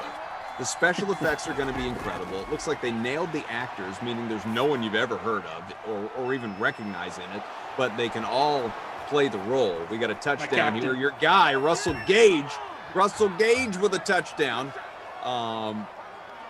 Daniel says, I recognize a few. Daniel, don't interrupt my rhythm. I mean, the storyline looks outstanding. Again, I can't say enough about the special effects and just how, like, some of the finishing moves and the kills and just I mean, if you're not into gore and bloodshed, do not watch this movie, obviously. It's coming out in April, theaters as well as HBO Max. So if you already have a subscription to that, boom, watch it in your screening room. It looks incredible. It looks like they recognize they're a little goofy. They're poking fun at themselves a little bit with some of the dialogue. My only question, and I've Googled around a little bit, we don't seem to have an answer for this. Maybe Daniel knows. Johnny Cage is nowhere to be found. Now, some hypothesize that the kid in the trailer, who, whatever his name is, Cole or something like that, is maybe a young Johnny Cage. I miss Johnny Cage. Johnny Cage was my favorite. Johnny Cage does not appear to be in this movie unless, of course, that is the direction that we're heading here. Kano is going to be a riot. That dude's going to be a laugh a minute. I'm not kidding. If you haven't already, go watch that trailer. I haven't. I didn't play Mortal Kombat growing up. I think it was a little bit past my time. But sounds like this would be an entertaining movie regardless. Absolutely. Might have to check it out. So Steven says, Adam, I found an article online. Netflix still does it. Netflix may stop mailing movies by 2022, but 3 million people, which is a bigger number than you might have suspected. 3 million way bigger than I thought it would be. Still have 7 people. 3 million people still have DVD plans. So that's hilarious. So I have, I think I've mentioned this on the Sim before, but I have a PS4 that I bought at the beginning of last year because I wanted to have something that could play DVDs in case I ever wanted to watch one on my TV. And I figured, why would I buy a DVD player when I can get PlayStation and it can have more functionality than just a DVD player? Mm-hmm. Since buying that, I have played a grand total of, I think, 1 DVD in a whole in an entire year. Really? I think 1. I might not even. I might be going high on that. Tua on the ground. We're about to hit the 2-minute warning. Yeah, I mean, where I've got the PS5, I also have a Blu-ray player, so I never use it as a DVD player. But also, like, just despite what you see behind me when I'm on screen, I stream like everybody else, so I don't put discs on all that often anyway. Right, it's more of a collection for you at this point. It definitely is. Yeah. Daniel says, my guess is Johnny Cage is either being hidden in the trailer or will be built up in the sequels that they must have planned, which is possible. He adds, HBO Max is about to be one of the best values in all of streaming for the new blockbuster hits in the next few months. Zack Snyder's Justice League, Godzilla vs. Kong, Mortal Kombat, all dropping 2 weeks apart starting in mid-March. I didn't realize Justice League is coming out that soon. Daniel, I'll defer to you. I haven't seen a trailer for this. Any chance this one's going to be good? Because they just keep screwing up with the DC movies. Yeah, I've mentioned this before. Comic book movies, I haven't really fully dove in, but it always seems like outside of the Batman movies, everyone has a problem with DC movies all the time. Daniel, I assume the trailer's out, and if it is, could you please send it to me so I can watch it? He says completely different and way better. 4th and 25, a punt from deep, almost in the end zone, and it's sent all the way down to almost the 30. Daniel, thank you. Boy, it's almost like he was in the middle of watching it. That came over so quick. The thing is, he's right about the HBO Max thing because, and I know a lot of people don't have cable anymore, but I have cable and I pay for HBO, and in doing so, it gives me access to HBO Max, which is nice. Yeah. So I get all the fixins. Right there with you. It's pretty great.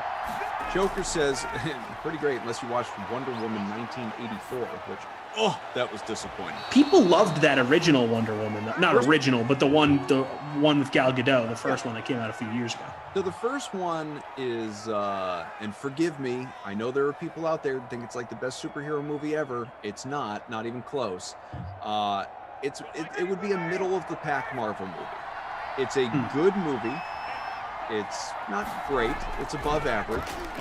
People loved it. Fantastic. Nor is it bad. Wonder Woman 1984 was terrible for a zillion different reasons, none of which were Chris Pine or Gal Gadot's fault, by the way. They were both terrific in both movies. just all right. I mean, yeah, Daniel says both Wonder Woman movies have been mixed bags, slightly above average. I'm going to disagree with you on the second one. Second one was well below average. If you're one of these actors and you're a part of the Marvel universe, and then you're one of these actors that's a part of the DC universe, like I'm sure you're getting paid well, but you must feel like, damn it, I picked the wrong one. Because you know these people all had offers to do all these things, right? Sure. And it's just like you gambled on the wrong comic book franchise company. How many people, Daniel would probably know this more readily, how many people have doubled up? Ryan Reynolds was in Justice League, the Green Lantern, and then obviously Deadpool. And Deadpool, those movies are incredible. Deadpool's Marvel? I'm sorry for being dumb on that. Yes, yes. I'm trying to think of who else would have overlapped DC and Marvel, who's a big star. Choker says, just a courtesy reminder, Koff, that PhD 1974 coined the Babysitter Billy Not My Kid Award. Just don't want that to get lost in time. And I appreciate that, Choker, and most especially PhD.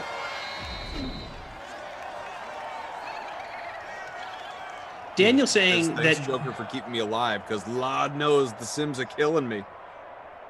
He's saying that DC has way better characters than Marvel. I'm not, again, I defer to you on this because I'm not an expert. DC is Superman and Batman, right? Correct.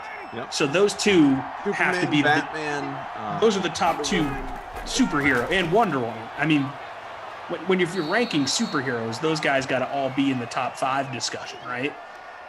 So he might have a point here. Yeah, I mean, I like Spider-Man. But yeah, Batman and Superman, when done right, I mean, there's a reason those are so iconic, and it goes back obviously to the comic books and, you know, previous movies, cartoons, things like that. Like, you know, Iron Man became prevalent because of Robert Downey Jr.'s portrayal. You know, Thor in the comic book universe, big deal, but like mainstream wasn't a big deal. You know, Hulk was, Doctor Strange certainly wasn't, Black, Panther wasn't. Spider-Man always has been, as we know. You know, they've done a zillion of those movies. Daniel adds Christian Bale because he obviously with Batman, he's going to be in Thor: Love and Thunder, which is, that's going to be great. He's the villain. Looking forward to that. 4th and 2. Didn't pan out. Oh, it did. Pardon me. Yeah, I was going to say that's a first down. Yeah. He says the only mainstream Marvel characters until the last 10 years were Spider-Man, Hulk, Fantastic Four, and the Z-Men. I don't even know who the Z-Men are. Did he mean X-Men? I think he meant X-Men. Okay, I was going to say, I was like, but X-Men, aren't they like technically not a part of the MVU in a weird way? They're not part of the MCU, but they are Marvel. I know but why haven't they been ingratiated into the Disney Marvel universe yet? Like why didn't that happen? I think it probably will happen in time. I'm sure there are plans for it. Can we get there? Yes. Touchdown, Hotlanta. Your guy again. No. Yes. Gage again. God, I went all over the map. Oh, yes. Yes. Yes. Mostert with a score. I'll take it. I'll take the Gage. Another tud. What else do we have in the chat? Let me catch up with the Japanese conference room here.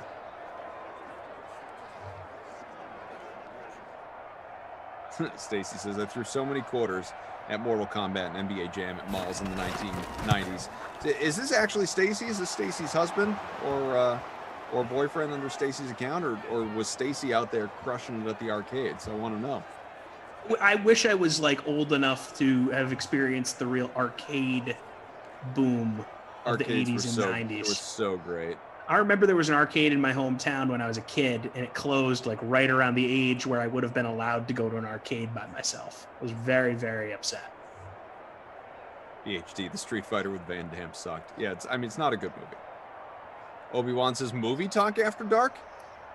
I mean, it will always be Madden After Dark, but right now, it is certainly movie talk after dark. Again, it's a, Film Fest Friday, I think is at least what this particular sim has become. I am learning so much about the Marvel DC thing on Slack from Daniel. Daniel's hitting us with a lot of facts right now. Yeah, Feel free to read whenever you like. Yeah, I want to wait for it because I know he's still typing. I kind of want to wait for him to get it all out, and then I will share it. Interesting stuff.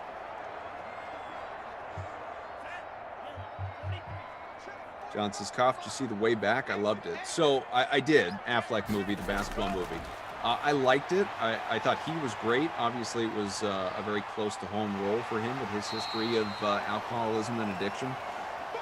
I thought the movie was just okay. He was great. The movie was okay, is what I thought. Which is honestly what I've thought about any movie that he has portrayed Batman. I think he's been a really good Batman, and the movies have not been very good. He took a lot of heat for the Batman roles, right? Not so much for the role as the movies, I think. You know, okay. Because I remember when he was named Batman, everyone was like mad. It's like, why are you mad? It's Ben Affleck.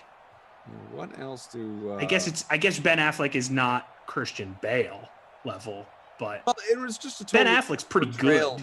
It was a totally different portrayal of Batman too. Like Christian Bale was like the young, rich kind of playboy, type of Batman, whereas Affleck was the older, angry at the world, disgruntled, leave him alone, gruff Batman. George says, who said Koff's background was fake? Who would pretend to have such bad taste in movies? Oh. Got him.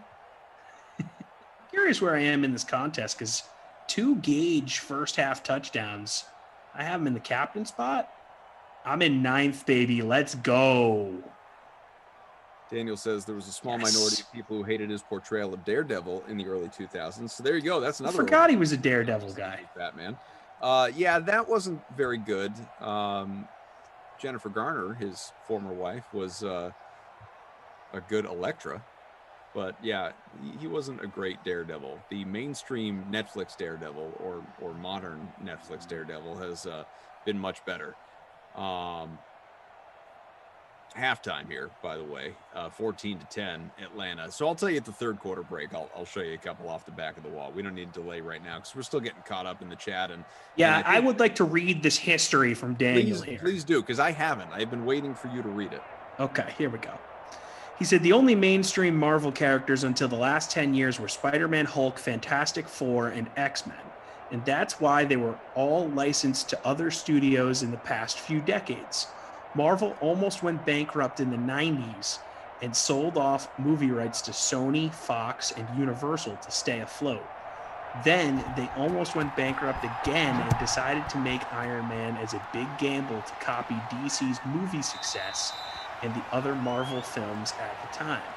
It paid off. They got an extended distribution deal with Paramount. Then Disney bought them, and the previous distribution deal ended after the Avengers. Since then, all Marvel movies have been distributed through Buena Vista, Walt Disney's distribution. That was a small minority of people who hated the portrayal of Daredevil in the early 2000s. You already read that. So there you go. That is a little history for you on Marvel movies. So I'm still curious. So what is the X-Men deal still just hanging in the balance at another studio? Because I'm curious. It's just X-Men feels like such a big brand name for Marvel to not be a part of like everything that Disney's doing with Marvel. Daniel is typing. Here we go. Marvel Studios now. There we go. So I'm sure we'll start to see remakes. Yeah, I'm sure if we were to Google around, there are plans to integrate the X-Men characters and series. How do you make another X-Men without Hugh Jackman though? You'd have to. It's got to happen. Got to do that. You cannot cast someone else. He's still in his prime. Hugh Jackman's a stud. CEH says, Koff, will you please take all my old DVDs? Get them out of here. Mail them. I'll take them, CEH. I'll put them right on the wall behind me if you got some good ones. You have room? Message me on Twitter. How many more DVDs could you add, in theory, to your wall? Well, I mean, as you can see, there's some decor behind me. If I were to remove some bobbleheads and put DVDs in those places, technically there's room. Okay. My wife would be like, what the hell is happening right now? Tom Caroline, Kaufman, Mike Daniel, Zach all with us. I think Zach's with us. I mean, the stats are updating, so he's doing his job, but he hasn't chimed in on all the movie and everything talk. I hope we're not boring Zach. Well, I hate to continue to bore Zach, but just to update, Daniel saying people are hoping the X-Men are introduced into the MCU through the WandaVision show. Wanda and Quicksilver are mutants in the comic. Mutants, obviously, a thing from the X-Men universe. That seems like a good vehicle. Get that done. Absolutely. God, I'm so far behind in the chat. I'm learning so much today. Lana says, we keep saying we're going to cut the cord to cable, but I know we don't have the guts. Yeah, I've got cable. I'm right there with you. Can't do I it. like cable, and I don't feel like I'm going to get rid of it until cable goes away. I like being able to flip around. I like being able to be as live as possible on breaking news and on sports. I like cable. I like having it. Well, and if I did get rid of cable, I would just then have to get some other streaming services to watch things that are on cable, and no.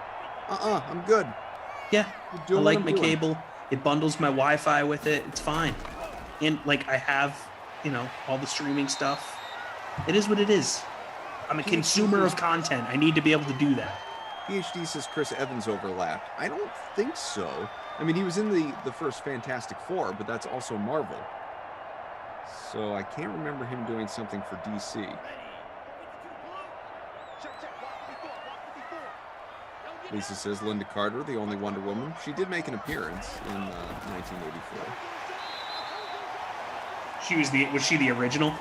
She was the original. Yep. Nice. I like when movies do that. They bring back the oldies, like in one of the Star Wars when they had Carrie Fisher in there before she passed away. John says Koff is the kind of man who has his wife shovel snow. Did he tell you that? Is my secret out? Obi-Wan, why am I upset you so much? What's on your mind? Obi-Wan saying that he has rabbit ears. So you're an antenna guy? Hey, get the networks. It's pretty cool. Old school.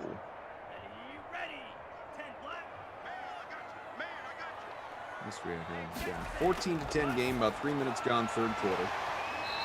Gradually catching up.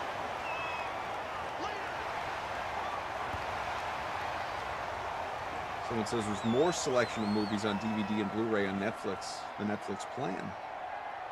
Huh. Tara says Koff is Batman, Glash is Superman, Emerson is Spider-Man. And I would be so good with that. I'm in. Although I think, I could tell you, I think Emerson would be insulted that he is not Superman. I think he would take a lot of offense to that, to the point where he would have trouble sleeping. Emerson definitely the type of guy that owns a Superman S t-shirt and wears it thinking that he's wearing it because he looks like Superman. Not only that, it's a size medium. Yeah, 100%. Look at these guns. Of course I have a Superman t-shirt. I do have a Superman t-shirt. As I was saying that, I was assuming you had one. Mine is fittingly baggy.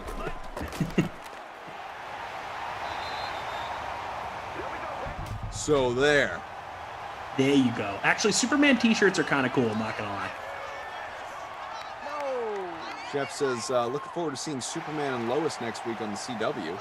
Now, are we talking about one of the newer shows or like the old Dean Cain, Terry Hatcher? It looks like there's I think that's a new show. Yeah, I saw some trailers for it. Yeah, Daniel's in, man. New show. Like, Daniel's never typed faster than during this scene. This is his passion. I respect it. Hitting us with information. As he says, I'm on fire.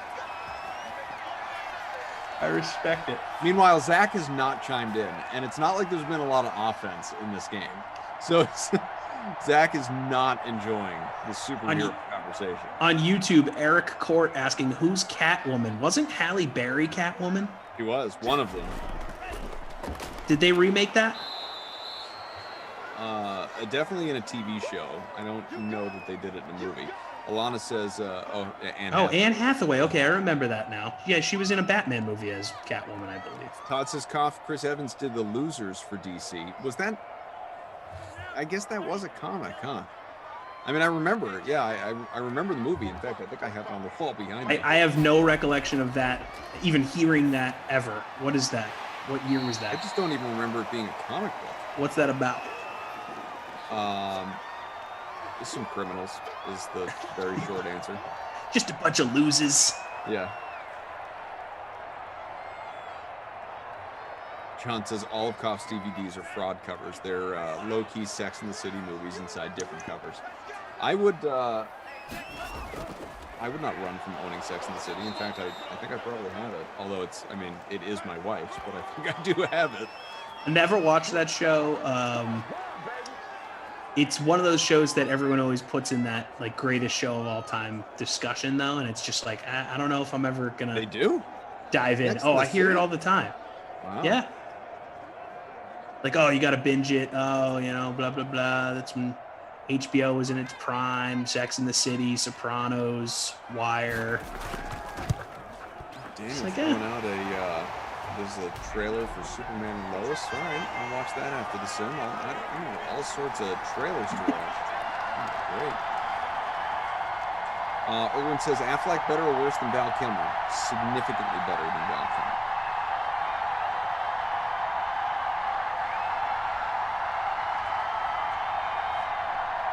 Daniel says the question offends me.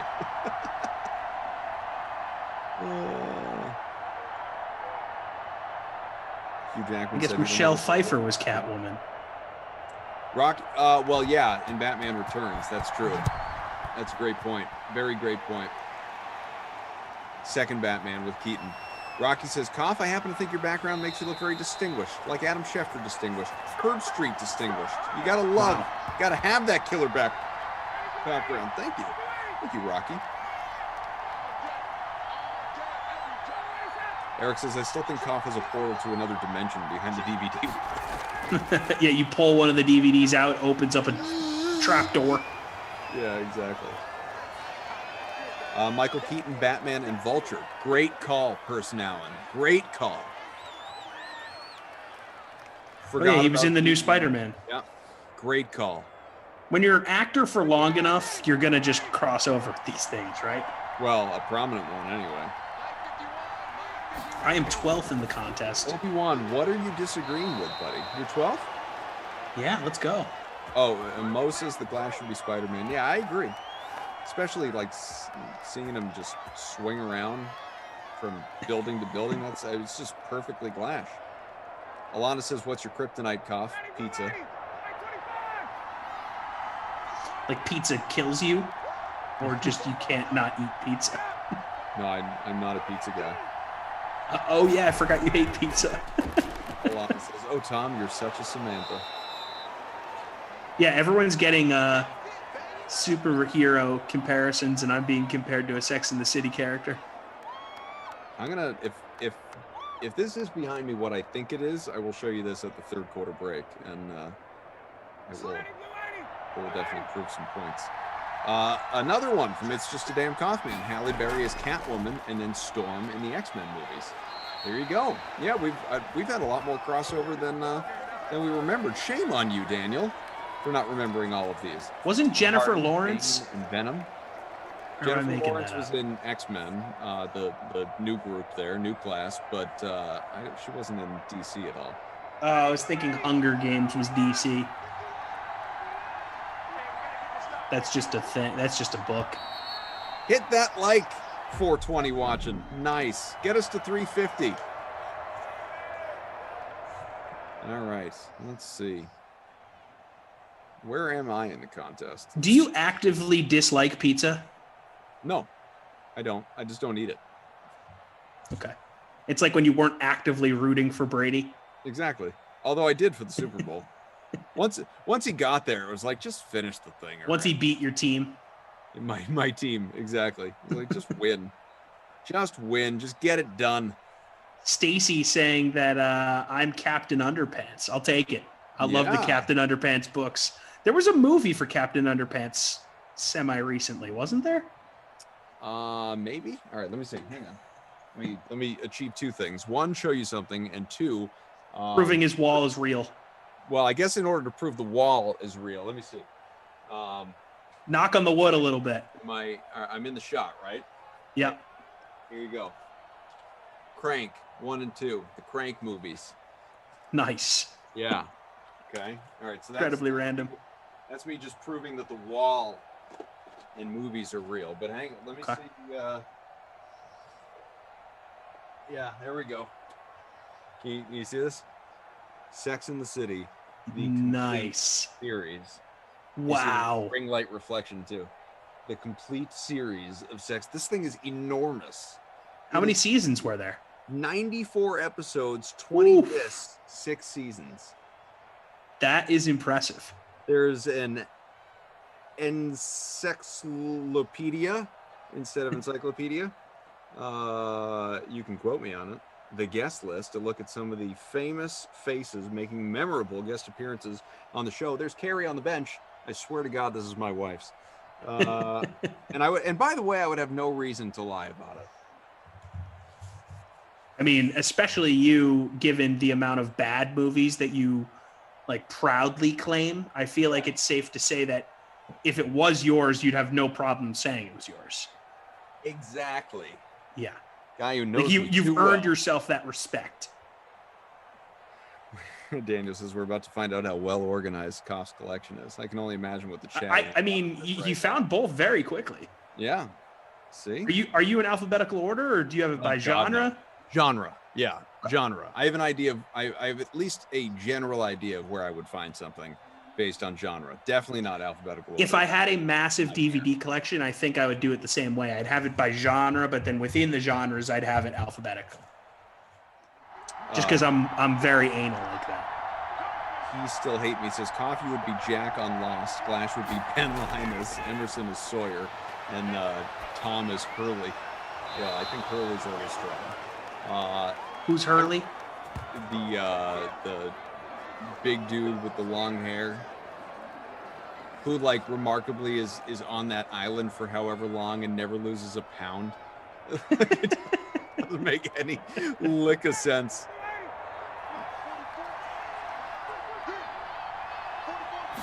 John, no, I am not lactose intolerant. That is not the origin of the pizza thing. Jeff says Christmas with the Cranks. I do not own that movie. Coffin is jammy, says Herb Dog. I am actually in some. As am I. In flannel jammies. That is accurate.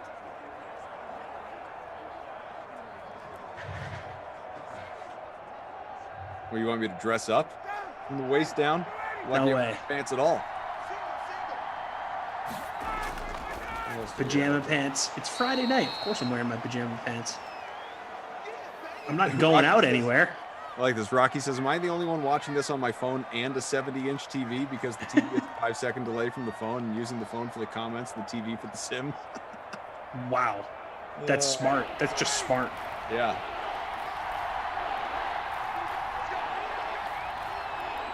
How many VCR tapes do you have? Someone just spotted those. I'm sorry, what was that? How many VCR tapes do you have? That was just spotted by someone in the chat. I don't think I mean, I do have some still, even though I don't have a VHS player, so what purpose do they serve? But I don't think I have any on the wall behind me. Huh. Yeah, no, I don't have any on the wall. But I do own some, for sure. I'm surprised you don't have a VCR. Well, all right, so let me rephrase. I have one. It is not hooked up, and I have no idea if it still works. Gotcha. I hope it works. So that I feel like those things are tanks. Home movies. Like if you plug one of those things in 50 years from now, it'll work. You just got to blow on the tape. Well, and you got to have the right adapters. True. I don't think those things, like, it would not be... on the new TVs? No way. Right. I don't know how to even hook that sucker up at this point. Great call. Alana says, one Christmas, Jared and I both bought each other the entire Golden Girls series on DVD. Good on you guys for not revealing any secrets to each other on gifts.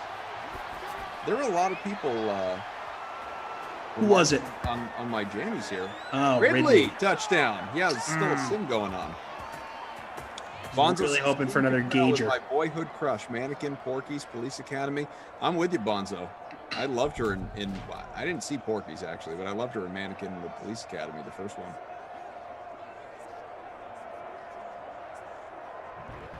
Why are so many people uncomfortable with my jammies? They're really comfortable. I wish they had pockets though. Ooh, crucial mistake not to have pockets. Yeah, I didn't buy them. Gift. Yeah. It's a classic Christmas gift, pajama pants. 100%. John says VCRs are like Twinkies, always ready to rock. That's right. You could eat a Twinkie 50 years from now that's made this year, and it'd probably still be good to go. It's just a damn Koff man says, Koff, I was an extra on an episode of Sex and the City, and I've never seen one single episode, not even that I might be in if I didn't get cut out. Liar. I'm calling lies. Yes, I am calling some, that's some Frogger knuckle. So I have a friend who moved to LA after college to try and break into the film industry. And for a while, he was working as an extra. You'd get paid like $150 for the whole day, 8 hours of just sitting around and, just being an extra in a bunch of different scenes. And he was in a lot of like very high-end television shows. And it's so funny because they tell you like, okay, whenever they're done filming, they'll tell you when your episode comes out and all that stuff. So he has like the exact down to the second for the 10 or 11 different shows he's in. So yeah, the fact that my friend has that info, I feel like this person probably has that info as well. And it's funny, it was like Gilmore Girls, like they did a reboot of that on Netflix. He's in I think he's in one episode. He's in a few Grey's Anatomy episodes. He's in Brooklyn Nine-Nine, Parks and Rec, like some like really, really big time shows, but it's for like 5 seconds in the background. He's like, there I am. Halfway through the fourth, we got a 21-13 game. Jared says, Koff, assign a Golden Girl to Jeff, Christian, Emerson, and Glash. We could play that game. Never watched Golden Girls, but that's Betty White's show, correct? She was on it, yeah. All right, let's see. I gotta remember all their. I remember I can picture them, and I remember. Honestly, I probably remember all their real names better than I do their character names. All right, so Dorothy, Rose, Blanche, and Sophia. So I'm gonna say, who are we doing here again? What are the movies again? It was Jeff, Glash, Emerson, and Jeff. Okay, Jeff, Christian, Emerson, Glash. So, I'll give Emerson Blanche because he'd be offended if I didn't. Glash is obviously Betty, Rose.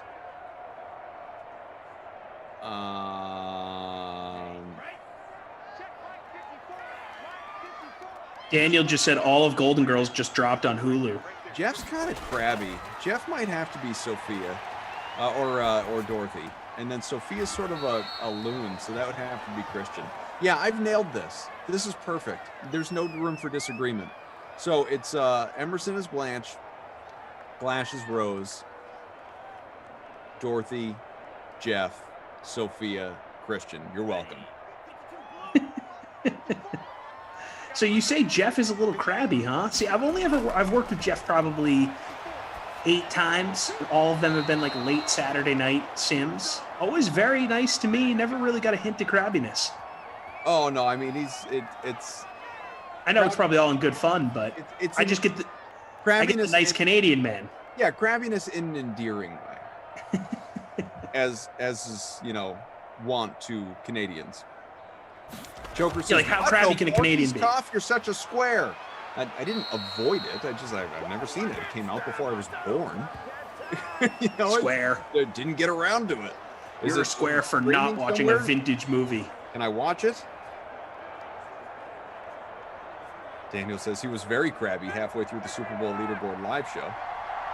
He was resigned to the Chiefs' fate. So there you go. I'm sure a lot of people felt that way watching that Super Bowl. What else here? Hit that like, folks, by the way. Appreciate you. Let's get to 350 before we get out of here.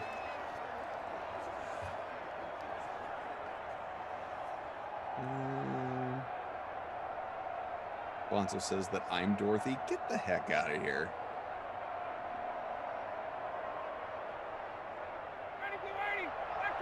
Revenge of the Nerds, classic for sure. Lucy Rivera official music page. I was an extra in a movie called The Identical. It had Ray Liotta and Seth Green in it. I actually showed Seth Green how to play the drums for a scene. It was a great experience. Nice. Seth Green was a really down-to-earth guy, surprisingly. I believe that. I'm not surprised by that at all. I had no expectation of Seth Green was either a good or bad guy, so I'll take your word for it. Jeff, what is Seth Green doing these days? Video of Prince Fielder's kid earlier with a moonshot in a game. I did. Yeah, that kid can hit. You could just tell based on the one swing that there's a few. Prince Fielder's kid? Yeah, and obviously Cecil's grandkid. I was gonna say that's in the blood then, huh? Right. Steven says, Koff mentioned me in a sim episode. That's kind of like being an extra. It's a great point. We're all extras. Stacy said Porky's is on Amazon Prime right now. Okay, well, that's good to know.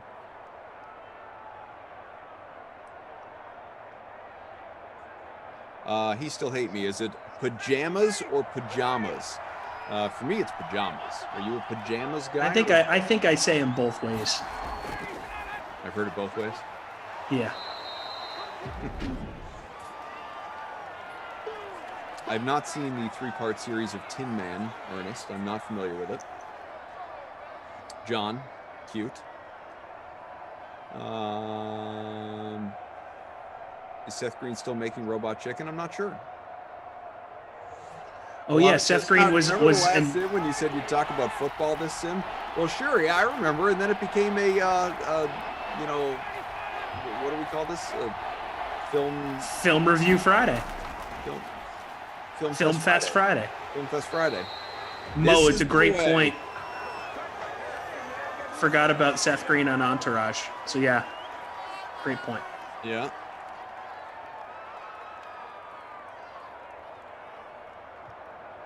Daniel says, Koff, you got to check out the second season of For All Mankind on Apple TV Plus. First episode dropped today.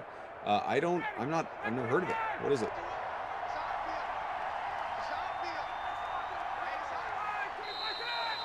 I'm going to give you guys a fun fact, but I'm not going to, and remind me, because I'll forget. Someone remind me. I'm going to give you a fun fact when we get to post-game, sort of to Alana's point about not talking football here.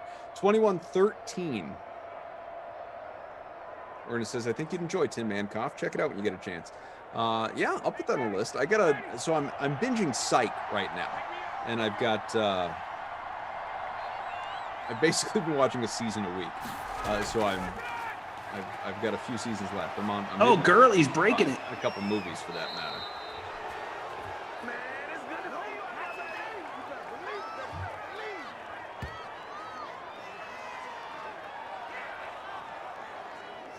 Very fun. I'm now in 19th. Where am I? Probably in the low somewhere. Man, I'm 141. How about our head-to-head? How's this going? I'm just looking at it. Yeah. Okay. So, it's close. Looks like it might come down to the wire here. You got 20 minutes left. I got 7. Well, but up by a little over 20. Overlap though. So your guys. I'm pretty locked in. Well, yeah, so here's what it is. We have 6 minutes left in the fourth quarter. I need Van Vliet and Siakam, who both have the snowflake emoji. Thanks for nothing, guys. I need both of them to give me a combined 19 points in the final 6 minutes of the fourth quarter, and I will beat you. That's if they get me. Because Bembry doesn't matter, yeah. And it's a close game. It's a 3-point game. That could happen. If they get me a combined 19 fantasy points, I will beat you. But it's close. It's close. We'll see. I need overtime. What about Glash? Is Glash going to take it to me tonight? Glash is going to have me tonight. Glash had a good night. He went for 292. Wow. Who do you have? Done. Who do you have? I will tell you. He probably had Vooch, who went for like 1 billion points. He had Giannis, so did I, but Giannis went for about 74. He had Joker, who went for 60. Osman and Temple both got him the flame emoji with between 25 and 32. He's got Willie Gomez, who had almost 30. Zion actually was a cold night, only had about 30. Got value in Wellington. Campazzo was good. He had a good lineup. I tried to get Jokic in my line. I tried to build a lineup with Vooch and Jokic. It's impossible. You just can't get enough value. Most importantly, how's it going with Samir, the Twitter follow game? Ooh. Let's see. We have the same number of minutes left. Oh no, I take that back. I have 15 minutes left. He has 63 minutes left. But I am up by about 40 points. And, oh, poor guy. He got a goose egg, got a Steven Adams. Oof. Goose egg. He didn't play. Is he a late scratch? Must have been a late scratch. DNP coach's decision? With so much on the line, Samir, you got to be better than that. Could have gotten the coveted Kaufman follow. Yeah, no, it's going to be sending it back the other way, it looks like. What's the strategy on that? Is it just you don't want to have a news feed cluttered with anything that's not news? Is that yes, pretty much. Yeah. Yeah, makes sense. Yeah. But some people get offended in the process, and I understand it. And I do feel badly about that. And at some point I probably will just go ahead and follow everybody. But not tonight, Samir. Well, if you use it for work, like I understand, you know. Right. Honestly, I should be unfollowing a bunch of people. I follow too many people. Anyway, I follow way too many people. So let's look at some numbers here. Not from the Celtics 121-109 win. From this victory here, 21-13 for Hotlanta. Boy, Zach left. Zach is out. Zach has left the Zoom window. Zach is just not into it tonight. What we're good here, guys. I'm out. Maybe this was actually a painful broadcast for Zach. Night shot 0-0 with the projected victory by about 1.5 points with Gage in the captain spot. Went for about 42 points. Ryan, Tua, Breida, Ridley, and Younghoe Koo, who was not very good, but good enough to be in the leading lineup. So I assume your guy, Russell Gage? He gets it. What a nickel for Russell Gage. He gets the free ice cream cone if he's here in St. Louis at Lion's Choice Roast Beef. Congratulations to him.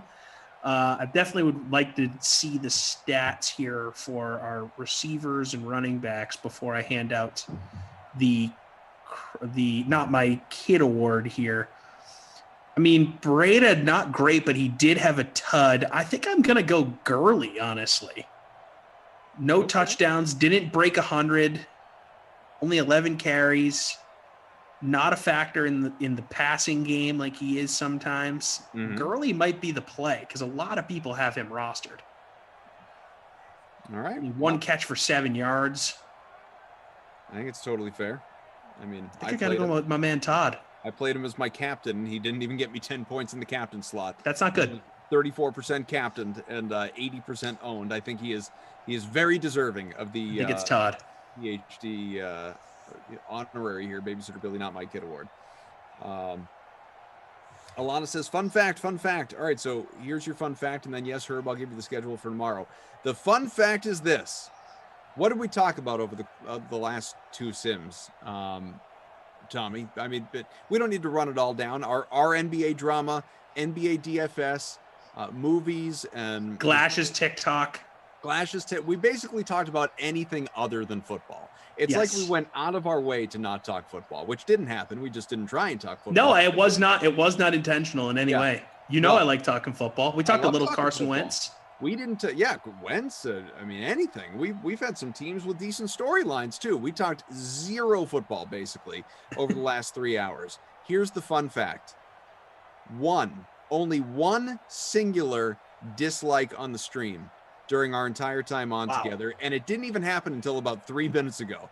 I don't know. Pretty great. It was probably Zach on his way out. Probably a mistake. We're done here. So, and I realize some of you might just feel like hitting the button now that I've acknowledged it, but I don't care. It doesn't count now. That's why I saved it till the end. So don't even waste your time, or go ahead and waste your time. That's up to you. Not a one basically during 2 full sims. So great. And the viewership numbers stayed consistent. We had a concurrent 400 plus just on YouTube, pretty much the whole way through these 2 sims. So boom, there's the fun fact. You guys, people love compelling conversation, man. I guess that was this. You guys were here for it on a Friday night. So here's what's up for your Saturday. Got Blanche himself, Emerson Lazio with Geoff Ulrich. Moose coming at you for the first sim tomorrow, the nooner, the Eagles and Bengals. I will be with you for both the Mad Matinee and the early bird special. Early bird special. Mad Matinee and the early bird special. I'll be with you for the first one with Moose for Colts Rams. Lots to talk about there, obviously, after the Carson Wentz trade. And then Cowboys Lions with Kenny Ducey will be the 4 o'clock Eastern. And then you will have Jason Rossi and Brandon Cristal for Packers Cardinals with the happy hour sim at 6. At 8 o'clock, Washington and the Niners. Brendan Glasheen coming on in with BK. And then it will be you and Glash for Madden After Dark, which will not be a Film Fest Friday because it's a Saturday. That will be the Buccaneers and Seahawks. A lot of good great matchup. Seattle talk potentially involved in that one. So as soon as we're done here, I'll create the contests for 2 and 4 tomorrow, and I will send those out, assuming I remember, in all of about 2 minutes. And that's what we got going on. Love it. Yeah. Just boom goes the dynamite, says Alana. Obi-Wan says you got a second. It was probably you, Obi-Wan. You silly person. All right. Thanks to Mike. Thanks to Daniel. Thanks to Zach. I hope Zach had fun tonight, genuinely. Thanks to Jeff, formerly of Ops, just for making an appearance in the chat. And thanks most of all to all of you. He is Tom Carroll. I am Adam Kaufman. Your work week theoretically is over, at least if you're a Monday through Friday person. Otherwise, join us either way. Coming up on Saturdays, the Dream Stream picks right back up again in a little less than 13 hours. Tommy boy, pleasure, buddy. Talk to you later, dude.